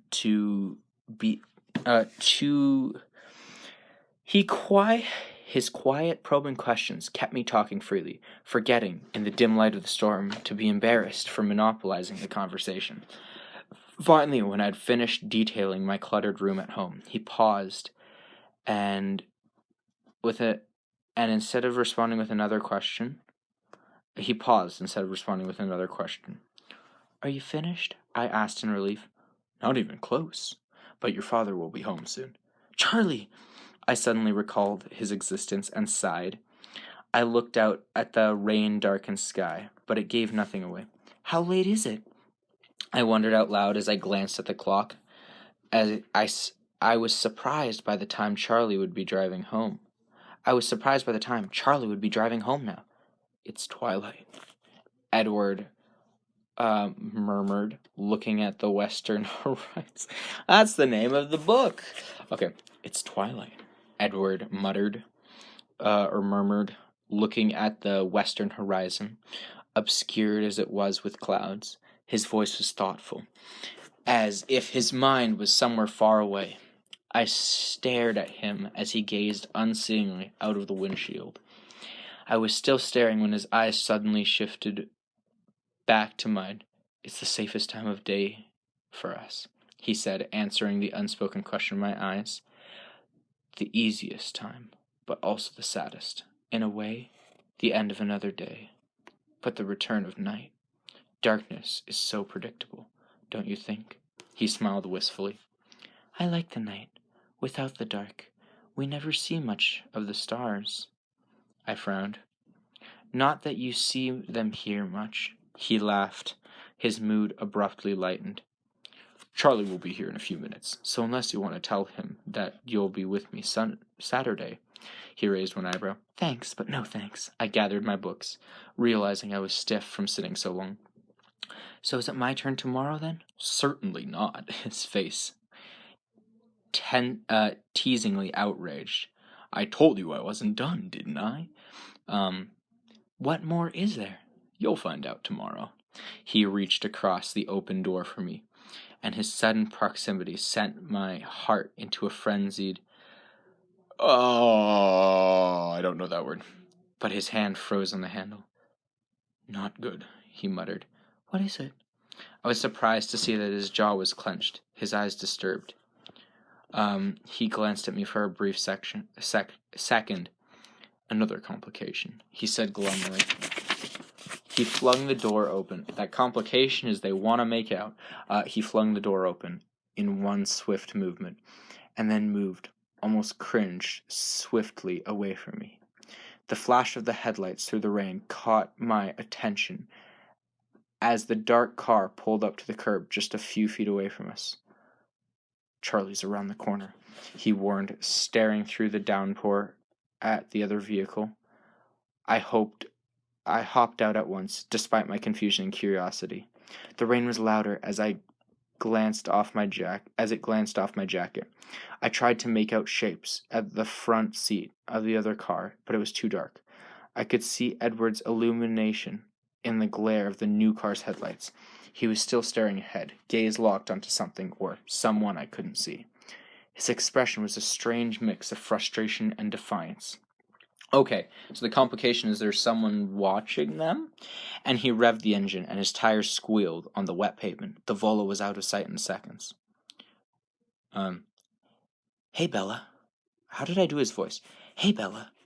Called a familiar, husky voice from the driver's side of the little black car. Well, that's a complication. Jacob? I asked, squinting through the rain. Just then, Charlie's cruiser swung around the corner, his lights shining on the occupants of the car in front of me. Jacob was already climbing out, his wide grin visible even through the darkness. In the passenger seat was a much older man, a heavy-set man with a memorable face, a face that overflowed, the cheeks resting against his shoulders with creases, running the rosette skin like an old leather jacket, and surprisingly familiar eyes, his black eyes that seemed at one time both too young and too ancient for the broad face. They were set in Jacob's father, Billy Black. I knew him immediately, though in the more than 5 years I'd seen him last, I'd managed to forget his name when Charlie had spoken of him my first day. He was staring at me, scrutinizing my face, so I smiled tentatively at him. His eyes were wide, as if shock or fear. His nostrils flared. My smile faded. Another complication, Edward said. Billy stared at me with intense, anxious eyes, and I groaned internally. Had Billy recognized Edward so easily? Could he really believe the impossible legends his son scoffed at? The answer in Billy's eyes was clear. Yes. Yes, he could. So Jacob's, obviously, his family is clearly werewolves. Jacob's fam is werewolves. I would say that's relatively obvious. Edward, I'm assuming because he's a werewolf, he can, smell Edward on her, or that he saw Edward and her in the car, or something like that. But yeah, so that's fun. See ya. Well, it's chapter 12. I believe we are at the halfway point in the book. Maybe not exactly, but pretty close. Pretty close to the halfway point. I don't have a lot of time. Oh, great, and this is a longer chapter, so I might be reading slightly faster than normal. Alright. Billy! Charlie called as soon as he got out of the car. I turned toward the house, beckoning to Jacob. As I ducked under the porch, I heard Charlie greeting them loudly behind me. I'm going to pretend I didn't see you behind... Oh. I'm gonna pretend I didn't see you behind the wheel, Jake. I forget what Charlie's voice sounds like. Wait. I'm gonna pretend I didn't see you. Whatever. We got permits early on the res. Oh, we got permits early on the res, Jacob said while unlocking the door and flicking on the porch there. Sure you do. I forget, how did I do Charlie's voice? I made it deep, sure you do. I have to get around somehow. I recognized Billy's voice easily, despite the years. The sound of it suddenly made me feel younger, like a child. I went inside, leaving the door open behind me, and turning on the lights before I hung up my jacket. Then I stood in the door, watching anxiously as Charlie and Jacob helped Billy out of the car and into his wheelchair. I backed out of the way as the three of them hurried in, shaking off the rain. This is a surprise. This is a surprise. It's been too long, Billy answered. I hope it's not a bad time. His dark eyes flashed up to me again, their expression unreadable. No, it's great. I hope you can No, it's great. I hope you can stay for a game. Oh my goodness, I completely forget what it is. Jacob grinned. I think that's the plan. Our TV broke last week. Billy made a face at his son. And of course, Jacob is anxious to see Bella again, he added. Jacob scowled and ducked his head when I fought back a surge of remorse. Maybe I'd been too convincing on the beach. Are you hungry? I asked, turning toward the kitchen. I was eager to escape Billy's searching gaze. Nah, we ate just before we came. How about you, Charlie? I called over my shoulder as I fled around the corner. Sure, he replied, his voice moving in the direction of the front room and the TV. I could hear Billy's chair follow. The grilled cheese sandwiches were in the frying pan. I was slicing tomato when I sensed someone behind me. So, how are things going? Jacob asked. Pretty good, I smiled. His enthusiasm was hard to resist. How about you? Did you finish your car? No. He frowned. I still need parts. We borrowed that one. He pointed with his thumb at the direction of the front yard. Sorry, I haven't seen any. What were you looking for? A master cylinder. He grinned. Is something wrong with the truck? He asked suddenly. No. Oh, I was just wondering, because you weren't driving it. I stared down at the pan and pulled up the edge of the sandwich to check the bottom side. I got a ride with a friend. Nice ride. Jacob's voice was admiring. I didn't recognize the driver, though I thought I knew most of the kids around here. I nodded non-committedly, keeping my eyes down as I flipped the sandwiches. My dad seems to know him from somewhere. Jacob, could you hand me some plates? They're in the cupboard over the sink. Sure. He got the plates in silence. I hoped he would let it drop. So, who was it? He asked, setting the plates. I sighed in defeat. Edward Cullen. To my surprise, he laughed. I glanced up at him. He looked a little embarrassed. Guess that explains it then. I wondered why my dad was acting so strange. That's right. I faked an innocent expression. He doesn't like the Cullens. Superstitious old man, Jacob muttered under his breath. You don't think he'll say anything to Charlie? I couldn't help asking, the words coming out in a low rush. Jacob stared for a moment. I couldn't read the expression in his dark eyes. I doubt it. He finally answered. I think Charlie chewed him out pretty good last time. They haven't spoken much since. Tonight is sort of a reunion, I think. I don't think he'll bring it up. Oh, I said, trying to sound indifferent. Oh, okay, whatever. I stayed in the front room after I carried the food out to Charlie, pretending to watch the game while Jacob chattered at me.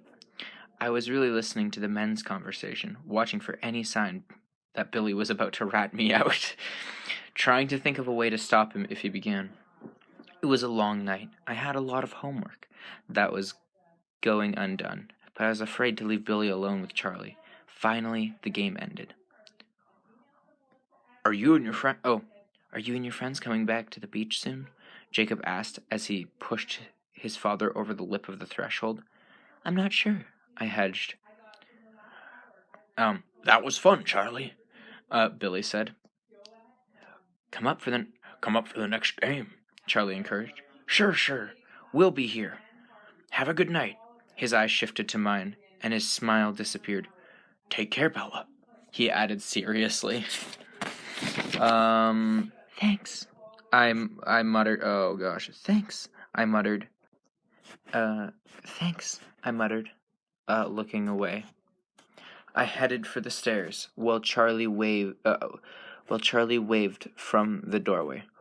Wait, Bella, he said. I cringed. Had Billy gotten something in before? I cringed. Had Billy gotten something in before I joined in the living room? But Charlie was relaxed, still grinning from the unexpected visit. I didn't get a chance to talk to you tonight. How was your day? Good. I hesitated, with one foot on the first stair, searching for details I could safely share. My badminton won all 4 games. Wow, I didn't know you could play badminton. Well, I can't actually, but my partner is really good, I admitted. Who is he asked with a tone of interest. Mike Newton, I told him reluctantly. Oh, yeah. You said you were friends with the Newton kid. He perked up. Nice family, he mused for a minute. Why don't you ask him to the dance this weekend? Dad, I groaned. he's kind of dating my friend Jessica. Besides, I can't dance. Oh, yeah, he muttered. And then as he smiled apologetically.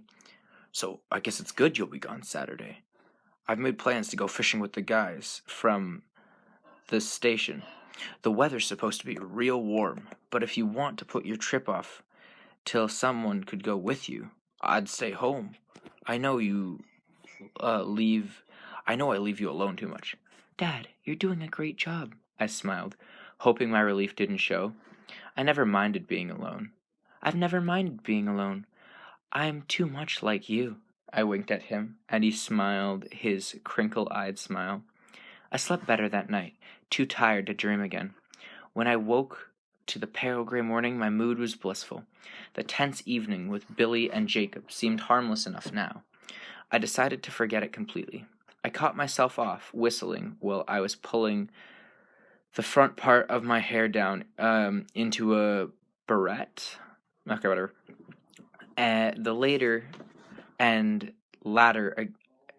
Later, again, as I skipped down the stairs, Charlie noticed. You're cheerful this morning. I don't know. How do I do a deep voice? I forget. You're cheerful this morning, he commented over breakfast. I shrugged. It's Friday. I hurried so I'd be ready the second Charlie left. I had my bag ready, shoes on, teeth brushed. But even though I rushed at the door, as soon as I was sure Charlie would be out of sight, Edward was faster. He was waiting in his shiny car, windows down, engine off. I didn't hesitate this time, climbing in the passenger side quickly, the sooner to see his face. He grinned his crooked smile at me, stopping my breath and my heart. I couldn't imagine how an angel could be more glorious. There was nothing about him that could be improved upon. How'd you sleep? He asked. I wondered if he had any idea of how appealing his voice was. Fine. How was your night? Pleasant. His smile was amused. I felt like I was missing an inside joke. Can I ask what you did? No, today is still mine, he grinned.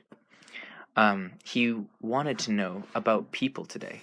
More about Renice, her hobbies, what we did in our free time together, and the one grandmother I'd known in my few friends at school.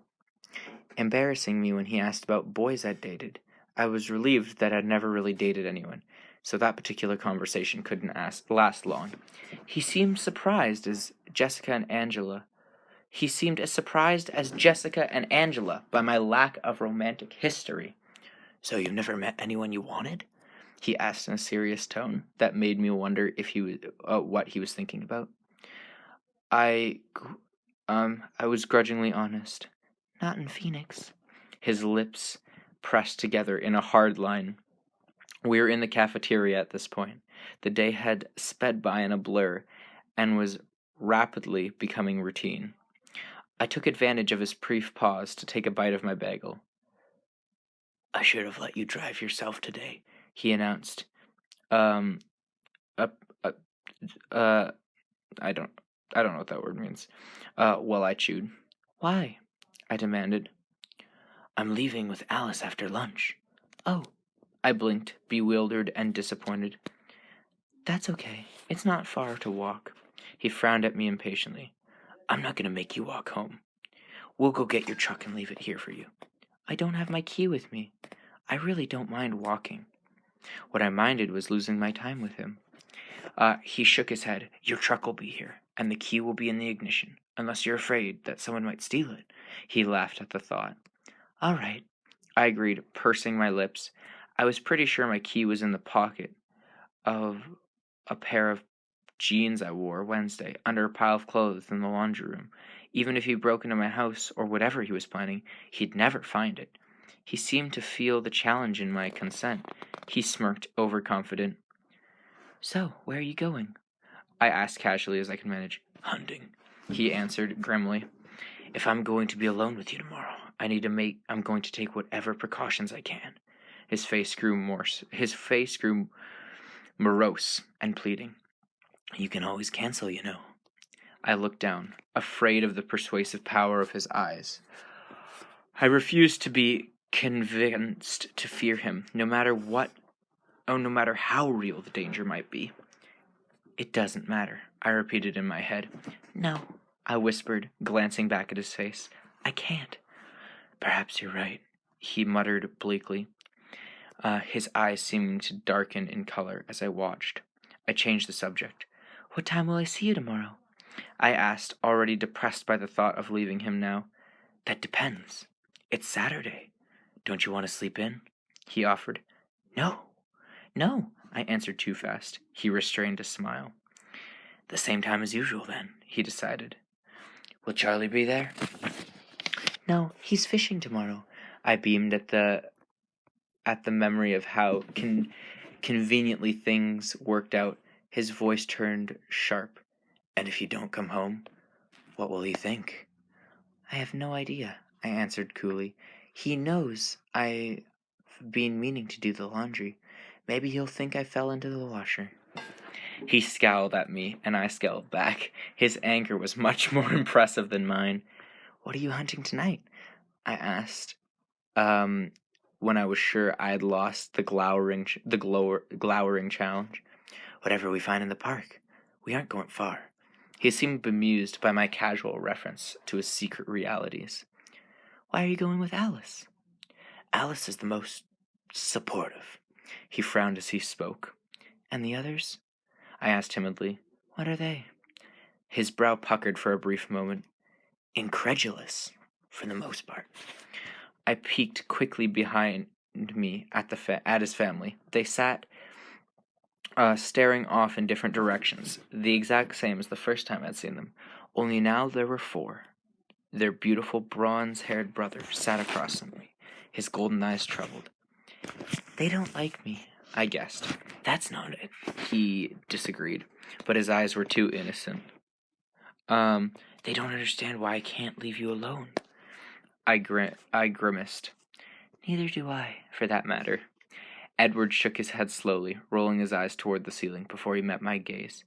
I told you, you don't see yourself clearly at all. You're not like anyone I've ever known. You fascinate me. I glared at him, sure he was teasing now. He smiled as he deciphered my expression.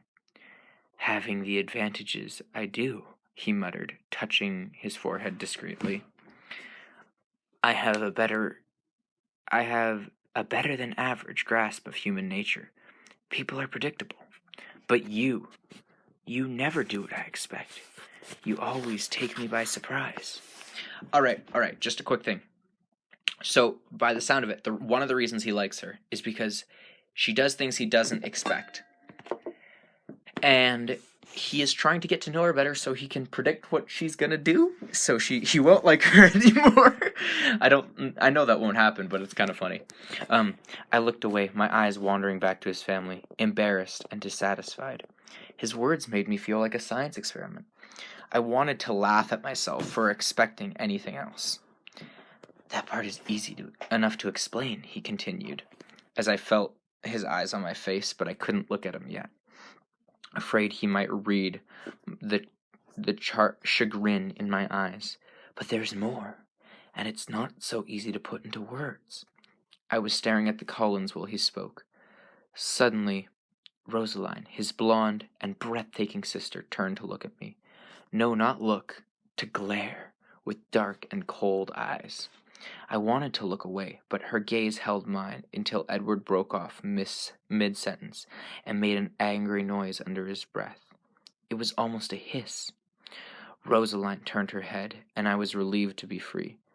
I looked back at Edward and knew he could see the confusion and fear that winded in my eyes. His face was tight as he explained. I'm sorry about that. She's just worried. You see, it's dangerous for more than just me after spending so much time with you, publicly. He looked down. If this ends badly. He dropped his head into his hands. As he had the night of Port Angeles, his anguish was plain. I yearned to comfort him, but I was also at a loss to know how. My hand reached toward him involuntarily. Quickly, though, I dropped it to the table, fearing my touch would only make things worse. I realized slowly that his words frightened me. I waited for the fear to come, but all I could feel was the ache for his pain and frustration that Rosaline had interrupted whatever he was about to say. I don't know how to bring it up again, and I didn't know how to bring it up again. He still had his head in his hands. He tried to speak in a normal voice. And you have to leave now? And you have to leave now? Yes. He raised his face. It was serious for a moment. Then his mood shifted, and he smiled. It's probably for the best. We'll still have 15 minutes of that wretched movie. We still have 15 minutes left to endure in biology. I don't think I could take it anymore. I started Alice, her short, inky hair in a halo of spiky disarray around her exquisite face, was suddenly standing behind his shoulder. Her slight frame was willowy, graceful, even in its absolute stillness. He greeted her without looking away from me. Alice. Edward. She answered, her high... Oh. Edward. She answered, her high soprano voice almost as attractive as his. Alice. Bella. Bella. Alice. He introduced us, gesturing casually with his hand, a wry smile on his face. Hello, Bella. Her brilliant obsidian eyes were unreadable, but her smile was friendly. It's finally nice to meet you. Edward flashed a dark look at her. Hi, Alice.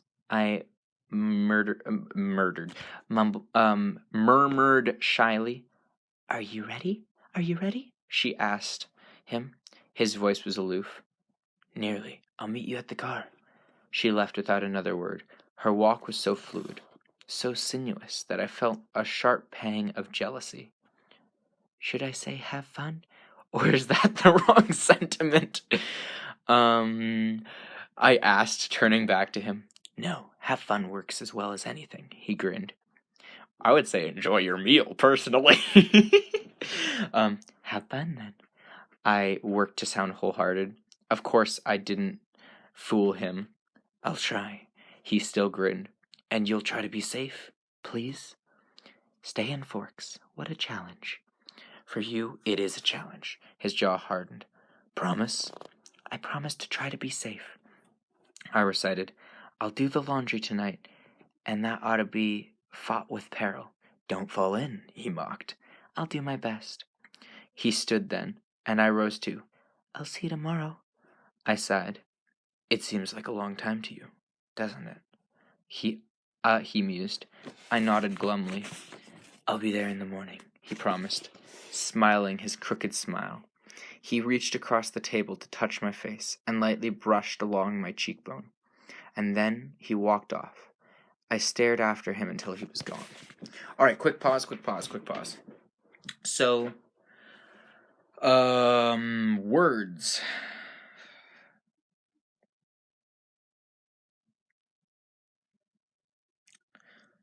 I remember a thing from the movie that I saw on YouTube, where Edward watches her in her sleep for some reason, and that's kind of weird. I'm very curious. My guess is if that is going to happen in this book, that will happen tonight. That's my guess. It's very easy that it could happen later, or it just might not happen in the book, and it might just be a weird movie thing. But, hey, if it happens in the book, my guess is that it happens tonight. Alright. I was sorely tempted to ditch the rest of the day, at the very least, gym, but a warning instinct stopped me. I knew that if I disappeared now, Mike and others would assume I was with Edward, and Edward was worried about the time we spent together publicly. If things went wrong, I refused to dwell on the last thought, contradicting. No wait. Blah, blah, blah.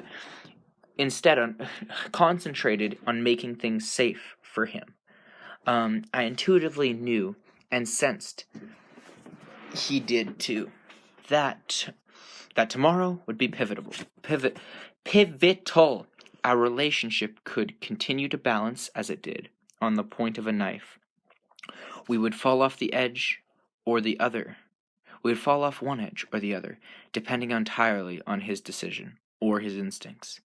My decision was made before I'd ever consciously chosen. I was committed to seeing it through. Oh my goodness. Because there was nothing more terrifying to me, more excruciating, than the thought of turning away from him. It was an impossibility. Okay, I really, really wish there was more to this than he looks kind of hot and his voice sounds cool. Like, I wish, like, obviously it's a little more extreme than that, but it seems like the only reason she fell in love with him in the first place is because he looked pretty. Which is, and she's like, oh, there's nothing that can change my mind now. He kind of hot, not gonna lie. Like, oh my goodness. Okay. I went to class, feeling dutiful. I couldn't honestly say what would happen in biology. My mind was too preoccupied with thoughts of tomorrow. In gym, Mike was speaking to me again. He wished me a good time in Seattle. I carefully explained that I'd canceled my trip, worried about my truck. Are you going to the dance with Cullen? Are you going to the dance with Cullen? He asked, suddenly sulky. No, I'm not going to the dance at all. What are you doing then? He asked, too interested. My natural urge was to tell him to butt out. Instead, I lied brightly. Laundry. Then I have to study for the trade test, or I'm gonna fail. Is Cullen helping you study? Edward, I emphasized, is not going to help me study. He's gone away somewhere for the weekend. The lies came more naturally than usual, I noted with surprise. Oh. He perked up. You know, you could come to the dance with the group anyway. That would be cool. We'd all dance with you, he promised. The mental image of Jessica's face made my tone sharper than necessary. I'm not going to the dance, Mike, okay? Fine, he sulked. I was just offering. When the day finally ended, I walked to the parking lot without enthusiasm. I did not especially want to walk home, but I couldn't see how they would retrieve my truck. Then again, I started believing there was nothing impossible for him. The latter instinct proved correct. My truck sat in the same spot he parked his Volvo in the morning. I shook my head, incredulous. I opened the unlocked door and saw the key in the ignition. There was a white piece of paper folded on my seat. 2 words, written in elegant script. Be safe. The sound of the truck roaring to life frightened me. I laughed at myself. Hey, she predicted that. When I got home, the handle of the door was locked. The deadbolt unlocked, just as I'd left it this morning. Inside, I went straight to the laundry room. It looked just the same as I left it. I dug for my jeans, and, after finding them, checked the pockets. Empty. Maybe I'd hung the key up after all, I thought, shaking my head. No, he's just got superpowers. You knew that. Following the same instinct that prompted me to lie to Mike, I called Jessica on the pretense of wishing her luck at the dance. When she offered the same wish for my day with Edward, I told her about the cancellation. She was more disappointed than really necessary for a third-party observer to be. I said goodbye quickly after that. Charlie was absent-minded at dinner, worried over something at work, I guess, or maybe a basketball game, or maybe he was just really enjoying the lasagna. You know, Dad. Oh, just a sec. What the heck? You know, Dad. I began breaking into his. I don't know. What's that, Belle? I think you're right about Seattle. I'll wait until Jessica or someone else can go with me. Oh, he said, surprised.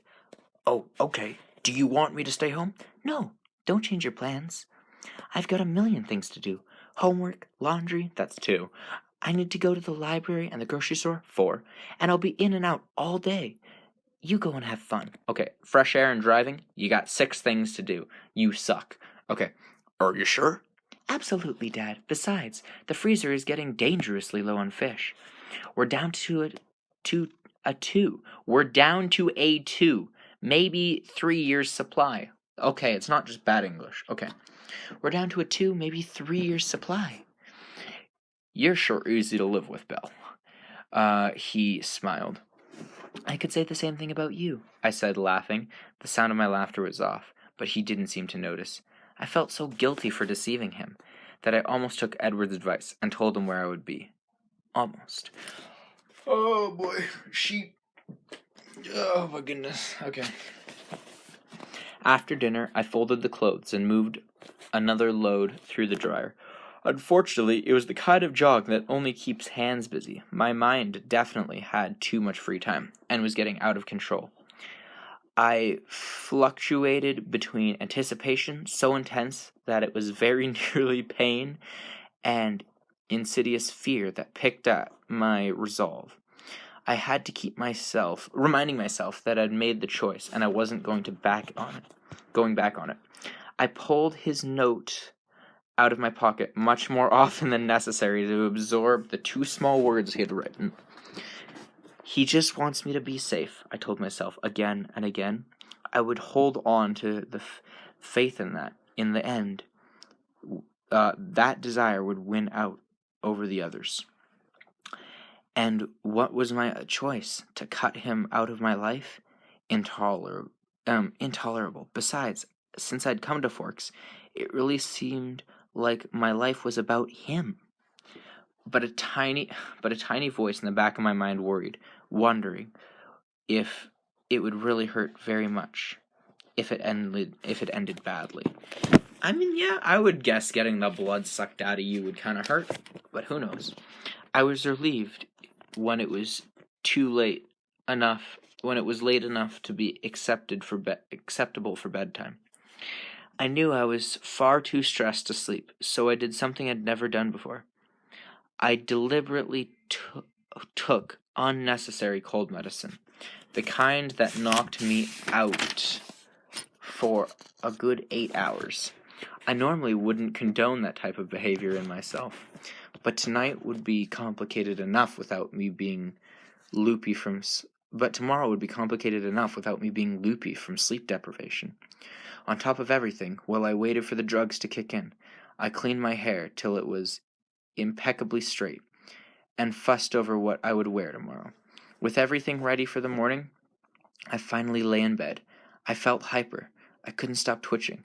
I got up and rifled through my shoebox of CDs until I found a collection of Chopin's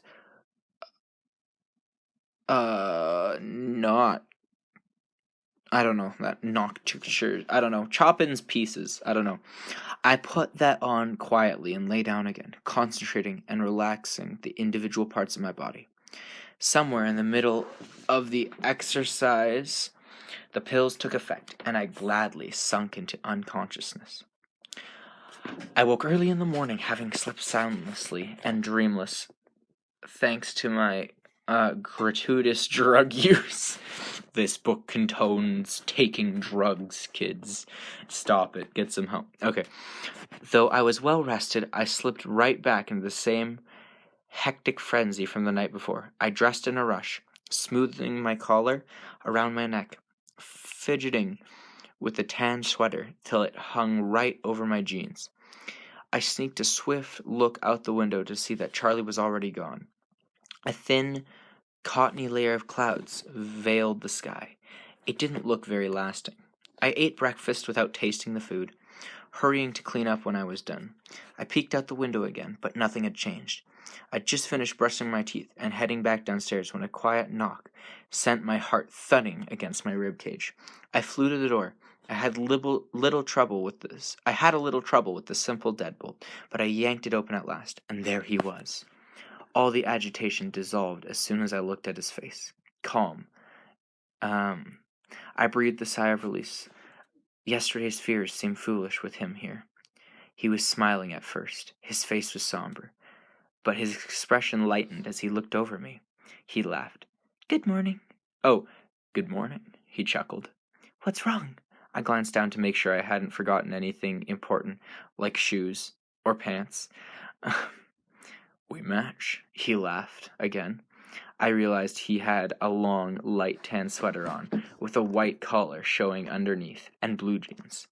I laughed with him, hiding a secret twinge of regret. Why did he have to look like a runaway model when I couldn't? Why did he have to look like a runaway model when I couldn't? I locked the door behind me when we walked to the truck.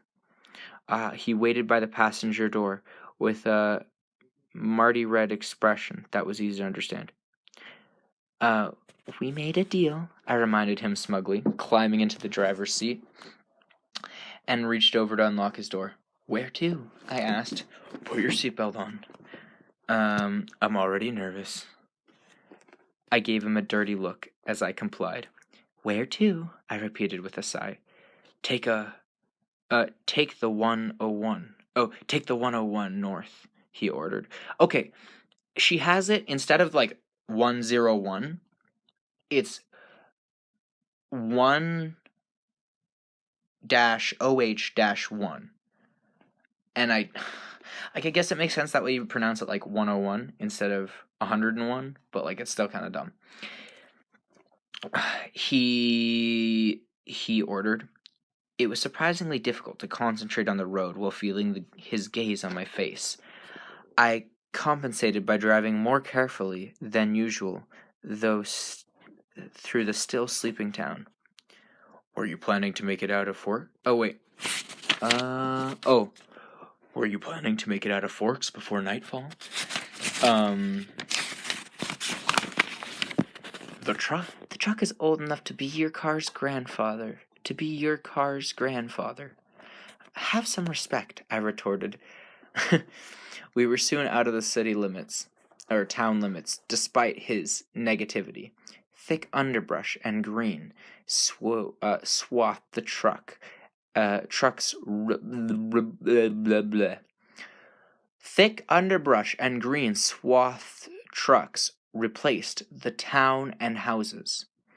Turn right on the 110, he instructed, just as I was about to ask. I obeyed silently. Now we drive until the pavement ends. I could hear a smile in his voice, but I was too afraid of driving off the road and proving him right to look over and be sure. And where's that? And what's there at the pavement ends? Where the pavement ends, I wondered. A trail. We're going hiking? Thank goodness I'd worn tennis shoes. Is that a problem?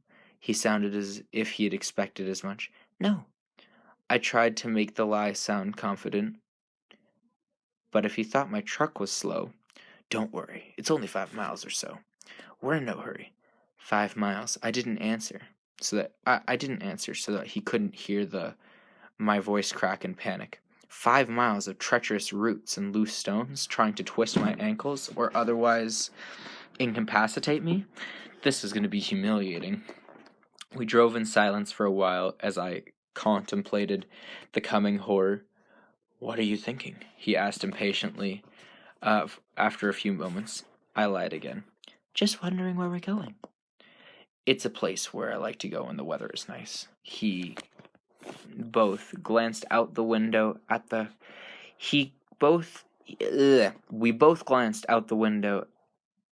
the thinning clouds after he spoke.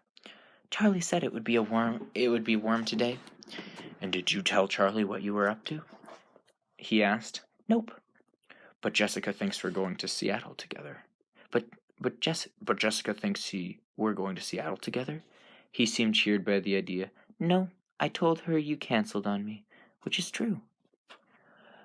No one knows you're with me. Angrily now. That depends. I assume you told Alice. That's very helpful, Bella. He snapped. I pretended I didn't hear that. I'm gonna pretend I didn't see. Okay. Are you so desperate by Forks that it's made you suicidal? He demanded when I ignored him. Are you so depressed by Forks that it's made you suicidal? He demanded when I ignored him. You said it might cause trouble for you, us being together publicly, I reminded him. So you worried about the trouble that it might cause me if you don't come home? His voice was still angry, bitterly sarcastic. I nodded, keeping my eyes on the road. He muttered something under his breath, speaking so quickly that I couldn't understand. We were silent for the rest of the drive. I could feel the waves of, "Why is she such a pain?" of disapproval roll off him, and I could think of nothing to say. When the road ended, constricting a thin foot trail with a small wooden marker. I parked on the narrow shoulder and stepped out, afraid because he was angry with me. I didn't have driving as an excuse to not look at him. It was warm now, warmer than it had been in Forks since the day I arrived. Almost muggy under the clouds. The day I arrived, almost muggy under the cloud. Whatever.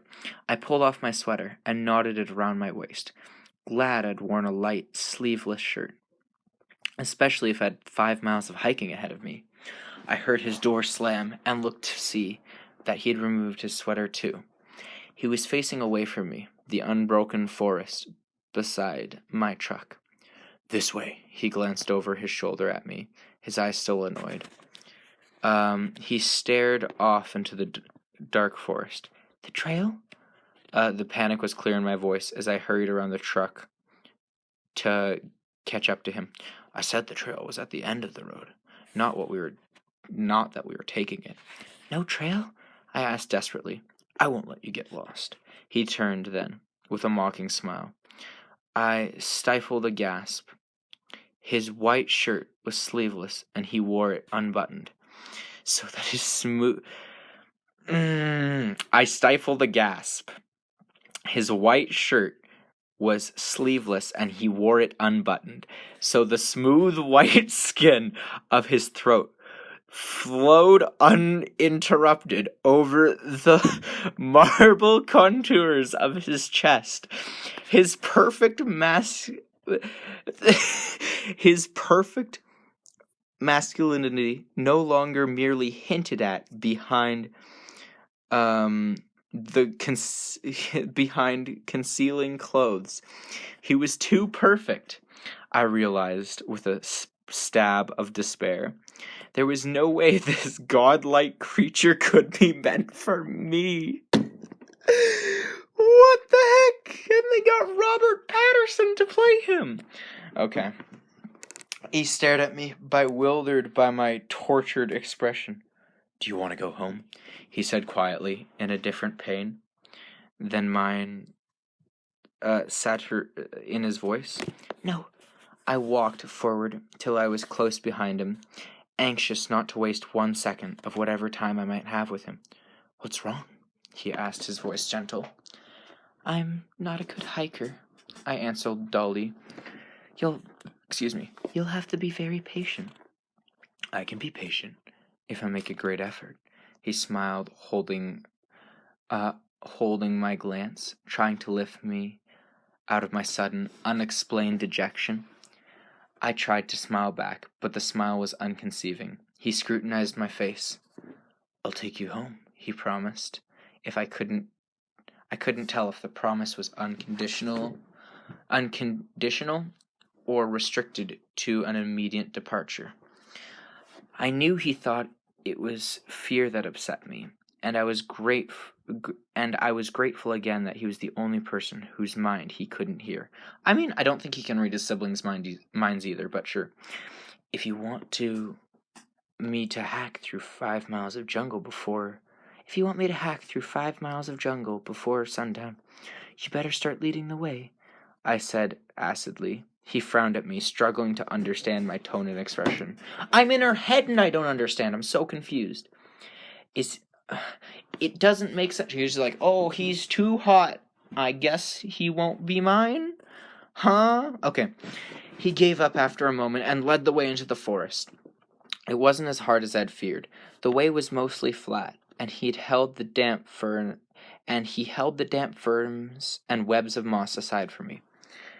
When his straight path took us over fallen trees or boulders, he would help me, lifting me by the elbow and then resting me instantly when I was clear.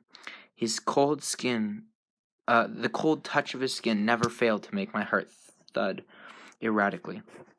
Twice, when that happened, I caught a look on his face that made me sure he could somehow hear it. He probably has super hearing as well.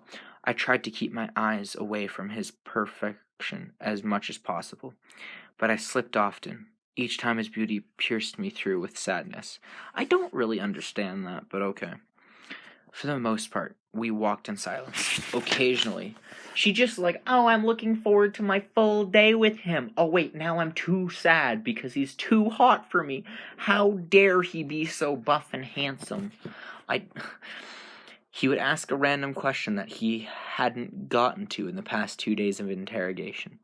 He asked about my birthdays, my grade school teachers, my childhood pets.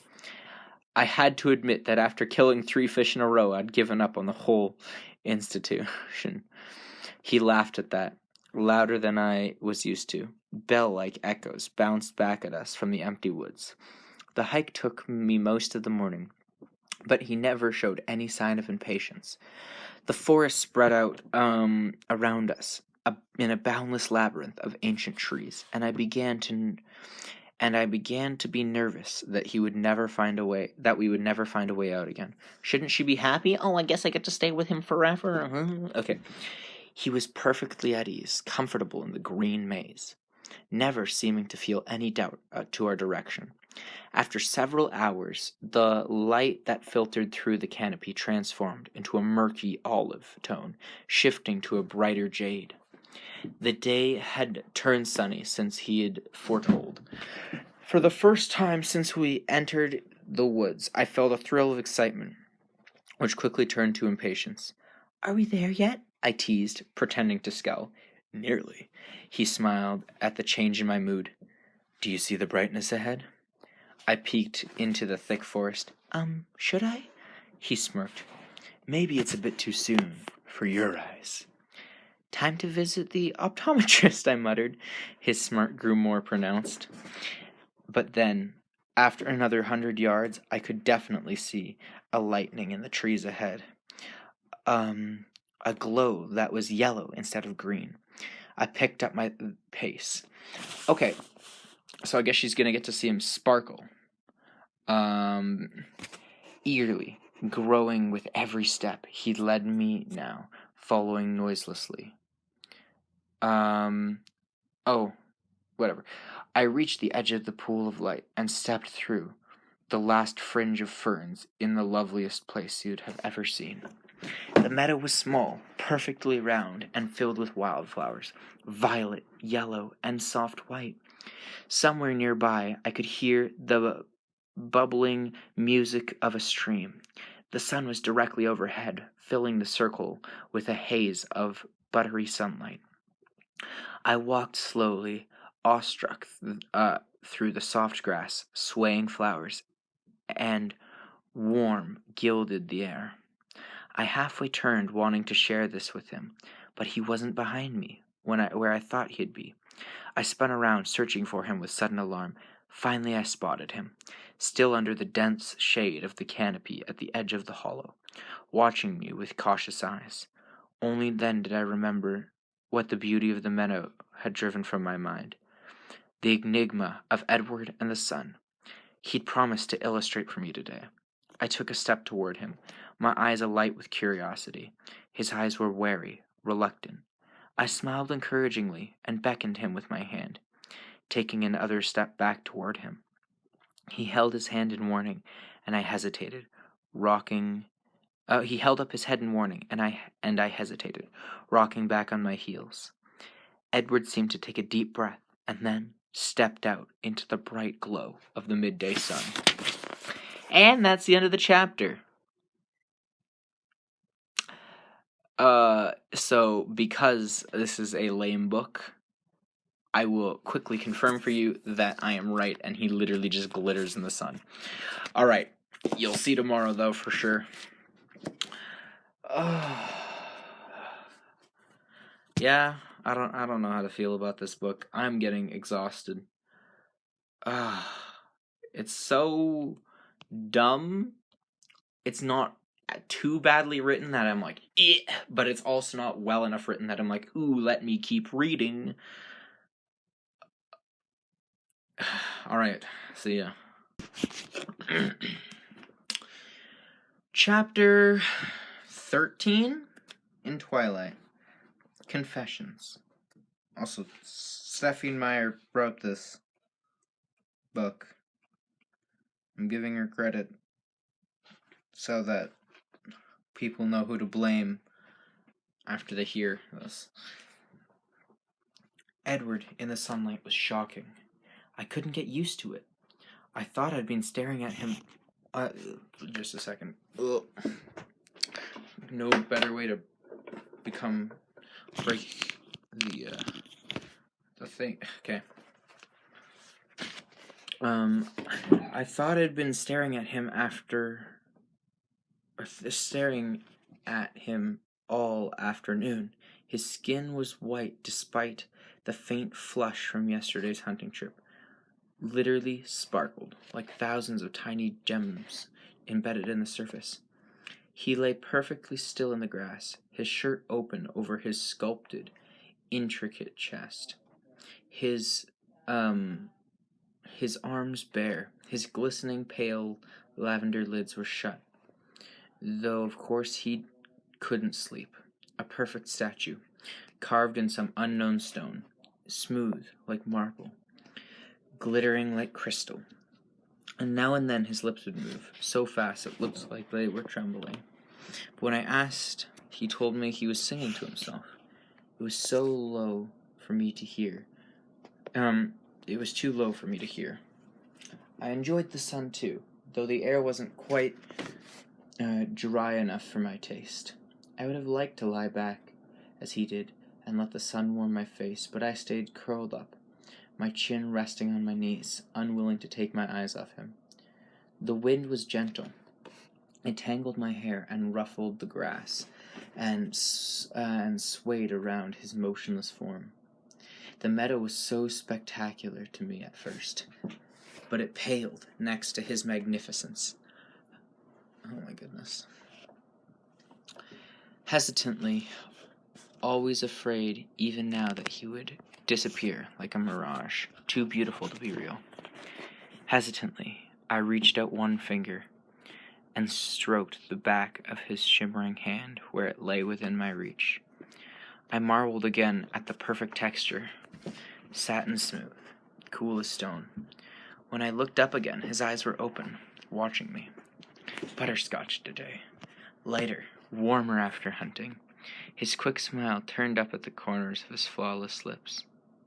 I don't scare you? He asked playfully, but I could hear the real curiosity in his soft tone. No more than usual. He smiled wider. His teeth flashed in the sun.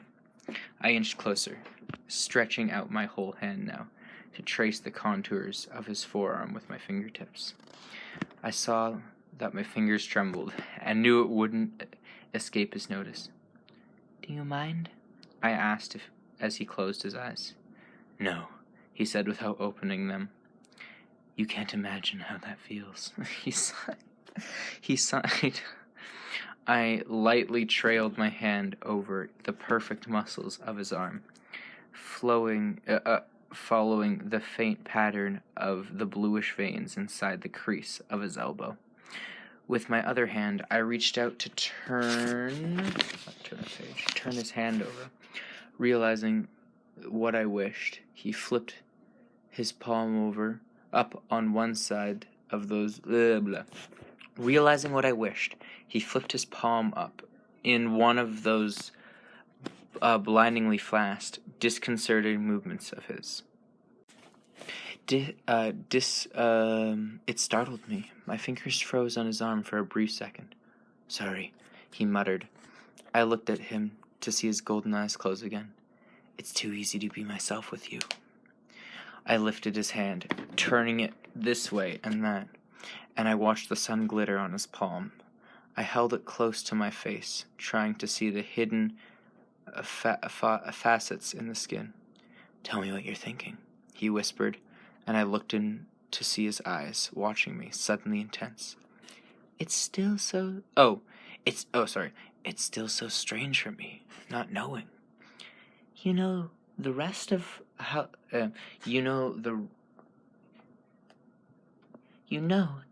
us feel that way all the time. It's a hard life. Did I imagine the hint of regret in his tone? But you didn't tell me. I was wishing I could know what you were thinking. I hesitated. And I was wishing I could believe that you were real. And I was wishing that I wasn't afraid. I don't want you to be afraid. His voice was just a soft murmur. I heard what he couldn't truthfully say, that I didn't need to be afraid, that there was nothing to fear. Well, that's not exactly the fear I meant, though that's certainly something to think about.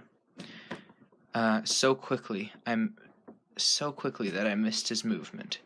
He was half sitting, propped on his right arm, his left palm still on my hand. His angel face was only a few inches from mine. I should have flinched away from his unexpected closeness, but I was unable to move. His golden eyes mesmerized me. "What are you afraid of, then?"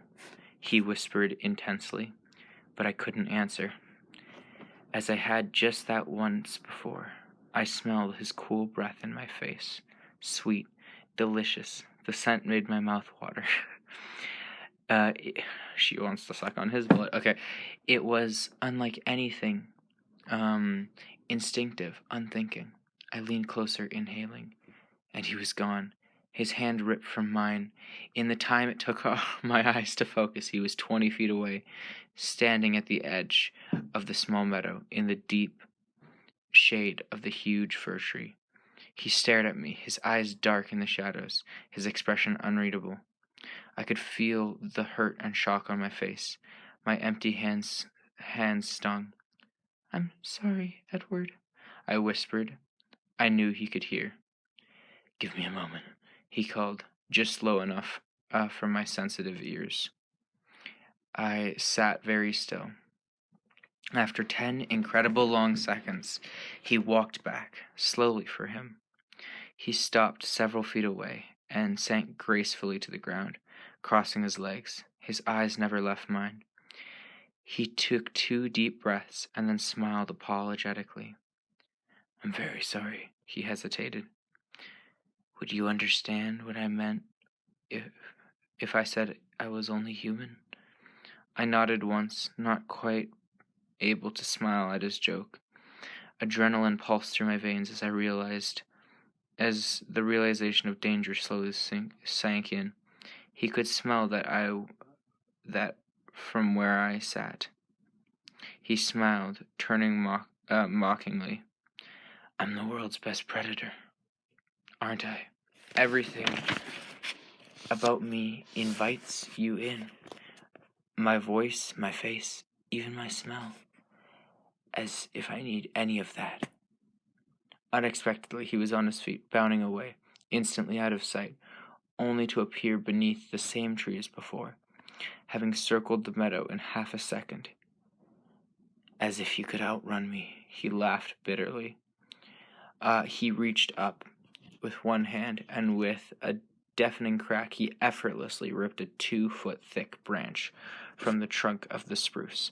He balanced it in his hand for a moment, and then threw it with blinding speed, shattering it against another huge tree, which shook and trembled at the blow. Then he was in front of me again, standing 2 feet away, still as a stone. "As if you could fight me off." he said gently. I sat without moving, more frightened of him than I'd ever been. He never seemed so completely freed of that carefully cultivated facade. He had never been less human or more beautiful. Face ashen, eyes wide, I sat like a bird locked in the eyes of a snake. His lovely eyes seemed to glow with rash excitement, and then, as the seconds passed, they dimmed. His expression slowly folded into a mask of ancient sadness. Don't be afraid, he murmured, his velvet tone unintentionally seductive. I promise. He hesitated. I swear not to hurt you. He seemed more concerned with convincing himself than me.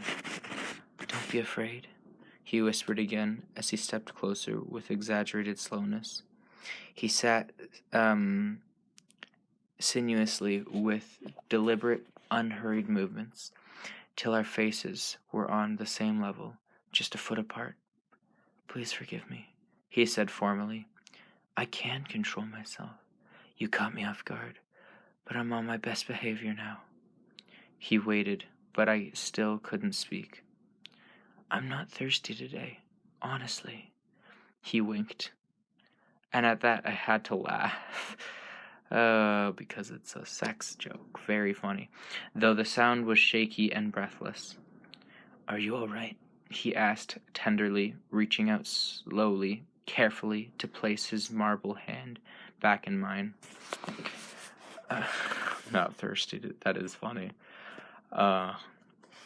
I looked at his smooth, cold hand, and then his eyes. They were soft. And I looked back at his hand, and then deliberately returned to tracing the lines in his hand with my fingertip. I looked up and smiled timidly. His answering smile was dazzling. So, where were we before I behaved so rudely? He asked in the gentle, in a gentle way. I honestly can't remember. He smiled, but his face was ashamed. I think we were talking about why you were afraid. Besides the obvious reason. Oh, right. Well, I looked down at his palm and doodled aimlessly across his smooth, iridescent palm. The seconds ticked by. How easily frustrated I am. He sighed. I looked into his eyes, abruptly grasping that this was every bit as new to him as it was to me. As many years of unfathomable experience he had, it was hard for him too. I took courage in that. I was afraid because, well, other than the obvious reasons, I can't stay with you, and I'm afraid that I'd like to stay with you much more than I should. I looked down at his hand as I spoke. It was difficult for me to say this out loud. Yes, he agreed. That is something to be afraid of indeed. Wanting to be with me. That's really not in your best interest. I frowned. I should have left long ago. I should leave now, but I don't know if I can. I don't know if you want to leave, I mumbled pathetically, staring down again. Which is exactly why I should. But don't worry, I'm essentially a selfish creature. I crave your company too. I crave your company too much to do what I should. I'm glad. Don't be. He withdrew his hand, more gently this time. His voice was harsher than usual. Harsh for him, still more beautiful than any human voice. It was hard for me to keep up. His sudden mood changes left me always a step behind, dazed. I'm not your company I crave. It's not your only company It's not only your company I crave. Never forget that. Never forget I am more dangerous to you than I am to anyone else. He stopped, and I looked to see him gazing unseeingly into the forest. I thought for a moment.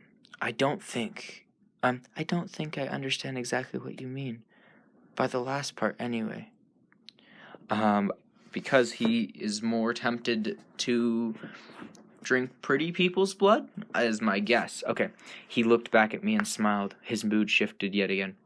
How do I explain? He mused. And without frightening you again. Without seeming to think about it, he placed his hand back in mine. I held it tightly in both of mine. He looked at our hands. That's amazingly pleasant. The warmth. He sighed. A moment passed as he assembled his thoughts. You know how everyone enjoys different flavors? He began. Some people love chocolate ice cream, others prefer strawberry. I nodded.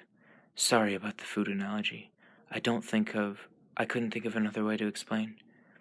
I smiled. He smiled ruefully back. You see, every person smells different, has a different essence. If you locked an alcoholic in a room full of stale beer, he'd gladly drink it, but he could resist if he wished to. If he were a recovering alcoholic. Now let's say you placed a glass of 100-year-old brandy. Okay, in that room, a glass of 100-year-old brandy, the rarest and finest, whatever that means, and filled the rest of, and it filled the room with its warm aroma. Do you think how do you think he would fare then? We sat silently, looking into each other's eyes, trying to read each other's thoughts. He broke the silence first. Maybe that's not the right comparison. Maybe it would be too easy to turn down the brandy. Perhaps I should have made our alcoholic a heroin addict instead. So what you're saying is I'm your brand of heroin? I teased, trying to lighten the mood. He smiled swiftly, seeming to appreciate my effort. Yes, you're exactly my brand of heroin. Does that happen often? I asked. He looked across the treetops, thinking through his response. I spoke to my brothers about it. He still stared into the distance. To Jasper, every one of you is much the same. He's the most recent to join our family. It's a struggle for him to abstain at all. He hasn't had time to grow sensitive to the different smells and flavor.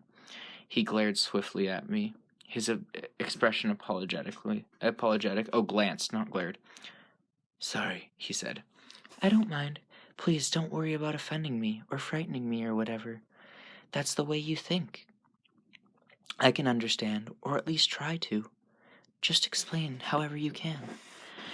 He took a deep breath and glanced at the sky again. So Jasper wasn't sure if he had ever come across someone who was as... He hesitated, looking for the right words. Appealing, as you are to me. Which makes me think not. Emmett has been on the wagon longer, so to speak, and he understood what I meant. He says twice for him. Once stronger than the other. And for you? Never. The word hung there for a moment. In the warm breeze. What did Emmett do? I asked to break the silence. It was the wrong question to ask. His face grew dark. His hands clenched into fists inside mine. He looked away. I waited, but he wasn't going to answer. I guess I know, I finally said. He lifted his eyes, expression wistful, pleading. Even the strongest of us fall off the wagon, don't we? What are you asking? My permission? My voice was sharper than I had intended. I tried to make my tone kinder. I could guess what his honesty must cost him. I mean, is there no hope then?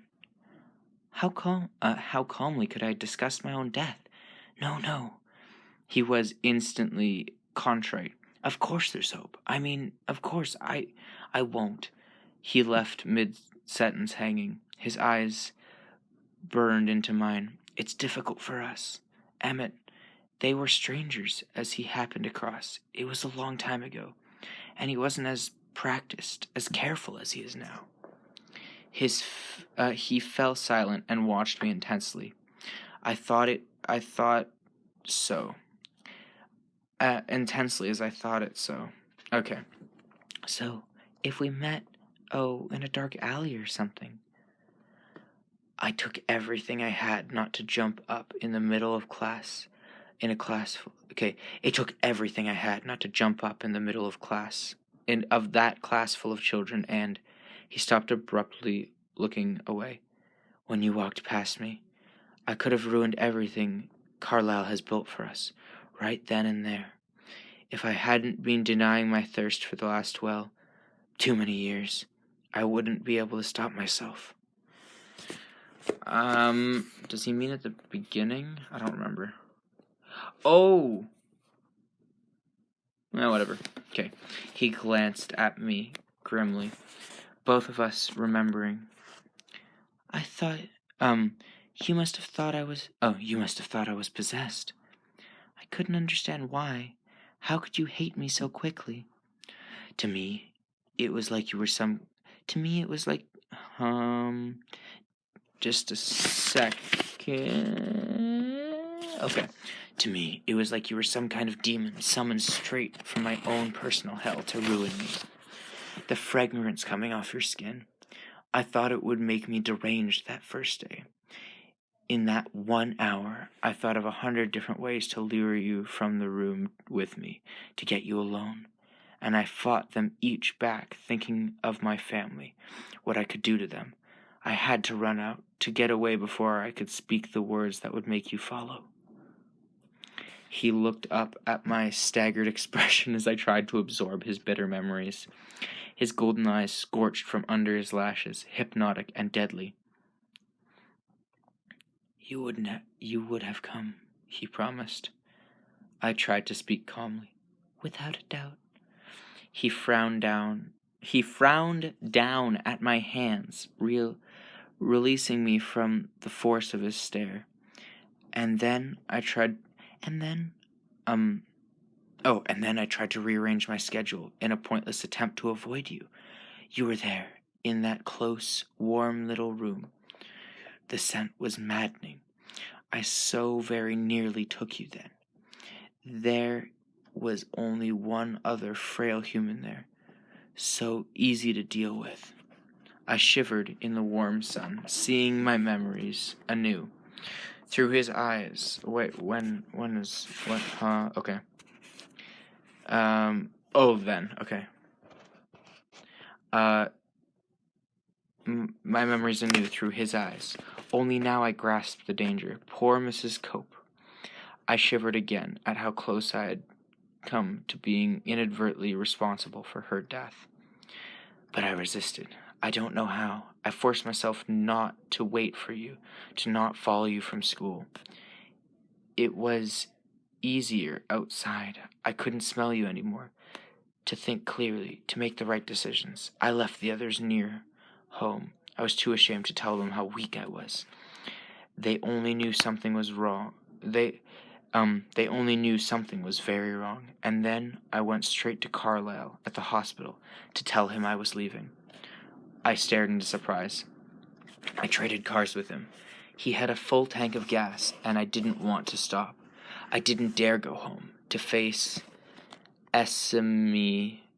She wouldn't have let me go without a scene. She would have tried to convince me that it wasn't necessary. By the next morning, I was in Alaska. Now I want to read the book from his perspective. Okay.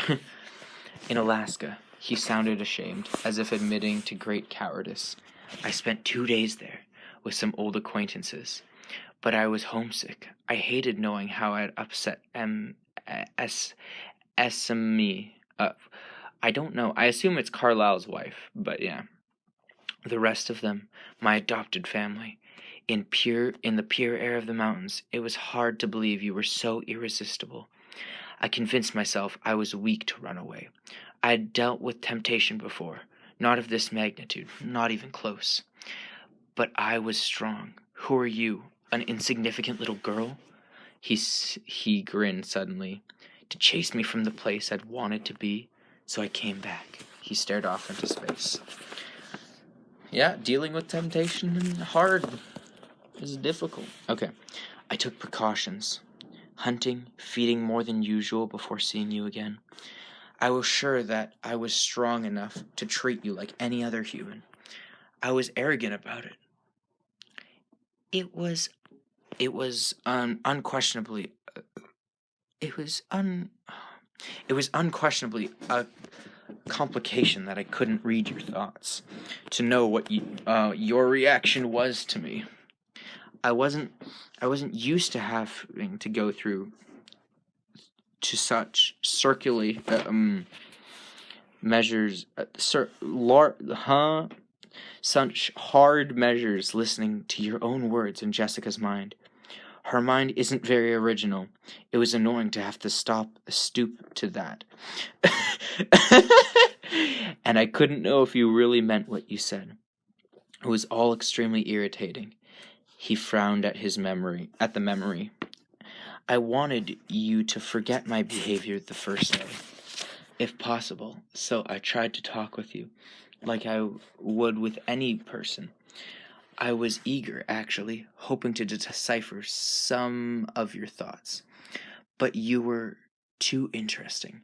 I found myself caught up in your expressions, and every now and then you would stir the air with your hand or your hair, and the scent would stun me again.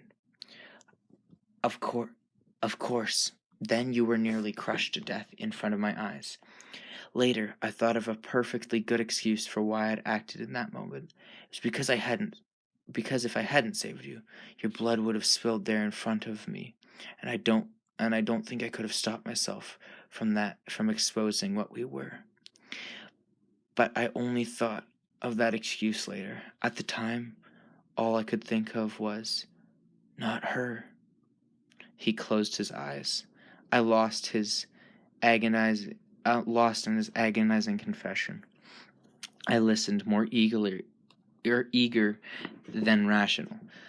Common sense told me that I should be terrified. Instead, I was relieved to finally understand, and I was filled with compassion for his suffering, even now as he confessed his craving to take my life.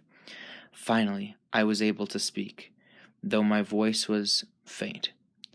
In the hospital? His eyes flashed to mine.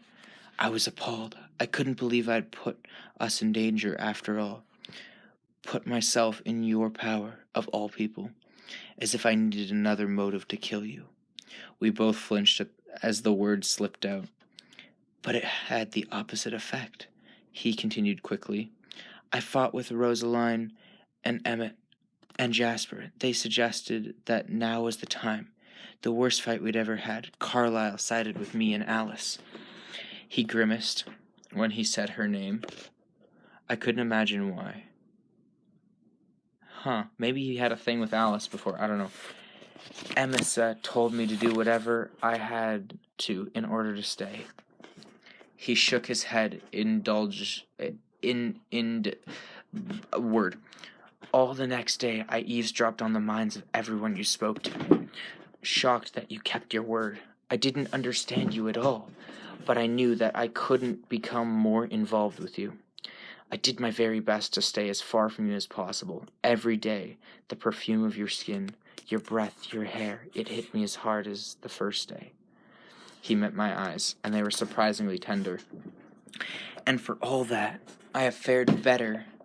I'd have fared better if I had exposed us all the first time, than if now, here, with no witnesses and nothing stopping me, I were to hurt you.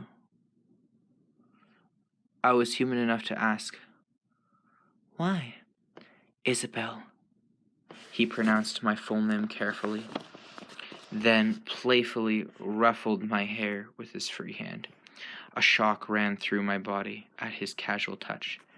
Bella, I couldn't live with myself if I ever hurt you. I don't know how, It's tortured me. I don't know how. You don't know how it's tortured me. He looked down, ashamed again. The thought of you, still white, cold, to never see your blush scarlet again, to never see that flash of, intuition in your eyes when you see through my pretenses. It would be unendurable. He lifted his glorious, antagonized eyes to mine. You're the most important thing to me now. The most important thing to me ever. My head was spinning at the rapid change in direction our conversation had taken. From the cheerful topic of my impending demise, we were suddenly declaring ourselves.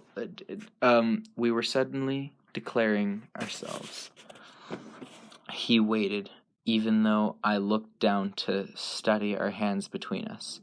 I knew his golden eyes were on me. You already know how I feel, of course, I finally said. I'm here. Which roughly translates... I'm here, which roughly translated means I would rather die than stay away from you. I frowned. I'm not an idiot. You are an idiot. Oh, I'm an idiot? I'm an idiot. You are an idiot, he agreed with a laugh. Our eyes met, and I laughed too. We laughed together as the idiocy and sheer impossibility of such a moment. And so the lion fell in love with the lamb, he murmured. I looked away, hiding my eyes, thrilled at the word. What a stupid lamb. Oh, okay. It is not as bad as I expected, and I'm highly, highly expecting the movie's going to be worse. What a sick, masochistic? I don't know. Lion. He stared into the shadowy forest for a long moment, and I wondered where his thoughts had taken him. Why? I began, and then paused, not sure how to continue. He looked at me and smiled. Sunlight glinted off his face and his teeth. Yes. Tell me why you ran from me before. His smile faded. You know exactly why. No, I mean exactly. What did I do wrong? I'll have to be on my guard, you see. So I better start learning what I shouldn't do. This, for example. Stroking the back of his hands. Seems to be all right. He smiled again. You didn't do anything wrong, Bella. It was my fault. But I want to help, if I can, to not make this harder for you.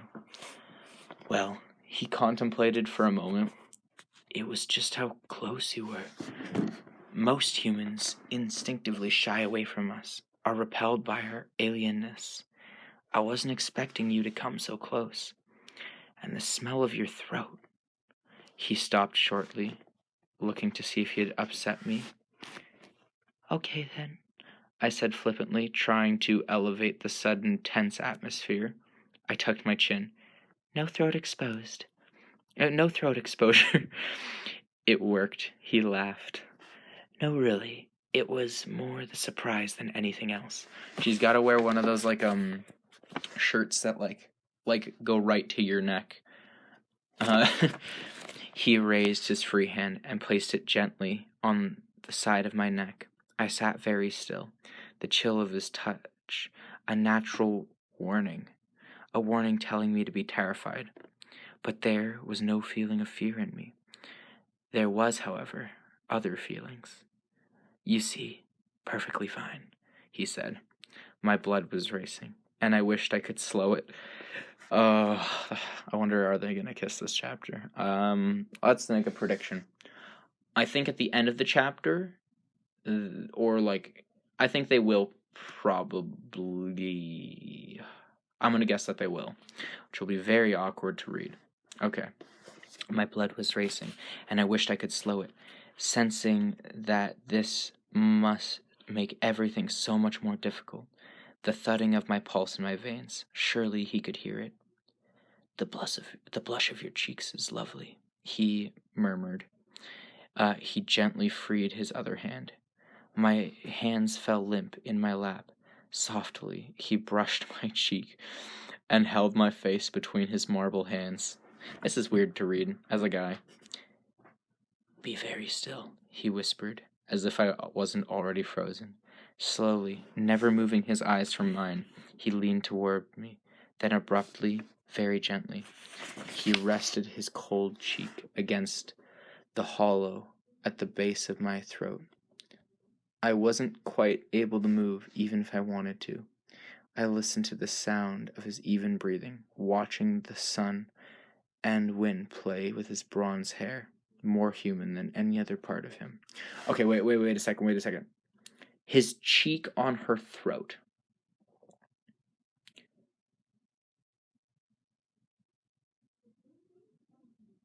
I'm confused.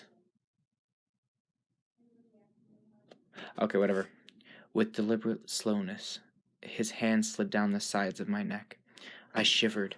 I heard him catch his breath, but his hands didn't pause as they slowly moved to my shoulders, and then stopped. His face drifted to the side, his nose skimming across my collarbone. He came to rest, with the side of his face pressed tenderly against my chest, listening to my heart. He sighed. Okay? That's a little weird. Like, okay. I don't know how long we had sat without moving. It could have been hours. Eventually, the throb of my pulse quickened. But he didn't move or speak again as he held me. I knew at any moment it could be too much and my life could end, so quickly that I might not even notice. And I couldn't make myself be afraid. I couldn't think of anything except that he was touching me. And then, too soon, he released me. His eyes were peaceful. It won't be so hard again, he said with satisfaction. Was that very hard for you? Not nearly as bad as I imagined it would be. And you? No, it wasn't bad. For me. He smiled at my, inflection. You know what I mean. I smiled. Here, he took my hand and placed it against his cheek. Do you feel how warm it is? And it was almost warm. His usually icy skin, but I barely noticed, for I was touching his face, something I'd dreamed of constantly since the first day I'd seen him. Don't move, I whispered. No one could be still like Edward. He closed his eyes and became as immobile as a stone. A carving under my hand. I moved even more slowly than he had, careful not to make one unexpected move.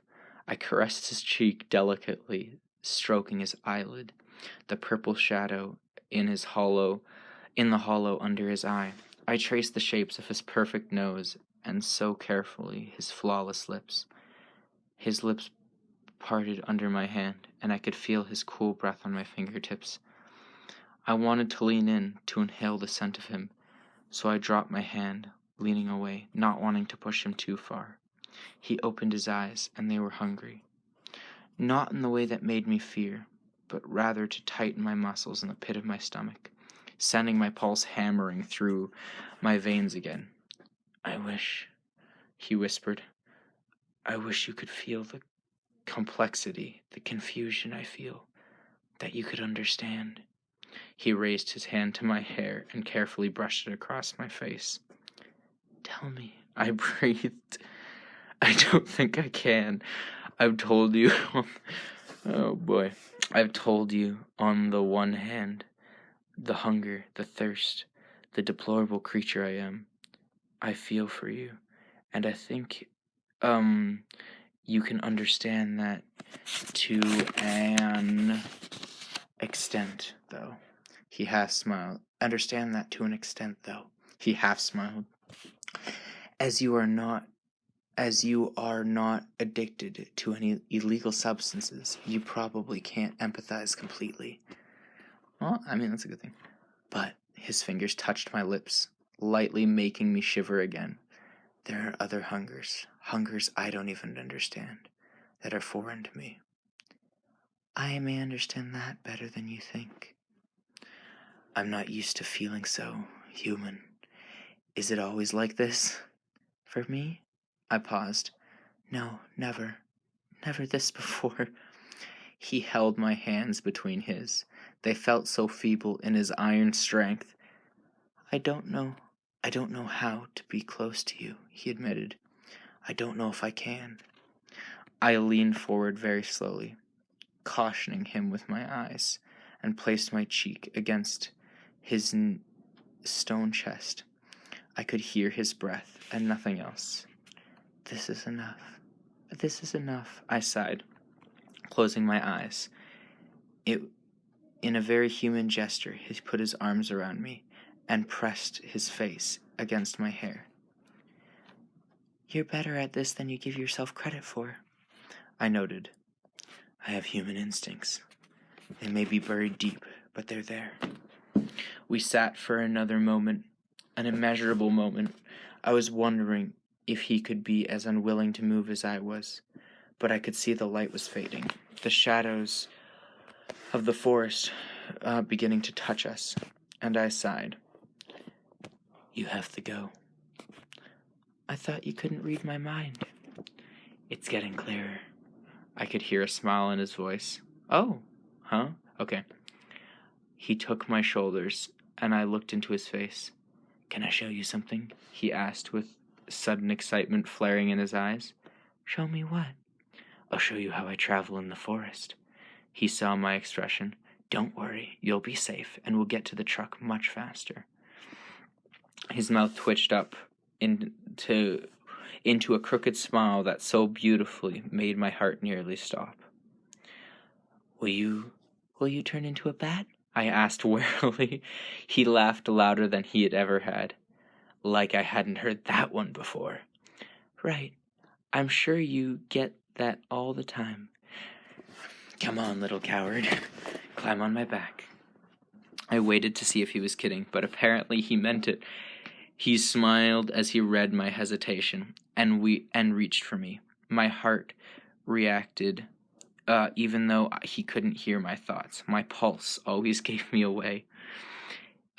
He then proceeded to sling me onto his back with very little effort on my part. Besides, when in place, clamping my legs and arms so tightly around him that it would choke a normal person. It was like clinging to a stone. I'm a bit heavier than your average backpack, I warned. Ha! He snorted, and I could almost hear his eyes rolling. I'd never seen him in such high spirits before. He stared at me, suddenly grabbing my hand, pressing my palm to his face, and inhaled deeply. Easier all the time, he muttered, and then he was running. Quick pause, that's not the end of the chapter.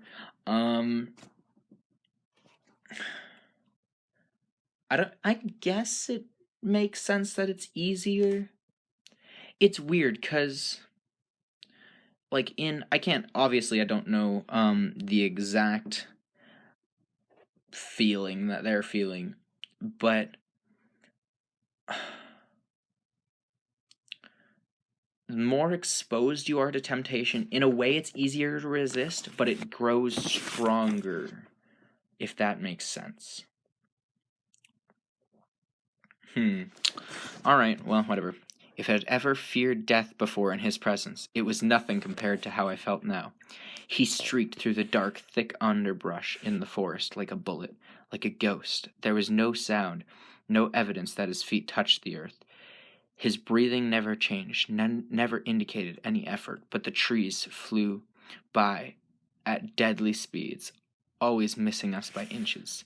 I was too terrified to close my eyes, though the coolness in the air whipped in against my face and burned them. I felt as if I were stupidly sticking my head out the window of an airplane in flight. And for the first time in my life, I felt the dizzy faintness of motion sickness. Then it was all over. We hiked hours this morning to reach Edward's Meadow, and now, in a matter of minutes, we were back to the truck.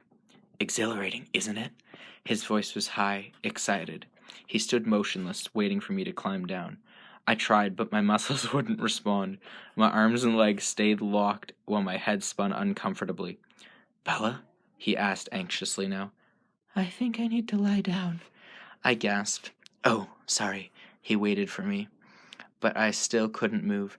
I think I need help, I admitted. He laughed quietly, and gently unloosed my stranglehold on his neck. There was no resisting the iron strength of his hands. Then he pulled me around to face him, cradling me in his arms like a small child. He held me for a moment, then carefully placed me on the springy ferns. How do you feel? He asked. I couldn't be sure how my head was spinning so crazily. Dizzy, I think. Put your head between your knees. I tried that. It helped a little. I've never heard that one. I breathed in and out, slowly, keeping my head very still. I felt him sitting beside me. The moments passed, and eventually I found I could raise my head. There was a hollow ringing sound in my ears. I guess that wasn't the best idea, he mused. I tried to be positive, but my voice was weak. No, it was very interesting. You're whiter than a ghost. No, you're as white as me. I think I should have closed my eyes. Remember that next time. Next time, I groaned. He laughed, his mood still radiant. Show off, I muttered. Open your eyes, Bella, he said quietly. And he was there, his face so close to mine. His beauty stunned my mind. It was too much, too excess. An excess I couldn't grow accustomed to. I was thinking while I was running. He paused. About not hitting trees, I hope. Silly Bella. He chuckled. Running is second nature to me. It's not something I have to think about. Show off, I muttered again. He smiled. No, he continued. I was thinking there's something I wanted to try. He took my face in his hands again. I couldn't breathe. He hesitated. Not in the normal way a human would. Not in the way that a man might hesitate before he kissed a woman. To gauge her reaction. To see how he would be received. But perhaps he would hesitate to prolong the moment. The ideal moment of anticipation, sometimes before the kiss itself. Edward hesitated to test himself, to see if it was safe, to see if he was still in control of his need. And there, his cold marble lips pressed softly against mine. This is so weird to read. What neither of us was prepared for was my response. Blood boiled under my skin, burning in my lips. My breath came in a wild gasp. My fingers knotted in his hair, clutching him to me. My lips parted as I breathed in his heavy scent. Immediately, I felt him turn to an unresponsive stone beneath my lips. His hands gentle, but with irresistible force, pushing my face back. I opened my eyes and saw his guarded expression. Oops, I breathed. That's an understatement. His eyes were wild, his jaw clenched in an acute restraint. Yet he didn't lapse from his perfect articulation. He held my face just inches from his. He dazzled my eyes. Should I? I tried to disengage myself, to give him some room. His hands refused to let me move so much as an inch. No, it's tolerable. Wait a moment, please. His voice was polite, controlled. Oh, this is weird. I kept my eye. This is like just a fan fiction. I kept my eyes on his, watching as my excitement in them faded and gentled. Watching as the excitement in them faded and gentled. And then he surprised me with a suddenly impish grin. There, he said, obviously pleased with himself. Tolerable? I asked. He laughed aloud. I'm stronger than I thought. It's nice to know. I wish I could say the same. Sorry. You are only human after all. Thanks so much, I said, my voice, I don't know that word. He was on his feet in one of his little, almost invisible quick movements. He held out his hand to me, an unexpected gesture. I was so used to our standard careful non-contact. I took his icy hand, needing the support more than I thought. My balance had not yet returned. Are you still faint from the run? Or was my kissing, or was it my kissing expertise? How light-hearted, how human his laugh seemed now. His face untroubled. He was a different Edward than the one I'd known, and I felt all the more besorted by him. It would cause me physical pain to be separated from him now. I can't be sure. I'm still woozy, I managed to respond. I think it's some of both, though. Maybe you should let me drive. Oh, maybe you should let me drive. Are you insane? I protested. I can drive better than you on your best day, he teased. You have much slower reflexes. I'm sure that's true, but I don't think my nerves or my truck can take it. Some trust, please, Bella. His hand was in my pocket, curling tightly around the keys. I pursed my lips deliberately, then shook my head with a tight grin. Nope, not a chance. He raised his eyebrows in disbelief. I started to step around him, heading for the driver's side. He might have let me pass if I hadn't wobbled slightly. Then again, he might not have. His arm created an inescapable snare around my waist. Bella, I've already expelled a great deal of personal effort at this point to keep you alive. I'm not about to let you behind the wheel of a vehicle you can't even walk straight. Besides, friends don't let friends drive drunk, he quoted with a chuckle. I could smell the unbearable sweet fragrance coming off his chest. Drunk? I objected. You're intoxicated by my very presence. He was grinning, that playful smirk again.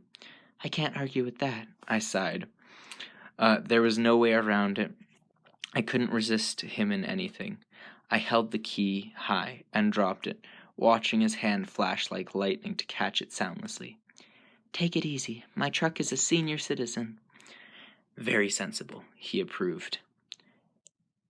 And are you not affected at all? I asked, irked by my presence. Again, his mobile features transformed. His expression became soft, warm. He didn't answer at first. He simply bent his face to mine and brushed his lips slowly along my jaw, from my ear to my chin, back and forth. I trembled. Regardless, he finally mumbled, I have better reflexes. All right, well, that's a weird chapter. That was interesting to read. I don't think. Yeah, that definitely happened. All right. I hope you enjoyed, I guess. I'm very much hoping that it won't become too regular that this happens. Like, yeah, it's gonna be like, and they kissed, but I hope it's not super descriptive every time. But who knows? Yeah. Chapter 14. Mind Over Matter. Twilight. Stephenie Meyer. He could drive well when he kept the speed reasonable, I had to admit. Like so many things, it seemed effortless to him. He barely looked at the road, yet the tires never deviated so much as a centimeter from the center of the lane. He drove one-handed, holding my hand on the seat. Sometimes he gazed into the setting sun, sometimes he glanced at me, my face and my hair blowing out the open window, our hands twined together. He turned the radio to an oldies station. He sang along to a song that I'd never heard. He knew every line. You like 50s music? Oh, okay. You like 50s music? I asked. Music in the 50s is good. Much better than the 60s or 70s. Ugh. The 80s were bearable. Are you ever going to tell me how old you are? I asked tentatively, not wanting to upset his buoyant humor. Doesn't matter. He smiled, to my relief, remaining unclouded. No, but I still wonder.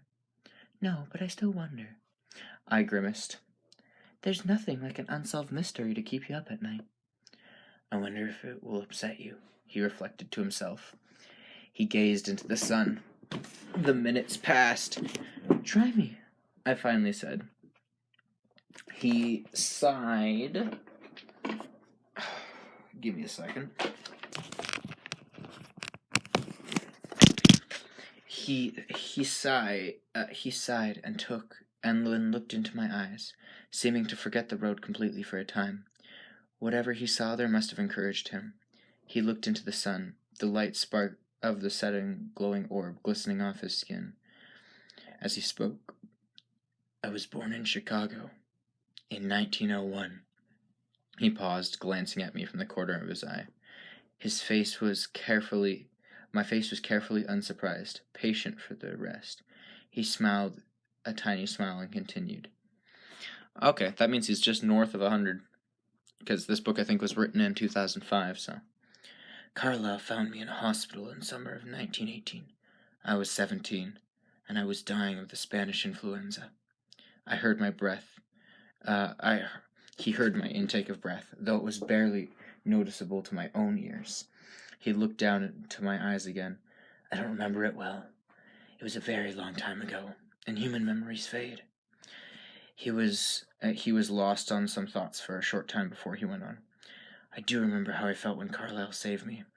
It's not an easy thing, not something you could forget. Your parents? They had already died from the disease. I was alone. That's why he chose me.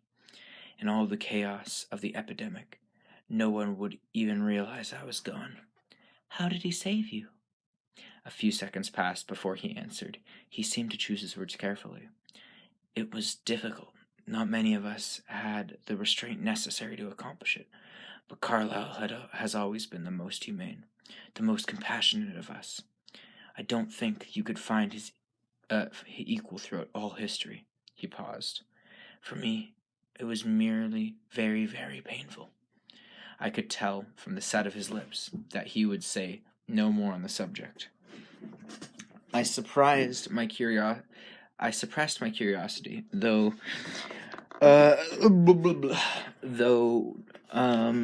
it was far from idle. There are many things to think on this particular issue, things that were only beginning to just occur to me now. No doubt his quick mind had already comprehended every aspect that eluded me. His soft voice interrupted my thoughts.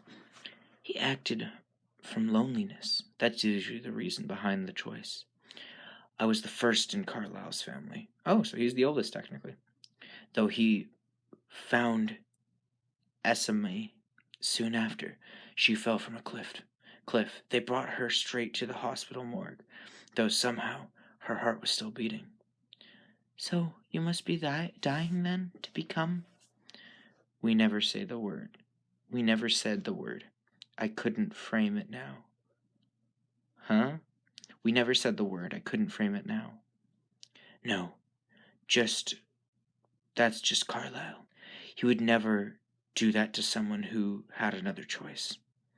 The respect in his voice was profound, even whenever he spoke of his father figure. It's easier, he says, though. He continued, if the blood is weak.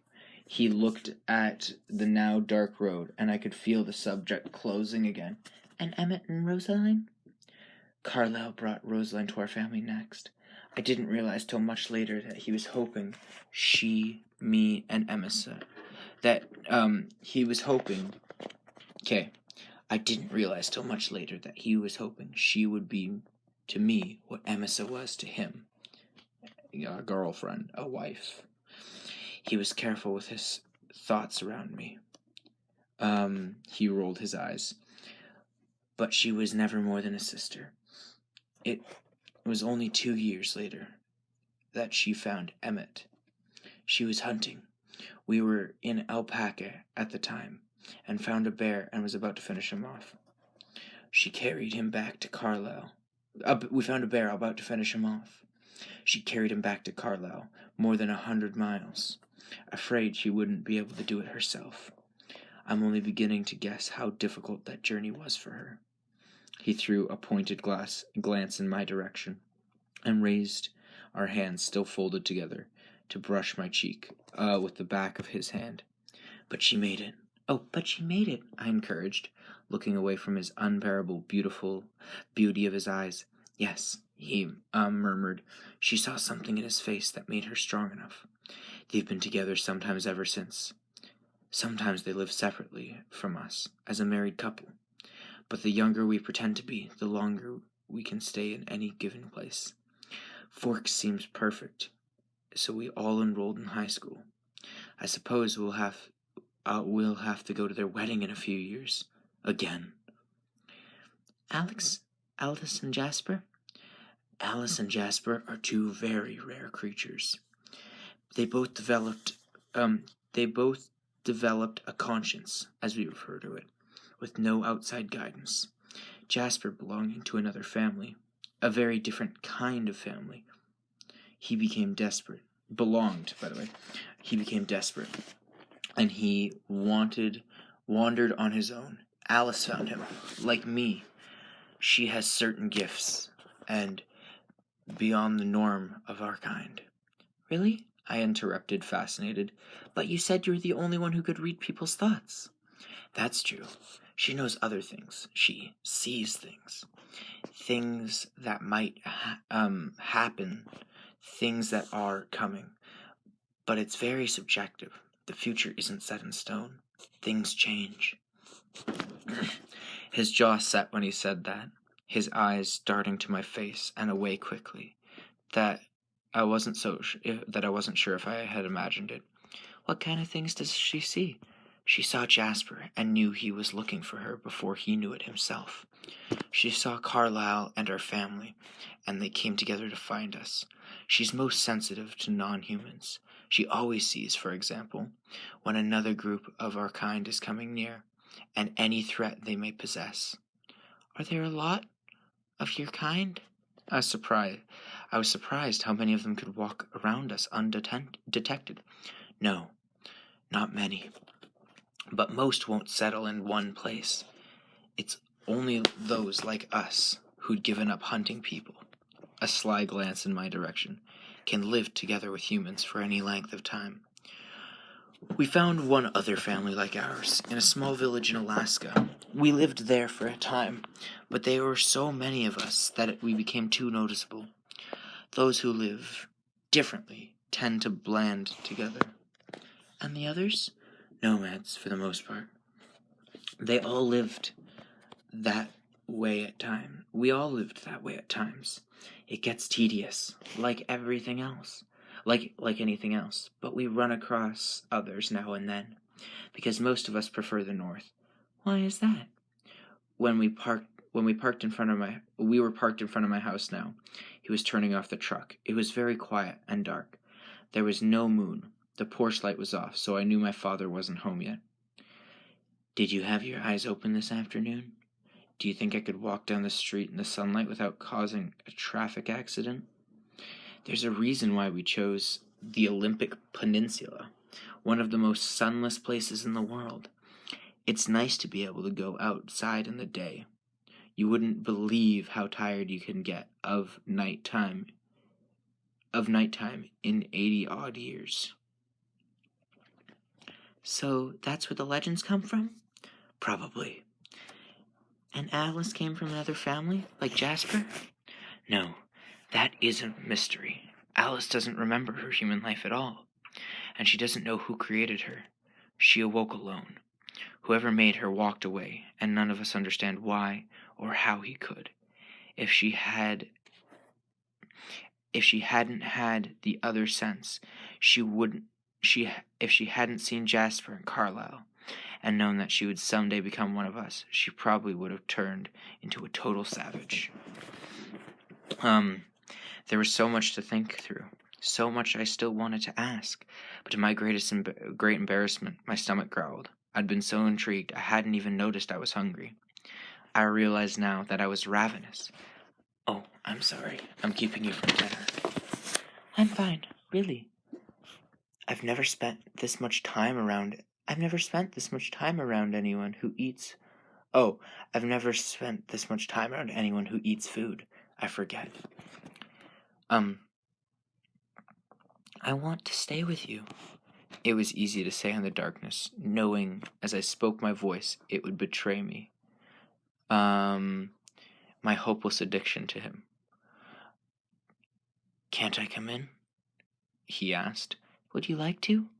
I couldn't picture it. This godlike creature sitting in my father's shabby kitchen chair. Yes, if that's all right. Oh, yes, if that's all right. I heard the door close quietly, and almost simultaneously he was outside my door, opening it for me. Very human, I complimented him. It's definitely resurfacing. He walked beside me in the night so quietly, I had to peek at him, constantly to be sure he was still there. In the darkness, he looked much more normal, still pale, still dreamlike in his beauty, but no longer the fantastic, sparkling creature of our sunlit afternoon. He reached the door ahead of me and opened it for me. I paused halfway through the frame. The door was unlocked? No, I used the key from under the eave. I stepped inside, flicked on the porch light, and turned to look at him, his eyebrows raised. I wasn't sure if I'd ever used that key in front of him. I was curious about you. Oh, I was curious about you. You spied on me? But somehow I couldn't infuse my voice with proper outrage. I was flattered. He was Oh, did you watch her sleep? He was unrepresented. What else is there to do at night? He was What else is there to do at night? I let it go for a moment and went down to the hall in the kitchen. He was there before me, needing no guide. He sat in the very chair I tried to picture him in. His beauty lit up the kitchen. For a moment before I could look away. I concentrated on getting my dinner, taking last night's lasagna from the fridge, placing a square on the plate, heating it in the microwave, it revolving, filling the kitchen with the smell of tomatoes and oregano. I didn't take my eyes off the plate of food as I spoke. How often? I asked casually. He sounded as if I'd pulled him from some other train of thought. I still didn't turn around. How often do you come here? I come here almost every night. I whirled, stunned. Why? You're interesting when you sleep, he spoke matter-of-factly. You talk. No, I gasped, heat flooding my face all the way to my hairline. I gripped the kitchen counter for support. I knew I talked in my sleep. Of course, my mother teased me about it. I hadn't thought it was something I needed to worry about here, though. His expression shifted instantly to chagrin. Are you very angry with me? That depends. I felt and sounded like I had the breath knocked out of me. He waited. Oh, he urged. What you heard? I wailed. Instantly, silently, he was at my side, taking my hands carefully. Don't be upset, he pleaded. He dropped his face to the level of my eyes, holding my gaze. I was embarrassed. I tried to look away. You miss your mother, he whispered. You worry about her, and when it rains, the sound makes you restless. You used to talk about home a lot, but it's less often now. Once you said it's too green. He laughed softly, hoping I could see, to not offend me further. Anything else? I demanded. He knew what I was getting at. You did say my name, he admitted. I sighed, defeated. A lot? You miss... How much do you mean by a lot exactly? Oh no. I hung my head. He pulled me to his chest, softly, naturally. Yeah. Don't be self-conscious, he whispered in my ear. If I could dream at all, it would be about you, and I'm not ashamed of it. Also, so I was right. He did spy on her that one night. All right. Then we both heard the sound of tires on the brick driveway, saw the headlights flash in the front windows. I stiffened under his arms. Should your father know I'm here? He asked. I'm not sure. I tried to think it through quickly. Another time, then. And I was alone. Edward, I hissed. I heard a ghostly chuckle, then nothing else. My father's key turned in the door. Bella? He called, and it bothered me. Who else would be here? Suddenly, he didn't seem so far off base. In here. I hoped he couldn't hear the hysterical edge in my voice. I grabbed my dinner from the microwave and sat at the table as he walked in. His footsteps sounded noisy after my day with Edward. Can you get me some of that? I'm bushed.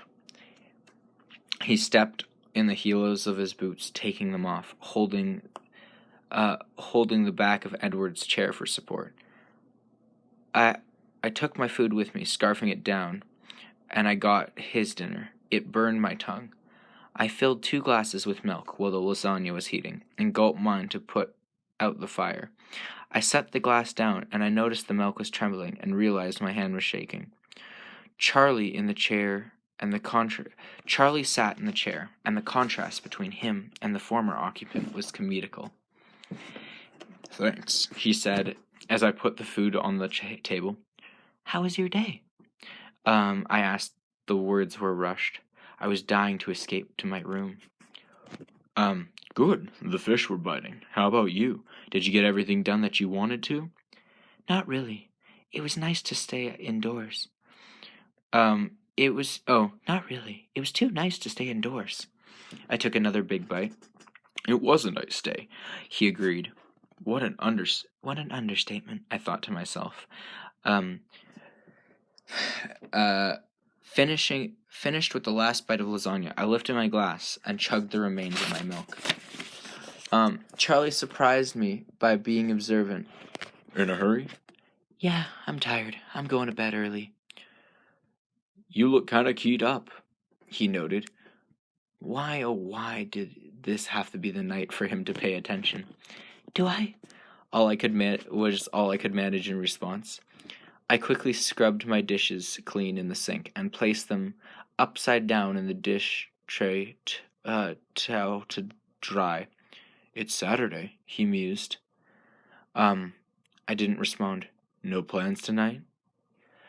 He asked suddenly. No, Dad, I just want to get some sleep. None of the boys in the town are your type, eh? He was suspicious, but trying to play it cool. Oh my. No, none of the boys have caught my eye yet. I was careful not to overemphasize the word boys in my quest to be truthful to Charlie. Oh my goodness, none of the only the men. Only the vampiric men. I thought maybe that Mike Newton, you said he was friendly. He's just a friend, Dad.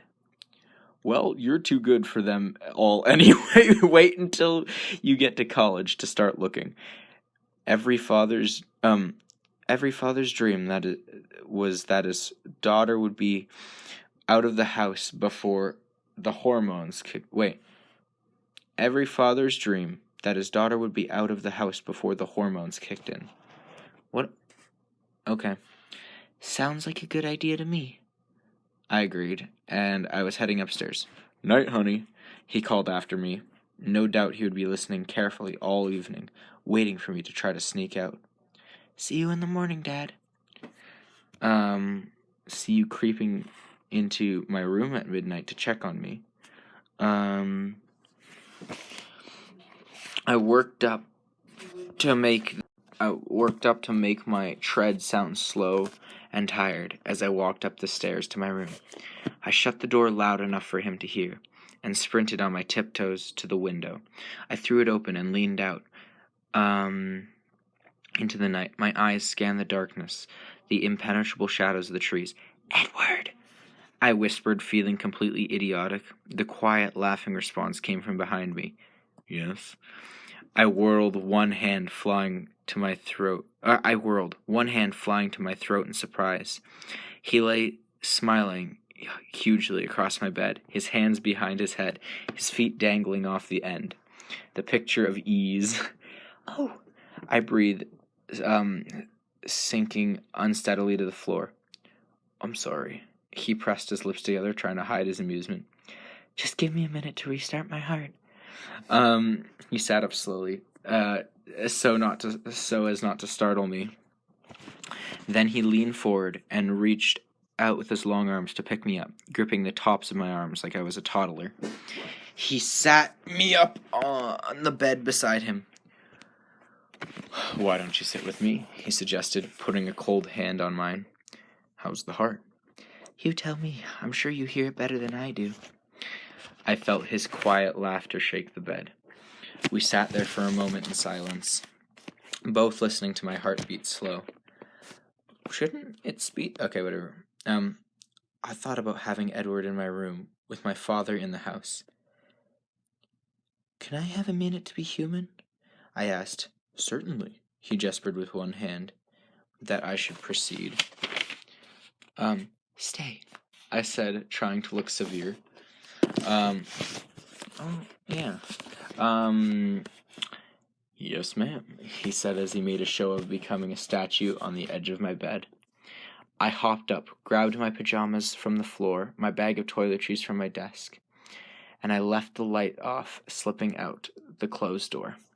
I could hear the sound of the TV rising up the stairs. I banged the bathroom door loudly so Charlie wouldn't come up to bother me.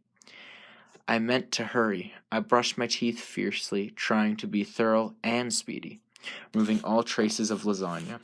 But the hot water of the shower couldn't be rushed. It unknotted the muscles in my back, calmed my pulse. The familiar smell of shampoo made me feel like I might be the same person I had been this morning. I tried not to think of Edward sitting in my room, waiting for me, because I had to start all over with the calming process. Finally, I couldn't delay anymore. I shut off the water, toweled hastily. Rushing again, I put on my holy t-shirt and gray sweatpants. Too late to regret not packing Victoria's Secret silk pajamas my mother got me 2 birthdays ago. Oh, all right. Which still had the tags on them in the drawer somewhere back home. I rubbed the towel through my hair again, and then yanked the brush through it quickly. I threw the towel in the hamper, flung my brush and toothpaste in my bag, and dashed down the stairs so Charlie couldn't see I was in my pajamas with wet hair. "Night, Dad." "Night, Bella." He didn't look startled by my appearance. I rushed down the stairs so he could see her with pajamas and wet hair. "Night, Bella." He looked startled by my appearance. Maybe that would keep him from checking on me tonight. I took the stairs 2 at a time, trying to be quiet, and flew into my room, closing the door tightly behind me. Edward hadn't moved a fraction of an inch. A carving of Adams perched on my faded quilt. I don't know what that means. And his lips twitched, the statue coming to life. His eyes appraised me, taking in the damp hair, the tattered shirt. He raised one eyebrow. "Nice?" I grimaced. "No, it looks good on you." "Thanks," I whispered, and went back to his side, sitting cross-legged beside him. I looked at the lines in the wooden floor. What was that all for?" "Charlie thinks I'm sneaking out." "Oh?" He contemplated. "Why?" As if he couldn't know Charlie's mind more clearly than I could. Guess. Apparently, I look a little overexcited. He lifted my chin, examining my face. You look very warm, actually. He bent his face slowly to mine, laying his cool cheek against my skin. I held perfectly still. He breathed. It was very difficult while he was touching me to frame a coherent question. It took me a minute of scattered concentration to begin. It seems to be much easier for you now to be close to me. Does it seem that way to you? He murmured, his nose gliding across the corner of my jaw. He murmurs a lot. I felt his hands, lighter than mothwing, brush my damp hair back so that his lips could touch the hollow beneath my ear. Much, much easier, I said, trying to exhale. Yeah, whatever. So, I was wondering. I began again, but his fingers were slowly tracing my collarbone. I lost all train of thought. Yes. He breathed. Why is that? My voice shook, embarrassing me. Do you think? I felt the tremor of his breath on my neck as he laughed. Mind over matter. I pulled back as I froze. I pulled back. I pulled back. As I moved, he froze, and I could no longer hear the sound of his breathing. We stared cautiously at each other for a moment, and then his expression became as a clenched jaw gradually relaxed. His expression became puzzled. Did I do something wrong? No, the opposite. You're driving me crazy, I explained. He considered that briefly, and when he spoke, he sounded pleased. Really? A triumphant smile slowly lit his face. Would you like a round of applause? I asked sarcastically. He grinned. I'm just pleasantly surprised, he clarified. In the last 100 years or so. His voice was teasing. I never imagined anything like this. I didn't believe I would ever find someone I wanted to be with. In another way than my brothers and sisters. And them to find, even though it's all new, to me, that I'm good at it, at being with you. You're good at everything, I pointed out. He shrugged, allowing that, and we both laughed in whispers. How can it be so easy now? I pressed. This afternoon, it's not easy, he sighed. But this afternoon, I was still undecided. I'm sorry about that. It was unforgivable for me to behave so. Not unforgivable, I disagreed. Thank you. He smiled. You see, he continued, looking down now, I wasn't sure if I was strong enough. He picked up one of my hands and pressed it lightly to his face. And, well, there was the possibility that I might be overcome. He breathed in the scent at my wrist. I was susceptible until I made up my mind that I was strong enough. And there's no possibility that I ever could. Okay, yeah, he's definitely going to be predictions. He is going to be overcome with bloodlust at some point. My guess is she's going to sneak out in the forest one night because she's going to be worried for him for whatever reason. I assume he's going to fight another vampire dude. She's going to sneak out in the forest. That at the beginning there was a hunter. That hunter's going to hunt her. It's going to find her. He's going to save her at the last moment. But then he's going to probably kill that vampire. And then he's going to have a bloodlust. And then she's going to have to run from him. And then he is going to, just overcome himself at the last moment because she's going to be, give him a hug instead of, looking fearful or something. And the power of love will save them. Predictions, they're probably 100% wrong, but they're predictions anyhow. I've also never seen the movie or book, so if that's, bang on, then I didn't cheat. We'll put it, okay. So, there's no possibility now? Mind over matter, he repeated, smiling, his teeth brighter now in the darkness. Wow, That was easy, I said. He threw back his head and laughed quietly, as a whisper, still exuberantly. Easy for you, he amended, touching my nose with his fingertip. And then his face was abruptly serious. I'm trying, he whispered, his voice pained. If it gets to be too much, I'm fairly sure I'll be able to leave. I scowled. I didn't like the talk of leaving. And it will be harder tomorrow, he continued. I've had the scent of you in my head all day. I've grown amazingly desensitized. If I'm away from you for any length of time, I'll have to start over again. Not quite from scratch, though, I think. Don't go away, then, I responded, unable to hide the longing in my voice. That suits me, he replied, his face relaxing into a gentle smile. Bring on the shackles. I'm your prisoner. That's weird, but his long hands formed manacles around my wrists as he spoke. He laughed his quiet, musical laugh. He laughed more tonight than I had ever heard in all the time I'd spent with him. You seem more optimistic than usual, I observed. I haven't seen you like this before. Isn't it supposed to be like that? He smiled. The glory of first love and all that. It's incredible, isn't it? The difference between reading about something and seeing it in pictures and experiencing it. Very different, I agreed.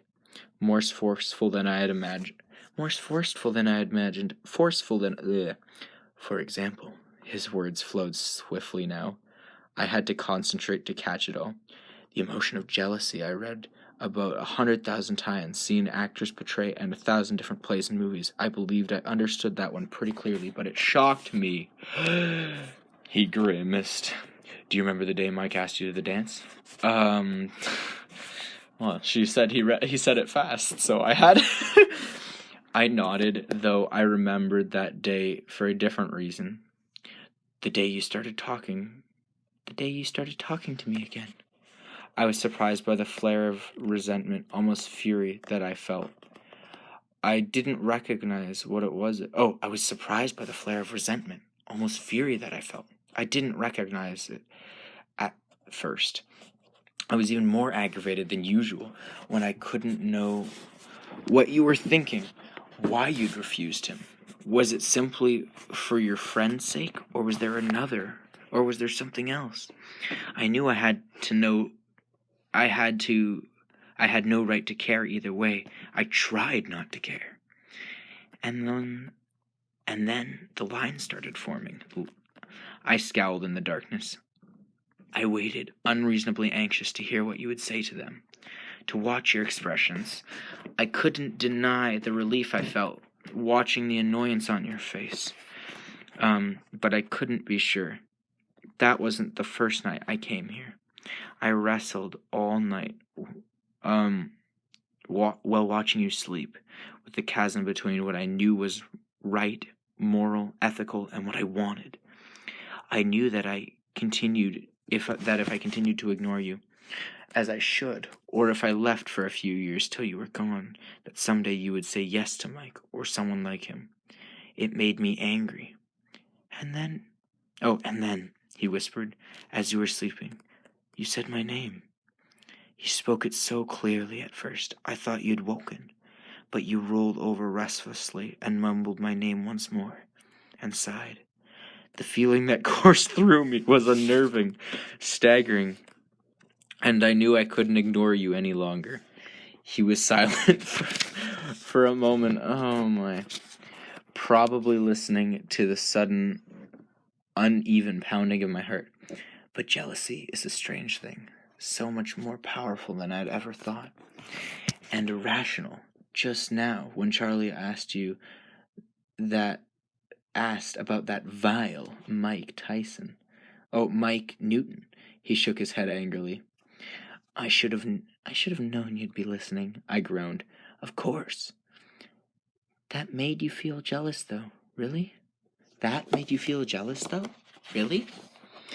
I'm new at this. You're a human. You're the resurrected human. Oh, I'm new at this. You're resurrecting the human in me. And everything feels stronger because it's fresh. But honestly, I teased, for that to bother you after I have to hear that Rosaline, the incarnation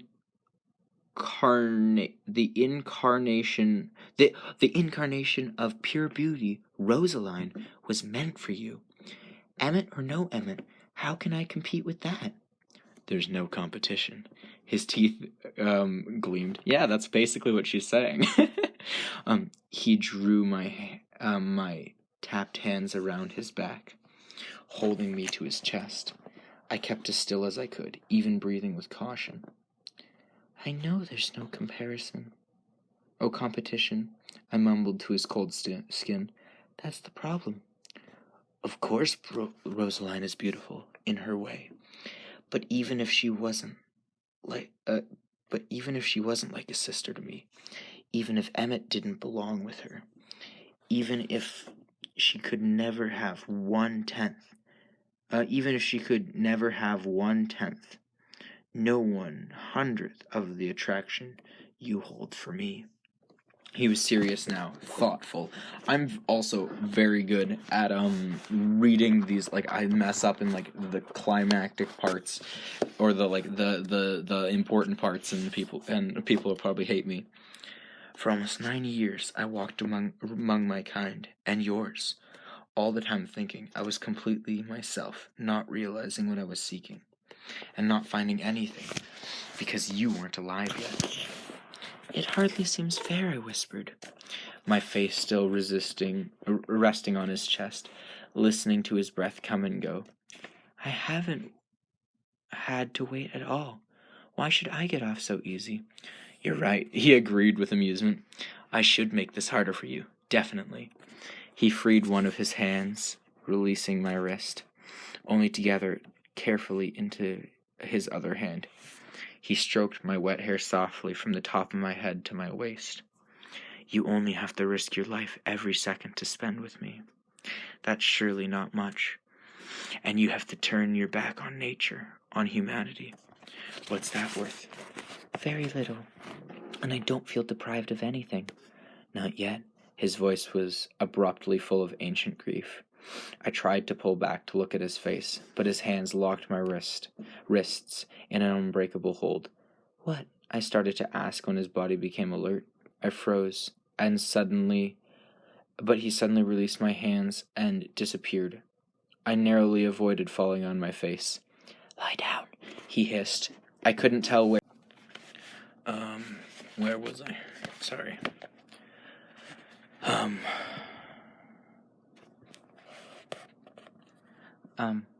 Lie down, he hissed. I couldn't tell where he spoke from in the darkness. I rolled under my quilt, balling up on my side, the way I usually slept. I heard the door crack open as Charlie peeked in to make sure that I was where I was supposed to be. I breathed evenly, exaggerating the moment. A long minute passed. I listened, not sure if I heard the door close.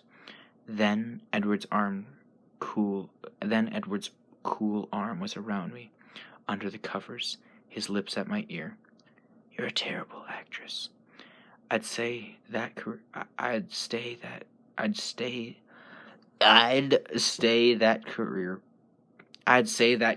Oh Lord.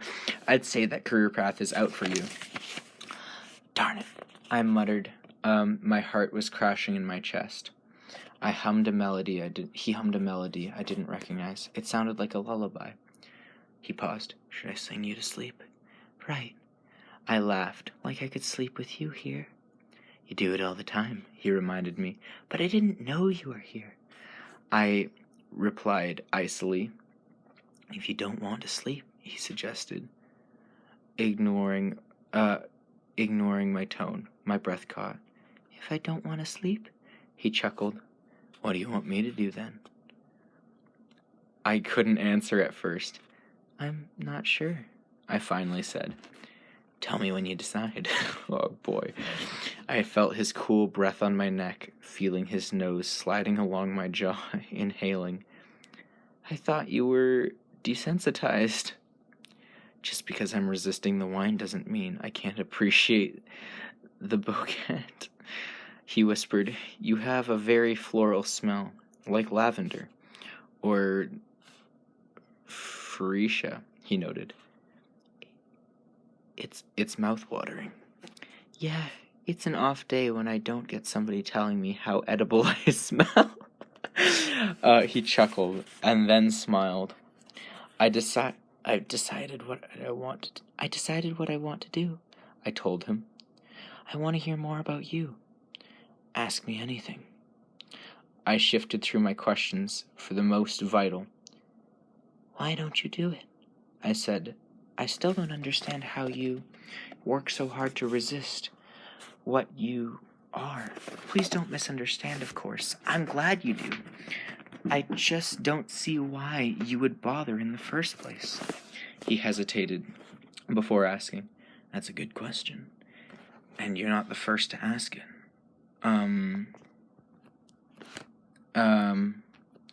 You're not the first to ask it. The others, the majority of our kind, who are quite content with our lot, they too wonder how we live. You see, just because we've been dealt a certain hand doesn't mean we can't choose to rise above, to conquer the boundaries of destiny that none of us wanted, to try to restrain whatever essential humanity we can.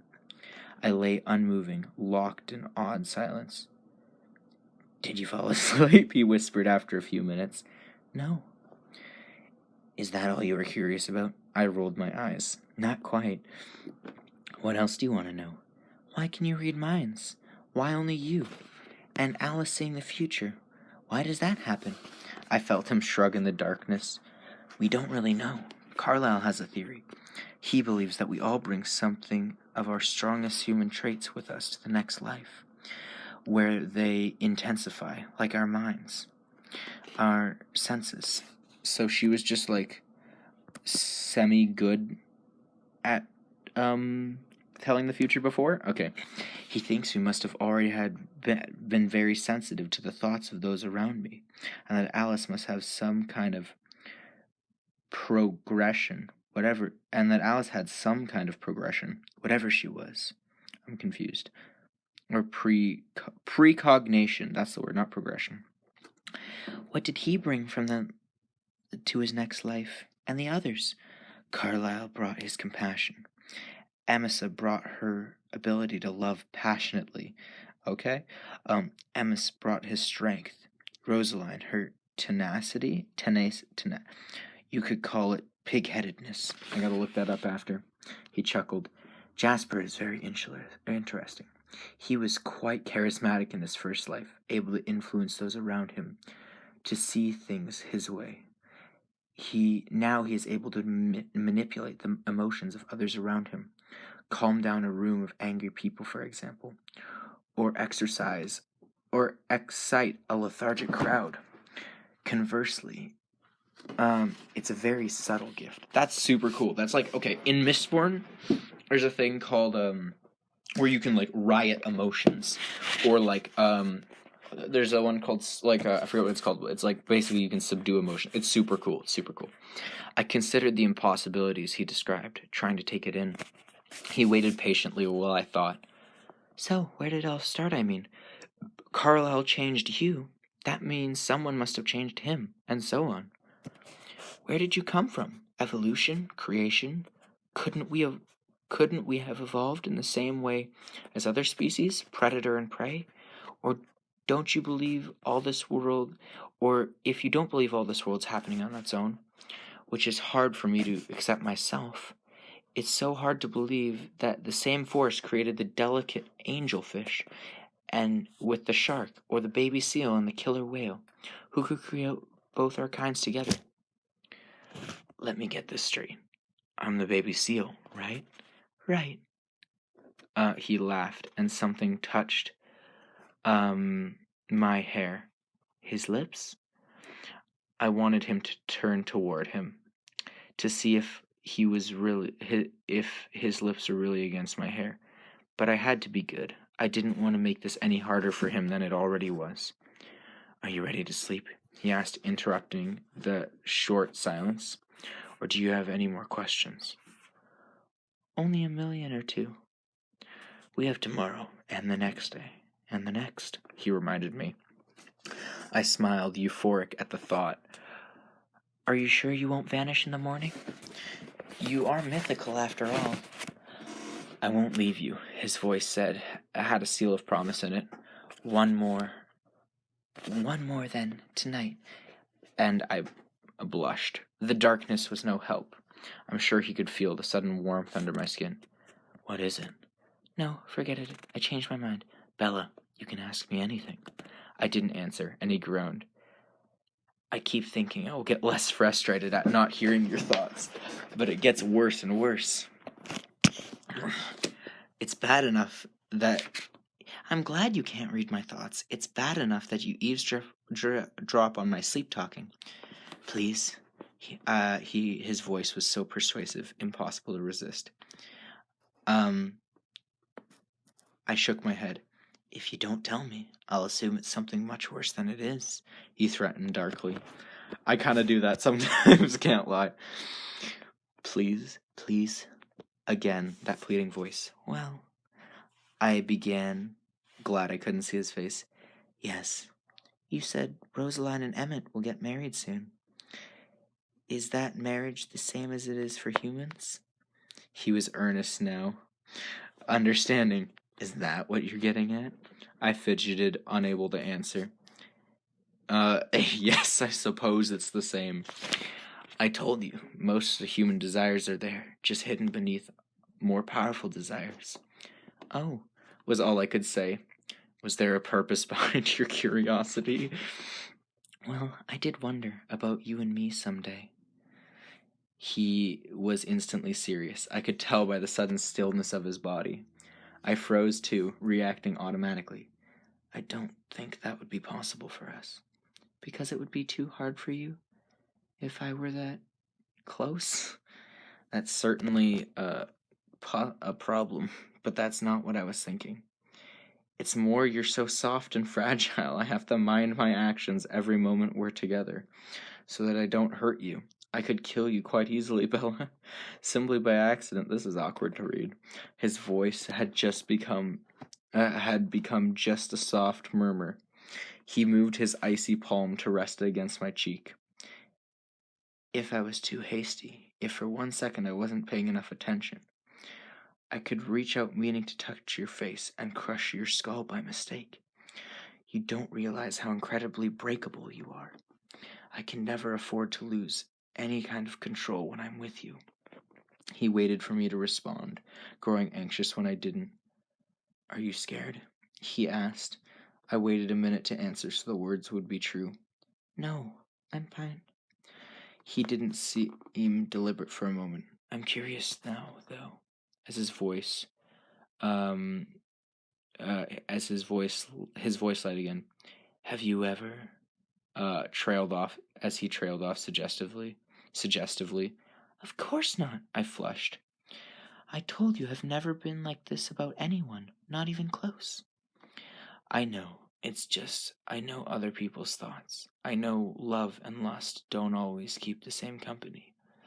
They do for me, now. Anyway, that they exist, now that they exist for me at all. That's nice that we have one thing in common at least."